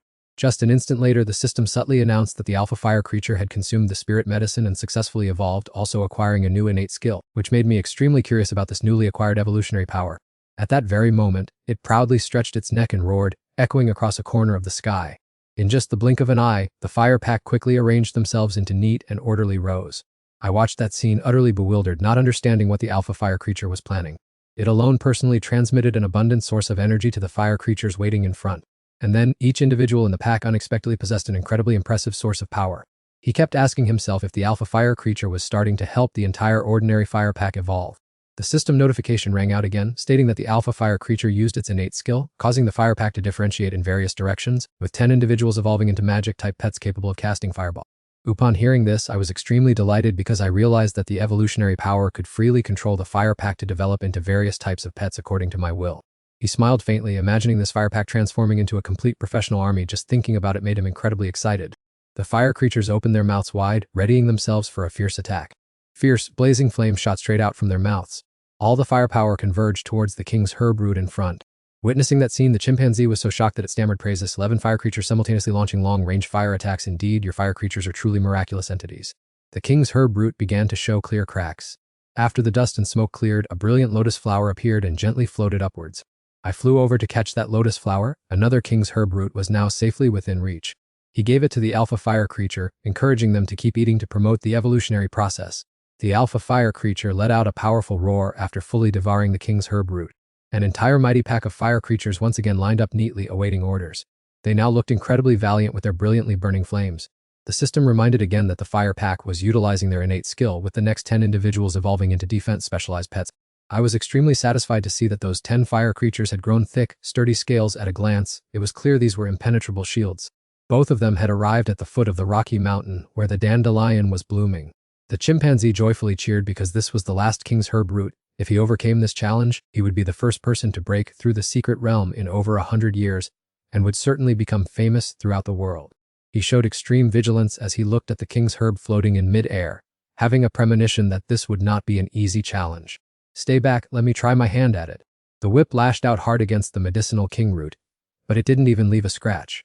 Tin Tin sneered, why not strike it with all your might? She maintained her resolve and tried a second time with the whip. All Tin Tin received in return was a hail of sharp, bristling thorns flying toward her. Tacham was anxious, sitting on pins and needles, being extremely cautious. Fortunately, the fire beast rushed over in time, using its thick, armored body to take the hit for her. Those sharp thorns couldn't possibly pierce that armor. Tin Tin breathed a sigh of relief. It was a close call, and luckily the fire beast blocked the deadly blow, or the consequences would have been unimaginable. He silently praised it, thinking that a defensive fire creature is indeed different, taking a blow from a medicinal king without even a scratch. She continued, perhaps this type of medicinal king has the ability to resist all ordinary attacks. They cannot cause it any harm. Tacham understood the problem. What is truly terrifying is not a powerful beast, but those you have no way of controlling. The members of the Thean Nat team happened to be there and asked, is this brat still alive? Namdar replied disdainfully, his survival is just a stroke of luck. Strange things have been happening in the secret realm, and many demon beasts have disappeared. Qifeng pointed excitedly at the medicinal king plant and said, Brother Du, that seems to be a medicinal king. He was overjoyed. It really is a medicinal king. After searching for so long, I finally found a spiritual herb, and it's even a medicinal king at that. Tacham declared, this medicinal king root now belongs to our Thean Nat team. He said casually, go ahead and try. If you can take it, it's yours. The Thean Nat team, not yet anticipating what would happen, replied, we know. The two henchmen chimed in, this kid finally knows his place. A freshman daring to be arrogant. Don't blame us for teaching you a lesson. Duong Nan guessed, Tacham, have all the spiritual herbs in this medicinal king's secret realm been eaten by your fire beasts? He confirmed, that's right. She was not surprised, thinking, I knew it, only you would dare to do something so bold. Thean Nat ordered his teammates, let's go, the time for our team to shine has come. Quickly, bring that medicinal king back to me. The two underlings rushed forward with great momentum. However, they grabbed at thin air, both of them suddenly bewildered. What is happening? Why can't we touch it? Even more unexpectedly, a barrage of sharp thorns was launched toward them. Both of them were instantly pinned down, looking like porcupines. He couldn't believe what he was witnessing. What on earth? Their heavy bodies fell with a thud to the ground. Namdar reported the situation after reviewing Brother Du, everything is ruined. Tacham replied indifferently, what a bunch of fools. Thean Nat understood the situation. This medicine king was indeed not easy to lay hands on. Even Qifeng screamed in pain when pierced by the sharp thorns. He collapsed backward, completely drained of strength. Namda warned, Brother Do. This is bad. This Medicine King tree is too bizarre. The attacks don't land, yet the damage is terrifying. Let's retreat, leave it behind, and run. Tintin spoke up to advise him. To Cham, we should retreat. He remained unusually calm. Wet Sister Don, please help me land a strike. She had maintained a calm demeanor from beginning to end. To Cham promised, if you trust me, please help me slash the trunk of the Medicine King. Having witnessed many strange things, Tintin trusted him completely. All right. She swung her cleaver, rushed toward the Medicine King, and Shouted, slash. Nat mocked. Clearly, the target can't be hit, yet this fool is still desperately charging in. A sharp slash of the blade cut straight down into the base of the tree. Tintin cheered excitedly. It hit the target. The other two stared in astonishment. How could he hit the Medicine King tree? Cham said to himself, as expected, the assist slash is a magic attack. It's guaranteed to drain 10% HP and always lands. Truly effective. He turned his head and called out, Swang Nan, you assist me with a strike too. She gripped her cleaver tightly and rushed forward. All right. The second slash struck deep into the tree trunk. Instantly, it unexpectedly exploded in mire. Finally, the fragments condensed into a luminous purple. Cham was astonished. A critical hit? A small assist slash actually triggered critical damage. Well done, Suang Nan. Namda was terrified. The Medicine King is dead. What on earth just happened? Is Swang Nan really that powerful? Seeing her land, Nat hurriedly asked, Swang Nan, you've obtained the Medicine King, right? She opened her palm, showing the pearl. This must be the essence of the Medicine King. I can feel an extremely terrifying power from it. He had contributed nothing, yet he still shamelessly demanded, give it to me, quickly. She slowly stepped forward. Full of self-importance, Nat said, Swang Nan, give me the Medicine King and I'll reward you handsomely. I can take you into the world of the Academy's descendants. Swang Nan handed it over to him. To Cham, this is yours. He was stunned. What did you say? Swang Nan, why did you give the Medicine King to Cham? She calmly replied, because this originally belonged to him. Nat said indignantly, his, on what grounds? Clearly, you two were the ones who finished off the Medicine King. Swang Nan explained, we only assisted to Cham with one strike. Without his damage stacking skill, I wouldn't have been able to kill the Medicine King. He replied arrogantly. If you took part, it's also your strength. Do you think I'm a fool? She didn't bother arguing. Believe it or not, it's up to you. Nat threatened, Swang Nan, get the Medicine King back immediately, or don't even think about setting foot in Team Nat for the rest of your life. She pouted. He turned hostile. Fine, I guess I misjudged you. Then he turned to entice Tintin. Hey student, you also contributed. You should have a share of the Medicine King. Tintin was very clear-headed and replied, I also only helped to Cham with one strike. The Medicine King is his. He repeated his offer. Ridiculous. If you take back the Medicine King, I'll let you into Team Nat. Tintin refused. Who cares? Namda asked irritably, Brother Do, none of these ordinary students know their place. What should we do now? Nat decided, teach them the rules for ordinary students. He arrogantly approached to Cham and shouted, you brat, hand over the Medicine King right now. He calmly replied, and if I don't? He threatened blatantly, then don't even think about leaving the Medicine King's secret realm today. Killing an ordinary student won't result in a heavy punishment for our Academy clan. Cham held the medicine pill, letting it float in the air. In that case, here is this Medicine King. Nat thought he had won. Good for you.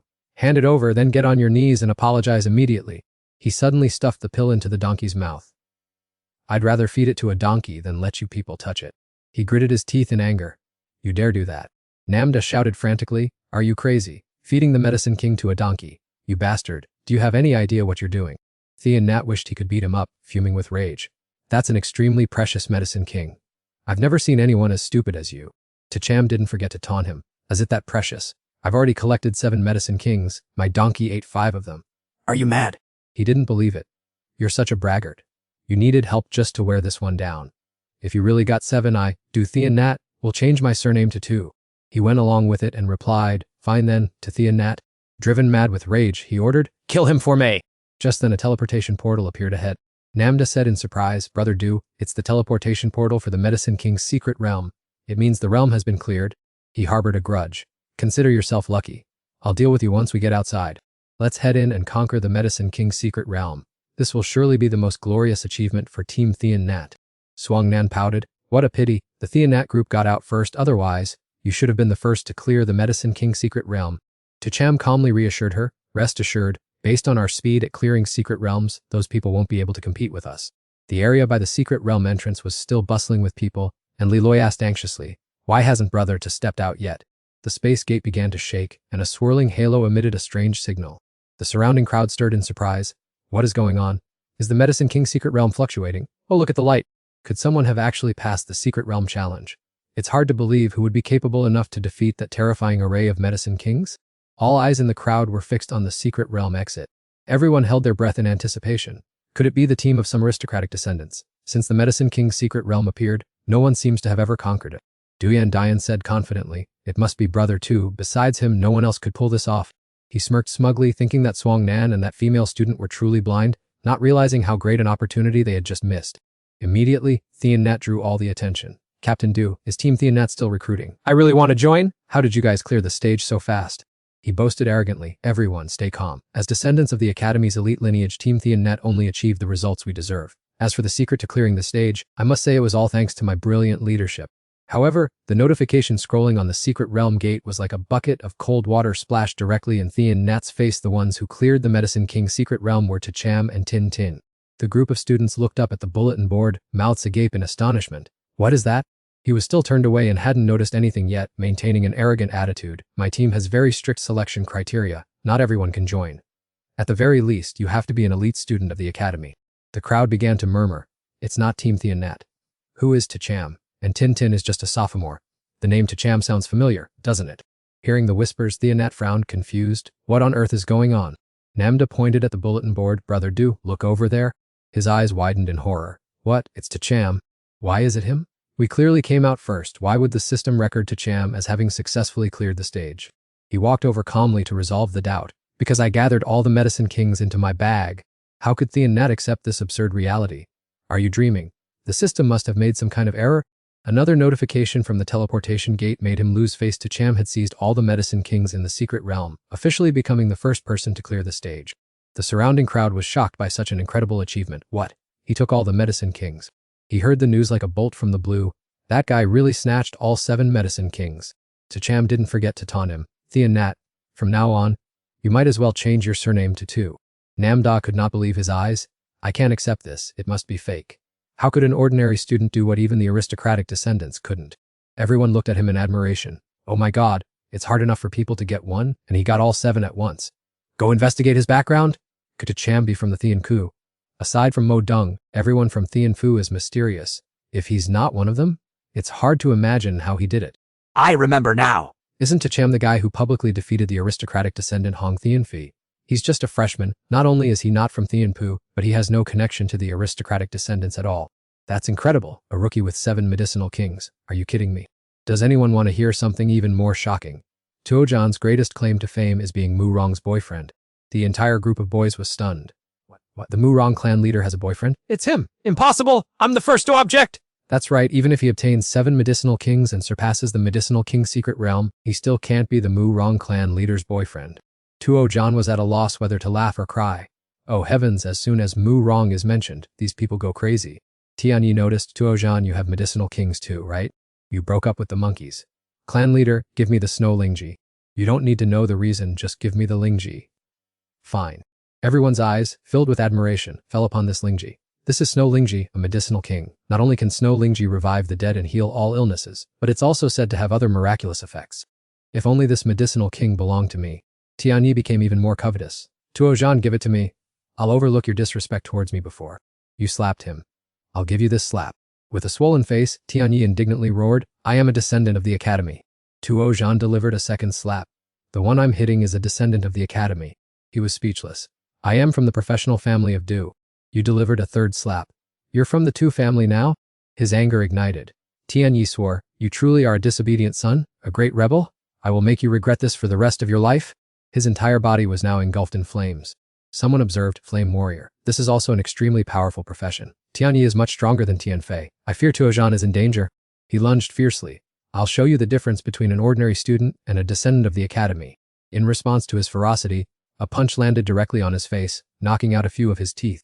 Tuojan kicked him far away. Several witnesses to this swift duel were stunned. "Huh. You scoffed. There really is a big difference. Descendants of the Academy, useless trash." Nanye came to check on his condition. "Team leader?"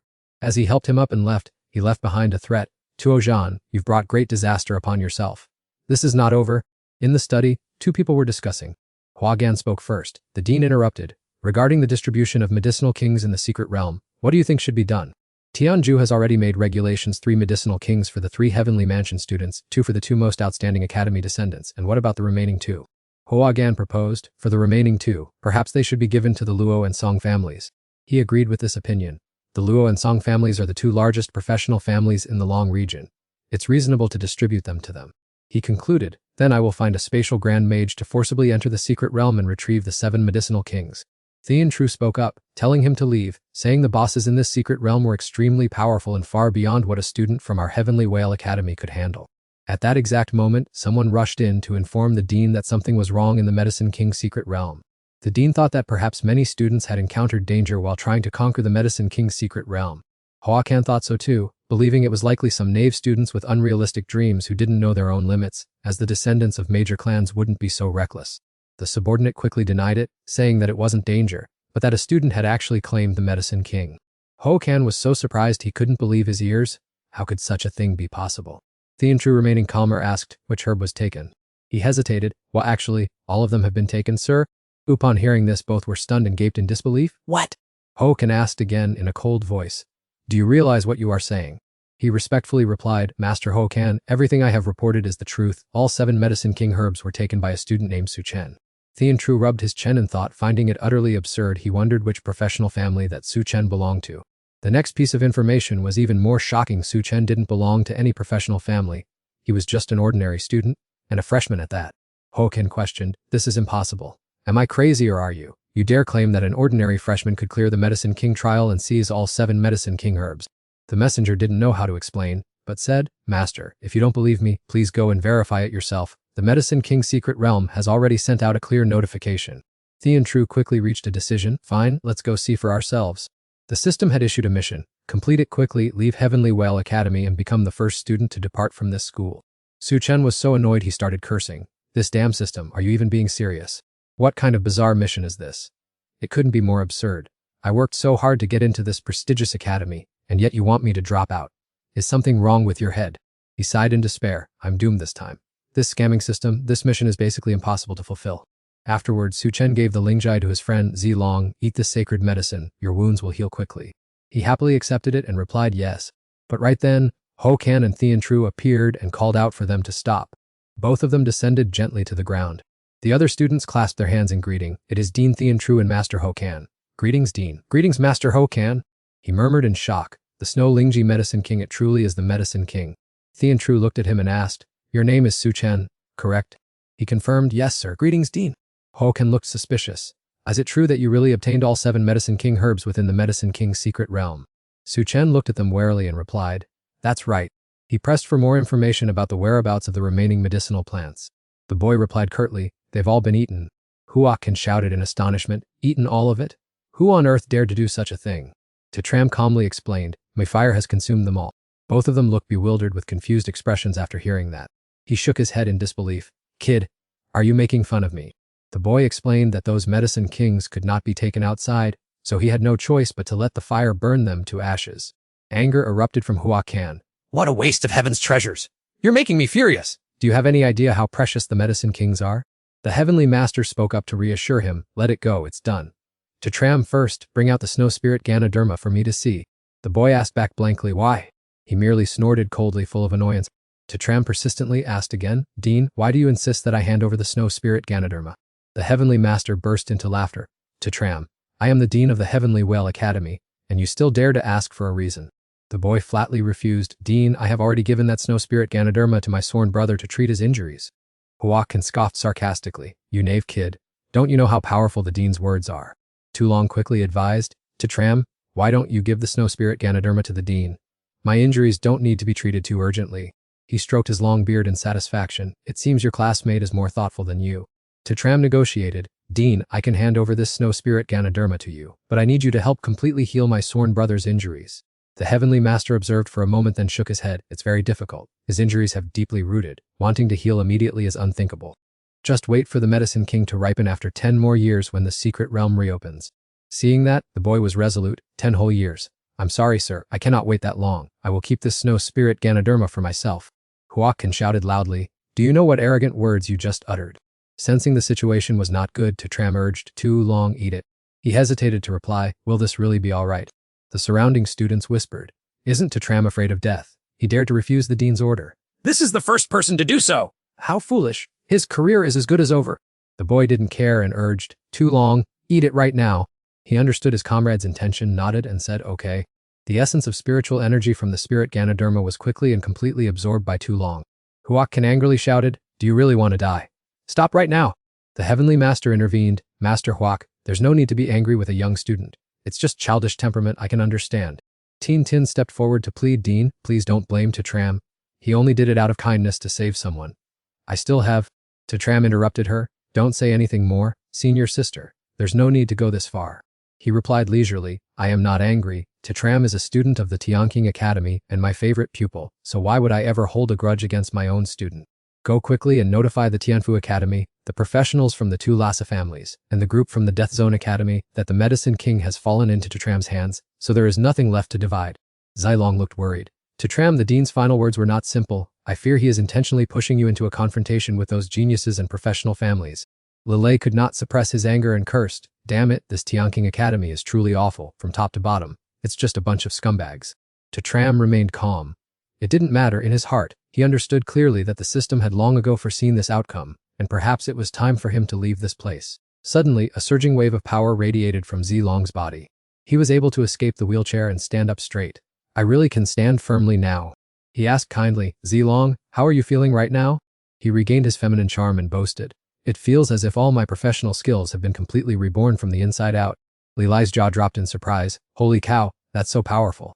Tatram was immersed in that fragrance. My brother, you really know how to make others admire you. 3 days passed, and Lilai complained irritably, damn it, for 3 whole days, the Tianqing Academy has ignored us, not even a single teacher has bothered to check on us. Zilong continued, it's nothing strange after all, we embarrassed the dean in front of everyone. Even if he doesn't take action personally, his subordinates at the academy will use that as an excuse to suppress us. Tatram spoke calmly, 3 days have been enough for everyone to recover their strength, so let's get going. Dai was surprised, go where? What is our objective? He replied excitedly, if no one will lead us, then I will personally take you all to level up. Let's go. We are going to sweep through all the dungeons of the Tianqing Academy. The group chatted as they walked. There are only 7 days left until the new disciple induction ceremony. By then, the teachers will recruit students based on their performance over the past few days. If we keep being isolated like this, we'll be in big trouble. Lilei was not very concerned. None of the old teachers here are worth anything anyway. If they don't want to teach, then so be it. Zilong analyzed. If we want to enter the deep tranquility forest to train, we must have a teacher to guide us. If there's no one, we're as good as dead. I reassured them, stay calm and take it one step at a time. First, let's explore the secret realm. He replied, I've inquired about it. The Tianqing Academy possesses 7 spatial nodes, the highest number among top academies. This is why they always top the rankings. You've already conquered the Medicine King's secret realm, so there are only 6 left to overcome. Dai had added, I've also heard rumors that if you clear all 7 secret realms, you will receive a special reward from the academy. He asked curiously, what exactly is that special reward? She revealed, only those who are academy insiders are allowed to attempt the nightmare difficulty dungeons. I was skeptical. Becoming an academy insider is the reward? Is that really it? Dai affirmed, that's right. Clearing all 7 secret realms on nightmare difficulty will grant you the status of an academy insider, a feat no ordinary student has ever achieved. There is a huge distinction between these two groups. Regular students only hope to become elite disciples, while the dream of becoming an academy insider is almost impossible. Lilai felt annoyed after hearing this. The more I look at the Tianqing Academy, the more of an eyesore it becomes. Isn't this just their way of intentionally creating a class system for professionals? The group moved together toward the area containing the 6 spatial gates. All eyes were focused on this direction. Look, Tacham has appeared. It really is that kid. It seems he can't stay still and has crawled back to the secret realm to seek his fortune. Zilong spoke to confirm, we've arrived. The entrance to the secret realm is right before our eyes. Hongdang whispered softly to the person behind him, young Master Ling, that is definitely Tacham. He replied, ensure the news is accurate, don't let a disastrous mix-up like last time happen again. He asserted firmly, there's no mistake, this kid is Tacham. His fame is skyrocketing at the Tianqing Academy. Young Master Ling led the group forward. He dares to face me. Let's see how many lives he has. Before entering, Tacham carefully asked about the rules of the secret realm, and Zilong replied that there were no restrictions other than a minimum requirement of a 2-star profession, with the highest difficulty being hell. Hearing that, he felt relieved. Let's just proceed then. Just as he was about to enter, Tacham was blocked by the man with an arrogant attitude. Listen here, kid. He sidestepped young Master Ling, conveniently delivering a slap. Don't stand in my way. He stood there in a daze, not yet realizing what had just happened to him. Hongdang quickly whispered in his ear, young Master Ling, this kid really doesn't know his place. He dared to insult you so blatantly. Hearing this, he immediately exploded in rage. You there, stop right where you are. Tacham irritably turned his head back and asked, Are you trying to pick a fight with me? Young Master Ling deliberately tried to provoke him. You brat, don't you know who I am that you dare to be so insolent? He delivered a second slap. Who you are has nothing to do with my life. He stood there blankly like a lost soul, feeling the searing pain on his face. The surrounding crowd was stunned into silency. Oh my god, did Tacham really just slap young Master Ling? Both are students of the same academy, and young Master Ling's family background is much stronger than Thean Net's. He is a descendant of the illustrious Song family. Tacham truly has incredible nerve to dare offend anyone. He gritted his teeth as his anger erupted. From childhood until now, this is the first time someone has slapped me in the face like this. Tacham nonchalantly delivered another slap, then this is the second time. Young Master Ling was so angry that he gave a low, harsh laugh. Very good, I'm impressed by you. Li Lai pointed to his own head and mocked. You can still laugh after being beaten. This guy must have been slapped until his circuits shorted. He growled a threat. Speak up. How do you want to die so I can fulfill your wish? He turned around and headed straight for the secret realm portal, not bothering with the person behind him. A notification board appeared in front of him. Heart of Mechanics, please select the difficulty level. There were 4 levels: easy, hard, elite, and hell. Without the slightest hesitation, Tacham immediately selected Hellfical. The figures of the 4 of them gradually faded and then completely disappeared. Hongdang shouted in panic, Young Master Ling, Tacham is gone. He immediately ordered a pursue move. We must follow him in there right now. Looking at the difficulty selection board, the man reminded him Young Master Lang Tier Cham just chose the hell difficulty level. Young Master Lang was astonished. Hell difficulty? Do they want to commit suicide? How can people like that dare to choose such a level? The 2 proud attendants said, Young Master Lang, why do we need to enter the hell difficulty level? Those poor wretches can't even afford the secret realm fragment stones. They'll certainly lose their lives and never return. That's right, the dream difficulty will send players into different parallel spaces for training. We wouldn't even meet him if we went in, so why insist on choosing the hell difficulty level with him? The naturally arrogant man immediately replied, what is there to fear? I believe the Lang squad is full of elites. I want to conquer the hell difficulty right now. And so, young Master Lang decided to choose the hell difficulty level. The crowd whispered and gossiped. It's been a long time since anyone chose the hell difficulty.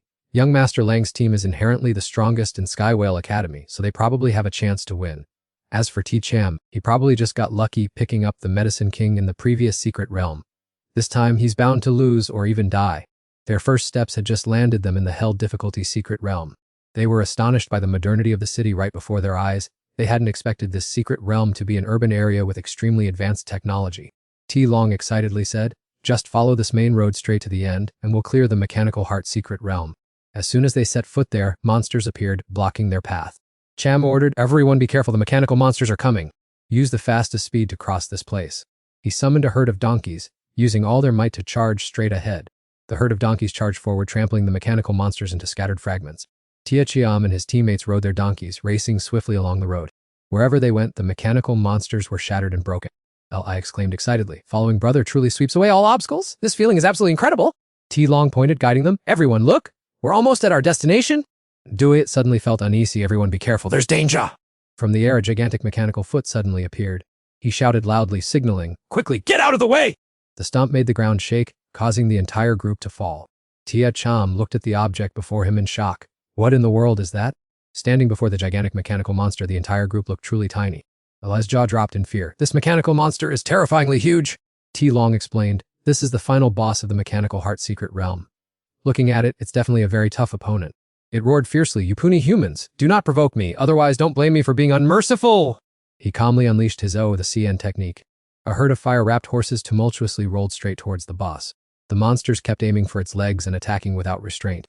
Tacham noticed the defense was too solid. This hellish boss seemed even tougher than the Blazing Kings. Zilong was persistently pursued by missiles fired from the boss's hands. The horrific destructive power caused sparks of fire to scatter everywhere. Dai Sayat spoke up to remind them, be careful. He continued to utilize the scale armor flow technique to fight. The fire armor trio formed a horizontal line to block the rain of bullets, keeping everyone safe. Faced with a dire situation, Tacham thought to himself, to whoever damaged my 2 fire spirits, once they are gone, they cannot be revived. I must quickly find a way to end this battle. Zilong shifted into a female form and took the initiative, saying, let me handle this. He asked doubtfully, Zilong, are you sure?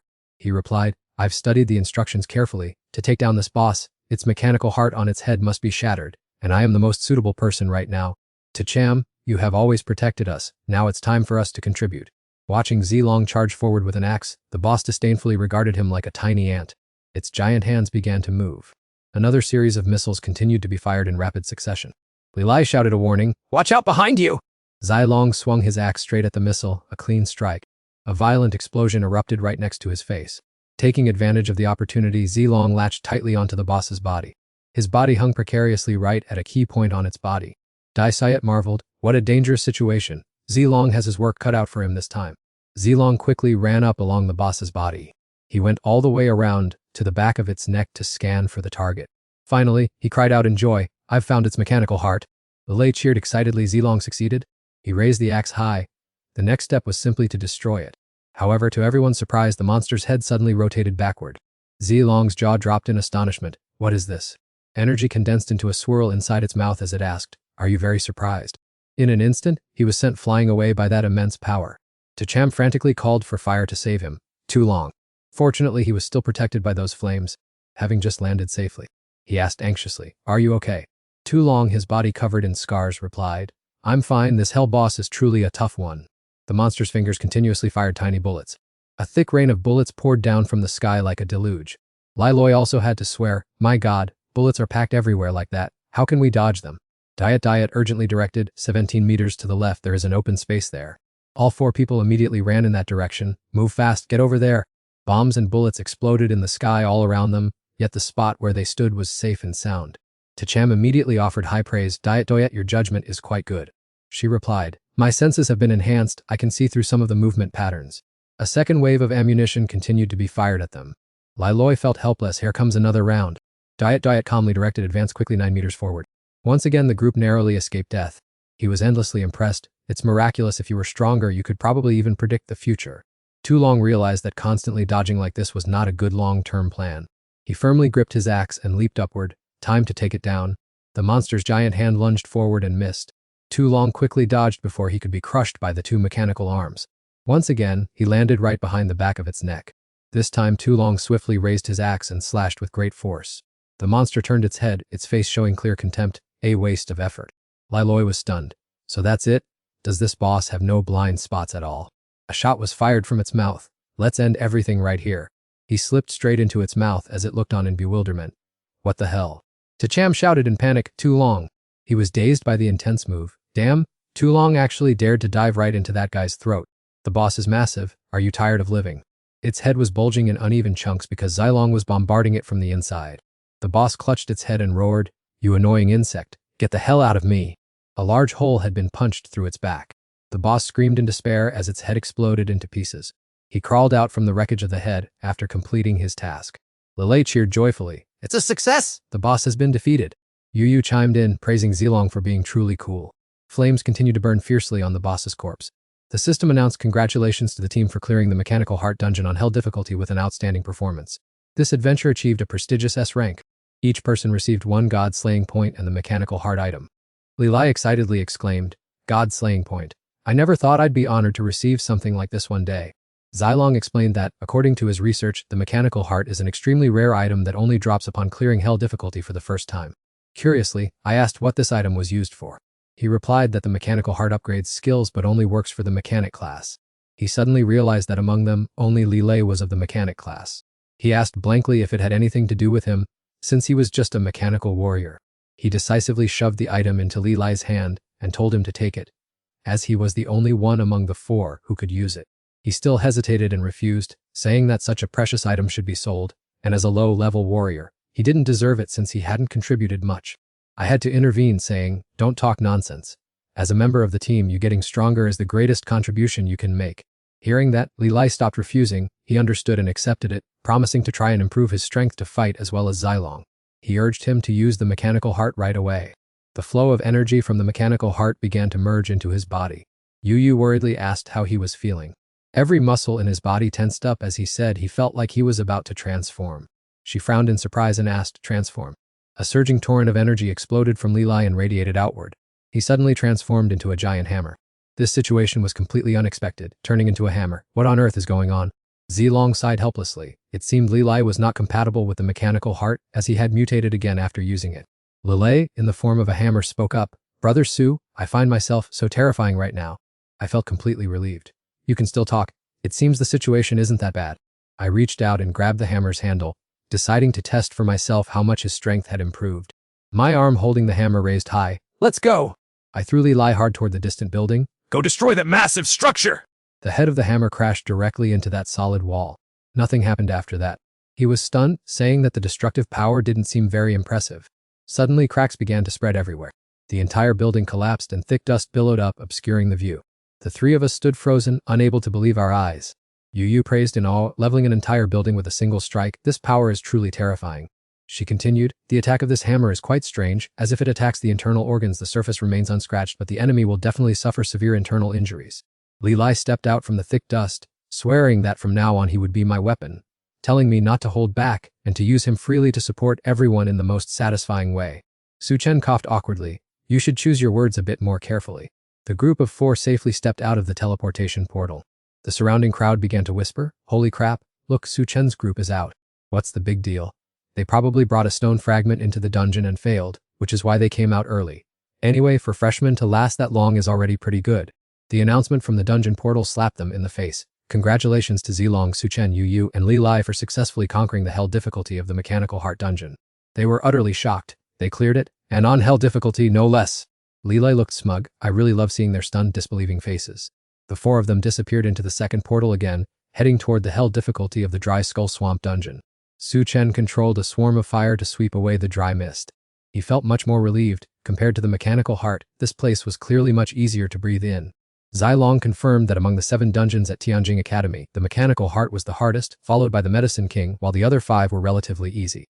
A few minutes passed, and the swarm of fire had surrounded and burned the boss of this dungeon. Su Chen instructed, wait until the boss loses more than half of its health bar, then everyone rush up and give it a slash. The 3 of them excitedly rushed forward with their knives, replying in unison, all right. 3 sharp knife slashes simultaneously struck the boss's position. Doin miscalculated, he's already finished, and it only seems to have taken 5 minutes. Just go straight ahead, let's go. Conquer the remaining 4 trials all at once. 30 minutes later, Upla joyfully exclaimed, I finally passed The hardest level, what a relief. The surrounding students were astonished, wondering if they were mistaken. Did Teach him just continuously clear 6 hell level trials? Someone asked. You're not mistaken, another replied.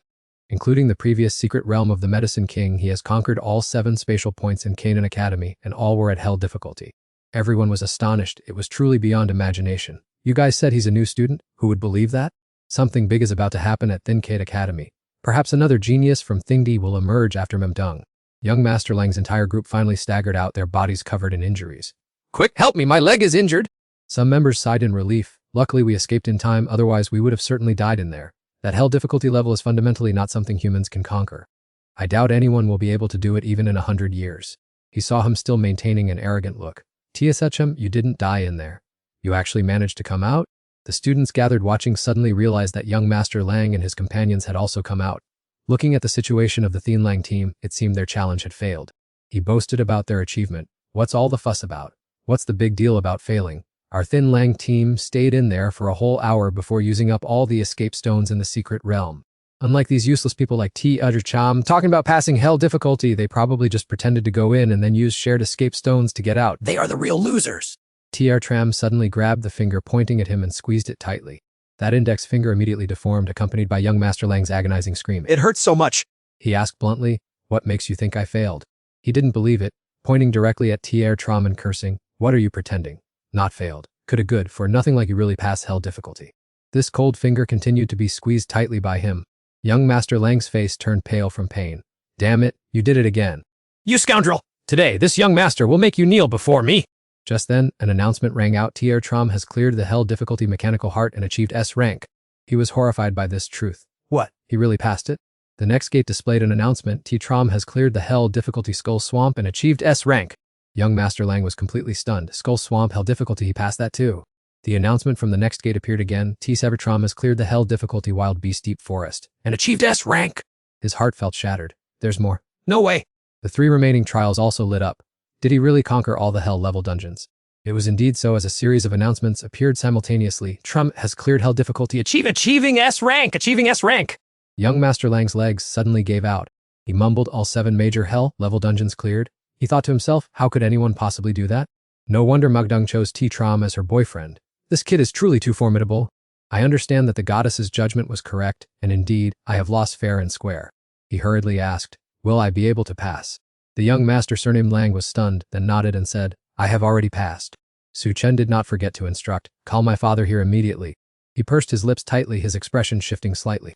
An announcement accompanied by a token flew out. Congratulations to Su Chen for setting a new record for Tianjing Academy, conquering the hellish challenge of the 7 spatial nodes and being named an Institute Descendant. Su Chen received the token that was handed to him. He let out a laugh, an Institute Descendant.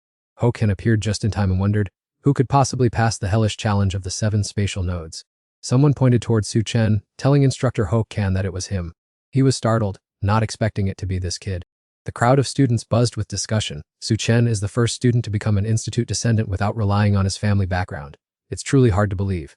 From now on, his resources and connections will far exceed ours. Perhaps you still don't fully understand the true value of an Institute Descendant. In fact, their greatest benefit is that after graduating, they will have the opportunity to become the elites of the human race.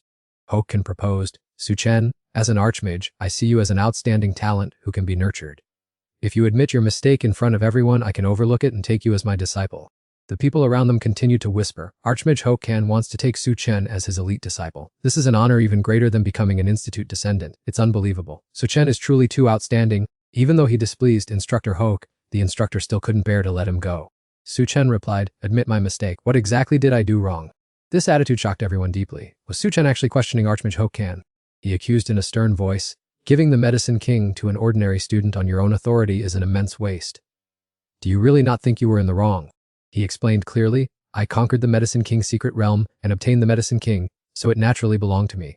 Furthermore, I used the Medicine King to heal my brothers, so how can that be called a waste? Ho Ken shouted angrily, so you mean you refuse to admit your mistake? Su Chen added, I did nothing wrong. He was furious. Very well. This is the first time I've met someone as stubborn as you. Su Chen, even though you have obtained the slot for an Institute Descendant, whether you actually become one still requires a consensus vote from all the other Institute Descendants. The other students whispered, it's over. Archmage Ho Ken is deliberately making things difficult for Su Chen. Su Chen has already offended several Institute Descendants, so I'm afraid it will be very hard for him to pass this hurdle. I really don't understand, a student with no background doesn't even know how to grovel, and not only failed to please instructor Hoke but even made him angry. Ho Ken gritted his teeth and ordered, notify all the Institute Descendants of Tianjing Academy to gather here. A moment later, the first person to arrive spoke up. I do not agree to let Su Chen become an Institute Descendant. The second person, Tianfei, also objected. I do not agree to let Su Chen become an Institute Descendant. The third person also vehemently objected. Su Chen killed Bai Zhangji in the Medicine King's secret realm. The Bai family is on their way and will certainly not let him off, so he definitely cannot become an Institute Descendant. Tian Yi chimed in, that little bastard Su Chen attacked me before. Today, no matter what, I will not let him become an Institute Descendant. The rest of the group spoke up in unison. I disagree. Reject. Since when can any random cat or dog become an Institute Descendant? Reject, reject. Ho Ken said indifferently, Su Chen, you heard them. Not a single person agrees to let you become an Institute Descendant. Suddenly, an arm reached up. It was a person. I am young Master Lang and I approve of Tram joining the faculty team. He frowned and asked, Young Master Lang, what are you saying? The young man confidently replied, Professor Hoke, with Tram's strategy, having him join the faculty is an honor for the entire faculty. Thean Nat behind him reminded him, Young Master Lang, Tram snatched your beauty mo dung and even beat you up, yet you are still defending him. The young man shrugged and replied, It is what it is, he beat me until I was completely convinced. Ho Ken declared, the majority has decided, Tram still cannot become a faculty disciple. He replied, Dean, from beginning to end, you have made only one mistake. He was stunned, waiting for Tram to continue. He pointed out the issue. That is, everyone thinks I really want to join the faculty, assuming that becoming a faculty disciple is a great honor for me. In truth, becoming a faculty disciple means nothing to me. I have absolutely no desire to become a so-called faculty disciple. Since stepping foot into Tianti Academy, my impression of faculty disciples is just that they are a pile of trash. Tianfei angrily exclaimed, You are too arrogant! You are offending every single faculty disciple. Tram crushed the card saying, I despise these faculty disciples. Ho Ken could not believe his eyes. What did you say? Loi gloated at his teammate's decisiveness, feeling it was wonderful. He was nearly driven mad. I am going to die of anger. The other students shouted in unison, Kill him! Suddenly, a strange sound rang out from above. The crowd panicked. What is happening? Such a loud sound, could it be an earthquake? A student discovered, It's not an earthquake, look over there! A spatial portal appeared where he was pointing. The crowd buzzed with discussion. It's the area outside the city. It seems a spatial node is about to form. Do they dare let a spatial node appear near the academy? Those outsiders must be stupid. Don't they know that this place is full of powerful people? The principal immediately ordered level 1 response. All students are forbidden from going outside. Ho Ken added, All students from 5 stars and above follow me to the outskirts. He turned to him and said, Tram, I have business to attend to. Consider yourself lucky. After speaking, Ho Ken rushed toward the spatial portal. The other students did not forget to threaten him before leaving. To Tram, today you have offended all the faculty disciples. Just you wait, you fool. Let's see how you will regret this later. To Tram suddenly felt a sharp pain in his head as a sound wave hit him. Liloi realized immediately, looking at Brother To's painful expression, he must have just broken through his cultivation level. Diet said happily, if I'm not mistaken, Father To must have broken through to 4 stars this time. It truly is a miracle. At the Keen Academy, most students don't reach 4 stars in their entire lives, yet Father To has done it in his first year. Tu Long added, this time, after we complete the hell difficulty level of the 6 great dungeons, we will also be able to break through our levels. We cannot fall too far behind a Tram. He frowned in confusion. What's the use of being a 4-star? My body doesn't feel any changes at all. The setting then shifted to a different space at a later time. The trio, including Liloi, excitedly showed off, Brother To, all 3 of us have reached the Soul Star level. Dai revealed, Soul Star is the stepping stone to becoming a true powerhouse. After this advancement, I've seen my power stats improve remarkably. Suddenly, a voice called from behind, to Tram. He suspiciously asked, Tat Hoi, why are you here? Tat Hoi went straight to the point, to Tram, I want to join your team to fight together in the Fallen God's realm. To Tram asked blankly, join my team to fight in the Fallen God's realm. I'm listening, but I don't understand what you're talking about at all. He replied, how can you not know about such an earth-shattering event? A few days ago, a gigantic spatial rift appeared in the outskirts. Surely you must have seen it by now. Liloi spoke up, yes, we saw it. The aftershocks were terrifying back then. Even the dean and experts of 5-star level and above were present. Could that very node be the Fallen God's realm? Tat Hoi nodded in confirmation, that's right. After that, it was named the Fallen God's realm and officially opened. The Alliance is encouraging elite teams from the Academy to participate in the exploration. All teams below 5-star are allowed to enter to accumulate military merits. Currently, expert teams from all over are eagerly preparing to enter. He wondered why only for small teams. Can individuals participate? He explained, no they can't, because the Fallen God's realm is extremely dangerous. Although not completely stable, it has allowed people from 5-star level and below to enter. This is an unprecedented occurrence. If it were to fully take shape, it would become a 9-star secret realm. Once incidents like monsters spilling out occur, the consequences would be unimaginable. Now, the leaders suspect this is a conspiracy of an outer god, so they must seize the opportunity while the secret realm is not yet complete to conquer and unlock it, to prevent future catastrophes. Liloi asked for his opinion, Brother To, shall we go? To Tram nodded, let's go. How could we miss out on such rare military merit rewards? In his heart, he calculated, I'm currently a captain. Just a bit more military merit and I'll be a major. Then I won't have to fear those professional clans making things difficult for me anymore. Tat Hoi expressed his wish. I will accompany you into the Fallen God's secret realm. This is its first appearance, and dungeons that open for the first time usually contain precious opportunities. He changed the subject. Tat Hoi, what star level are you at now? He hesitated. 2-star, why? To Tram felt this was a suicidal act. What? A 2-star person wanting to enter a 5-star secret realm? Are you looking for death? Tat Hoi was determined. I'm not afraid of death. Dangerous situations often come with opportunities. I long to become stronger. This terrifying secret realm is the best opportunity for me to turn my life around. He flatly refused. I'm very scared. Tat Hoi was annoyed. What are you afraid of? To Tram, it seems I've misjudged you. I didn't expect you to be such a coward. To Tram sneered. I'm just afraid you'll be a hindrance to us. Tat Hoi was stunned by these blunt words. He vowed, I won't drag anyone down. If by chance we encounter a dead end, I swear I will end my own life. He exclaimed, you truly are a cold-blooded person. At the Thunder God's mansion, someone came and asked, Lord Thunder God, why have you summoned me? He replied, how is To Tram doing lately? The other party reported, To Tram has now joined Thin Kainan Academy, and recently he has also caused quite a few major commotions. The Thunder God asked curiously, quite a few commotions, you say? This person added, not only snatched all 7 Genesis Medicine Kings from the secret realm, but also conquered the hell difficulty of all 6 other major secret realms. He laughed heartily with satisfaction and excitement. Excellent, indeed my judgment of people is never wrong. This extreme heaven demonic zone has temporarily stabilized, so no outer gods will descend. Hurry and pack your belongings, I'll stay here to watch over the place, as I must return to the Heavenly Well Academy soon. He looked curious and ventured to ask what His Excellency was returning to the academy for. The Thunder God calmly replied, I want to take Su Chen as my disciple. This left the other person stunned and agape. What? The Grand 9-star Thunder God is actually taking a disciple. Moreover, he's proactively choosing a freshman as his successor. This is truly shocking news. Su Chen has indeed encountered a once-in-8 millennium stroke of luck. He lowered his voice and ordered, go and get ready quickly. Everything on your end is also ready for action. Mu Rong blocked his path and called out, Su Chen, come over here for a moment. He wondered, Senior, do you have something for me? She got straight to the point. Have you heard the news about the realm of the broken god? Su Chen replied, I just heard about it. Mu Rong guessed his intention. Do you want to go? Su Chen admitted honestly, I want to go try my luck. I heard there are both military merits and opportunities there. She hurriedly advised him, don't go. That place is completely unsuitable for freshmen like you. He didn't mind much. I'm free anyway. Mu Rong sighed helplessly. Why are you so stubborn? Are you truly determined to go? Su Chen affirmed, I've made up my mind. She then took out a treasure. Take this with you? He took it with a dazed look. Is this a skill scroll? Mu Rong confirmed, that's right. I once promised to help you obtain a skill that isn't limited by profession. Su Chen was so happy that he let it slip. Senior, you treat me so well. Could it be that you actually like me? She replied coldly. Don't overthink things. I've invested too much in you to let you die so soon. He gave a forced smile. Well, thank you for your kindness then. Mu Rong added further instructions. This is an unopened scroll, so the skill you receive will be completely random. However, I've heard that if you want to possess a high-level skill, you need to use luck fragments, a rare divine item found on the Abyss battlefield that enhances one's luck. Su Chen asked doubtfully, where can I find those luck fragments?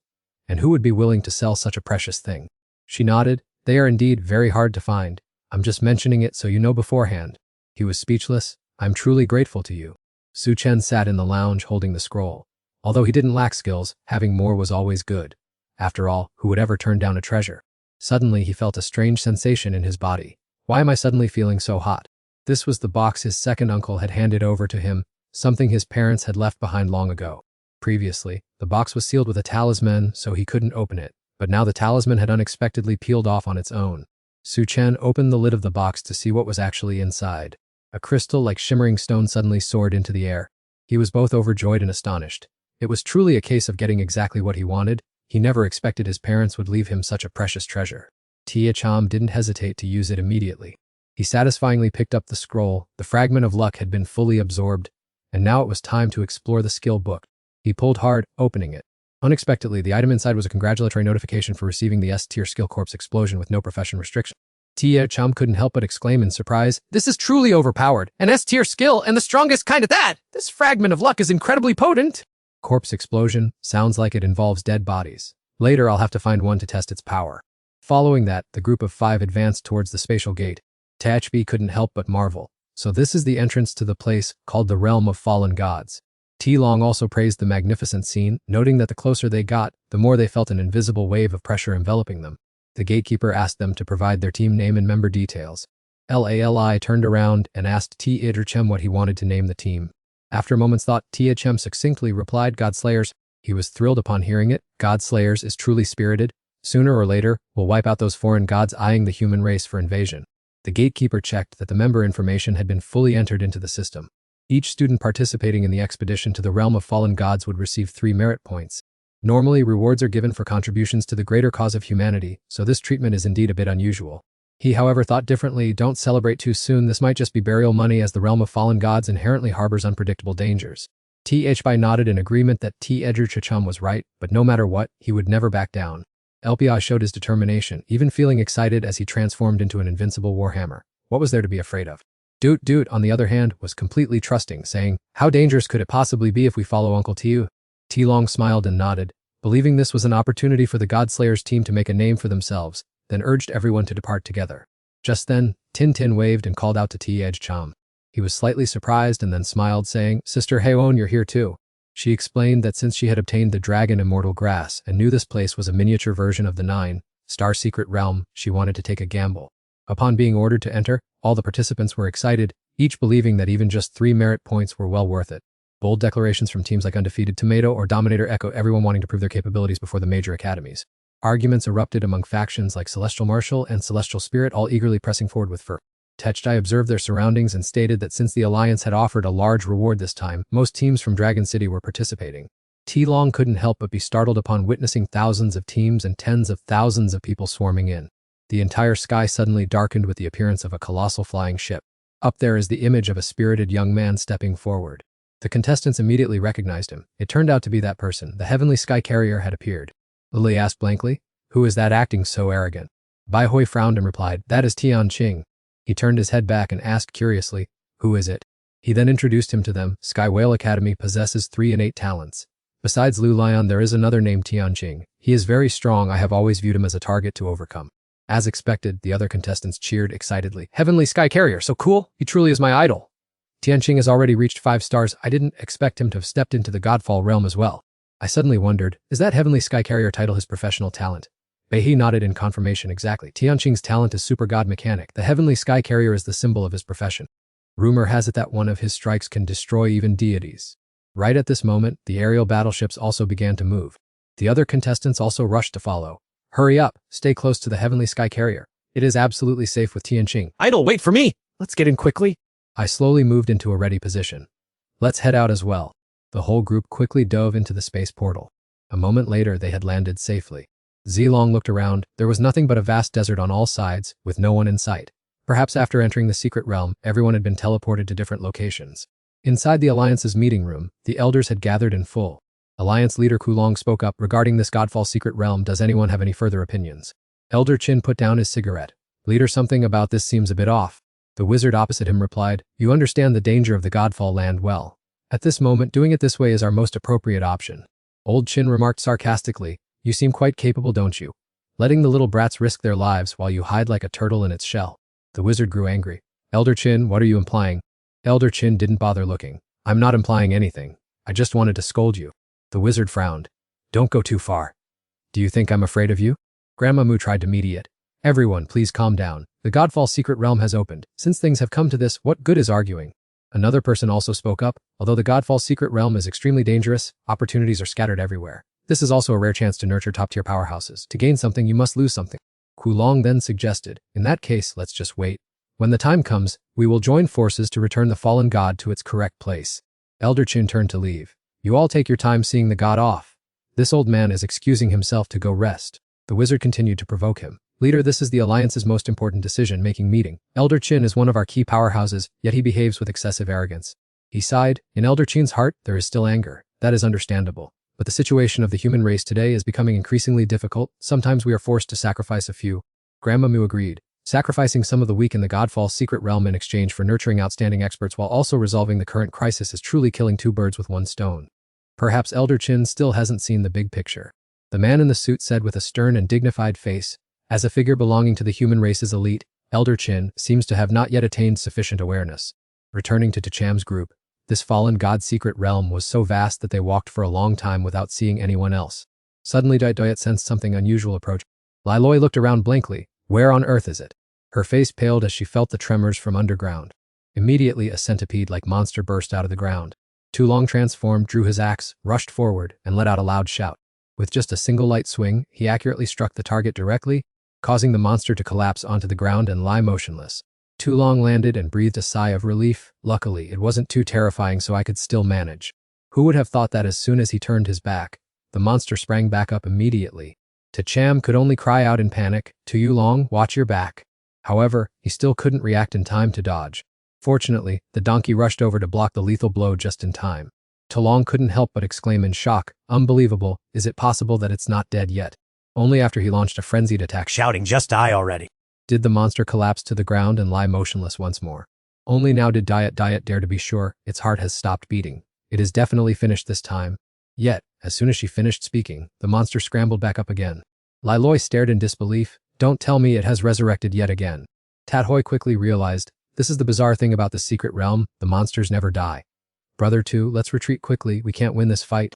Tacham smiled calmly, no need to run, just kill it one more time, and let me handle the rest. Tulong decided to trust his teammate. All right. A moment later, the monster fell to the ground once again. He cautiously asked again, Doyet, are you absolutely sure this monster is dead? She replied immediately, absolutely, its heart has stopped and it has no energy left whatsoever. Tacham, satisfied, told everyone to back away, thinking to himself, now is the time to witness the power of an S-grade skill. He formed hand seals and channeled his energy skill corpse explosion. In an instant, the monster's corpse shattered into pieces. Loi was startled in amazement. Its body just exploded. Tat Hoi gaped in shock. What on earth is this skill? Diet happily announced that this time they certainly wouldn't respond because the monsters had been completely wiped out. Tacham was very satisfied to see that the S-rank skill named Corpse Explosion was indeed matchless in power. While the group was moving, they encountered wild beasts mid-slaughter and desperate cries for help rang out.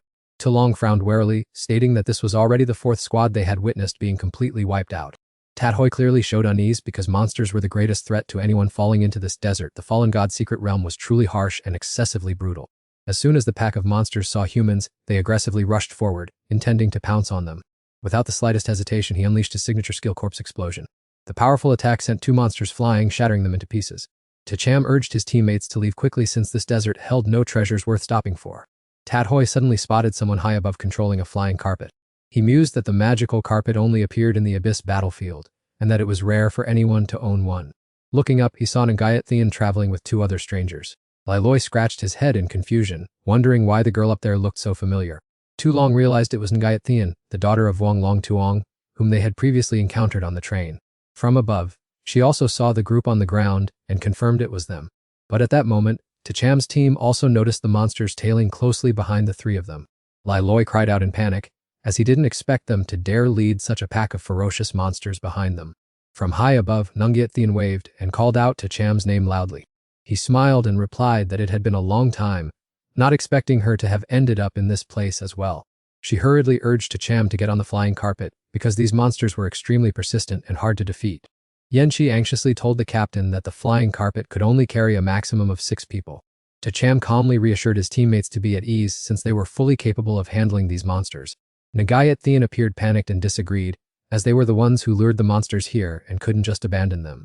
We will definitely join forces with you to fight until the end. Tadhoi smiled in admiration, noting that this girl was truly loyal and praiseworthy. Just then, the pack of monsters closed in. Nagayathian immediately summoned her sword and ordered an attack. With just a single sword strike, she took down 3 monsters at once. Tu Long exclaimed in amazement that the power of a sword immortal was truly terrifying, and Nagayathian had become even stronger than before. She turned and told Tacham to get everyone on the carpet first, while they would fight while retreating because the monsters were about to respawn. He smirked confidently without needing any elaborate techniques, just a wave of his hand and the corpses were crushed to pieces. In the blink of an eye, all the monster carcasses vanished into thin air. Nagayathian stood there, stunned by the sight she had just witnessed. The 2 companions were also frozen in place. 5 large beasts turned to dust in an instant. It was truly terrifying. She couldn't hide her admiration to handle such thorny monsters so effortlessly. She realized she had indeed worried too much. After finishing the cleanup, I gently reminded her, Gyathian, the secret realm is unpredictably dangerous. You must look after yourself. She smiled and bid farewell. Take care yourselves as well. Once I'm finished, I'll find a way to contact you again. Tadhoi stood silently watching the silhouettes of the 3 gradually disappear into the distance. He blushed with longing. That girl was truly a masterpiece, and the name Nagayathian sounded quite impressive. I looked at his awkward behavior and was speechless. Hey, have you been struck by love at first sight again? I led the group forward. In the blink of an eye, 3 hours had passed, and we were finally about to escape this damn desert. Suddenly, Diet stopped. Alert, there's a strange noise coming from that direction. It turned out to be another team that was under siege. Liloi recognized them. Those people from the Thean Kin Academy are struggling against those beasts over there? Tadhoi crossed his arms and speculated. Perhaps they're aiming for that pond while the monsters are desperately protecting it. The Thean Kin group was in a bind. These beasts wouldn't die no matter how much they were fought, and they had no way to approach the water. One member turned to Captain Lam Jiao and said, Staying here stubbornly isn't working. Sooner or later, we'll be exhausted by these things. She gritted her teeth and ordered, Retreat for now. We need to call for reinforcements and then come back to seize the Liuli divine water. At that moment, they spotted my group. Wet, Captain, people are coming from over there. Liloi turned to me and asked, Brother Tu, should we head over and see what's happening? Lam Jiao took the initiative and said, Hey Mr. Tu, how about a little cooperation? I asked back in surprise, Do you know me? She stated firmly, How could I not know the freshman who's currently taking the academy by storm? I am Lam Jiao, a 3rd-year student at the Inkin and the captain of the Dawn Squad. These are all my teammates. I raised an eyebrow and inquired, So, what exactly are you planning? She explained, Do you see that pond behind the monsters? That's a divine spring containing Liuli divine water, which can enhance the physical attributes of professionals. It's incredibly rare. Money can't buy it. So why don't we join forces to seize it? I listened curiously. So, how do you plan to cooperate? Lam Jiao outlined the plan. It's simple. These creatures are immortal, so you hold them off, and we'll take the opportunity to slip in and grab the divine water. Liloi sneered in response, Sure enough, your intentions aren't good. Did you think we were fools? We shed blood in combat while you reap the benefits. A guy from the Thean Keen team barked arrogantly. We are doing you a favor, so don't be ungrateful. If it weren't for seeing your strength as decent, why would we bother working with a bunch of rookies like you? Without hesitation, he shouted back, Who would bother shaking hands with you people? We are more than capable of taking it on our own. The Thean Kin group sneered, Truly a bunch who don't know their place. They'll say anything to act tough.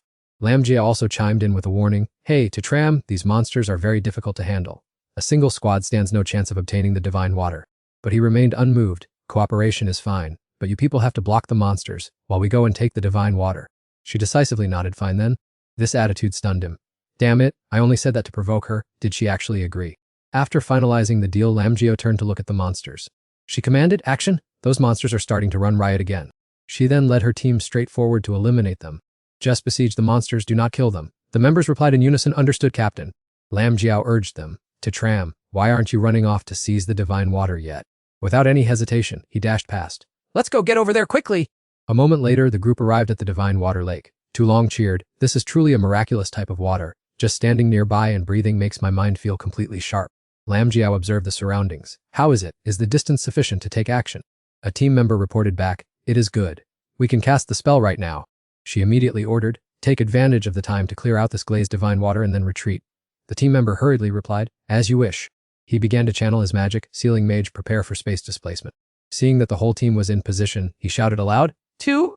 On the other side, Tram also reminded everyone to take the divine water immediately, but Tran Diet hurriedly stopped him. Wait. He asked blankly. What is the matter?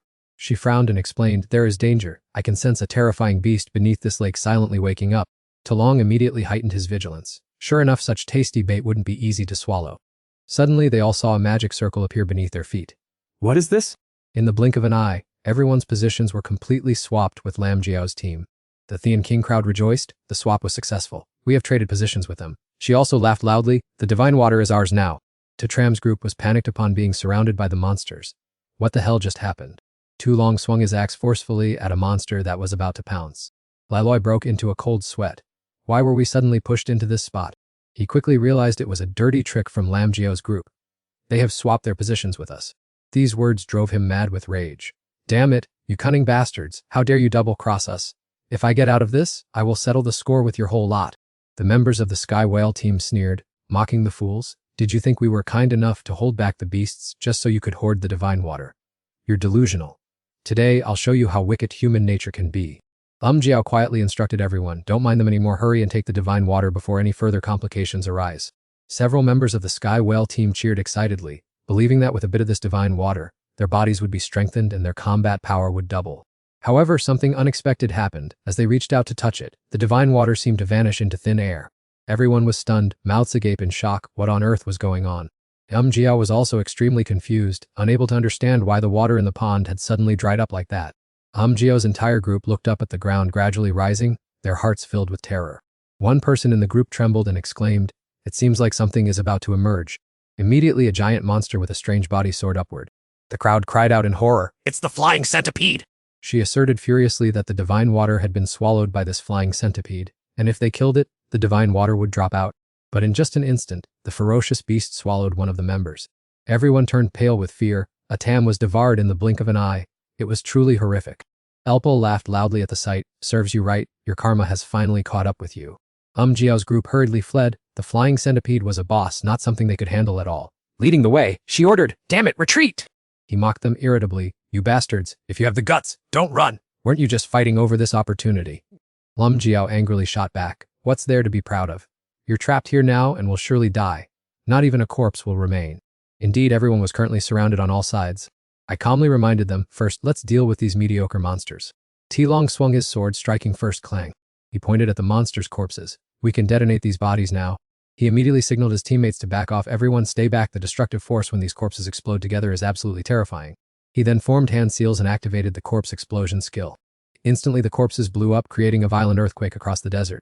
Everyone hurriedly dodged the thick cloud of dust. It was incredible. The power of multiple corpses exploding simultaneously was so great that it seemed the blast effects could resonate. Unexpectedly, just as he looked up, he saw the monster rushing straight toward him. Doindode hastily warned, watch out. Before they could react, they were knocked down by it. The giant monster growled, threatening the entire group. Tilong became even more vigilant. The flying centipede was a boss that should only appear in 4-star dungeons, yet they had unexpectedly encountered such a powerful beast so early on. Who would have guessed that at that exact moment, the beast would suddenly let out a fierce roar. Immediately, the monster minions that had just been destroyed regenerated and surrounded them. Liloi frowned in confusion. They can be resurrected. Their bodies were shredded, yet they can still come back to life.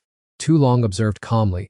It must be a trick of the flying centipede. It's already tough enough on its own, but if it can revive its lackeys, we're in real trouble now. In that split second, the flying centipede was poised to strike. Tacham took a combat stance to prepare his move. Everyone get back. Let me handle it. He focused his power into his fist and charged straight at the aggressive beast. To his surprise, that massive punch inexplicably missed its target. leaving Cham to exclaim in shock, "What? It dodged my attack." Tat Hoi hurriedly warned, "The flying centipede is famous for its wind-splitting speed. Ordinary moves can hardly touch it." Tulong took a running start and leaped high, shouting D! But this beast was indeed cunning, causing his strike to hit nothing but thin air. Lai Loi watched the situation. Every attack was cleanly evaded, and even Tulong was helpless against it. With just a single flick of its tail, the beast even knocked him to the ground. Tulong quickly regained his balance and said, "Run quickly! This boss is not an opponent we can handle." Unfortunately, the group was still surrounded on all sides.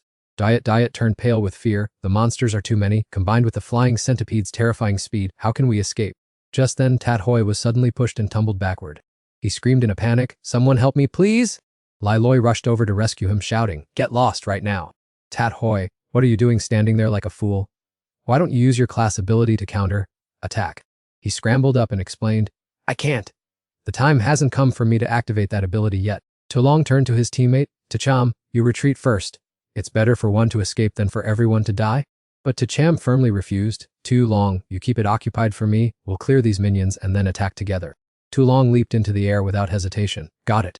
In the blink of an eye, they had settled it cleanly. Those damn monsters were all wiped out. On the opposite side, Tulong was still straining in a tense confrontation.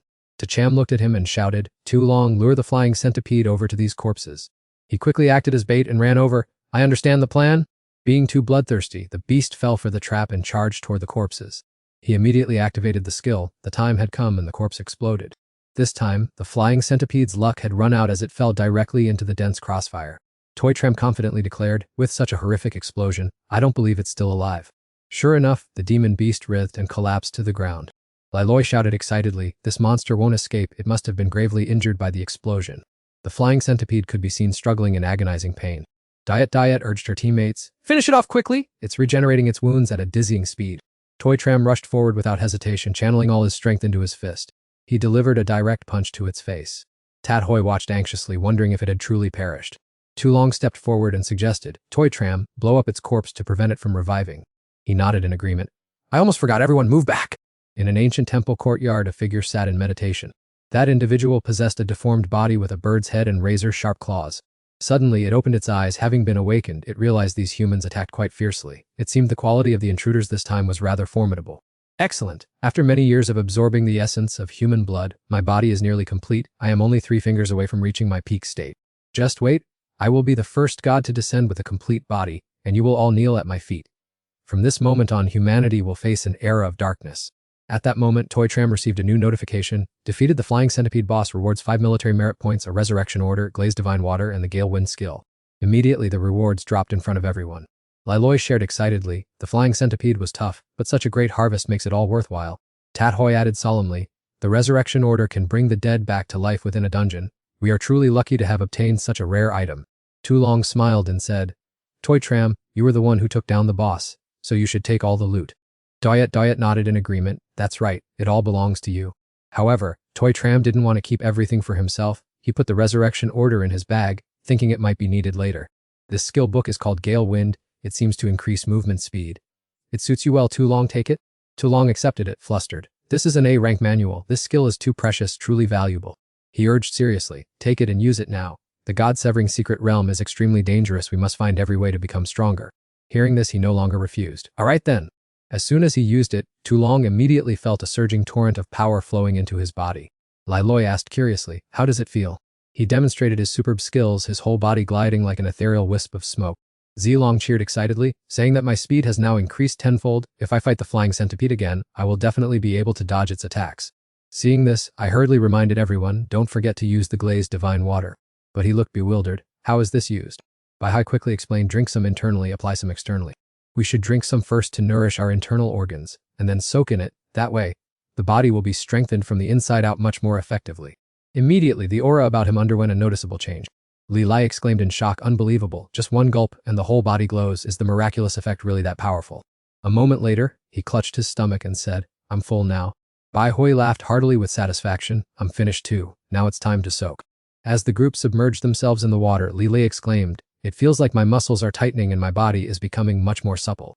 Zilong nodded in appreciation. "Glazed divine water truly lives up to its name as divine water. I suspect our physical strength has at least doubled, an effect comparable to the previous King Elixir." Weiju raised an eyebrow, stroked his hair, and said, I see my skin has also improved significantly. Brother Su, look at me, have I become more beautiful? Bai Hui tried leaping onto the shore, saying my body has now reached its limit. After being cleansed by the glazed divine water, I can now rival ordinary soldiers based solely on physical strength. A while later, when everyone had finished soaking, Li Lai concluded, this opportunity is truly excellent. The overall strategic power of the god-slaying squad has definitely doubled. Li Lai clenched his fist confidently, saying that within the shattered divinity realm, strength improves so rapidly. I'm eager to find the next opportunity. Suddenly, I signaled everyone to stop, saying, wait, there's still half a pool of water unused. We can't let it go to waste. So he let the herd of donkeys drink the divine water. They seemed to recognize the good stuff and kept absorbing it. Within moments, one of them reached a breakthrough level. It jumped up, and a pair of wings grew from its back. The system announced your donkey has mastered an innate skill, evolutionary power. 10 donkeys have grown wings and evolved the ability to fly. I smiled with satisfaction, saying the effort of drinking glazed divine water was not in vain. The donkey herd has evolved once again. At that moment, another one grew horns and strange patterns appeared on its body. He exclaimed in astonishment, it's the donkey is about to evolve again too. It turned out it had transformed into a creature with a donkey's body and a dragon's head, with 2 horns that looked even more majestic. Bai Hui was so surprised he was speechless. The pets are evolving so quickly. Li Lei nodded, then felt a wave of pressure. Brother Su's donkey seemed to have achieved some kind of breakthrough. I listened to the announcement. The system announced your donkey has consumed glazed divine water, leveled up and evolved into a first-order spiritual beast. I was dazed and confused. A spirit beast? This donkey actually evolved into a spirit beast. What kind of bizarre profession system is this anyway? According to my memory, there has never been a system that allows spirit beasts to evolve within fake professions. Unexpectedly, I suddenly heard the beast call out, Hey buddy. I froze in shock and stared at it. No way. Can this animal speak human language? Li Lei also jumped in surprise. Su Chen, since when did your donkey become a supernatural being? To everyone's surprise, it continued, not bad. Tu Hoi scratched his head in bewilderment. What kind of weird language is it barking? The beast looked wary again. Damn it all. I could only cover my face in speechlessness. It really could speak, but it refused to utter anything sensible. The group of 5 left the desert and headed straight for the grasslands. As they walked, Tu Long spoke up. I have a question. Do you guys know what the criteria are for clearing the fallen god's secret realm? Tu Hoi shrugged and replied, I have no idea. The fallen god's secret realm is a space that appears randomly, so we'll probably have to figure out the rules for clearing it ourselves. Yu looked around. Hey, don't you guys feel like something is wrong with this place? I also started to get on guard. The silence in this space was spine-chilling. She nodded in agreement. That's right. My senses are sharper than an average person's, yet I can't hear a single sound here, not even the wind blowing. Tu Long hurriedly warned, anything unusual must have an underlying meaning. Everyone be careful. Just then, Tu Hoi spotted something. Look over there, right in front. I squinted to observe the scene unfolding before me. It was... Li Lei was visibly excited. A forest. And there are things hanging from the trees? Could it be a stroke of good fortune? He urged the group. Let's hurry over there and check it out. Suddenly, they heard someone calling out to them. Su Chen. Doyen Dian gritted her teeth in hatred.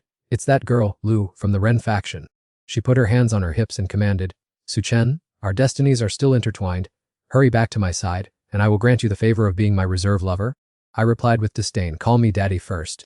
Ling Xiao, despite being an amputee, was as arrogant as ever. You're still the same, completely clueless. Do you know that Lulu is currently the #1 genius at the Iron Armor Academy? She is highly sought after by the elite, has a bright future, and being a reserve for Lulu is the greatest honor of your life. I couldn't help but snap back. Shut your mouth, Ling Xiao, you are truly the king of sycophants. Other contestants had also reached the forest. Look over there, what is that up ahead? They frowned as they observed. It looks like some kind of spiritual fruit is hanging on the trees. Sure enough, the fallen god's secret realm is full of opportunities. Let's rush in there! He also turned to the person accompanying him. Lulu, let's go together. These people aren't worthy of competing with you. Meanwhile, Su Chen's face turned pale as he approached the forest. What the hell is this? He gasped in terror as he looked at the sight of countless corpses hanging in the air. Damn it! Lai Loi was terrified out of his wits. Good heavens, the things hanging from the trees were all people. The candidates were horrified and on guard, unable to understand why so many people were hanging from the trees, all dead. This place must be hiding something truly terrifying. Dai Dut hurriedly warned, watch out, the air is showing signs of abnormal vibrations. Tacham ran while shouting loudly, let's withdraw quickly. Unexpectedly, his friends and the others all stood as still as statues. Tacham called out in surprise, what are you still standing there for? Let's run. However, at first glance, he saw everyone's eyes were white and soulless. He realized with a pale face that it was all over. Everyone had been controlled by some kind of power and had completely lost their sanity. Why is it so strange? Why wasn't I affected? But at this moment, Tacham saw his friends striding toward the forest. The situation looked very bad. If they enter that forest, the only outcome will be self-destruction like the others. I must stop them by any means necessary. He blocked everyone's path. Cham grabbed him tightly. Too long, stop! Wake up! But he shoved him aside and continued walking forward. On the other side, just as Trilo was being hypnotized, a book suddenly appeared. She immediately regained her senses. That was dangerous. If it weren't for the Book of Destiny, I might have been enchanted too. Cham was still trying to call them. Oh my god, I can't wake them up, and I can't stop them either. Trilo approached. Why are you stopping them? Cham frowned and asked back, what are you talking about? If we don't stop them, everyone will be hanged to death. She pointed upward. Being hanged to death might actually be a good thing for us. Look at the trees. As it turned out, bright red gourds were growing on them. He cried out in shock. This tree is bearing fruit? Triulo pushed up her glasses and smiled. If I'm not mistaken, this is the legendary blood god tree, which should at least appear in an 8-star level dungeon. This blood god tree absorbs energy from self-destructing professionals to produce blood god fruits, and the blood god fruit is a treasure that enhances mental strength, especially for mages for whom it is a supreme item. Cham looked over. Truly evil, this wench doesn't care about human life at all. She acted as if it were obvious. To Cham, as a professional, the most important thing is to use every means to become stronger. These blood god fruits are ripening. This is a heaven-sent opportunity for us. Don't stop them. He interrupted her unpleasant words. Are you implying that I am a useless person without a profession? He immediately summoned the newly upgraded fire donkeys. Cham ordered, donkeys, breathe fire! Burn all these monstrous trees to the ground. Triulo couldn't stop him in time. Cham, how dare you? The donkeys obeyed and breathed columns of fire toward the monstrous trees. Immediately, the entire forest was plunged into a thick cloud of smoke and dust. She gritted her teeth and said angrily, you really are despicable, and you even want to ruin this great opportunity of mine. If that's the case, then you might as well go to hell with me. Without any hesitation, I landed a combination of punches and kicks on her. This left her stunned and in disbelief. What are you doing? Without further delay, I gave her a resounding slap. Who gave you permission to raise your voice at me? Sister Lu clutched her face in panic. How dare you lay a hand on me? I stepped forward and gave her another one to even them out. A long-range mage, huh? You dare cast a spell right in front of me? I think you're tired of living. Sister Lu remained indignant as she ordered, give me the magic staff. But I wasn't about to back down. I landed yet another direct slap on her face. She shouted furiously. It's me, the one you used to follow around and pursue. I didn't stop, delivering a thorough beating to her. Shut up. Do you still not recognize your place even now? Sister Lu quickly cried out, summoning the Book of Destiny. Fire spirit, I chant, grant me the ultimate burning flame. Naturally, I didn't just stand there, I directly unleashed my strongest move, the ultimate punch. You dare use your skills right in front of me without being afraid of a beating. Terrified, she played the weak card. Stop hitting me. In truth, I still have feelings for you in my heart. I felt deeply annoyed. What are you doing? You only know fear now. Sister Lu hurriedly tried to persuade me. Remember our happy memories! Don't you feel any regret? I admit I did some things wrong, but that doesn't mean I don't like you anymore. Can we get back together? I looked at her with suspicion. Something was not right with this girl. Just as I expected, 2 hands sprouted from the ground beneath my feet and held me tightly. She stood up triumphantly. I was only trying to stall for time. I've had enough time to unleash my skill. Now, what can you possibly do to me? I immediately switched to another move, explosive bomb. The 2 arms clutching my legs were instantly shattered to pieces. Sister Lu was terrified, her face turning pale. Oh no. I raised an eyebrow and looked down. Truly a piece of trash. You aren't scary at all. She hurriedly formed Hanseal, servant reincarnation. More zombies rose up from beneath the ground once again. I chuckled and asked, Sister Lu, these zombies were all created by you, weren't they? She made no secret of it. Using their destinies to increase my own power and reach the peak. That is their honor. I immediately used my skill, zombie explosion. In just the blink of an eye, the 3 zombies were crushed into pieces. I swung my fist straight into this bitch's face. Today, old and new debts will be settled once and for all. Panicked, she scrambled backward. Are you really going to take my life? I looked down coldly from above. That is exactly what I have in mind. Lulu started her pitiful act again. So our love has also vanished like mist, hasn't it? Unable to control yourself, you lunged forward with a knife. Get lost. Are you still trying to stall for time? At that critical moment, Lang Xiao suddenly woke up. Don't touch Lulu! He used his own body as a shield to take the lethal blow for her. The surrounding candidates held their heads in terror. What the hell is this? So dangerous? It seems we were just placed under a spell. The forest was burned to the ground. Luckily, someone rescued us, or we would have nearly become dried corpses in there. Lang Xiao then pulled a gun from his mouth and screamed, to Tram, let Lulu go and then go to hell. Seeing the black muzzle of the gun aimed directly at him, his face also turned pale with horror. Just as he managed to chamber around and pull the trigger, Tram reacted extremely quickly, dodging the bullet before running as fast as his legs could carry him. Damn it, he lost both arms yet can still use his tongue to fire a gun. Lang Xiao is truly the most persistent stalker, even training his tongue into a weapon. Being safely protected, Lulu took the chance to chant, "Souls of the wind, listen to me, please take me to the homeland I can never return to. To Tram, the speed of your advancement amazes me. If you submit now, I will grant you the rank of first-class reserve." To Tram brushed it off and questioned her bluntly, "As your daily search for reserve members because of your Book of Destiny." She looked down disdainfully. "The Book of Destiny is a supreme treasure that can help humans become gods. How could a person like you understand?" But to Tram calmly asserted, "The Book of Destiny must have the power to help you grow stronger every time you kill someone, right?" Losing the argument, Lulu hurriedly pulled Lang Xiao away. "Just you wait, I won't give you another chance to interfere." To Tram raised an eyebrow and clenched his fist without replying. It seemed he had guessed perfectly right. Zilong approached and analyzed. "It seems your speculation is completely correct. The Book of Destiny is the most mysterious weapon among the 3 legendary mage items that no one knows in detail. Lulu belongs to the evil path. If she is allowed to continue growing stronger, she will certainly become a horrific disaster." At this time, the candidates discovered something strange. "Everyone look, isn't that the legendary Blood God fruit? The branches are burned bare, yet the fruit remains fresh. The Blood God fruit has the ability to strongly enhance one's spirit. For mages, it is a heaven-defying opportunity."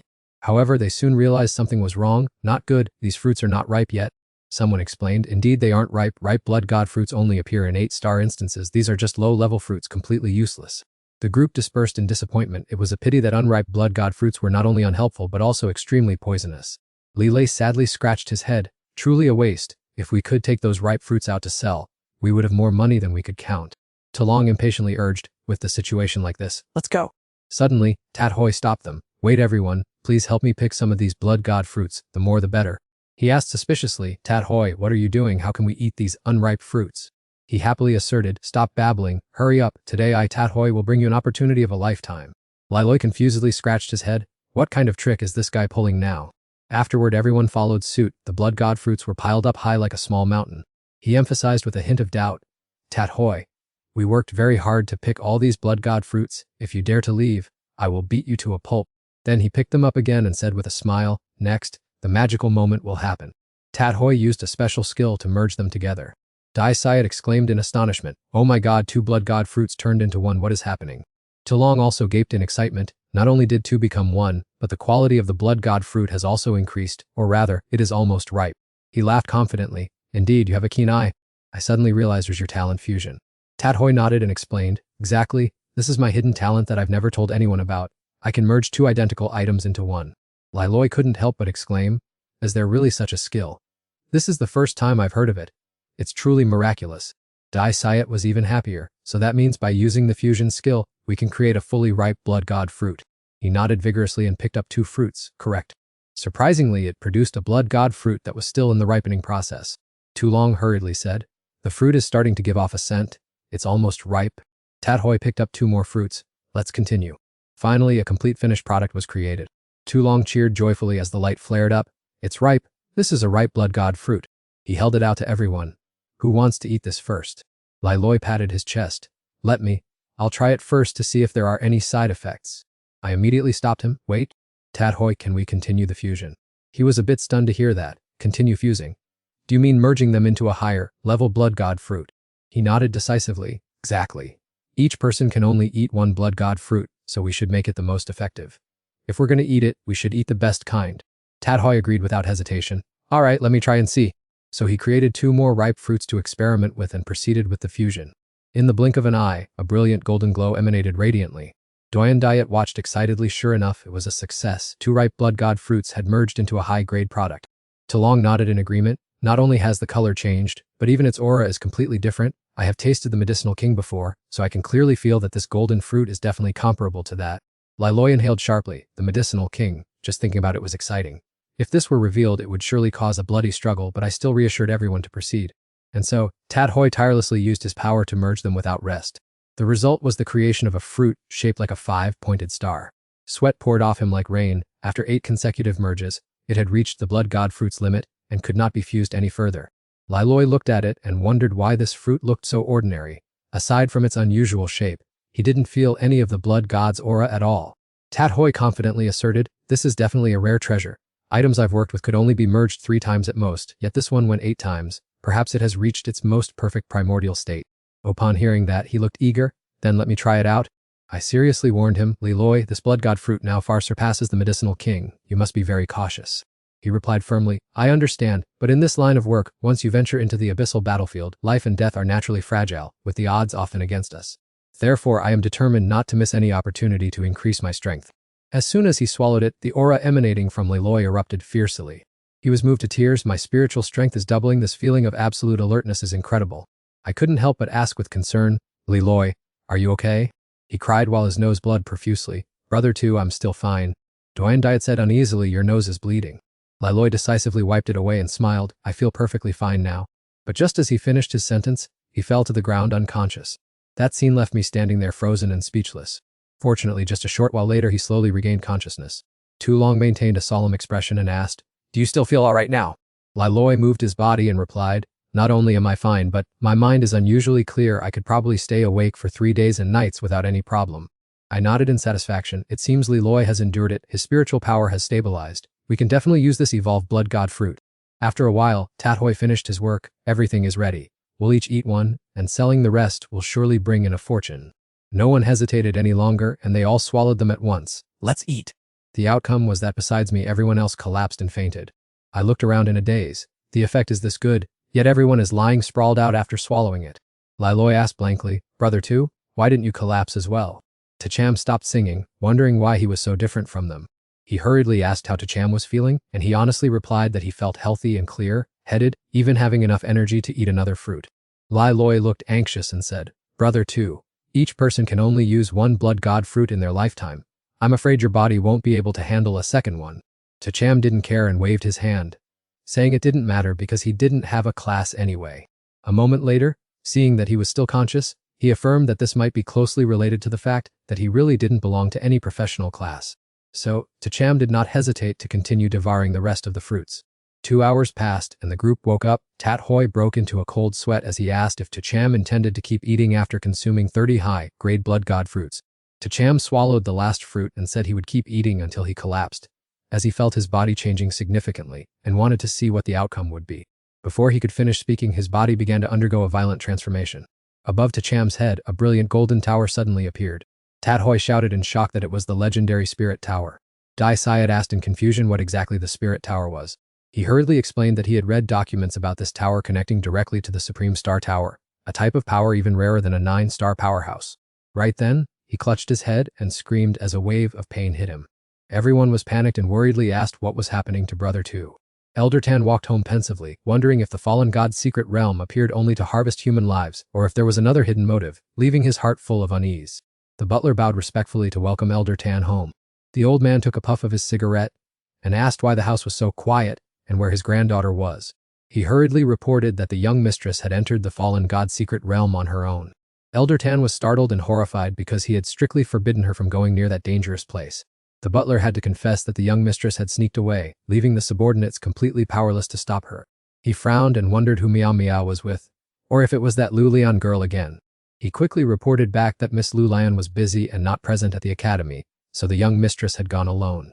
Elder Tan's heart grew even heavier as he remarked that the girl's audacity was growing by the day, seemingly unaware of how dangerous that secret realm was. He couldn't just leave it like that. With his heart in constant suspense, he had to find a way to contact the Supreme Star Tower immediately. At that moment inside the secret realm, Tacham was still sitting cross-legged in meditation. Leloy curiously approached and asked, Brother Tu, what is happening to you? Tathoy stopped him, saying not to disturb him because the Spirit Tower was something beyond understanding, but it would certainly not harm Tacham.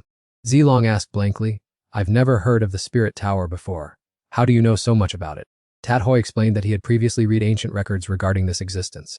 When T-Long pressed me about that book, I replied that I wanted to reread it, but then he turned away, claiming he didn't remember and had completely forgotten.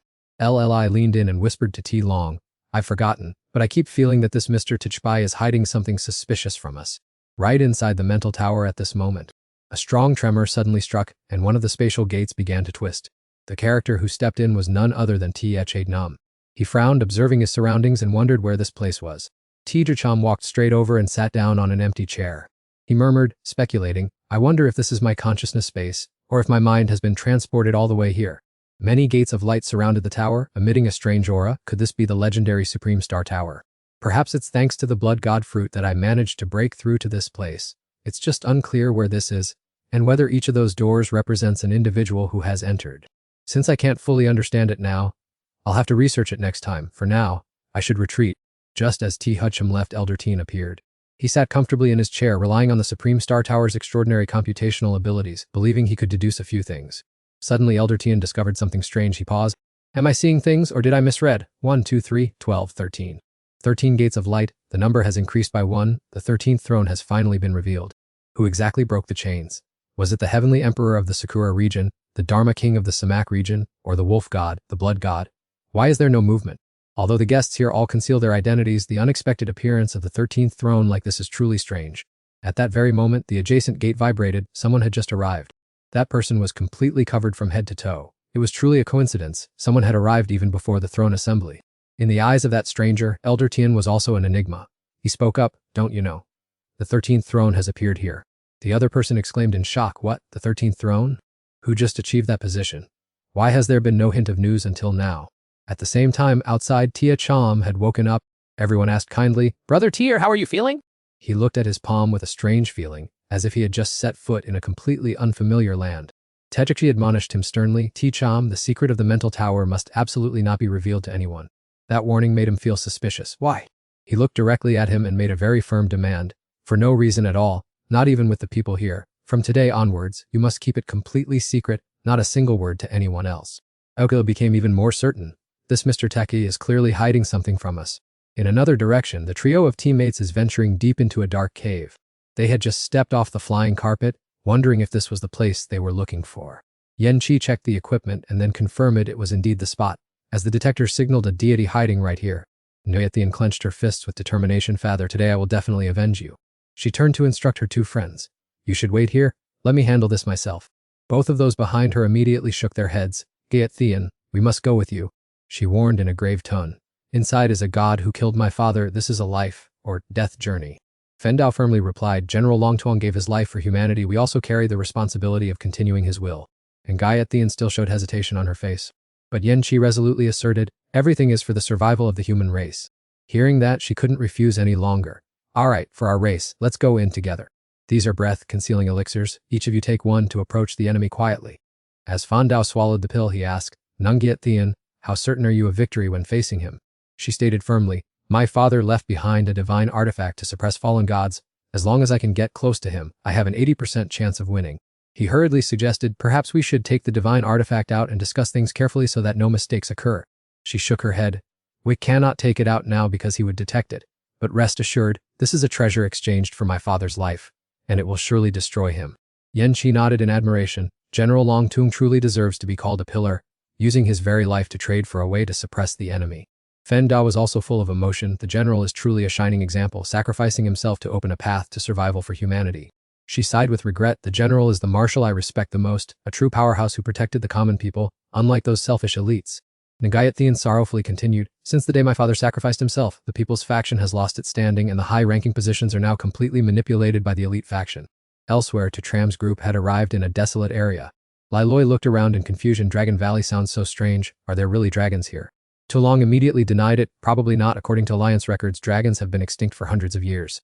An earth-shattering roar suddenly rang out, causing the whole group to startle and become alert. Doyen Diet turned pale. What is that horrible sound? It's so frightening. Lai Loi broke into a cold sweat. With a roar this powerful, could the legend of dragons be true? At that moment, the group saw a band of people fleeing in panic. Hurry up and run. Among those fleeing, there happened to be someone they knew. Tram was stunned to recognize that it was Tin Tin. Someone shouted a loud warning, watch out behind you, the monster is about to catch up. A swarm of strange creatures was seen rushing in to attack the slowest member of the group. He was covered in monsters screaming for help in despair. One of them hastily unleashed a skill, causing sturdy armor to cover his entire body. Come over here! I don't believe insignificant pests like you can pierce this solid defense. However, the number of demonic beasts was too overwhelming. The armor was quickly corroded, causing the victim to scream in pain. Impossible! How could my thick protection be so useless? No matter how hard he struggled, nothing changed. Get lost! All of you, get away from me! Finally, he was completely submerged in the dense sea of monsters. Li Lei couldn't believe his eyes. What on earth were these terrifying insects that could even bite through a defensive warrior's armor? Tahoy immediately recognized them as swarming iron dragon parasites. He turned in shock and asked, are they iron dragon parasites? Zilong, standing nearby, explained, I've heard that iron dragon parasites are symbiotic with dragon beasts. Wherever they are, a dragon is surely nearby. Tahui appeared extremely excited. So that means a dragon is actually hiding in this place. Yu observed the scene and warned, the iron dragon parasites are Swarming this way, everyone. Retreat quickly. At that moment, Jing was being besieged by the beasts, and the situation was extremely critical. But suddenly, 2 bursts of fire shot out, causing the monsters to explode. It turned out Su Chen had arrived just in time to rescue them. Everyone, run over here. She didn't hesitate to rush forward. All right.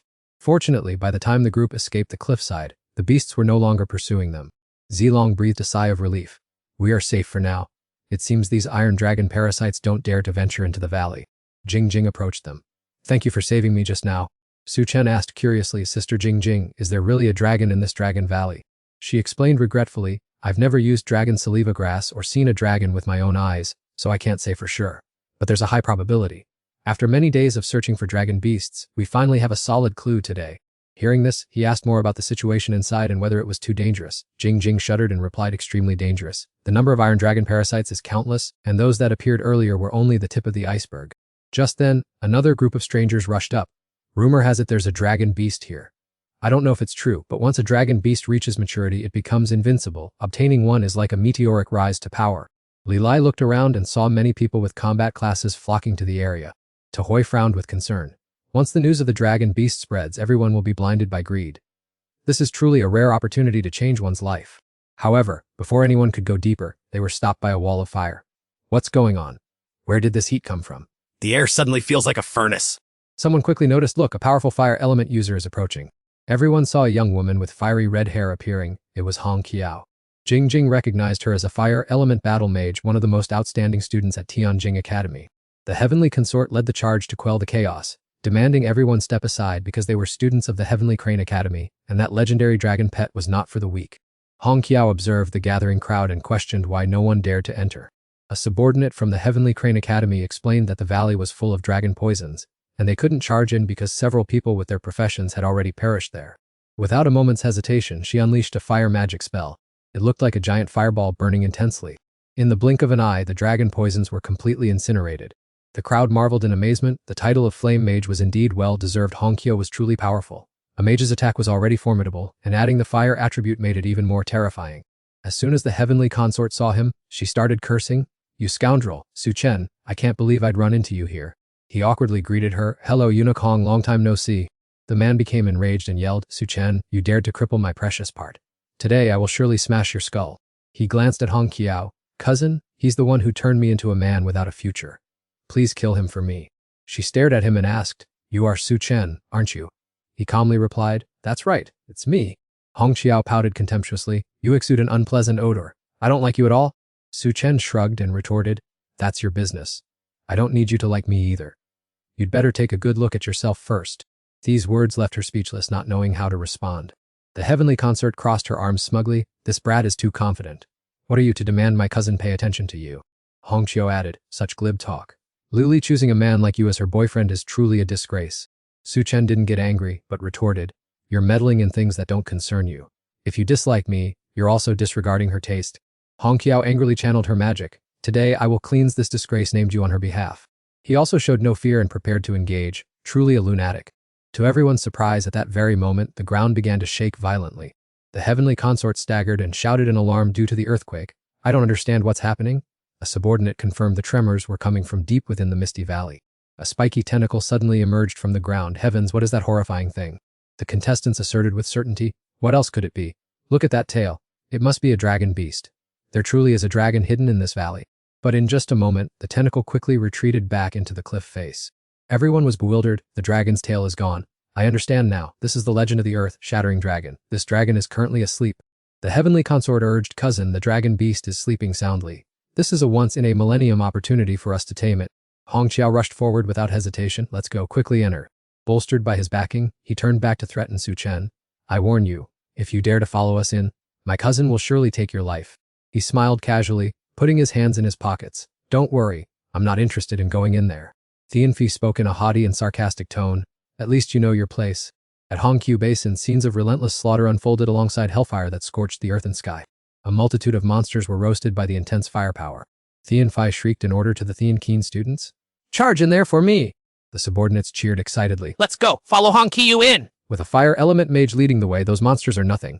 Outside, Li Loi wondered, Brother 2, are we really not going in? He gave a reassuring smile. What is there to fear? The boss just said it. The monsters inside are as thick as ants. Let them act as meat shields first. As expected, a moment later, agonizing cries for help rang out. The people from Thean Kin Academy fled in terror. Save my life! Nevertheless, in the end, they were still submerged in the sea of demonic beasts. Thean Keen hurriedly grabbed Thean Fee's hand and flew out to escape. Sister, run faster. Not until he left the cliff did he regain his composure. It was truly terrifying. There were as many monsters as mountains. How could they ever be cleared out? Daitoet couldn't help but exclaim, how horrific! Over 100 hunters and only 2 survivors returned.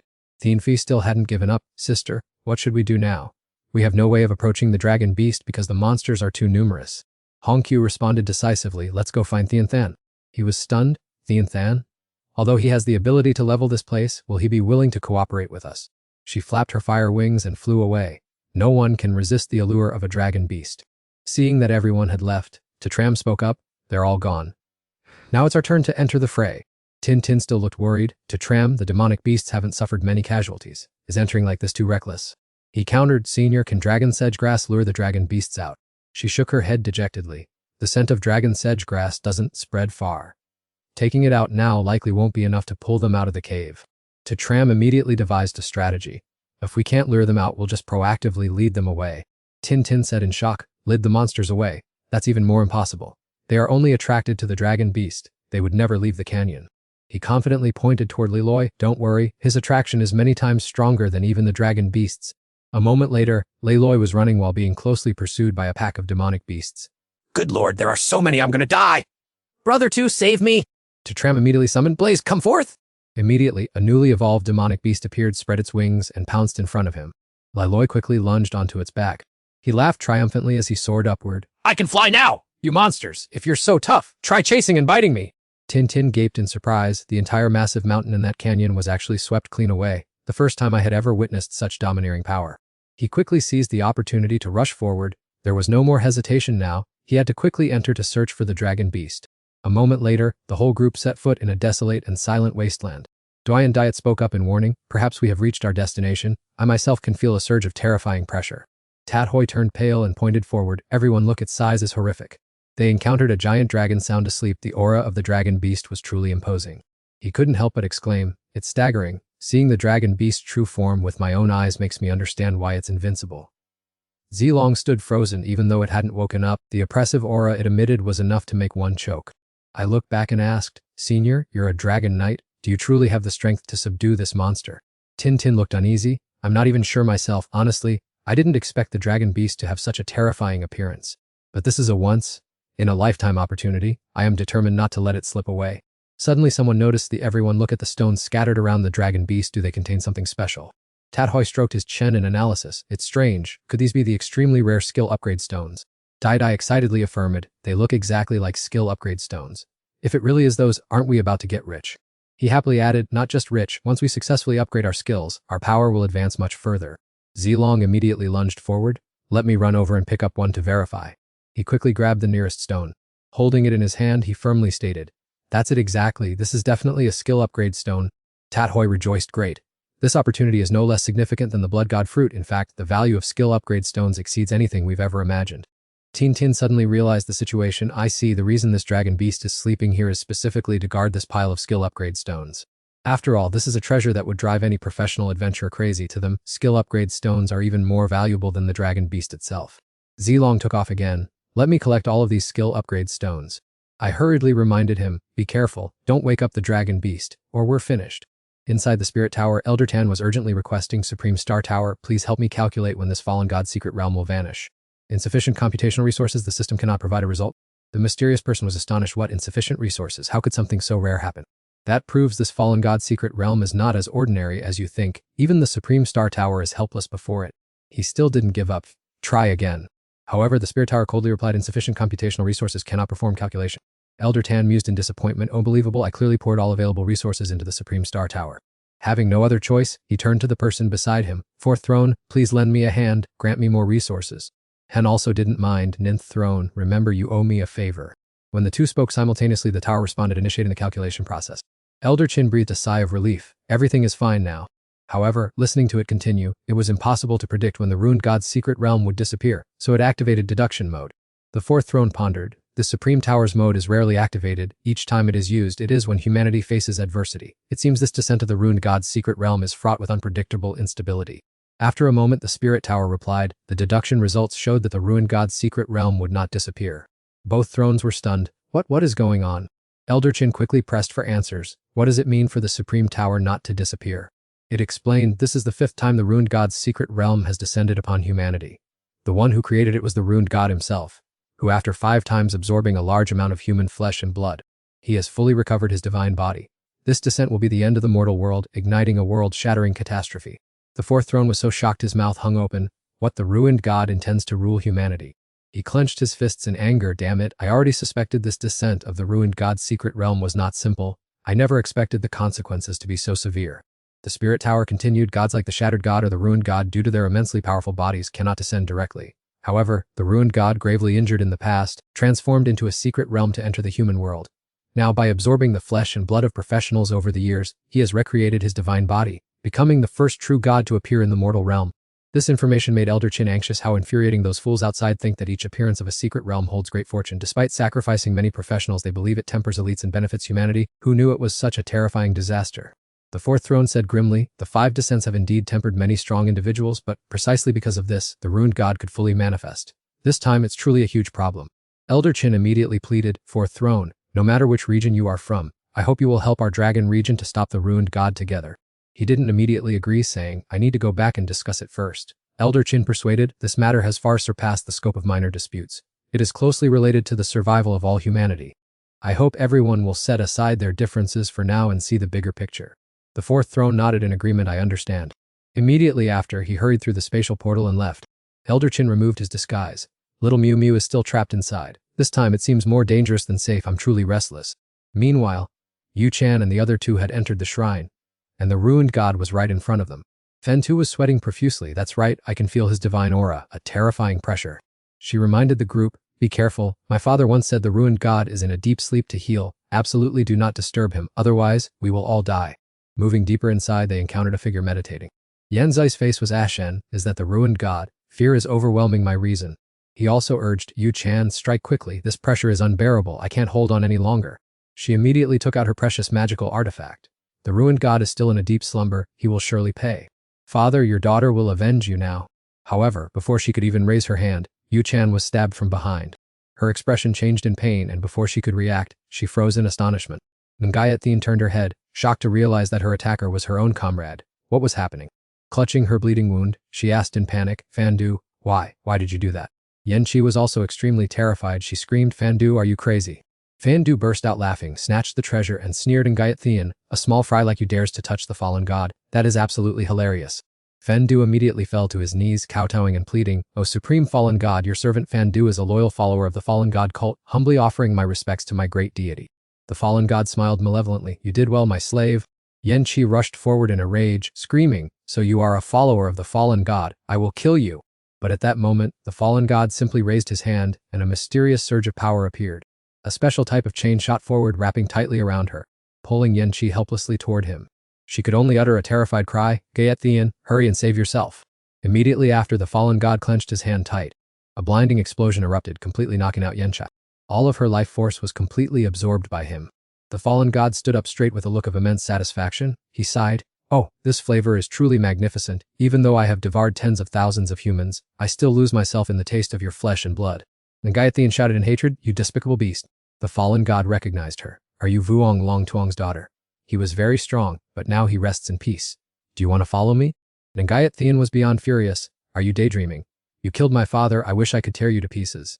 The fallen god burst out laughing again, shaking his head repeatedly. No, you are completely wrong. Although I killed Vuong Longtuong, in essence, he died at the hands of your own human race. Those words stunned her for a moment. She wondered, died at the hands of our own people. What are you trying to say? He proposed a deal, submit to me, and I will tell you the truth. I need loyal servants to help me rule the human world.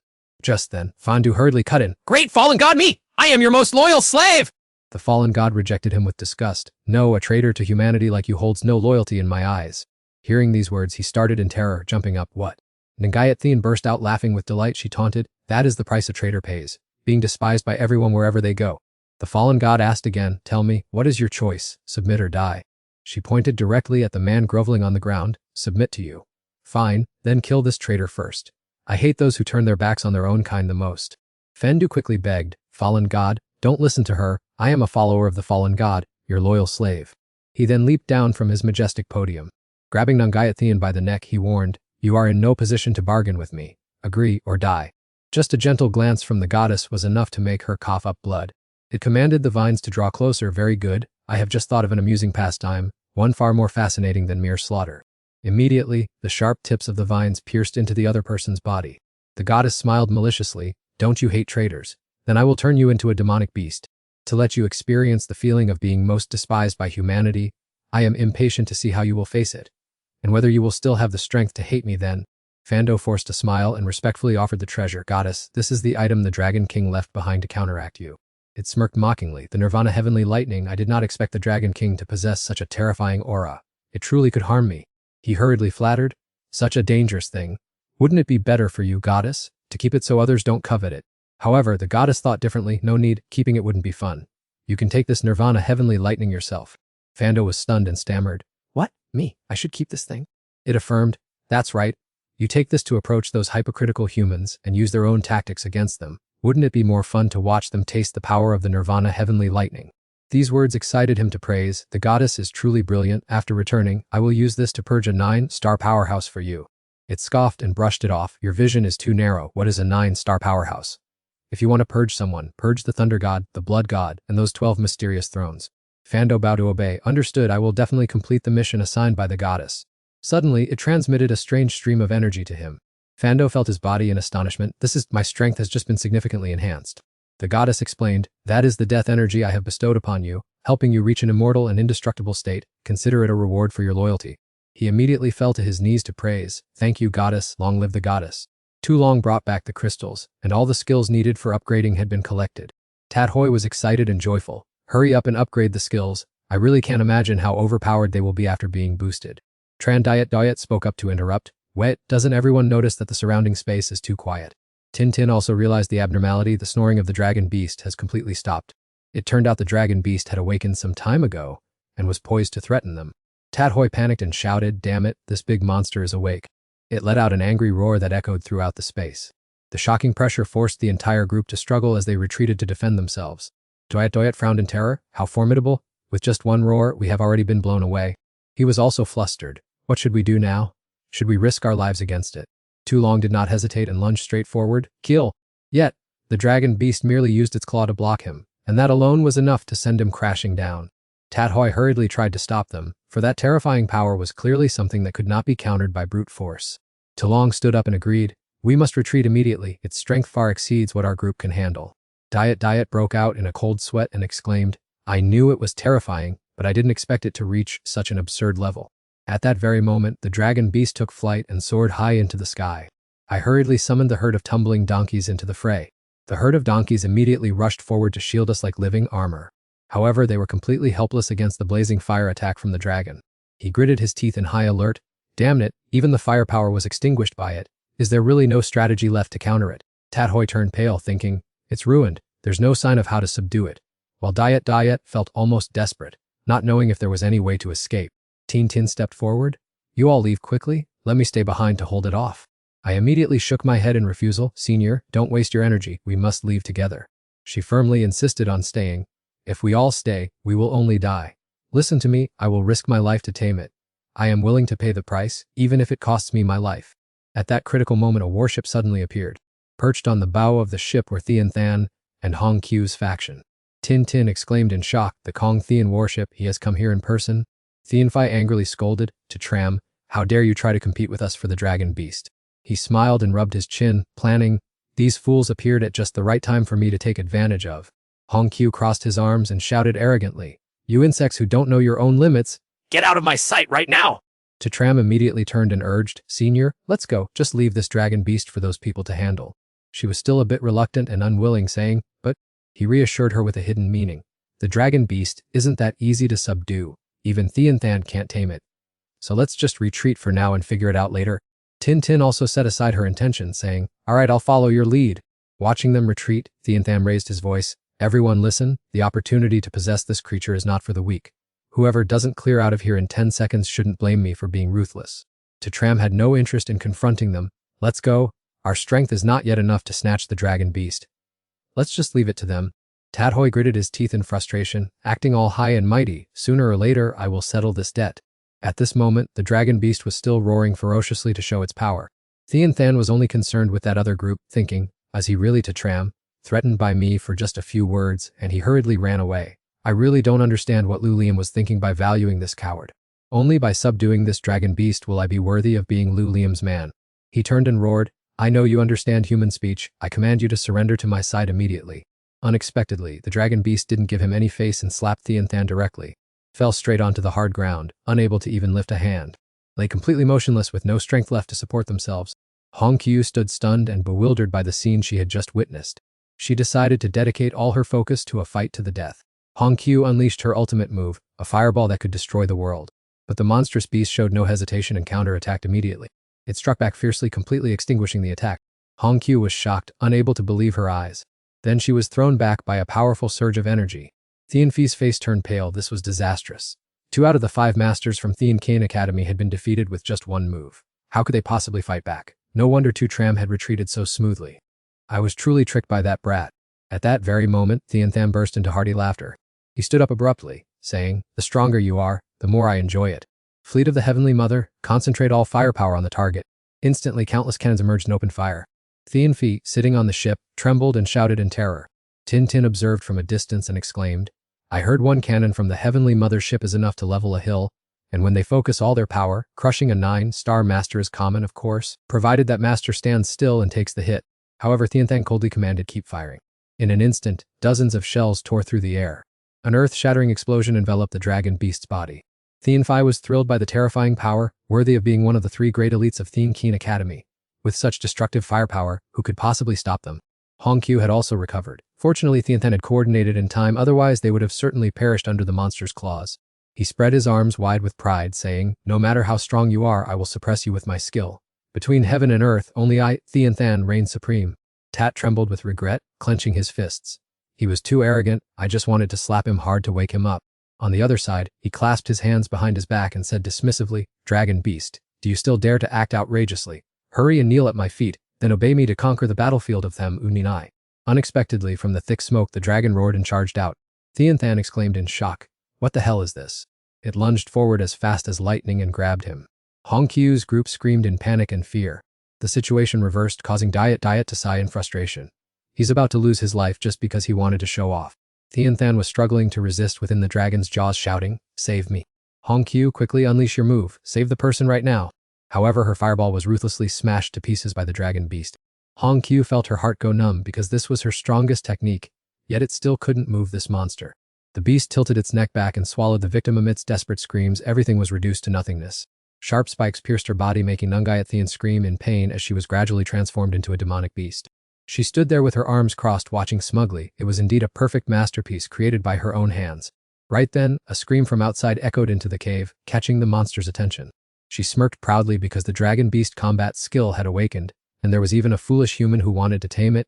It was truly a joke to everyone. She immediately vanished from the cave to go outside and see what was happening. Witnessing the horrific scene firsthand, Tianfi exclaimed in panic that my Nat Than had been eaten by it. Even Hong Qiu was sweating bullets because she knew that this dragon beast was essentially impossible to tame.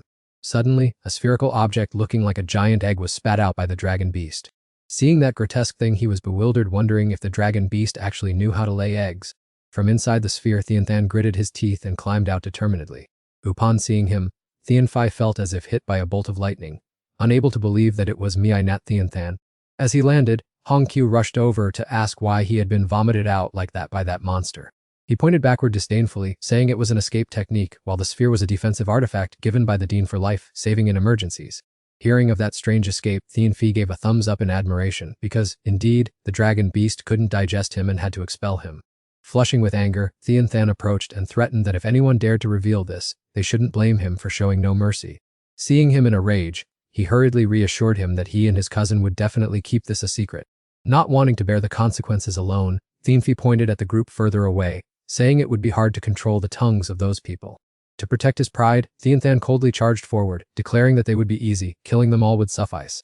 Witnessing this, Tat Hoi mocked that these academy disciples had good survival skills, but being spat out like this was indeed the first time he'd seen it. Seeing him charging aggressively, Doi Doyet screamed to warn her comrades that those people were storming toward them. Thien Than landed in front of them and arrogantly demanded that anyone who wanted to live must gouge out their eyes and cut out their tongues. Suddenly she appeared before him and asked sarcastically if it was this person who intended to tame her combat skill. Seeing someone dare to block his way, Thien Than angrily threw a punch, shouting for that ugly person to get out of the way. However, that action had no effect as she used only one hand to stop his fist. With just a flick of her hand as light as a feather, she brutally broke Thien Than's arm. Bone deep pain hit him, making him grimace and scream in agony. Faced with this unexpected scene, everyone frowned and warned that this person was far from ordinary. Meanwhile, Diet Doyet's face turned pale and she was speechless. It wasn't that he was not ordinary, it was that, realizing she understood everything, Tacham asked softly, Doyet, do you have some kind of premonition? Her body could no longer hold itself up and she collapsed as fear enveloped her. The darkness radiating from him made her tremble, leaving her completely helpless and unable to comprehend it. Immediately after, Diet Doyet's words made everyone cry out in shock. He is the strongest, far surpassing even the dragon beast. Upon hearing this, no one could believe it, all exclaiming, what? Based on what she just said, he frowned and reflected on what he knew, the strongest one, capable of surpassing even the dragon beast in the ruling god's secret realm, and able to strike fear into others at first sight. Only one person could do that. Standing nearby, Tulongai and Jiang stared intently at the figure opposite him, the ruling god. Looking at that arrogant figure, his voice rang out, I've heard that the very reason the ruling god's secret realm exists is the ruling god himself. Hearing Tu Long's words, Tin Tin also broke into a sweat and pointed out an anomaly. But a god like the ruling god cannot descend to the mortal realm personally. Why then is he appearing in the secret realm? This is incomprehensible. As she listened to the discussion, Hong Qiu felt a flicker of fear while looking at him. Is this person truly the ruling god? Seeing her reaction, he smirked meaningfully and asked back, Dear mage, do you want to kill me? Terrified by his question, Hong Qiu turned to flee. I don't want to. Seeing her run away, the ruling god swung his hand forward and commanded, But I want to kill you. A beam of purple light followed his command and struck Hong Qiu directly, sending her crashing straight to the ground.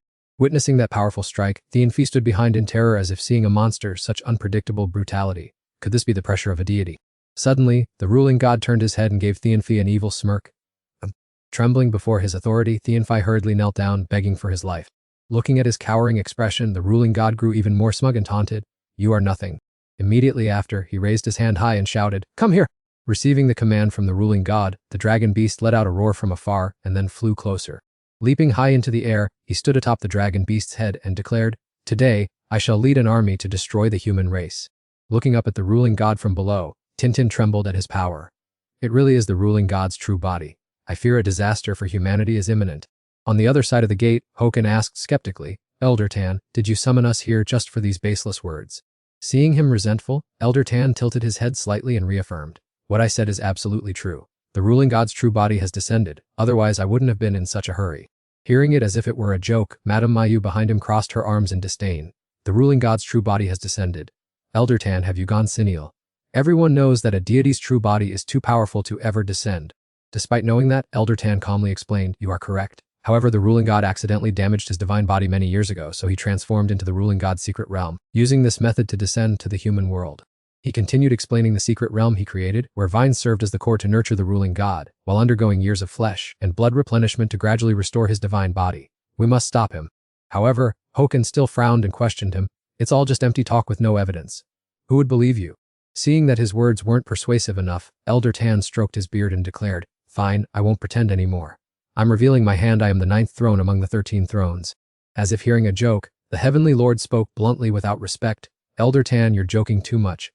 Everyone knows there are only 12 thrones in the world. There's no such thing as a 13th throne. If you want to deceive us, at least invent something plausible. Without getting angry at those words, the old man summoned his treasure tower into the air.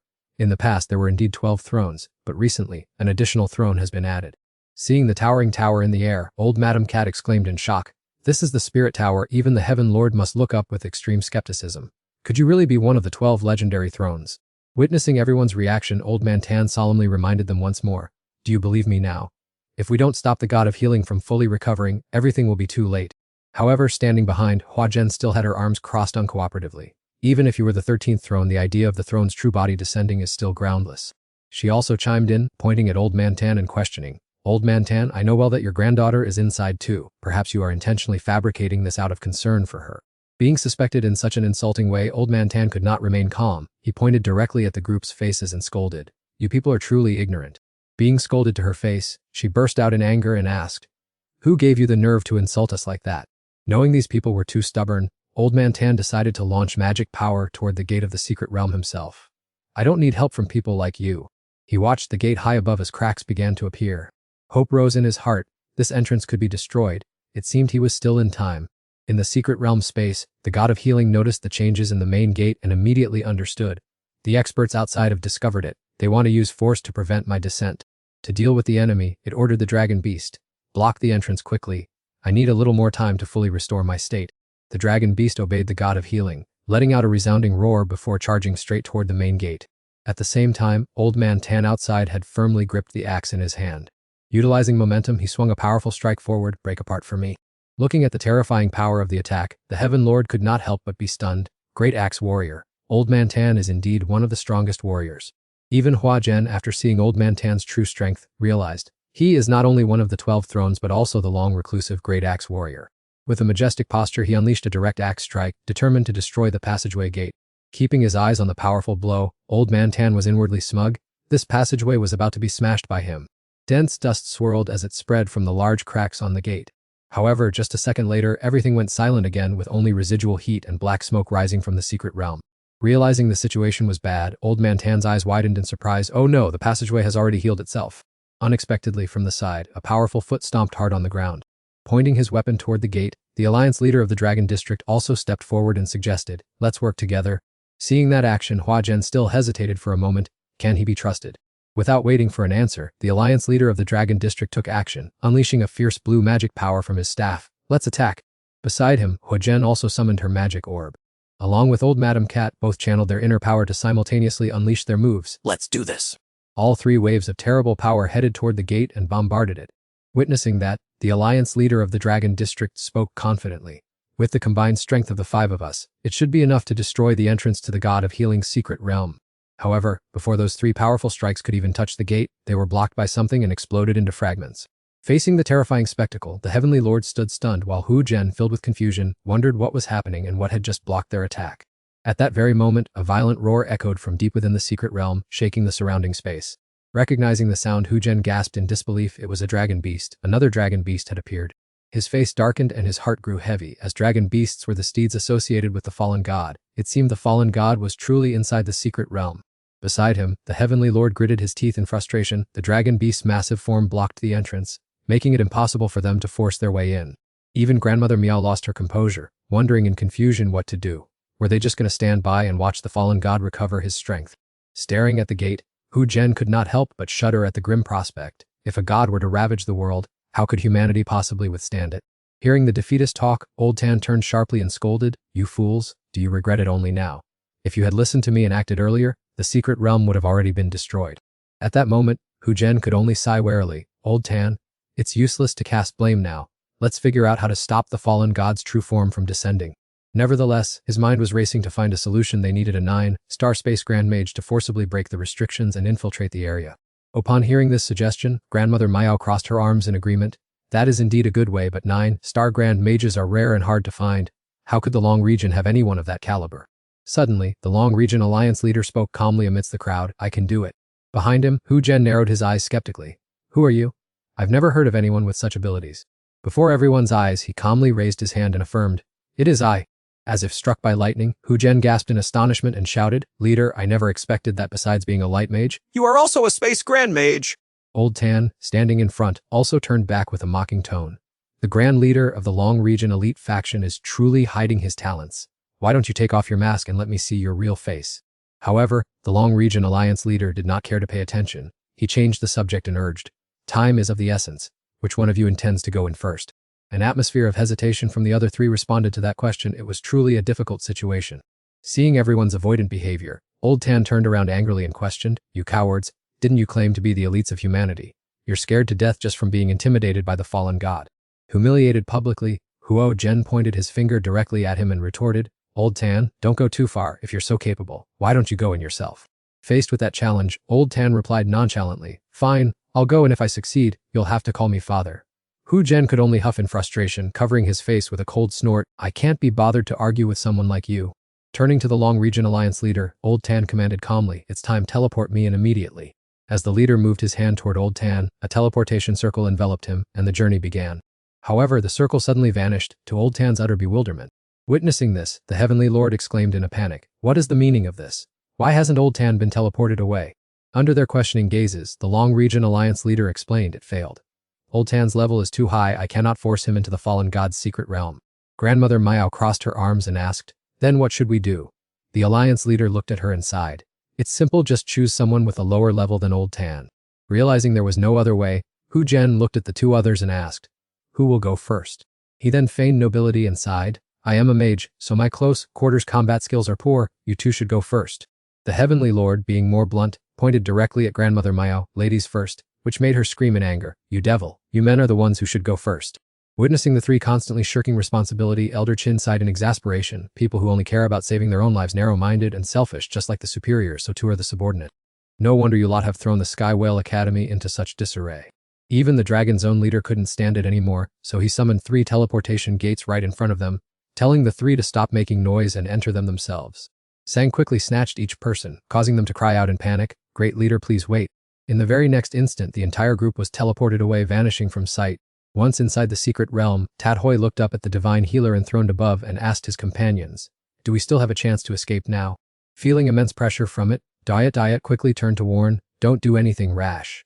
The divine healer hasn't noticed us yet, but if it does, our lives are as good as over. Suddenly, the divine healer turned its head and stared intently at the group, you lot. This made Tintin break out in a cold sweat and stammer, it's discovered us. Glancing down at Tram's group, it boldly declared, you lot are brimming with vital energy, you must have stumbled upon some fortuitous encounter in this secret realm. You've come at just the right time to be my snack. To prevent the divine healer from carrying out its intentions, he swung his arm, summoning the spirit beast soaring in the sky. It watched the herd of flying steeds, carrying Tram's group, charge forward from afar. It felt extremely interested and planned to use teleportation to get close to everyone, still not forgetting to reiterate that this meat was very much worthy of its enjoyment. The scene shifted to Tram charging forward majestically, uniting with his teammates to unleash a decisive blow. Tu Long and Tintin flew in 2 different directions from Tram, charging forward together to launch an attack. Their attacks seemed to have no effect whatsoever on an entity like the divine healer. Diet exclaimed anxiously, this is bad! The divine healer possesses a divine body. None of the moves we're unleashing can inflict even the slightest damage on it. It raised its hand high, then roared, come here! Dissolve into my blood, and together we shall achieve eternal immortality! A surge of power struck, causing everyone to stagger in the air and then fall off the backs of their spirit beasts. The entire group plummeted to the ground, landing with dry, painful thuds. Tat Hoi could only exclaim, it's over. My glorious life, that of Wei Tat Hoi, hasn't even had a chance to begin, and it's already ending so ludicrously. Diet extended a hand towards Tram, brother too, if there's a next life, I hope we can meet sooner. Tram remained calm, why worry? We're still alive and kicking. The divine healer looked down at him from above and retorted, indeed, you are not dead, but at this moment, being alive is no different from being dead. He roared, Pleasure blade skill scrotum slice. With a single slice sound, 2 eggs fell to the ground, and blood continuously gushed from the divine healer's body. It looked down at its lower body, eggs, severed again. It was stunned, unable to believe its eyes. How could this happen? A lowly mortal dares to harm my divine body. Tram grinned excitedly, let's run. Tat Hoi was still dazed, slicing off the divine healer's eggs. What kind of move is this, after all? He continued to urge Tat Hoi, why are you still standing there stunned? Hurry and find a way to escape. The goddess of hatred gnashed her teeth, it was truly infuriating. From the dark earth, 3 figures shot up with seething murderous intent. The Heavenly Lord pointed his hand at the goddess and growled, Goddess, your end has come. The goddess screamed in rage, you bastards, all of you will pay with your lives. Just you wait, goddess. How dare you point at us? You are the one who will surely die. After those words, the goddess lunged right in front of him. The Heavenly Lord gasped in horror, what is this? She sent him flying with a blow and scolded, what are you to dare speak to me like that? A dry thud sounded as he slammed hard onto the ground. Thien Than cried out in panic, Headmaster, are you all right? The Heavenly Lord stammered, Nat Thien Than, you are here too. He quickly replied, Headmaster, please save. He said firmly, calm down, the 3 of us together will surely be able to destroy the goddess. The goddess charged to attack them. You little brats, don't even think about escaping my grasp. Madame Mew turned to tell Hokan, the goddess is too aggressive. Let's charge forward together. A loud shout echoed through the space, stop.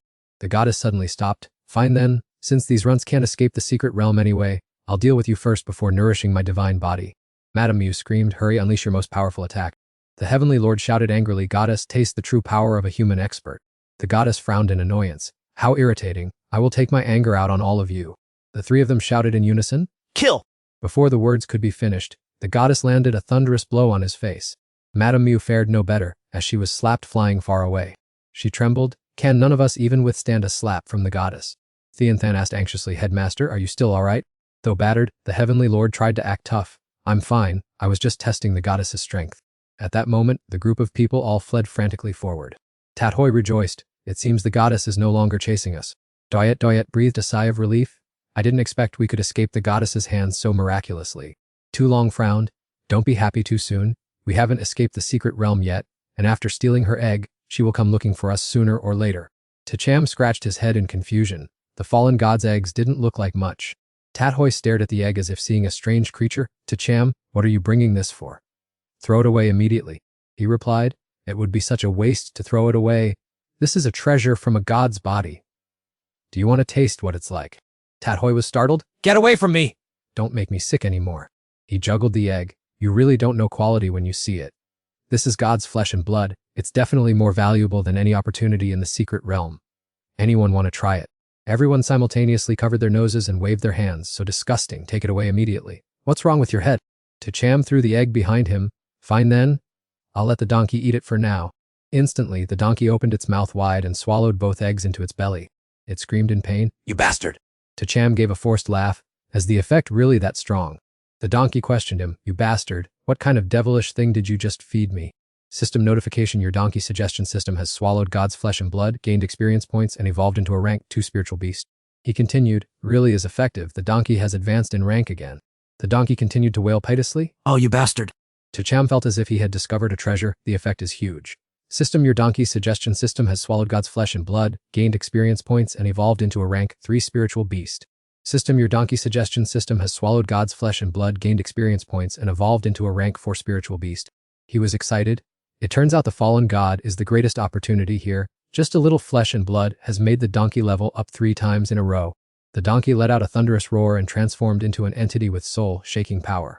Zilong spoke up. The donkey's body seems to be radiating a powerful aura of authority. Tathoi was stunned as if struck by lightning. I feel like it's even stronger than I am now. System notification, your donkey suggestion system has advanced and awakened the special skill spirit set. Tacham was overjoyed. Collecting those 2 fallen god eggs wasn't in vain. The donkey has just gained another new ability. Mu Tai Ba was anxious. The power gap is too great. We have no way to confront it. What should we do?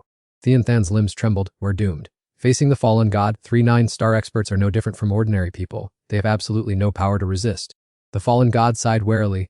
The 3 of you have disappointed me too much. It continued. It seems only the god-level experts of the human race can interest me.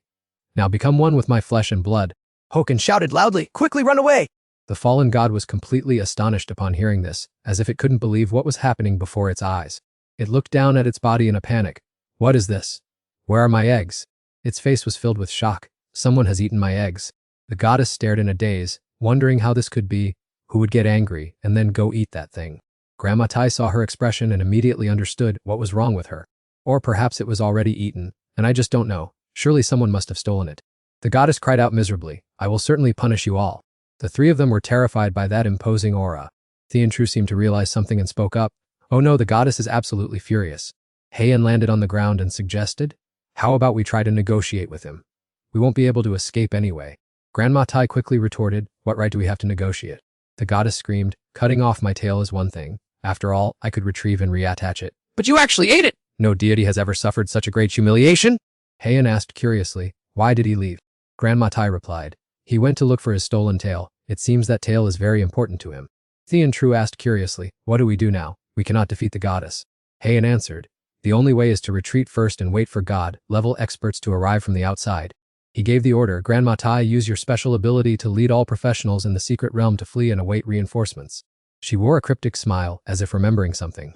She raised her voice, all human professionals, heed my command. Her voice echoed like a clarion call, I am the 9-star expert Lieutenant General Mu Taiba. Currently, the deity has awakened and cannot be resisted. Everyone retreat immediately. Switching scenes, Tacham asked excitedly, Donkey, what is your spiritual sense skill used for? The donkey replied, Asiba, my spiritual sense helps me use my nose to find precious items. Tacham wondered, so it's a treasure hunting function. The donkey cheered happily. There is a sen over there. You bastard, it's a treasure. Cham ordered. Let's go check it out. The donkey stomped its hooves hard on the ground. It spoke up, this is definitely the place. Tadhoi bent down and said, I'll dig it up and see what it is. He exclaimed excitedly, I've dug it up. His face revealed clear curiosity. Indeed, there was something here. His complexion suddenly turned pale as he dug up something. He screamed and threw the object into the air. Tin Tin pinched her nose and grumbled, the smell is terrible, this is definitely rabbit excrement. These low-level spirit beasts are so inconsiderate when they relieve themselves that they have a habit of burying their waste. Tadhoi cursed, what a bunch of donkeys, how can anyone believe them? I'm about to be suffocated by this stench. The donkey did not bother to respond to him and just kept trudging straight toward it. The shout of Grandma Mayu startled everyone, all the humans immediately obeyed. She claimed to be a 9th-star powerhouse and held the rank of Lieutenant General. Her voice continued to ring out, the ruler god has awakened and is invincible, everyone should retreat quickly and wait for an opportunity. Tu Long spoke up with concern, it seems those 3 9th-star powerhouses aren't skilled enough to confront the ruler god either. Tram whispered and took a step forward, go quickly, we must hide right now. At this moment Tram and his group were gradually losing altitude, landing below. He calculated in his mind that the only way to deal with the situation was a fatal blow. But with the ruler god's terrifying strength, there was only one chance to strike, and the odds of success were too low. Thinking this, Tram said immediately, once the ruler god attacks, we will be blown to pieces. The best way is to find a place to take refuge. Suddenly a roar came from behind, daring to destroy my divine body, you brats, today you all must die here.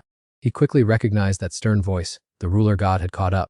Tram hurriedly commanded everyone scatter quickly.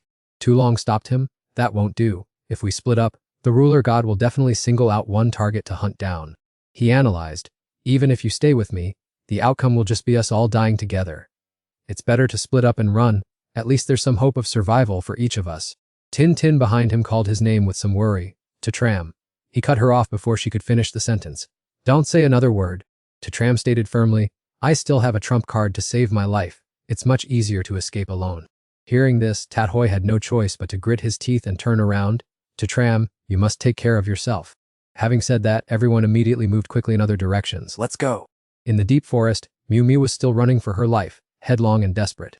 She muttered while running, the ruler god has awakened. If I had known, I would have gone to the abyss battlefield with my wife to train. I don't know why I came here. A moment later, Miu Miu saw a cave ahead. I'll hide there for a while. But just as she was about to step inside, a voice suddenly rang out, not bad, there's a treasure here. Tram appeared from somewhere and reminded the Qlin, this time you'd better prove to be trustworthy. Miu Miu put her hands on her hips, looked at him suspiciously, and asked, are you Tram? He didn't bother to hide it. That's me. She angrily pointed her finger directly at his face, you shameless homewrecker, have you no shame?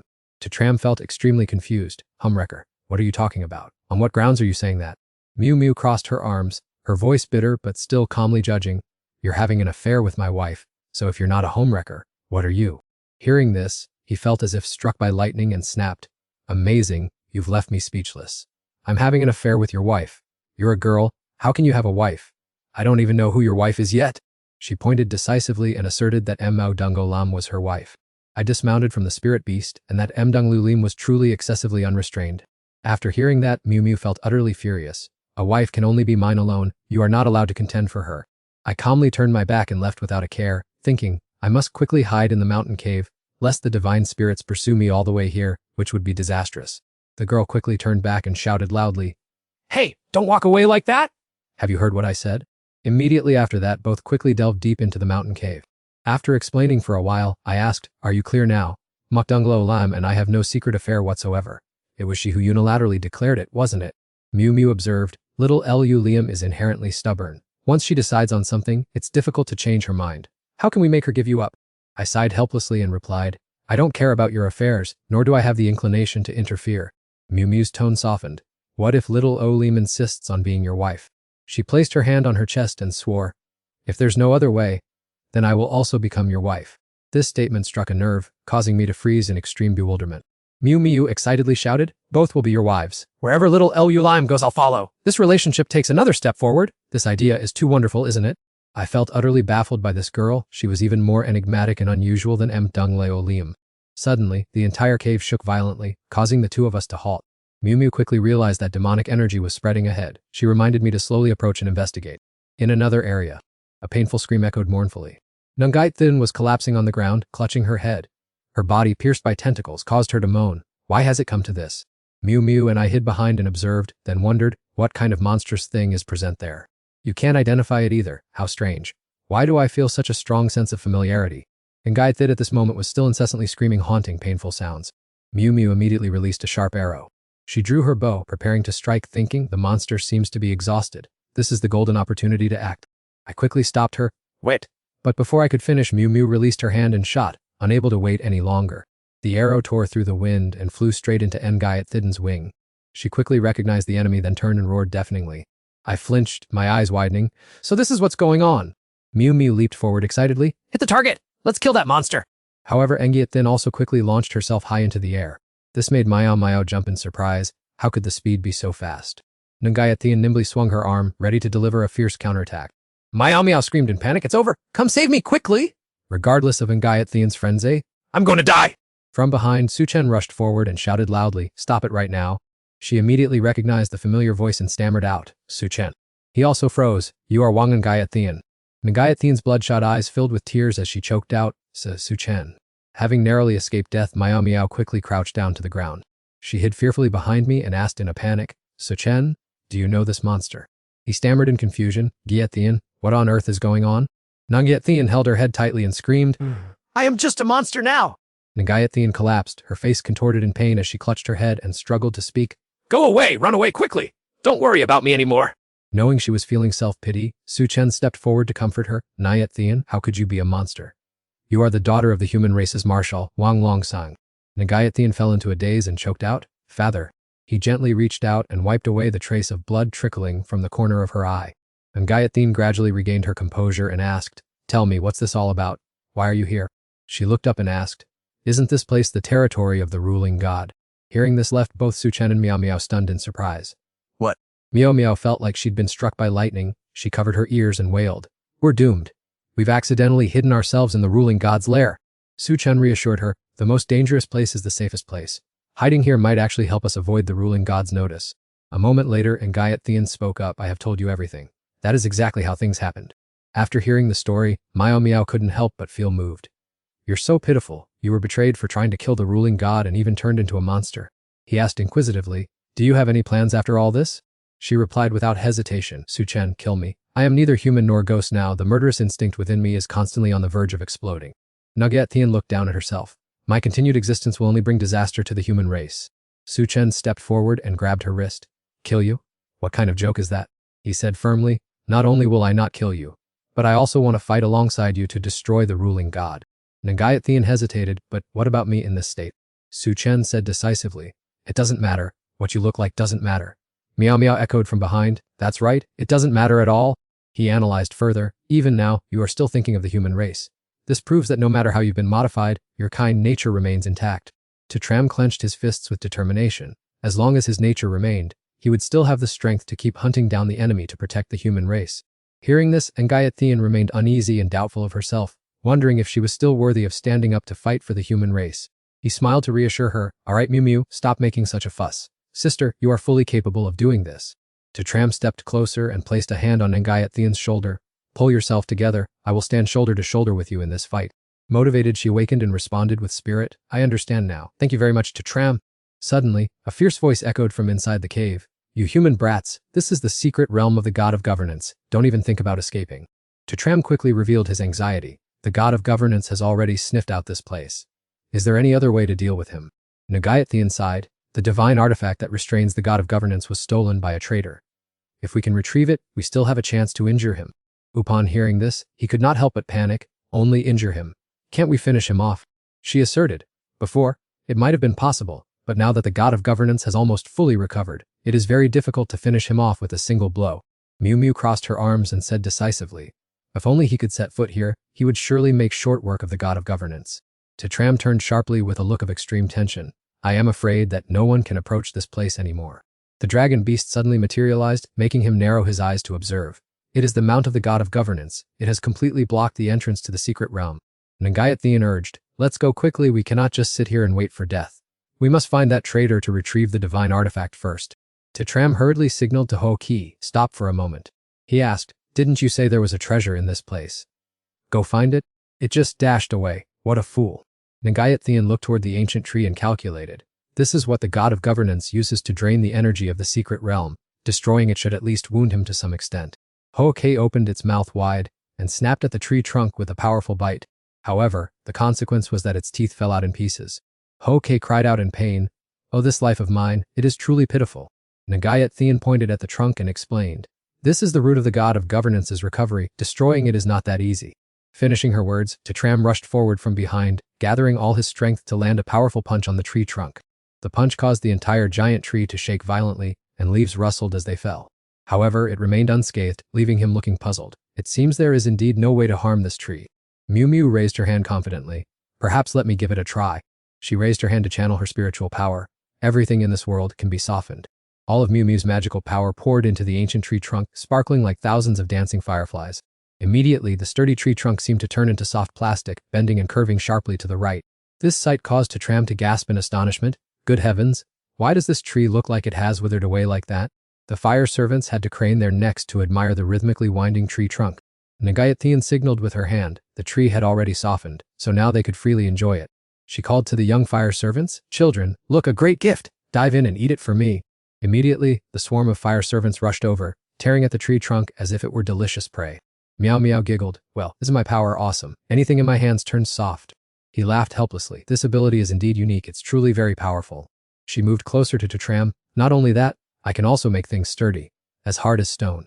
Upon hearing that, his eyes lit up. "So you can harden things too." Suddenly, Titram broke into a sly grin. "I'm having a bold idea." Before he could do anything, Meow Meow punched him until his nose bled. "You pervert." Titram held his face in confusion and protested. "I only wanted you to reinforce my skin and clothes. How does that make me a pervert?" Hearing this, she wished she could sink into the ground and muttered, "Reinforcing gear and skin. I thought you wanted something else." He crossed his arms and said sarcastically, "Want what? Is your mind full of dark thoughts?" By this time, the fire servants behind them had completely devoured that ancient tree. A glowing light caught Titram's attention. Now that the tree was gone, a blood orb was revealed. Inside, a mass of blood was pulsating and moving. Meow Meow approached to take a look. "This thing looks bizarre. It's truly gruesome." Nagayat Thean observed, "It looks like a living organism. It's still thumping." Suddenly, a fire servant shrieked, "The treasure has been found." The rest of the fire servants roared in unison, celebrating this victory.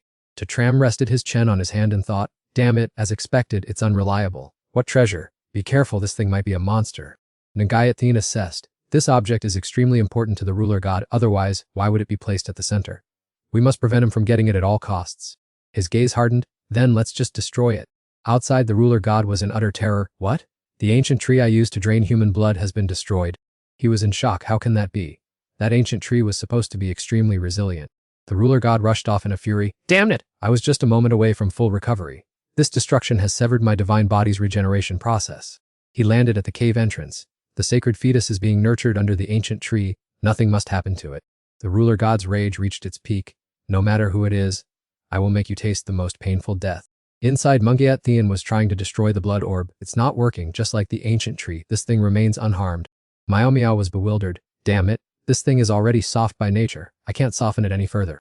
Titram turned back and, seeing it could not be destroyed, decided to take this item with him. Suddenly, Tri then rushed in from outside, blocking everyone's retreat. He saw the scene and was startled. "Damn it, they came so fast." Mboombo felt restless and uneasy. The feeling of being suppressed was truly terrifying. "Do we still have a chance to escape?" It swung its clawed hand towards her. It's you again. "You not only destroyed my divine body but also ruined the ancient tree that absorbed my power. Today, I vow to capture you and make your life worse than death." Titram hastily snatched the blood orb and yelled, "Run now!" Trithan rushed to chase. "You despicable humans, quickly remove your filthy arm from the sacred fetus." A corner of his mouth curved up. Space began to ignite. As soon as he finished speaking, Titram disappeared into space, leaving it dumbfounded. "Gone again." From inside, Titram's voice echoed, "Get in here quickly." While Momu was still dazed, Menke quickly pulled her inside. "Hurry." The figures of the two girls immediately vanished into space. Trithan stood frozen in astonishment. They disappeared. Could it be spatial magic? Kea laughed so hard he shed tears. "You fool. Do you still not understand what happened?" It was provoked to the point of fury and lunged forward. "Do you want to die?" Kea vanished like a flash of lightning. Idiot! Trithan blazed with murderous intent. He truly deserves to die. It roared ferociously. You brat, get out here now." Trithan roared in indignation. "You wretched brat. No matter where you hide, you won't escape this secret realm. I swear I will tear you to shreds." The scene shifted to a strange desert region. The large worm, wriggling and trembling all over, stammered, "Big brother, I really can't cry." V. Udgertine Unji delivered a powerful blow to it and yelled, If you can't cry, then I'll beat you until you shed tears. And so VT continuously struck the large worm. Cry for me now. Your big bro here needs to collect your tears.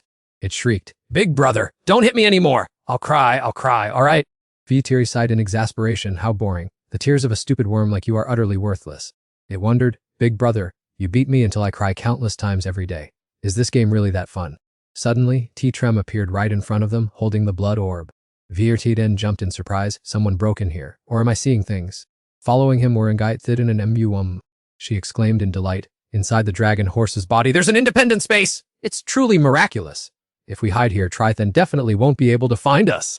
The giant worm exclaimed in surprise. Boss, my eyes aren't mistaken. Someone really just entered here. T-Trem waved in greeting. Vo Tuong, long time no see, old friend. Vo Tuong roared, Brat, you still dare to show your face here. Big worm, charge and tear him to shreds for me. Taking the order, the creature charged like a whirlwind. He hurriedly raised his hand to stop it. Wait a minute.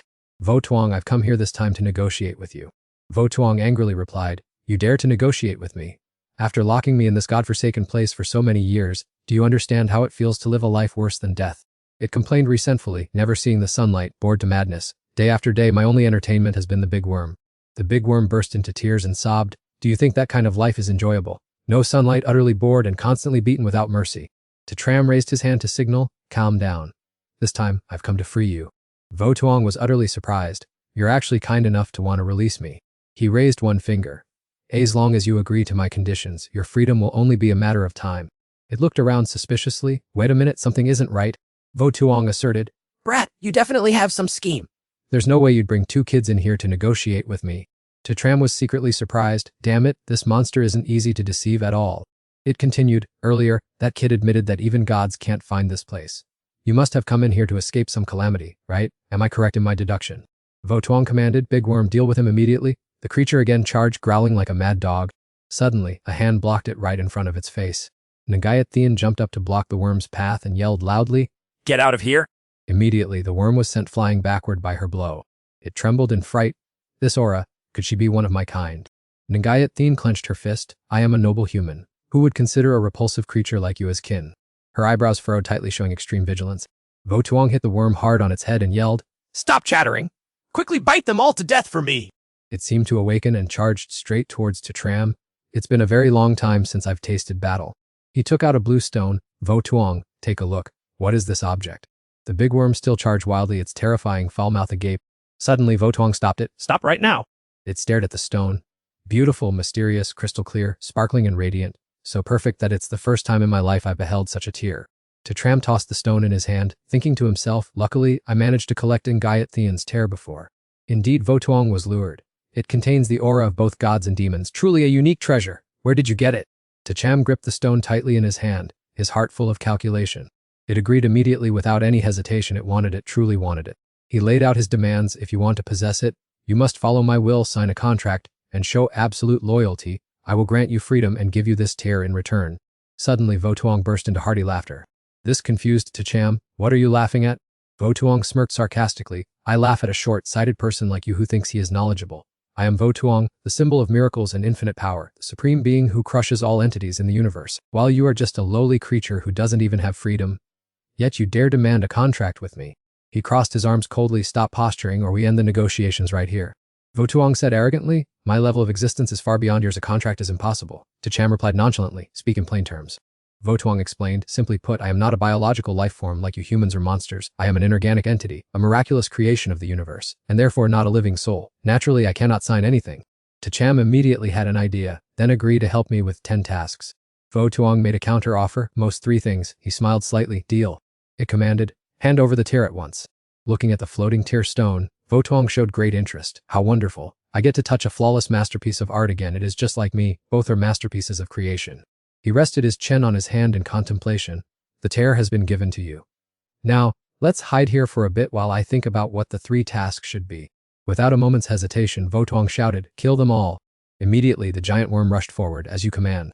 T-Trem cursed, damn you promise breaker? Vo Tuong laughed loudly. I keep my word quite well, don't I? He pointed his finger and shouted, the first task, do not touch me or my teammates. Vo Tuong suddenly ordered, stop. The giant worm instantly froze right in front of T-Trem. It declared, that's more like it. The first task is finished. He grumbled resentfully, Vo Tuong, you really are a bastard. Votuong reminded, listen, giant worm, you must remember well I did not personally lay a hand on them. The giant worm charged forward again, understood I can handle them myself. Cham shouted, the second task, make the giant worm sign a contract with me. Votuong shouted majestically once more, stop! Like a machine out of control, the giant worm came to a sudden halt. Votuong spoke, form a contract with him. The giant worm then said, boss, I want to stay and work for you. Votuong said nonchalantly, it's fine, just sign it for now. Once this brat dies, you will still be my loyal henchman. Cham felt utterly bewildered. Damn it, this bastard Votuong is far too sinister. I've already used up 2 tasks, this time it's truly a heavy loss. Suddenly, from the giant worm's trunk, a jet of bright red, furious blood shot out. That stream of blood flowed toward Ngayat Thean, and he realized it was the beast's blood covenant, a single drop that appears only once in a lifetime, allowing its master to fully control it until one of them dies. The large worm spoke mockingly that even though the brat was currently its master, it belonged to a noble species while he was just a lowly human. Its submission was only because it was following its elder brother's command. Cham nonchalantly reached out his hand, dabbed the drop of blood, and placed it gently on his forehead. He joked that the covenant was complete. This feeling was entirely different from the wandering beasts that were like extensions of his arms to be commanded. Though this worm could be summoned, it could not be controlled at will. Cham stared at the large worm and silently calculated that he might have to give it a taste of death to truly subdue it. Right now, it was incredibly frantic and did not understand what was happening. The giant worm's entire body trembled violently as if it could not believe its own eyes. Votuong slapped it hard and shouted loudly that it shouldn't show such out of control panic. It trembled in fear and stammered that there was an aura on him that filled it with utter dread. The worm spoke hesitantly, saying it was an incredibly noble aura exuding unparalleled majesty. Hearing this, Cham felt bewildered, wondering what strange disposition he possessed and whether it was related to that divine white sacred fetus. The big worm wondered who he really was and why an imperial halo as brilliant as the sun and moon radiated from him. The corners of his mouth curled up defiantly as he said that it didn't need to know, and asked if it was planning to lecture him now. The worm lay flat on the ground, tearfully begging him to stop pretending, saying it wouldn't dare be insolent and vowed to wholeheartedly obey its master from now on. Cham rested his chin and thought, musing that he had subdued the creature. As expected, the origins of that sacred fetus were not simple at all. At the same time, in another corner, ethereal plumes of smoke began to appear. The god of order was still gliding through the air at lightning speed. It was bitter because it could not track down even a hint of the boy's breath. What method had he used that a god of space level being like itself could not trace the trail? The god of order reassured itself that even if its divine body was ruined, it could not lose the sacred fetus. The only way was to force the brat to reveal himself at any cost. It crossed its arms in front of its chest and declared, in the name of the god of order, that it would completely destroy this secret realm. The god of order screamed loudly, asserting that this was the territory of the god of order's secret realm. Its scream resounded throughout every corner of the space. At another quiet location, a group of people hiding behind a large boulder told themselves that the god of order would surely not find this hiding spot. He thought that if everyone persisted in surviving until experts from outside came to their rescue, they would be successful. Suddenly, the roar of the god of order echoed over, making everyone jump in surprise. All 3 people hurriedly stood up with expressions of complete bewilderment. Immediately after that, they turned and fled for their lives. And so, their hurried footsteps chased after each other in flight. Suddenly, the ground shook violently. The other person was suddenly thrust downwards. Before long, he fell into the pit with a desperate cry for help. But the 2 of them paid no attention and hurried away, because the entire Divine Sister's secret realm was collapsing. Suddenly, the Divine Sister's voice rang out, I am the Divine Sister. I will destroy this entire secret realm, keeping only the central area. It growled and shouted, and also said that if they didn't want to die, they should all gather in the central area. This person began to feel panicked. The Divine Sister was destroying the world, what should he do now? The other person then pointed in that direction, hurry over there, or you will die now. Even if you face the Divine Sister over there, you will die later. It's better to die late than early. The surrounding scenery suddenly became gloomy and dark.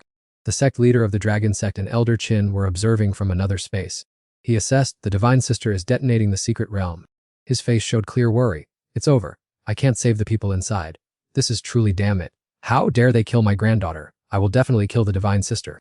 On this side, Miu Miu also asked, does everyone feel any disturbances outside? She concentrated her observation and then said, the heavens and earth outside are collapsing. All your comrades outside have already fallen in battle.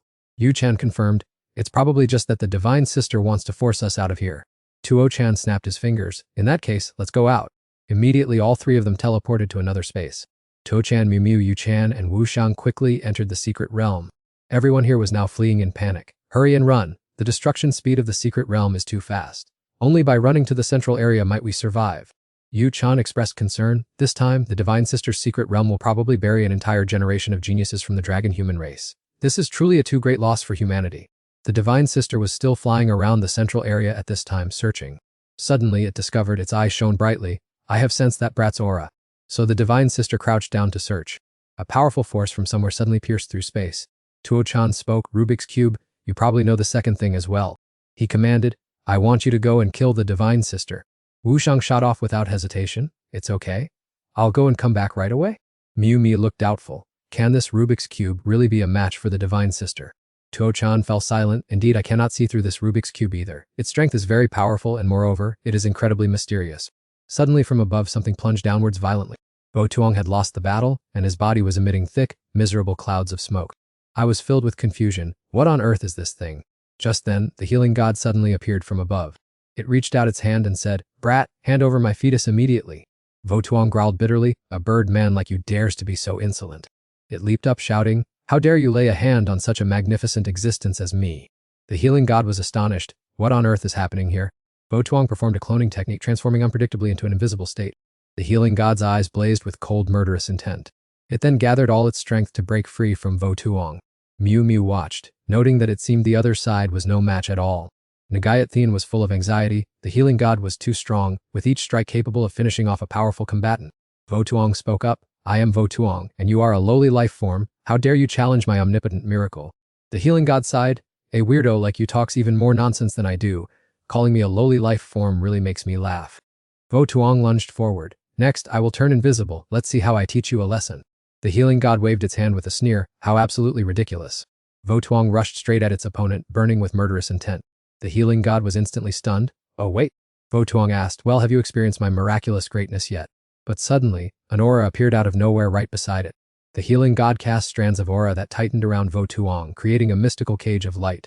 It swerved in another direction, saying, I dodged all of them. Votuong twisted its body nimbly. I'm dodging this too. It spoke, using a confinement technique, are you? A lowly life form like you actually has some skill. The healing god, still wielding its power, said, to borrow a human phrase, don't try any tricks on me, the next step is your destruction. A surging flow of energy was hurled directly at Votuong. The aura erupted violently like a blazing fire. Miu Miu fell backward, shouting, everyone be careful! Nagayat Thien raised her hand to shield against the powerful aura, remarking, such intense flames they are even comparable to a forbidden magic spell. Miu Miu concluded that this time, Votuong would surely be burned to a crisp.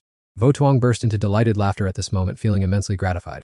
Trithan spoke in a deep, raspy voice, you still dare to put on such an act. He harnessed a terrifying source of power. He was truly in a thundering rage. Trithan unleashed a move directly at Votuong, his spiritual energy swirling into a violent storm. And so, Votuong was completely sucked into that horrific vortex. Immediately after, an earth-shattering explosion reverberated through the entire space. As the smoke gradually cleared, Votuong appeared arrogantly. This attack is just like an itch, try using more strength. This sight left Trithan stunned. How is this possible? Isn't this one of my most powerful techniques? Tucham became extremely bewildered. It seemed the Magic Cube's strategy was far inferior to Trithan's, but its defensive capability was truly peerless. Votuong soared up and declared solemnly, this great existence can never be defeated. For your naivety, I shall temporarily forgive you. Trithan reached out his hand to stop him. You suddenly remind me of a legendary treasure. Votuong was startled, thinking to himself, could he have guessed my true identity? Trithan threw out iron chains to bind Votuong tightly. This deity must imprison you and slowly dismantle you, if you truly are that object. He laughed loudly. This is indeed an unexpected stroke of luck. This deity is about to ascend another level. Trithan then waved his hand, ordering him to be cast inside. Votuong struggled in panic and shouted loudly, Kid Tucham, save me quickly! Tucham remained as calm as ever. The magic cube has failed. Just cast it into the fire dimension first. Seeing the spatial portal about to open, Votuong was terrified. Tucham, save me! This old man wants to dismantle me! He reached out his hand and replied helplessly, I really don't know what to do. But suddenly, a small Rubik's Cube flew toward Tucham, leaving him stunned. What is this? Votuong's voice rang out. This is my true spirit. I'm forming a contract with you. Save me, hurry! Trithan was amused and full of arrogance. Panicking like that, it seems this deity's guess is mostly correct. With you, I'm willing to abandon this entire secret realm. Get in now! Tucham gripped the Rubik's Cube tightly and agreed to the contract. He broke into a radiant smile. It's a success. The magic cube is now under contract with me, though it seems a bit unusual. Votuong wailed piteously. Hurry and summon me back, quickly! He shouted, contracted entity magic cube, return here! In that critical moment, Votuong's spiritual energy fortunately soared upward. Tucham clenched his fist. A complete success. The magic cube has been summoned into my body. Trithan roared in anger. Ruining my plans again. Kid, do you not know how many lives you have to dare do such a thing? Mew Mew shouted from within the space, run quickly. The goddess is still channeling her inner power. This time, she is determined not to let you escape, as it would be a waste of her status as a deity. He turned around and shouted loudly, just as we planned, strike now. Nagayat swung her great blade. Everything had been prepared for a long time. Mew Mew also rushed forward with her blade, shouting, I'm here too. The goddess smiled faintly. You guys actually managed to make me laugh out of anger. You dare to initiate an attack, thinking you can hurt me. Before she could react, Nagayat slashed directly into the goddess's shoulder, leaving her stunned. What was that? Immediately afterward, Mew Mew's blade plunged deep into her chest.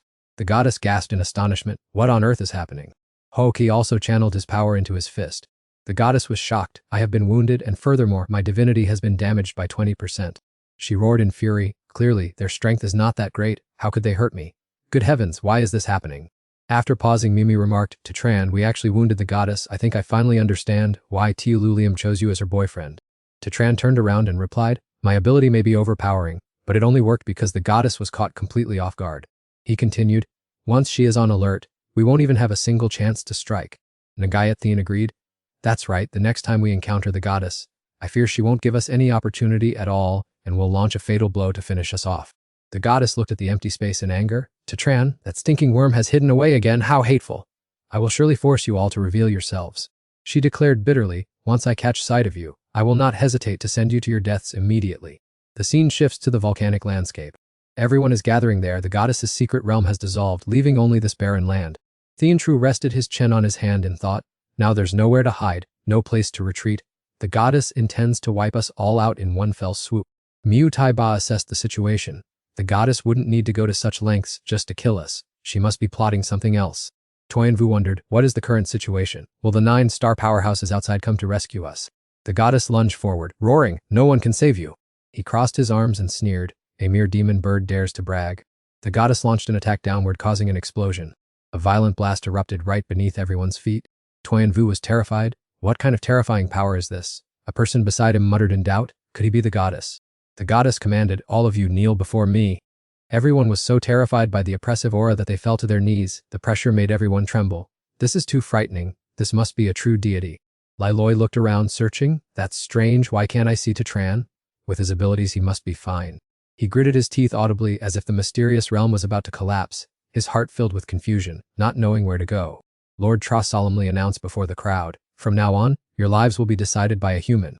Everyone was stunned and curious, wondering who held such terrifying power over life and death, and who could be so capable.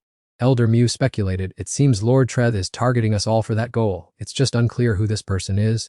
Lord Char sheepishly confessed that young man is named Tiertrum. Hearing this name, everyone was shocked. What? Is it T? Elder Mew pressed, do you know him? The Heavenly Lord glanced over. Of course I know him. This kid was originally a first-year student whom I expelled from Catan Academy. She continued, he's just a first-year student. Why would Lord Treth look for him? Haken spoke up. I don't know about that, but this guy is not obedient at all. He caused a lot of trouble at K Nunajthan Academy.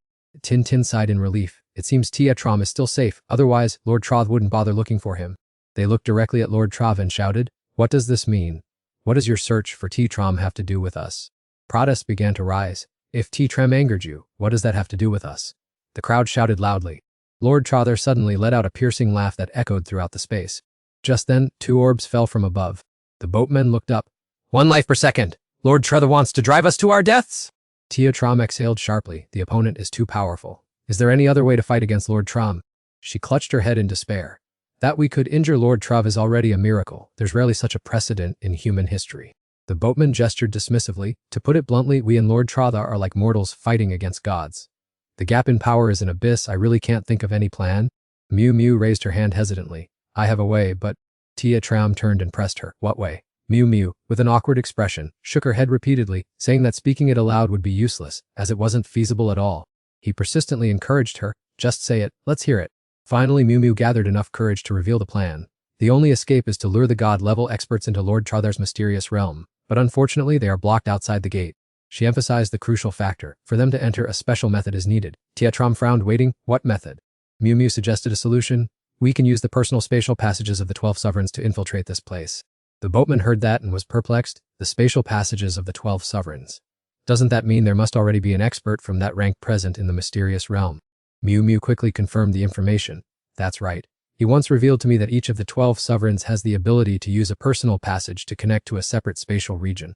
She explained in detail that the members of the 12 sovereigns have the freedom to enter and exit each other's passages. The boatman sighed in resignation and reminded her, this plan isn't feasible at all. How could there be any god-level expert in this cursed place? Miu Miu repeated what she had said. I already told you it would be useless to speak it aloud. On the other side, T-Trom was still silently contemplating something, disregarding the effort it would take. He winked and smiled with great delight. This plan was truly perfect, being both airtight and unexpected, leaving the ruler god no time to react. Miu Miu crossed her arms and looked over in confusion, not understanding the purpose of his actions, yet T-Tram still insisted he could do it. After hearing him, she looked skeptical and told him not to joke, but he maintained a confident attitude, emphasizing that he was being very serious. Then T-Tram gently snapped his fingers. A brilliant golden tower immediately appeared before their eyes. Nagayat Thean watched the object, wondering curiously what it was. Then she suddenly speculated in shock, could this be the legendary spirit tower? Miu Miu covered her mouth in astonishment and confirmed, that's the one, I have seen this treasure at his place before. Nagayat Thean stood behind him with a look of suspicion, asking if T-Tram was a god-level powerhouse, but he quickly denied it. Miu Miu questioned him further, if you aren't a god-level powerhouse, how did you come to possess the spirit tower? The scene shifted to the area below. The ruler god hovered high above and announced solemnly that a minute had passed, yet T-Tram had still not appeared. He raised a finger arrogantly and declared, among you 60 people shall lose their lives. Hearing this, everyone panicked and pleaded, ruler god, please do not kill innocent people. T-Tram has nothing to do with us. He did not bother to care and simply snapped his fingers coldly. Several unfortunate people instantly exploded, terrifying the surrounding crowd. Blood splattered everywhere and the injured writhed in pain. The ruler god stopped and smirked, reminding them, very well, now let's continue the countdown. The survivors broke into a cold sweat from fear. This ruler god was far too cruel, treating them like mere ants, and if T-Tram didn't show up, they would all be killed. Hokan also trembled and warned, what do we do now? Perhaps we will be the next ones to die. Old Lady Miu turned to emphasize to everyone, to save our lives, the only way is to force T-Tram to show himself. The scene shifted back to where T-Tram and the other two were standing. Nagayat Thean was stunned as she informed the group that the ruler god had already begun killing people. T-Tram frowned urgently, I must quickly find those god-level powerhouses. Miu Miu stood behind him and suggested, T-Tram, he is the 9th throne, you can use the Supreme Spirit Tower to contact him directly. She took out a small object and handed it to him. This is a personal item of mine. Just show it to him, and he will surely come to find you. T-Tram took the object and replied decisively, all right. Instantly, he teleported to another location. T-Tram strode forward quickly. After stopping for a moment, he commanded, Supreme Spirit Tower, help me connect with the 9th throne. A voice from deep within the tower echoed, announcing the connection to the 9th throne. A strange surge of power suddenly erupted from within. T-Tram's eyes widened in shock as he realized his body was consuming energy. It seemed that controlling the Supreme Star Tower came at a heavy price. The scene shifted to another area shrouded in dense mist. Elder Tan frowned and declared firmly, Zhishen, if my granddaughter is in danger, I will fight you to the death, even if I have to risk my old life. Suddenly he stopped short, his eyes wide with astonishment. Elder Tan, drenched in sweat, hurriedly announced that the newly ascended 13th throne was trying to contact him. Immediately after, he quickly vanished from his spot. Elder Tan appeared inside the tower wearing a mysterious black cloak. Seeing T-Tram, he exclaimed in surprise that he didn't expect the newly promoted 13th throne to be so young. He recognized the man in front of him and spoke up, Elder Tan, take off that cloak. He was startled, unable to believe his ears. How do you know my true identity? He turned around and introduced himself. My name is T-Tram, currently a freshman at Theankin Academy. Hearing this, Elder Tan felt utterly bewildered. What? He stared blankly, unable to believe reality. Freshman, are you kidding me? As if prepared, T-Tram took out Miu Miu's item and said, if you don't believe me, look at this, Elder Tan. As soon as he saw it, he recognized it immediately. This truly belongs to Miu Miu. Elder Tan approached suspiciously, asking why Miu Miu's item was in his hands. T-Tram frankly explained that Miu Miu had given it to him, saying the elder would trust him completely upon seeing it. Taking off the black cloak, he inquired, Miu Miu is in the Jai Shen secret realm. How could you have gotten her item? T-Tram quickly reaffirmed, that's right, I have just stepped out of the Jai Shen secret realm. Elder Tan stroked his beard in endless astonishment. It's unbelievable that a kid who hasn't reached God level could awaken the Soul Tower. He quickly got to the main point. Elder Tan, the situation is extremely urgent. T-Tram recounted the events and made a suggestion. Jishen is blindly murdering everyone. Summon the other God-level masters and follow me into the secret realm immediately. Elder Tan bowed his head in contemplation and emphasized, I'm afraid summoning other God-level powerhouses at this time will be difficult. He frowned in confusion and warned, why is that? Isn't this a moment of life and death for humanity? Elder Tan opened his arms and explained clearly, Because of internal conflict within the human race, most of the thrones know about the dragon area situation, but no one cares, which shows they've chosen to stand by. He also honestly expressed his concerns. Furthermore, I suspect there are foreign spies among the god-level ranks. I can't trust any of them. Cornered, Tram asked for Elder Tan's opinion. Then what on earth should we do? He stepped forward, lightly punched his chest, and emphasized, I will enter with you. We will have a life or death battle with Jaishen. Hearing this, Tram asked in surprise, are you sure about your decision? Elder Tan had carefully calculated, if a surprise attack succeeds and given that Jaishen hasn't fully recovered, I believe I have a 50% chance of victory. You shook hands with the Elder to confirm the cooperation, so I will create an opening for Elder Tan to launch a surprise attack. An unexpected energy vortex appeared in midair. Miu and Ngayathin quickly surveyed the situation. Tram and Elder Tan calmly walked out from inside. Miu saw the Elder, and her eyes immediately sparkled with joy. Elder Tan opened his arms wide, receiving Tranan's message. It's good that Miu is safe. He looked back at everyone with a serious expression. The decisive moment is approaching, I must go out.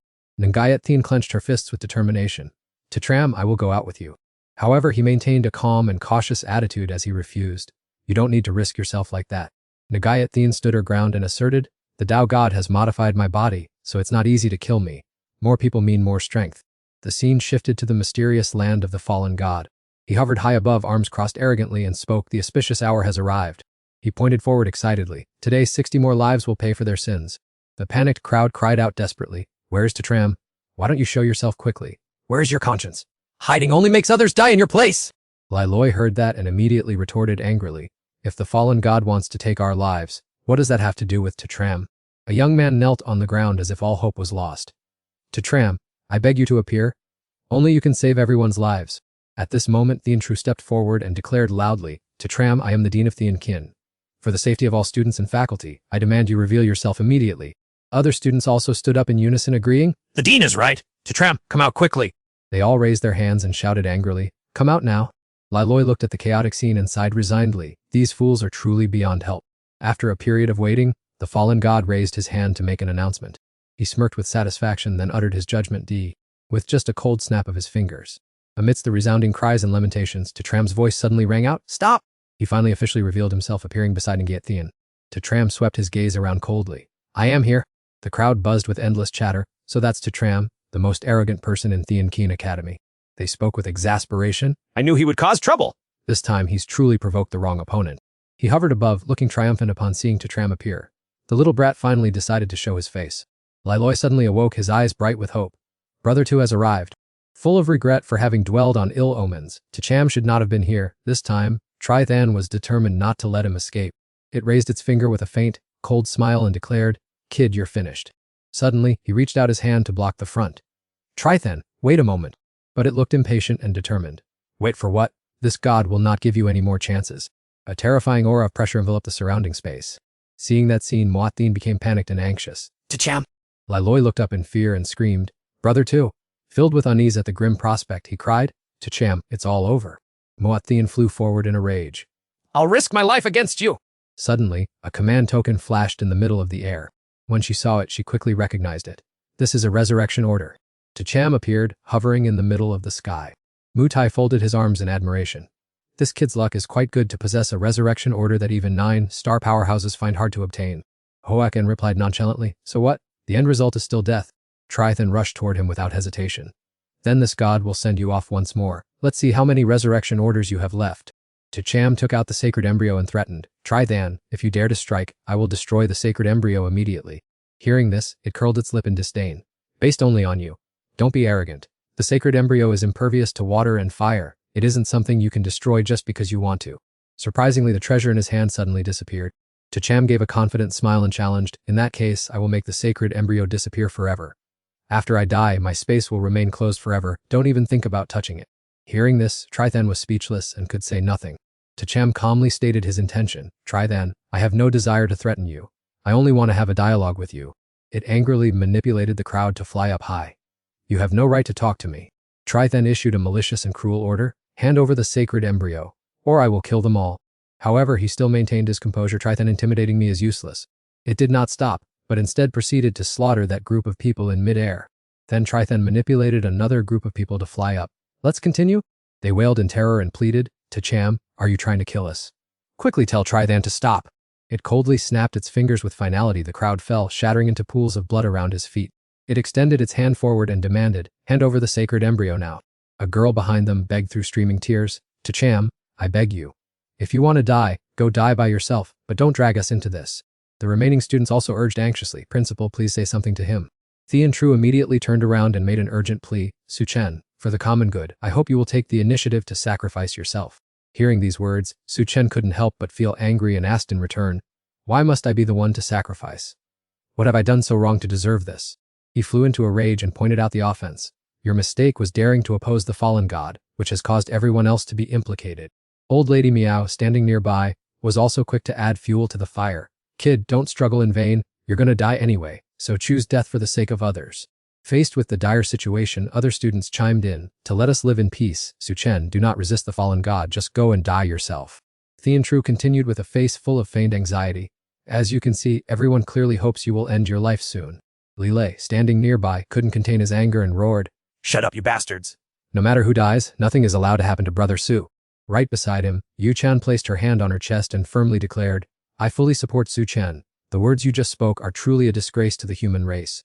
Zai Long brandished a knife in his hand, threatening with murderous intent, "Whoever dares to force Su-chen to his death, I will send them to the underworld first." The group of three, including Tintin, also stepped forward together and affirmed, "We will stand by Brother Su's side forever." Su-chen smiled triumphantly at Thean Tru and said, "Principal, it seems there are still people standing by my side." He narrowed his eyes and looked straight at him, immediately dismissing it. "That is nothing more than an insignificant minority."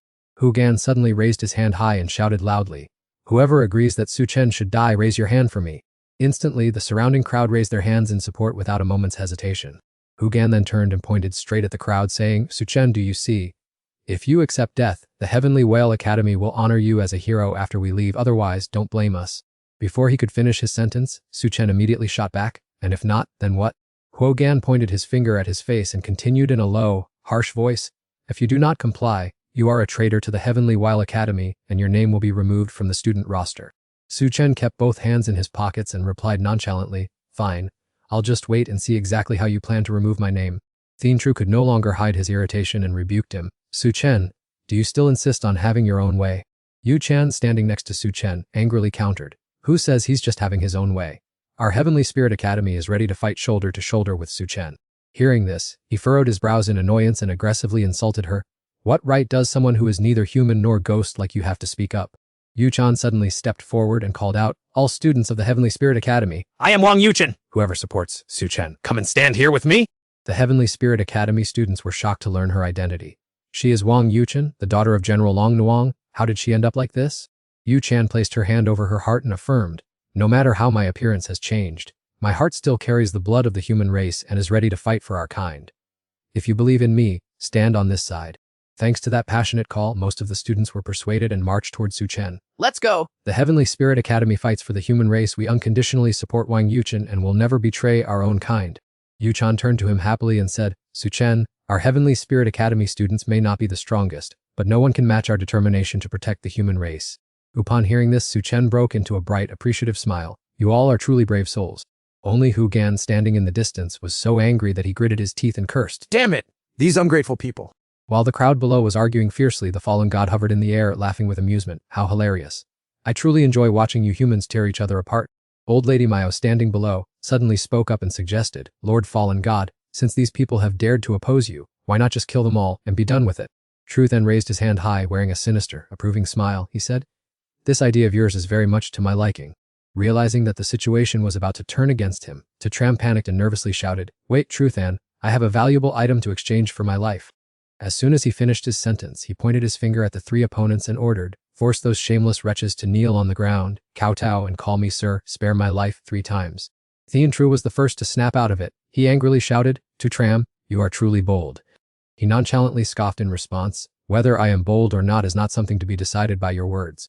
At this moment, Truthan, from above, also echoed to Tram, saying, "This thought is interesting, I would love to watch." Grandma Miu wisely turned to it and pleaded, "Truthan, we are reasonable people, you should not listen to him." Before she could even finish, Truthan interrupted, "To me you are nothing but insects, quickly do as he says." Still stubborn and refusing to act, she lowered her voice to negotiate, "Truthan, can we discuss this? We are 9-star powerhouses, so we need to maintain some dignity." Tru then seemed to have run out of patience. It snapped its fingers decisively. At the very next moment, Grandma Mew's body exploded into small unrecognizable pieces. Trui then replied with a cruel smile, daring to bargain with me. It seems you are truly tired of living. Witnessing Grandma Mew's death, the two remaining individuals hurriedly knelt on the ground. Hokan tremblingly knelt before Tram and hurriedly spoke up, Mr. Tram, please spare my life. He smiled mockingly and asked, what did you just call me? Facing Tram's condescending attitude, the old man uncomfortably strained his neck and warned, Tram, don't go too far. I am a 9-star powerhouse, a level of existence you can never reach. He bluntly replied with a tone of contempt, in my eyes, you are just a pile of foul-smelling dung. Hokan was immediately enraged and shouted, you want to die. Tram calmly looked at Trui then, and Trui then gave him a cold snap of the fingers. It showed clear excitement as it raised its hand and said, I have a sudden interest in this. Hokan kowtowed hard before stuttering, Mr. Tram, I was wrong, please spare my life. Tram looked at the old man's appearance with contempt, you spineless coward. Hokan kept kowtowing repeatedly, starting to cry and beg, that's right, I am a spineless coward, don't kill me, I am nothing at all. Suddenly, Trui then tilted its head and looked at the rest of the group, asking, and what about you all? That group of people understood the current situation and immediately knelt, shouting in unison, Miss Tu, please spare our lives. Only Thean refused to submit. He jumped up and shouted, I, Thean am the Dean of Thean Academy. How could I kneel before a student? I have my dignity and national pride. Before Thean majestic appearance, the Thean Academy students looked up with admiration. He is worthy of being the dean, powerful and capable of protecting the final dignity of our academy. Thean stood before Tram and spoke in a calculating tone. Tram, take back what you said earlier, and I will accept you as my disciple. How about that? He appeared indifferent, picking his ear as he replied, it doesn't seem like anything to me. He tried to suppress his anger and asked back, are you insisting on making things difficult for me? What benefit does this bring you? Tram then laughed and answered, it's simply because I find it amusing. Upon hearing this, Thean was so angry he trembled, grinding his teeth as he uttered every word, fine, just wait, when I return to the academy, I will settle this score with you. You didn't let him speak another word, but just pointed and commanded, Lord Trethan, how dare he threaten me? Kill him? Lord Trethan smiled proudly and confidently affirmed, leave this trivial matter to me. Thin Churd, so scared that his face turned ashen and he broke out in a sweat, pleaded, please, don't do this. He quickly knelt down to beg for forgiveness. I surrender. Please spare my life. T-Cham, you are truly my grandfather. I know I was wrong. Please just treat me like dirt and let me go. Thin Churd forced a smile and proposed a deal. Don't take my life. From now on, I'll be your grandson and do whatever you say. T-Cham, delighted, extended his hand and praised, Principal, you truly are a person of magnificent spirit. At this moment, the god flew over and reminded him of an important matter. Hey kid, they've all submitted to you. Can you give me the sacred fetus now?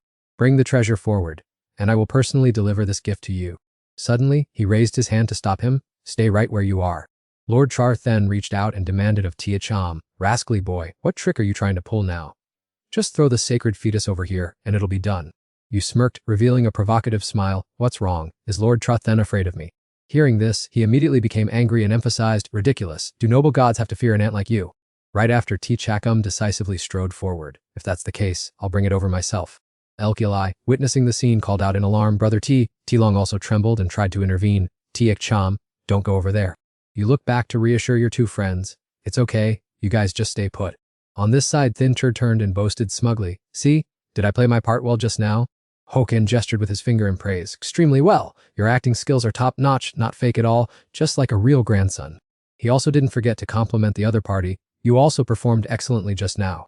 Hokan was satisfied at having achieved his goal. After all, I've tricked THM. I'll settle with him when we get back.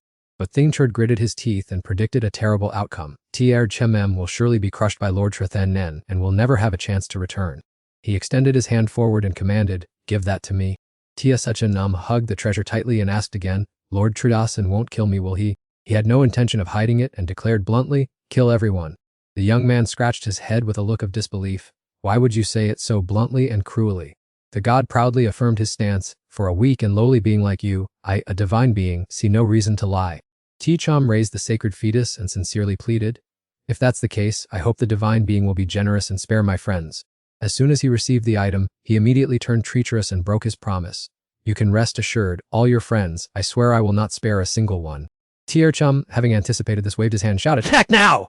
You suddenly unleashed a 1,000-pound punch directly at the god's body. However, he suffered no damage at all. T-Cham's eyes widened in astonishment. Indeed, ordinary attacks could not harm the evil god.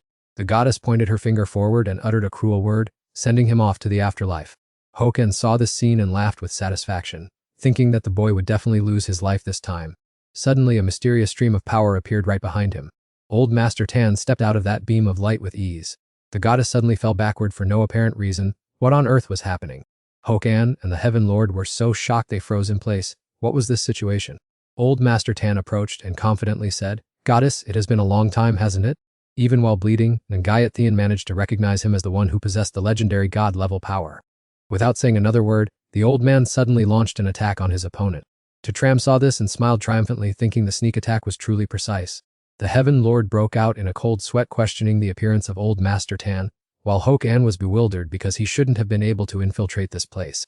Old Master Tan did not rest for a moment and continued to unleash his most powerful techniques. The goddess was almost pushed into a corner, unable to retaliate. Tram squinted into the distance with anticipation, wondering if the goddess was dead yet. Ngayat Thean looked tense and replied, "It is hard to say. This is the first time I have witnessed a confrontation between those who possess god-level power." Suddenly, a burst of laughter echoed throughout the space. The goddess flew up from the ground, completely unscathed. Old Master Tan witnessed this scene and could not help but be stunned, asking, "You are still unharmed?" Standing high above and looking down with contempt, she said, "You useless lot. I let you attack me all this time and I didn't even get a scratch." The goddess raised her foot and dove straight down, saying, "Human experts, to me you are all just mediocre people." Old Master Tan could not react in time and was knocked far away. He fell to the ground in shock, wondering, is the gap between us really this large? Even after being ambushed, the goddess is still terrifyingly strong. She did not stop there and lunged down again, saying, "If I cannot kill you with techniques, I will personally finish off all of you." Old Master Tan suddenly transformed into a giant 3 times the size of the goddess. The goddess swung her fist and charged forward aggressively, shouting, "D!" Old Master Tan's giant figure suddenly vanished from its original position. He reverted to his original form in a state of confusion, wondering, what is going on? Old Master Tan retreated, dripping with sweat, thinking, could I have miscalculated? Why is the goddess's power so overwhelming compared to mine? She threw a punch with a look of disdain, saying, "You are nothing more than an insect with a bit of strength." Old Master Tan was exhausted and fell freely to the ground. Ngoy Thean panicked and delivered the bad news. Elder Tan was exhausted and no longer able to resist, while Tram stared in shock, realizing he had severely underestimated the strength of the Trithan. Liloi spoke up indignantly, "Brother 2, these powerhouses are truly cowards. They dare not confront the Trithan and only know how to bully their own kind. I despise them." Meanwhile, Diet was also scrambling to find a solution, saying, "Exactly, what should we do now?" The Theanchu sneered, "What should we do? That is such a ridiculous question. What else is there to do now?" Hokan added smugly, "What Tram should be doing right now is thinking about how to die with the least amount of pain. The Trithan will never spare him." Ngoy Thean could no longer restrain himself and shouted, "Nuff! You are all so shameless, only good at bullying your own kind but not daring to say a word to the Trithan. I despise you all." Tin also angrily retorted, You are also despicable. "Bearing the name of Theankin students while acting this way makes me feel ashamed for you." Hokan did not stop but pointed his finger in challenge. "You 2 girls, you talk a big game. If you're so capable, come up here and face the Trithan so you can broaden my horizons." Tin was not afraid at all. She stepped forward heroically and said, "If we're going, we're going. If you have the guts, come up here with me." Tram looked up with an astonished expression. "Senior sister!" She flew high into the air with determination. "Elder Tan cannot face the Trithan alone. I will assist that true dragon so that the powerhouses outside can pour into the realm." Hearing this, he panicked and tried to stop her. "Senior sister, you can't." Tin appeared extremely resolute. "No matter the outcome, I must try at least once." She held her head high and declared firmly, "Even if I have to lose my life, I will have no regrets." Hokan listened with a disdainful look. "How knave, that's no different from seeking death." Tram, standing below, indignantly replied, "At least she is fighting for the human race, while you all are just the disgrace of the entire species." He retorted sharply, "Who said I don't dare to touch the Trithan?" Not bothering to argue further, he stepped forward and gave the command. Everyone listen to me. Tram repeated his order clearly. Everyone follow my lead! He appealed to everyone to join forces. "Please, each of you, land 1 strike for me." Liloi drew his blade. "Ready, brother 2, everything is ready." Let's go. Diet also made up her mind. Success or failure rests on this one move.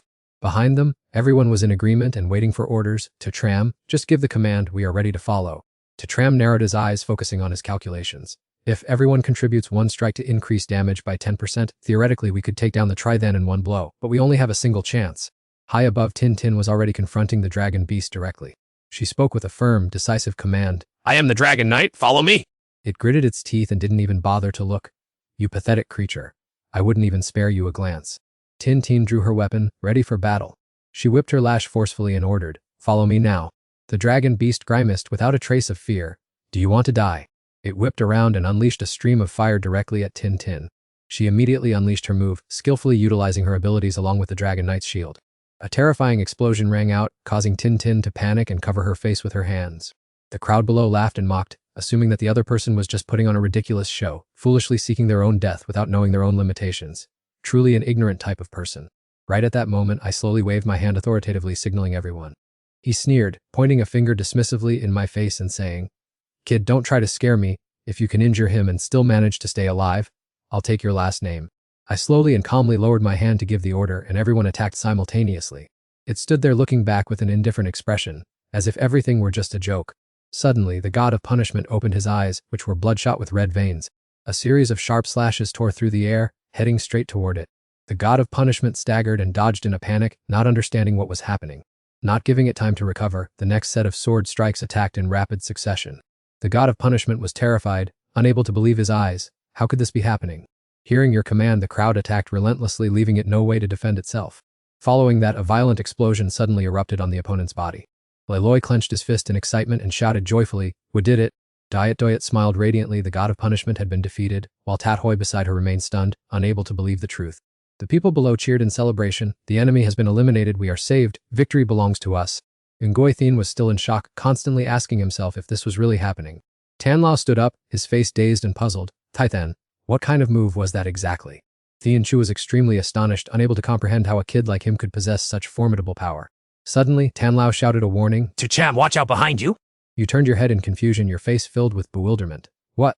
Cham was caught off guard and immediately had one arm torn off by the god of punishment. Your face turned pale as you watched your arm fly into the air. Terror struck when you realized the god of punishment was still alive. It revealed its true form as a giant, grotesque mass of flesh. After a period of transformation, the god of punishment gradually returned to its original state. Laloi was terrified and exclaimed, "It can regenerate its physical body, it still isn't dead." The god of punishment laughed with satisfaction and praised, "Human kid, you're quite good, daring to wound me this severely." Tin hurriedly turned to urge everyone, "Cham is in danger, we must quickly destroy the secret realm's portal right now." She suddenly took out a strange type of herb. The dragon beast, upon seeing the strange plant, wondered, I wonder what it tastes like." The chimpanzee held it out to tempt the dragon beast. "Come here, I will give you this dragon immortal herb." But that creature stepped closer and threatened, "Hand it over, or else you will die." She was not one to be trifled with either and confidently declared, "Go ahead and try to kill me, and I will destroy the dragon immortal herb instantly." Below, Jaishen swung his claws forward. Tram, go to hell! He seemed to have no other choice and braced himself mentally. It really is over. Suddenly, Doyet rushed forward to block and protect Tram. "I won't let anyone hurt Papa." The little girl bore the full force of that terrible attack. Tram panicked and ran over to catch her. Chuang Diet! Blood trickled from the corner of her mouth, but she still tried to reassure to Papai, "It feels so warm to be in your arms." Then Diet slowly closed her eyes and tilted her head to the side. Zaishen witnessed the scene and was extremely delighted. "Good, very good, so someone was willing to die in your place." He arrogantly challenged him. "If you are so capable, let's see you try again." Lai Loi did not hesitate to rush out once again to take the blow for Tram. And immediately after, he collapsed to the ground in immense pain. Tram was utterly horrified and screamed loudly, "Lie!" Oh, Lai Loi! Jaishen took advantage of the momentum and unleashed another move. This is quite fun. Come at me again.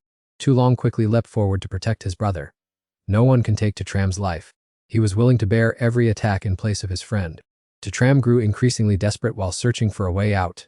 Damn it, there must be a way to defeat Jaishen. There just has to be. Seeing this reaction made him even more amused. Tram, go ahead and be furious at your own incompetence. I will let you watch your loved ones die one by one before ending the show. Unable to see his comrades continue to fall, Tram demanded, "Enough, Jaishen! If you want a life, take mine!" He brandished his razor-sharp claws, challenging everyone. "Who else wants to die for Tram? Step forward." Tathoi immediately blocked the way and advised him, "Tram, only you can turn the tide now. Stop being angry, stay calm and find a solution." Zaishen quickly pointed his finger and unleashed a move. "Another one wants to sacrifice their life." He was instantly struck by a powerful surge of energy. Jaishen shouted angrily, "Is there anyone else left?" This time, it was Ngayat Thien's turn to stand up and take the blow. "I am still here." Seeing her act like that, he questioned her again. "You were originally created by me. Do you really insist on betraying me?" Ngayat Thien held her head high and confidently declared, "I have never submitted to you, so how can it be called rebellion? I, Vuong and Ngayat Thien, have always stood firmly with humanity." Those words truly infuriated the goddess due to the unacceptable insolence. She took a direct hit, then her eyes widened before she collapsed to one side. Cham clenched his fists, reassuring himself, "Damn it, there has to be a way out." But the goddess had no more patience. Cham, Now it's your turn. A male student suddenly darted forward from behind. Immediately after, he collapsed, much to Tacham's utter shock. The goddess was slightly startled by this. Could there still be those who wished to die? The crowd unanimously blocked his path, asserting that all students of Theanlin Academy would rather die to uphold their will. If one Vuongangayat Thean is killed, countless others will follow. It flew into a rage, unable to believe this scenario was unfolding. You truly are madmen. I see you've all lost your minds. Excellent. The more I kill, the more of you will flock here. The goddess swung her claws, unleashing a terrifying surge of power, then roared, Then all of you go die! Everyone simultaneously had to endure the goddess's attack. Suddenly, Tacham shouted loudly, the only way to destroy the goddess is through the system. It soared high above, then arrogantly pointed in defiance. Now what? Is there anyone else who wants to seek death? Or tried to reach out, clarifying, Goddess, we are all good people. Absolutely no one would dare to offend your great existence. The students below quickly chimed in, Yes, please, Goddess, spare our lives. Those audacious rebels deserve their deaths. We always wholeheartedly revere you, Goddess. Tintin frantically turned her head and told herself, Tacham is in grave danger. I must take a gamble. She held out the dragon's breath grass in front, threatening, Beast, if you advance any further, I will destroy the dragon's breath grass immediately. However, it ferociously opened its mouth and charged forward at terrifying speed. Tintin didn't hesitate, flinging the dragon's breath grass far away. The dragon beast immediately snapped it up and held the item tightly in its mouth. She quickly pulled out a long whip, seizing the opportunity and telling herself, This is the golden moment. It flinched when it realized its horn had been tightly wrapped by the whip. Tintin immediately gathered momentum and soared into the air. She leaped up and sat firmly on the dragon beast's head. Even as it thrashed and kicked wildly, Tintin held on incredibly firmly. She shouted loudly, declaring, Beast, if I cannot subdue you today, I swear I will die in this place. In another corner of the sky, a rift suddenly appeared. The dragon territory leader looked up at the phenomenon and exclaimed, The dragon beast is gone. Could the entrance to the goddess's secret realm have begun to open? He hurriedly soared into the air, eager to enter inside. The goddess on this side arrogantly declared, Everything is over. Suddenly, Elder Tan landed a punch from behind. The situation won't end there. It turned around, choked his neck, and roared, Old man, do you think I'm easy to bully? Trath Than narrowed its eyes, looking at Elder Tan like delicious prey. The flesh and blood of a god-level powerful being is a great tonic for me. Suddenly, it turned its head back with a look of utter surprise. A sudden attack rushed directly towards them. Trath Than calmly observed the situation. Who is that? Alliance Master Kulong had now appeared right inside. As soon as Hawken saw him, he exclaimed in horror, Alliance Master! Trothen gleefully exclaimed, Another god-level expert. You two just offer your lives to compensate for my losses? Alliance Master Kulong immediately roared a command, Follow me, let's finish off that Trethen. Hearing that, Heaven Master still stood rooted to the spot, hesitant. Witnessing that expression, Alliance Master Kulong irritably questioned, Why haven't you made a move yet? Elder Tan turned back with disdain, Leave those two cowards alone, they won't be of any help. Hokan quickly reached out to stop him, Alliance Master, you cannot possibly confront Trethen. Heaven Master spread his hands, offering another suggestion. Or how about we try to sit down and negotiate with him? Alliance Master Kulong ignored everything, then shot forward, Elder Tan, let's go! Elder Tan also agilely followed behind with determination. All right. It landed a direct punch to his face. Tra Than spoke in an arrogant tone, Truly, you don't know how to gauge your own strength? In a flash, Alliance Master Kulong had already closed in behind it. He quickly unleashed a technique-based compression. A colossal pressure bore down on Tra Then's body. It was pressed straight down into the ground by that weight. Alliance Master Kulong also flew down at this moment to check the situation. He stood observing intently, then asked, It's finished, isn't it? From afar, Elder Tan hastily shouted, It's not dead yet! Trethan has unlimited resurrection ability! As soon as he finished speaking, it quickly shot up into the air. Trathan even showed amusement and praised Space Mage, quite impressive. Its eyes turned bloodshot as it sneered and declared, It's my turn to counterattack. Trathan slammed its foot heavily directly onto his body. Tatram stood on the ground, his heart filled with terror, realizing that those two god-level powerhouses were still far away and were no match at all for that true god. Thean True pointed forward, ordering Tatram in a decisive tone, Thean Keen Academy has officially expelled you. You did not leave of your own accord. Tatram frowned with determination. I still have an unfinished mission. Whether I can survive depends on the reward the system grants me. Suddenly, the system sent a reward. Congratulations on your excellent completion. You have left Thean Khan Academy, becoming the first student to ever do so. He clenched his fists, wearing a confident and excited smile. Everything will be decided this time. The system continued to send another notification. Congratulations, you have received the bodyguard skill. Tatram looked up, slightly puzzled. Bodyguard? What kind of skill is that? The system quickly explained clearly, within a 100-meter radius, when someone hates you to the level of 100, the bodyguard skill will automatically activate. It also provided detailed instructions on how to use it. Just shout the person's name, and they will immediately appear by your side to take a fatal blow for you. Tatram glanced around, thinking tensely, this is clearly a defensive skill completely useless in the current situation. Elder Tan flew high into the air, exerting his power and shouting, Stop hiding! Unleash all your power together and take him down. The leader of the Kulong region frowned, focusing his mind. That is indeed a good idea. The true god folded his arms, arrogantly declaring, even if you gather all the god-level powerhouses of the human race, you are still no match for me. The two people below joined forces and launched an attack. Keel. He raised his hand forward to block it. Tien-Tru looked up at the scene, his mouth agape in astonishment. Too powerful, even for god-level powerhouses. There is still such a vast gap compared to a true god. Hokan appeared extremely interested. Let them all die here. That way, when we go out, no one will be able to criticize or gossip about us. The two quickly fell flat on the ground, in pain. The true god turned back to look at Tram. Now it is your turn. Tram asked the system, who can protect me right now?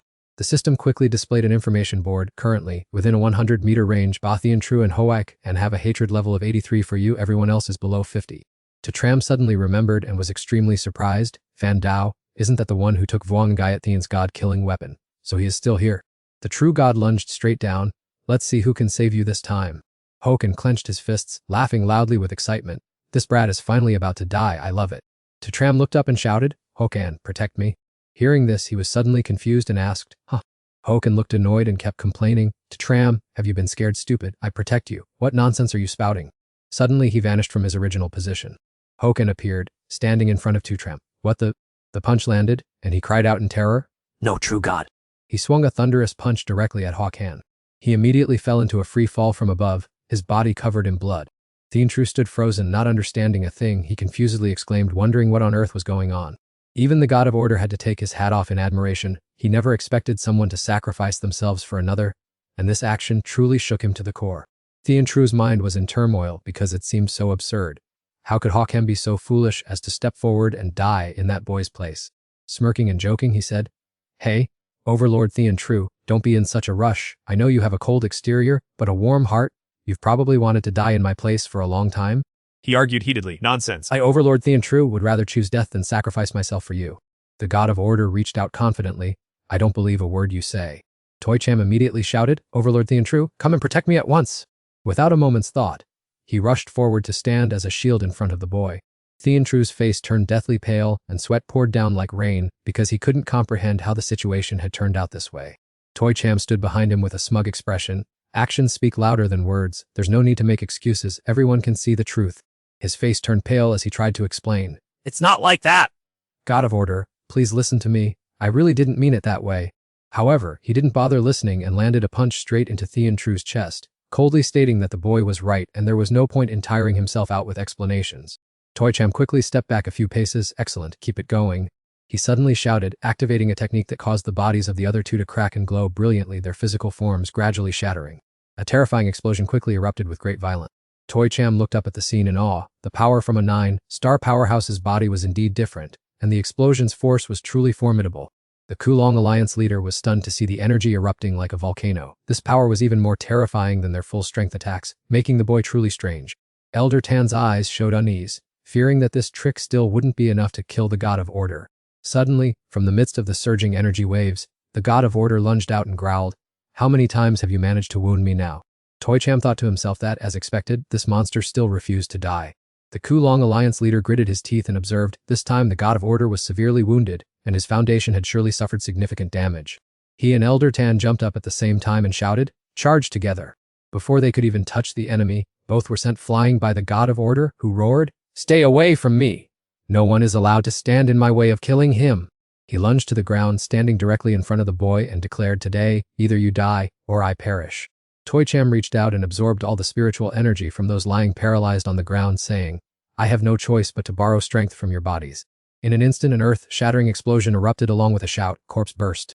Nevertheless, the god of order remained incredibly resilient. He stepped imposingly out of the thick smoke with an overwhelming aura, saying, These petty tricks cannot harm me. At this critical moment, Miu Miu suddenly appeared, leaving him utterly astonished. She shrieked, calling my name in a panic. I screamed urgently, Whoever is still alive, help me land a fatal blow. Miu Miu quickly replied, I'll assist right away. Old Menchin also charged forward decisively with his axe. I put my trust in you. Slash! A barrage of slashes rained down on the massive body of the healing god. But it remained unmoving like stone, mocking, It's useless. I am immortal. How does despair feel? Suddenly, the interface displayed a notification. Fando's hatred toward you has reached its maximum level. Fando grumbled, hiding behind a rock. What right does that kid Tcham have to challenge the healing god? He will surely be torn to shreds. Seeing this, Tcham excitedly shouted, Fando, come protect. He flinched when he heard that. What? As soon as he finished speaking, Fando sprang into the air, as if poked by a spring. On this side, the healing god was channeling all its strength into a descending punch. Wretched humans? In that critical moment, Fando timely blocked in front of Tacham. It roared upon seeing that scene, "You two betray me, my loyal follower." Though trembling, he still tried to compose himself. Healing God, it's just a misunderstanding. I'm on your side. But the healing god was now enraged. It unleashed its full destructive power. All of you just die. A swirling current of energy surged up like a raging storm. Tacham clenched the energy orb in his hand, excitedly shouting, I've found its weakness. This is the finishing blow. The healing god sneered, "That thing can indeed harm me, but can you land a hit?" He retracted the energy orb. "Who said I intended to use it to attack?" This utterly confused it. "So, what are you up to, kid?" Tacham leaped high into the air with a powerful fist, muttering, "I have never hated anyone this much, nor have I ever yearned to defeat anyone this intensely." Hearing that, it scoffed contemptuously. "Kid, what can a weakling do when angry?" He furiously shouted, You killed my friend. This Tacham swears to take your life. The healing god charged forward, laughing arrogantly. "Those are just the words of worms." Tacham swung his fist, pouring all the hatred accumulated over his entire life into one decisive blow. The healing god's gigantic hand easily blocked the punch. It sneered, "This week, did you not eat?" But as it felt Tacham's power continuously erupting, it began to be terrified. "What is this?" He raised his hand high and commanded, Finish it for me. The healing god was full of doubt. How is this happening? The power of this attack is still continuously increasing. Sensing danger immediately, it turned to flee. "This is bad, I have to dodge quickly." Tacham, behind it, was not about to let it go easily, so he unleashed a powerful fiery punch forward. The force, like a giant eagle, lunged forward, terrifying Trithan. "What? My body is under such pressure that I can't move flexibly." Below, the Kulong leader could not hide his surprise. What is this horrific power? The surge of pressure attacked Trithan head on, along with his loud shout, "Trithan, take this punch of mine." It took the hit and screamed loudly in pain. Impossible. Trithan was thus forced into a passive state and fell hard onto the ground. Elder Tan observed the scene of destruction and exclaimed, "Can we humans really create such a powerful attack? It's too strong." The Kulong leader gave his assessment. "This kid Tacham's talent is perhaps unrivaled among humanity." Meo Meo softly called out, "Tacham." The crowd behind helped but admire in awe. Unbelievable. Trithan was defeated by a commoner. Has human strength always been this terrifying? Through the thick smoke, Tacham struggled to step out and asked softly, "Is it dead yet?" Suddenly, Trithan appeared from behind and made a declaration. "I have stated before, how can a human kill a god?" He exhaled sharply, truly a creature as persistent as a leech. Stepping up from the deep pit, it sneered, "Your stubbornness is truly annoying. A tiny human that this deity cannot seem to kill, even managing to wound me this severely." Tacham's lips curled up. "Call me father, and your life will be spared." Trithan snapped loudly, "In your dreams, kid." He teased softly, "Look at your agitated face. It proves that you're panicking, doesn't it?" It stood up straight, regaining its majestic posture. "I am not panicking at all. I stand by my original point. You will never be able to kill me." Tacham's eyes turned sharp and cold, his hand tightening around the surge of power as he gave a slight smile. Is that so? This made Trithan startle. "Damn it, I forgot there was still this surge of killing intent." Tacham swung his hand and threw the sphere. Get out of my sight. Like a flash, it lunged off the ground, running for its life. Tacham reached out and called out loudly, "Elder Tan, give me a hand." Immediately, the sphere appeared and sped straight towards Elder Tan. Seeing this, Trithan was thunderstruck. "What? Didn't this brat throw the killing intent toward me?" He leaped up to catch the sphere of energy. "Trithan, taste the wrath of humanity." Elder Tan pursued it like a bolt of lightning. "Kill it." He directly threw the power sphere at Trithan. "It's time you die." As soon as it was tightly locked in the sphere, the god cried out miserably, "No, damn it! This is filthy water!" It tried to negotiate. "Humanity, we should sign a peace treaty. I swear I will never confront you again." Tacham sneered, "Peace, my foot! Now I just want to send you to meet your maker." It plopped to the ground and cursed, "Damn it! My body was already severely injured, and now this filthy water is corroding me." He gestured with his hand. "Everyone, quickly focus all your strength and continue attacking." Sharp axes and swords immediately rushed toward the god in quick succession. Excellent. Fresh blood splattered everywhere, accompanied by its heart-wrenching screams of pain. Everything ended, only a pile of filthy, slimy flesh remained. The god's body was completely destroyed. Could it be that only its head was left? Old Man Tan wanted to be sure, so he asked again, "He's definitely dead, right?" He stepped forward to observe carefully. "It seems his last breath has completely ceased." He moved closer. "Regardless of whether he's dead or not, I will use spatial magic to subdue him." Tacham stepped forward and said, "Let me handle it." The domain lord of Kulong was surprised. "You? Are you also a spatial mage?" He smiled and explained, "I'm not a spatial mage, but I possess my own private space." As soon as he finished speaking, Tacham waved his hand, transforming the god into a pig spirit. "Your space might be tracked by him, but he shouldn't even dream of escaping from mine." It opened its mouth wide and let out an earth-shattering roar, which caused the space to shake violently. The domain lord of Kulong wiped a streak of sweat from his forehead and sighed in relief. Victory at last. Confronting a god is truly too exhausting. Old Man Tan clicked his tongue in praise. Luckily, Tacham was here. He was the one who turned the tide of the battle. Everyone simultaneously knelt down and bowed respectfully. The god is dead! Tacham truly killed a god! Humanity truly can destroy gods! The monster let out growls full of fear and submission. Teen Tin spoke up. Now that the god has perished, surrendering to me is the only way for you to live. 2 streams of tears ran down its face like pouring rain. Old Man Tan exclaimed excitedly, Tacham, this is the first time humanity has killed a god! You've achieved a great merit! The domain lord of Kulong was also joyful. Although he was only a minor god and was injured, he couldn't be compared to a true god like the night god. Nevertheless, this has already made human history! Words of praise echoed down from the void. Congratulations on overcoming this extremely difficult world-destroying secret realm. Everyone cheered happily. We successfully passed the trial. We have conquered the most difficult secret realm and the reward must be extremely generous. Amidst the joyful atmosphere, an announcement rang out. All the rewards from this secret realm will belong solely to Tacham. Everyone was stunned. What? The crowd began to protest to reclaim their rights. Isn't it too unfair for such a large secret realm reward to be exclusively for him?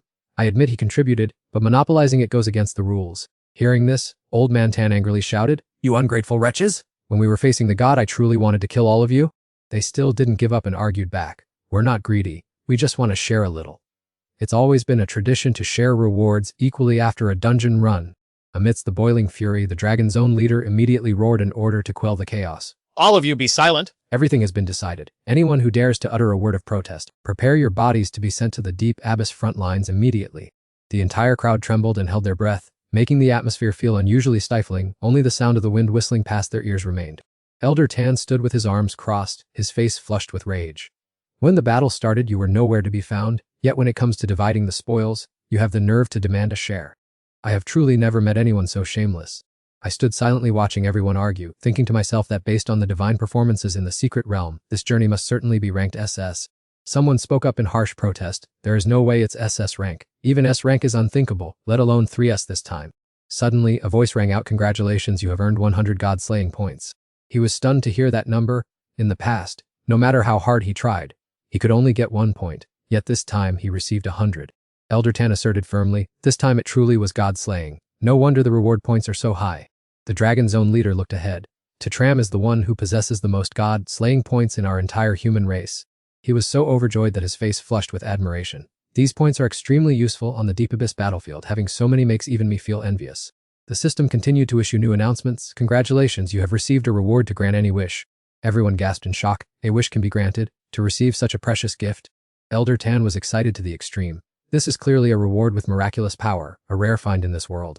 The Dragon's own leader stroked his chin thoughtfully. If we know how to utilize this wish, it is entirely capable of reversing the situation for the entire human race. Everyone began to indulge in idle dreams. If it were me, I would probably wish to become a 9-star master or even a divine being for peace of mind. The crowd started to get rowdy. I would turn my weak techniques into forbidden arts capable of leveling the world. One young man was so immersed in a beautiful vision that his nose started bleeding from pure joy. I only wish for Mo Rong Lulian to be my girlfriend. Before he could enjoy the thought, someone threw cold water on him. Whack up, you lot! This is Tachram's opportunity, not yours. Elder Tan turned to ask, Tachram, have you made up your mind yet?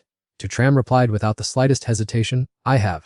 The Dragon's own leader spoke up to advise him, Tachram, you should consider this wish very carefully. He thought to himself, our entire human race likely only has this one chance, so it must be used for a truly important purpose. He turned his head to look back. My wish is very simple, to resurrect those who sacrificed themselves in the war against the gods. Hearing these words, the Dragon's own leader appeared a bit confused. As for this matter. Elder Tan turned, stroked his long beard, and closed his eyes in thought. I knew right away that this kid would choose that. The Dragon's own leader placed his hand on his chest and smiled. Perhaps to him, this is the most meaningful thing, even if it doesn't weigh much when measured against the needs of the entire human race. Elder Tan also nodded in agreement. I believe Tachram is doing the right thing. Our human race desperately needs people who value love and loyalty like this. Miu Miu stood behind him, watching with eyes full of admiration and awe. Tachram, you are amazing. Another person spoke up in criticism. What a waste, having an omnipotent wish and using it just to resurrect a few people. The red-haired boy muttered, if it were me, I would definitely wish to become the strongest person in humanity. Tilong suddenly appeared, enveloped by a surging aura. He laughed heartily with exhilaration. I have finally been resurrected. Nungyat Thidin also couldn't hide her elation. It seems we have triumphed. All the people around were brought back to life. Li raised his hands excitedly. Brother Tia has done it. He defeated the divine healer and brought everyone back. Doit burst into tears of happiness. Finally, I get to see Dad Tia again. Everyone erupted in joy. We get to live another lifetime. Happy tears streamed down. Chem is truly worthy of our sacrifice. Tia Cham spoke in a clear, resonant voice. Everyone, it's a pleasure to meet you all. Te Aikbai also choked back tears and replied, we feel the same way. Ngai Thin stepped forward with a radiant smile. Tia Cham, I'm very happy to see you again. The Kulong Alliance master spoke up. All right, the divine healer is dead. This secret realm is about to collapse. We must leave. As soon as he finished speaking, he immediately created a giant teleportation gate in midair. Everyone flew up together towards the teleportation gate to escape this place. Tintin stood on the head of the majestic dragon beast and asked, I ask you one last time, do you want to sign a contract with me? She jumped down and declared loudly, if you don't agree, then just vanish along with this secret realm. Suddenly, the beast let out a roar that echoed throughout the entire space. Upon hearing this, Tintin immediately understood, then turned back and smiled radiantly. So you've agreed? The dragon beast spoke, I can accept you, but it comes with a condition. She looked up intently. Go ahead and speak. Then it used a sound transmission to instruct Tintin. Don't let others know that I am talking to you in secret. Tintin was slightly surprised. So that's how things are? The dragon beast declared. If you refuse to accept, I'd rather die than sign the contract. Tintin nodded resolutely. I agree to this condition, let's sign the contract. Suddenly out of nowhere, a blazing red spirit pearl fell towards her. Tintin's entire body was enveloped in a blazing red orb, then slowly floated up into the air. T-Chechem observed everything. It seems she has succeeded. Tintin loudly declared, Dragon, come forth! Immediately after that, all of the dragon beast's life force was completely absorbed into her body.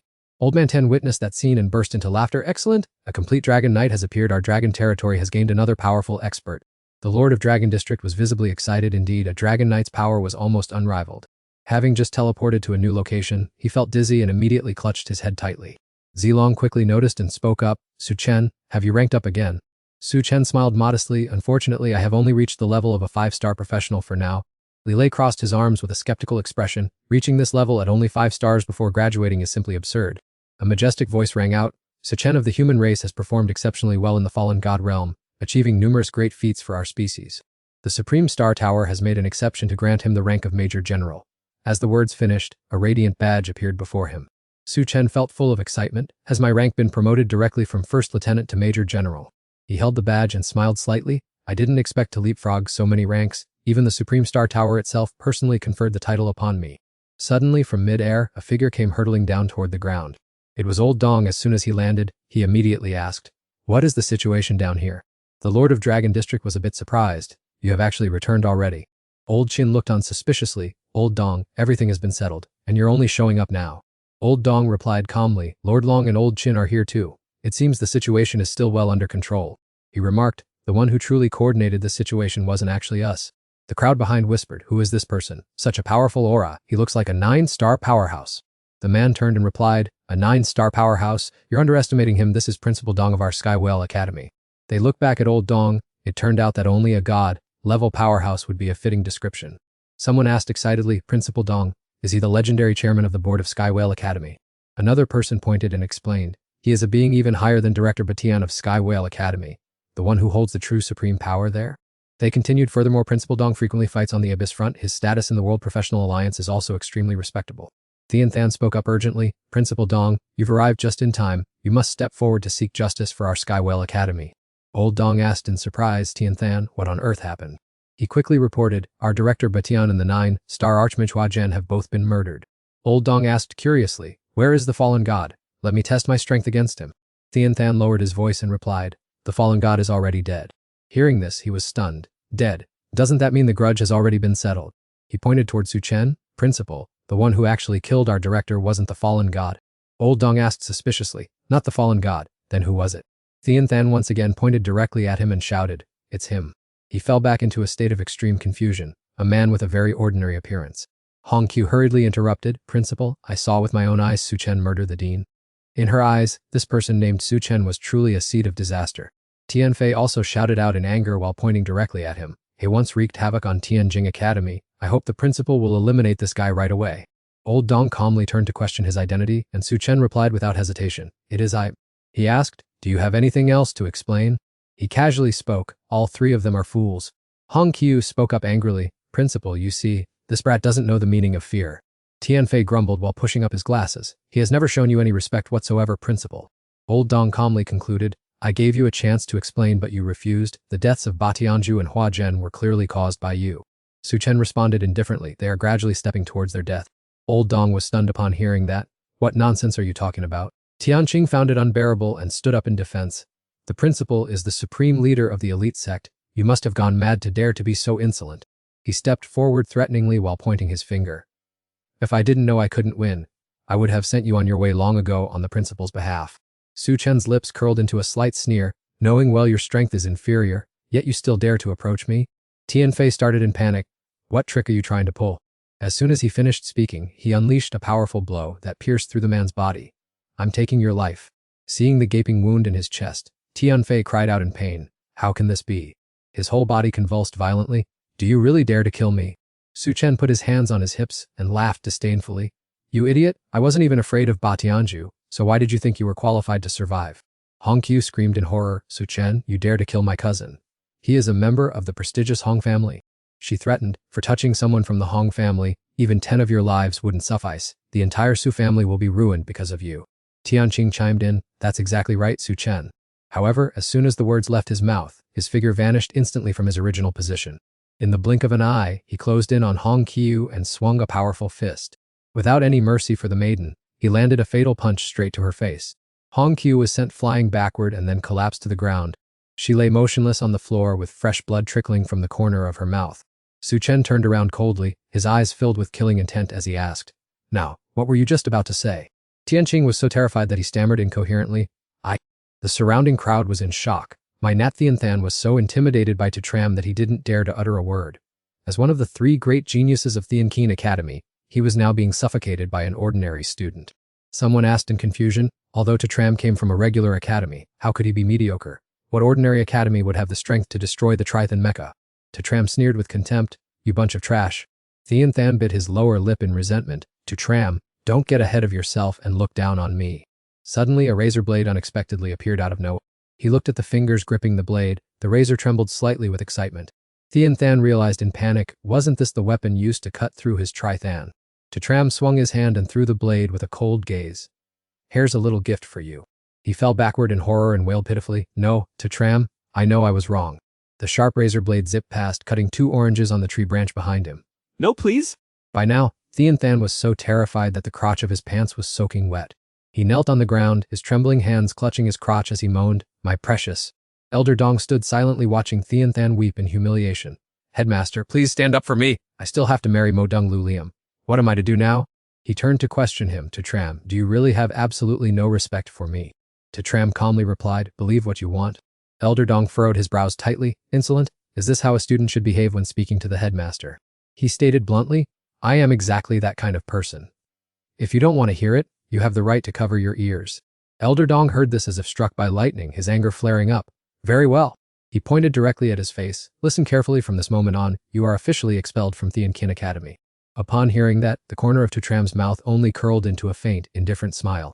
Seeing this, he doubled down on his sarcasm. Kid, you can't smile anymore, can you? It's too late for regrets now. He warned.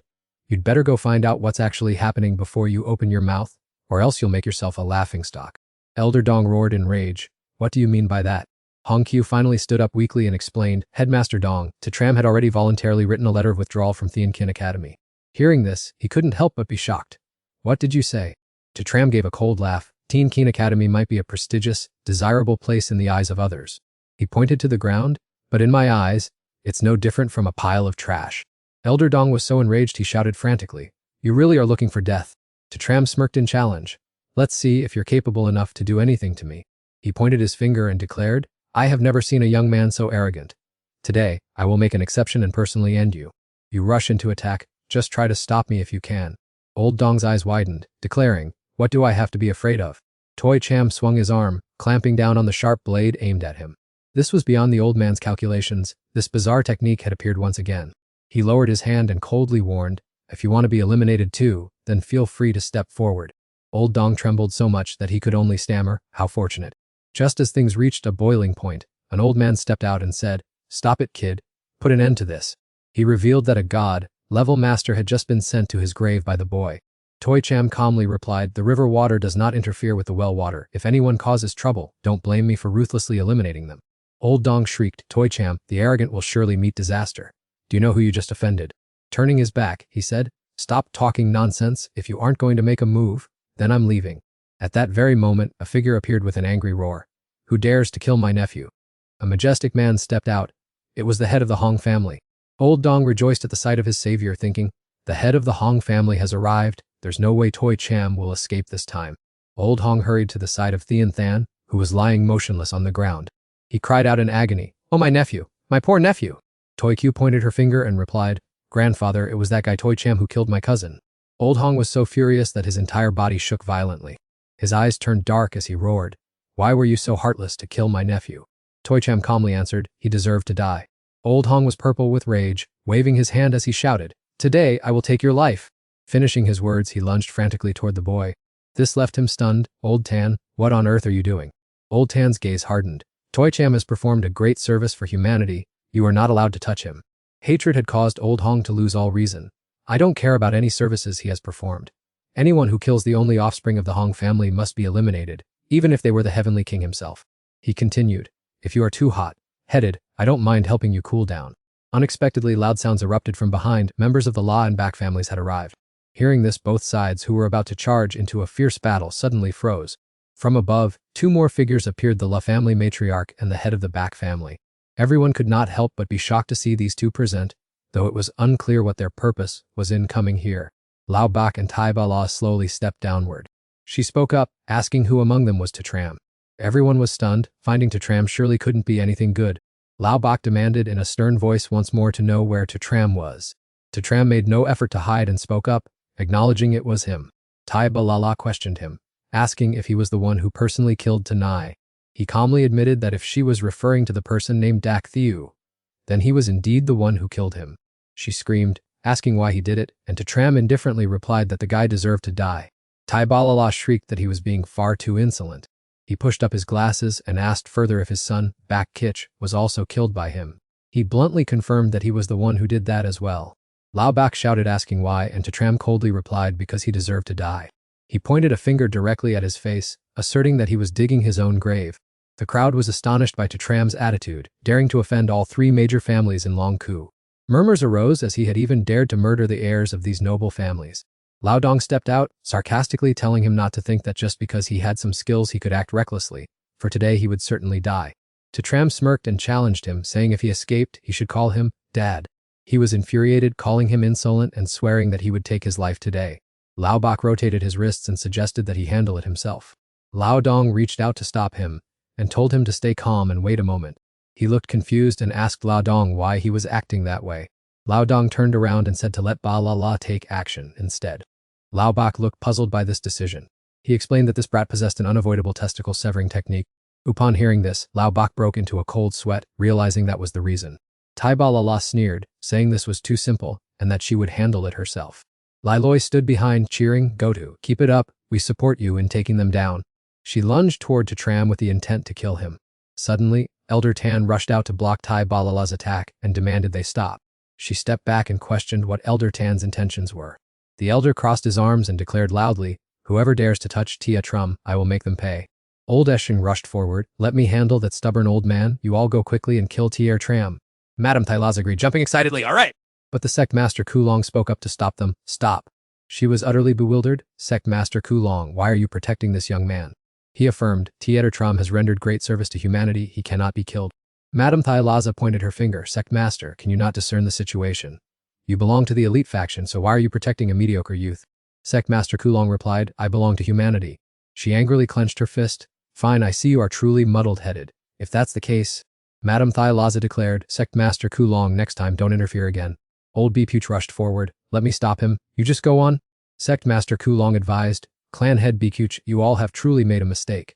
It's not too late to turn back. He angrily gritted his teeth, how dare you oppose me? Don't forget, if it weren't for our powerful clan backing you up, Old Bipuch launched an attack. Can you really do anything to Sect Master Kulong? Sect Master Kulong maintained his composure. If that's the case, there's nothing left to say. Madam Thai Laza advanced towards Tatram. Brat, let's see who can save you this time. Tir Tram, for his part, maintained his composure using all his strength. He directly launched an attack straight towards her. This stunned Madam Thai Laza. A rookie brat actually has such strength. Old Otter turned to her. So what if he's stronger? If he hasn't matured, he's still just trash. Old Bikuch concurred, that's right. Take advantage while he's still young and kill him, otherwise he will become a great menace later. T-Trem threw the blue flying dagger. The flying dagger quickly flew over, hitting old Ashenunj in the crotch and making him flinch. Old Zonk froze. What? My weapon has been taken. Old Bikuch sighed, this brat. T-Tram advanced towards old Bikuch. It's your turn now. He showed a hint of fear, raising his hand to stop him. T-Tram, wait a minute! Let's discuss this calmly. But it was too late. At that moment, the flying dagger had already been thrown. It slashed across old Bikuch's crotch. He painfully bent down and clutched his lower body. I swear I will kill you. The old man was scared out of his wits. He's going crazy. This kid has truly gone mad. He completely crippled both the patriarchs of the Bai and Hong families. He frantically turned and fled. This is bad. This matter is critical to the overall safety. I must report it immediately. The surrounding students whispered mockingly, having the reputation of a family group leader, yet getting his certification revoked like this. If this gets out, how will he ever face the world again? Their eyes all turned towards T-Cham in awe. Today he truly intended to cause a huge commotion. Old Bai clenched his fists, his face drained of all color as he yelled, You little punk, you're something else, you're really good. Old Hong next to him chimed in, Excellent, truly excellent. I've seen fearless people before, but someone as arrogant as you, this is truly the first time I've encountered. Thaibi Lala yelled to reassure her teammates, Don't worry you two, losing certification won't affect your actual strength, on the contrary, it makes the burden much lighter. She excitedly rushed forward shouting, Everyone, let's all attack together and kill this brat right now. T-Cham smirked. As soon as she finished speaking, he lightly waved his hand, and her clothes were instantly torn to shreds. Thai Bilala was terrified and pale, exclaiming in horror, What is this? The crowd witnessing that scene was left speechless, having truly feasted their eyes. She screamed in humiliation, quickly turning her back and fleeing in an utterly awkward situation. T-Cham took out eye drops and muttered, Damn it, this old hag has ruined my eyes. Lilei standing nearby praised, Not bad. Brother Tu really went all out today, from revoking certification to stripping clothes. He did it all. Old Chin also marveled, This kid T-Cham really holds a grudge. He demands to settle every single matter, big or small. The regional leader spoke up worriedly, At this rate, I'm afraid the two of us won't be able to guarantee his safety. Just then, after struggling to put her clothes back on, Tai Bilala turned back and cursed, T-Cham, you beast! I've got you now. He calmly waved his hand, his voice sarcastic, You really like to make a show of stripping others, don't you? The old scenario repeated. The clothes on her body were mercilessly torn to shreds again. T-Cham smirked, You fool, did you think my moves could only be used once? Thaibalala, panting, turned her head and ran away again, yelling, Just you wait for me. Old Hong turned to command, Everyone, block Old Chin and the regional leader. I'll personally deal with that kid. Old Bai immediately replied, Go ahead. As Bilala said, our certification is gone, so we have nothing left to worry about. As soon as he finished speaking, Old Hong shot forward like an arrow. Old Bai, as fast as lightning, blocked Old Keen's path and yelled, Old man, don't you dare move. Tai Balala changed direction towards the other person, regional leader, Don't even dream of saving that kid. She growled with murderous intent, Today I will punish you with the cruelest punishment. Lilai excitedly asked, Brother Tu, is it time? Do you need me to lend a hand and deal a few extra blows? Talong drew his weapon ready. We are all prepared. T-Cham replied with a smile, Then let's do this. Today we fight properly. Old Hong, still rushing forward, yelled, T-Cham, you will die today. Suddenly, a bolt of azure lightning struck straight down from the sky, stopping him in his tracks. He looked up with wide, rounded eyes filled with astonishment. Old Man Hong wondered, with such fierce thunder and lightning, who on earth was playing tricks? The alliance leader of Long District was skeptical. With such an earth-shattering blow, could he have truly reappeared? Matriarch Lara observed and wondered, The thunder god? Impossible, isn't he guarding the void demon realm? From within the swirling lightning, a figure gradually revealed itself. It was indeed the thunder god, possessing the aura of a powerful and authoritative master. Old Man Bai looked over in shock. It was definitely the thunder god. He hadn't expected him to appear here in person. The crowd buzzed with admiration. Is this the thunder god? A man of such caliber truly deserves to be called a living god. Another person added, The thunder god was originally known as the human race's top monstrous talent and the strongest human expert. Only now do I get to see him in person. He walked up to T-Cham, looked down, and asked, Are you T-Cham? The boy calmly replied, That is me. The thunder god unexpectedly praised him, Not bad at all. Old Man Hong hurriedly accused, Thunder god, this T-Cham killed my grandson Hong Thien Phi. Today I must take his life. Hearing this, he looked at the boy and asked, T-Cham, is what he said the truth? Without flinching, he frankly admitted, Yes, that is exactly what happened. Old Man Hong pointed and yelled, Thunder god, this kid has admitted it. Step aside so I can finish him off myself. The thunder god arched an eyebrow and questioned, T-Cham, do you have any words in your defense? The boy calmly replied, I killed the healing god. Is that reason enough? Those words made him pause and fall into deep thought. The thunder god then gave a thumbs up and confirmed, That is more than enough. Matriarch Lara spoke up angrily. Thunder God, the successor of my Lara clan, was killed by Dacham. This is an irreconcilable feud. He continued to point at himself and repeated, I killed the healing god. Old man Bai added, even Bai Janji of the Bai family died at his hands. Please Thunder God, do not interfere in this matter. Dacham glared and replied once more, I killed the healing god. Old man Dong finally spoke up, Thunder God, Dacham was a student of the Sky Academy, yet he heartlessly killed even the headmaster. His reply remained simply, I killed the healing god. Old man Hong grumbled in dissatisfaction. How annoying! You sly brat, is that the only thing you know how to repeat over and over? Dacham said calmly, that one sentence is enough. Old man Bai resentfully accused, Dacham not only killed people but also trampled on our dignity. This is an unforgivable humiliation. The Thunder God then reiterated Tiedra Trem's assertion that it was he who had sent the god of healing to the afterlife. Still somewhat resentful and unconvinced, Elder Laza then asked, Thunder God, what exactly is your intention in this matter? He emphatically replied, I think it's extremely simple. Tram is the benefactor of the human race.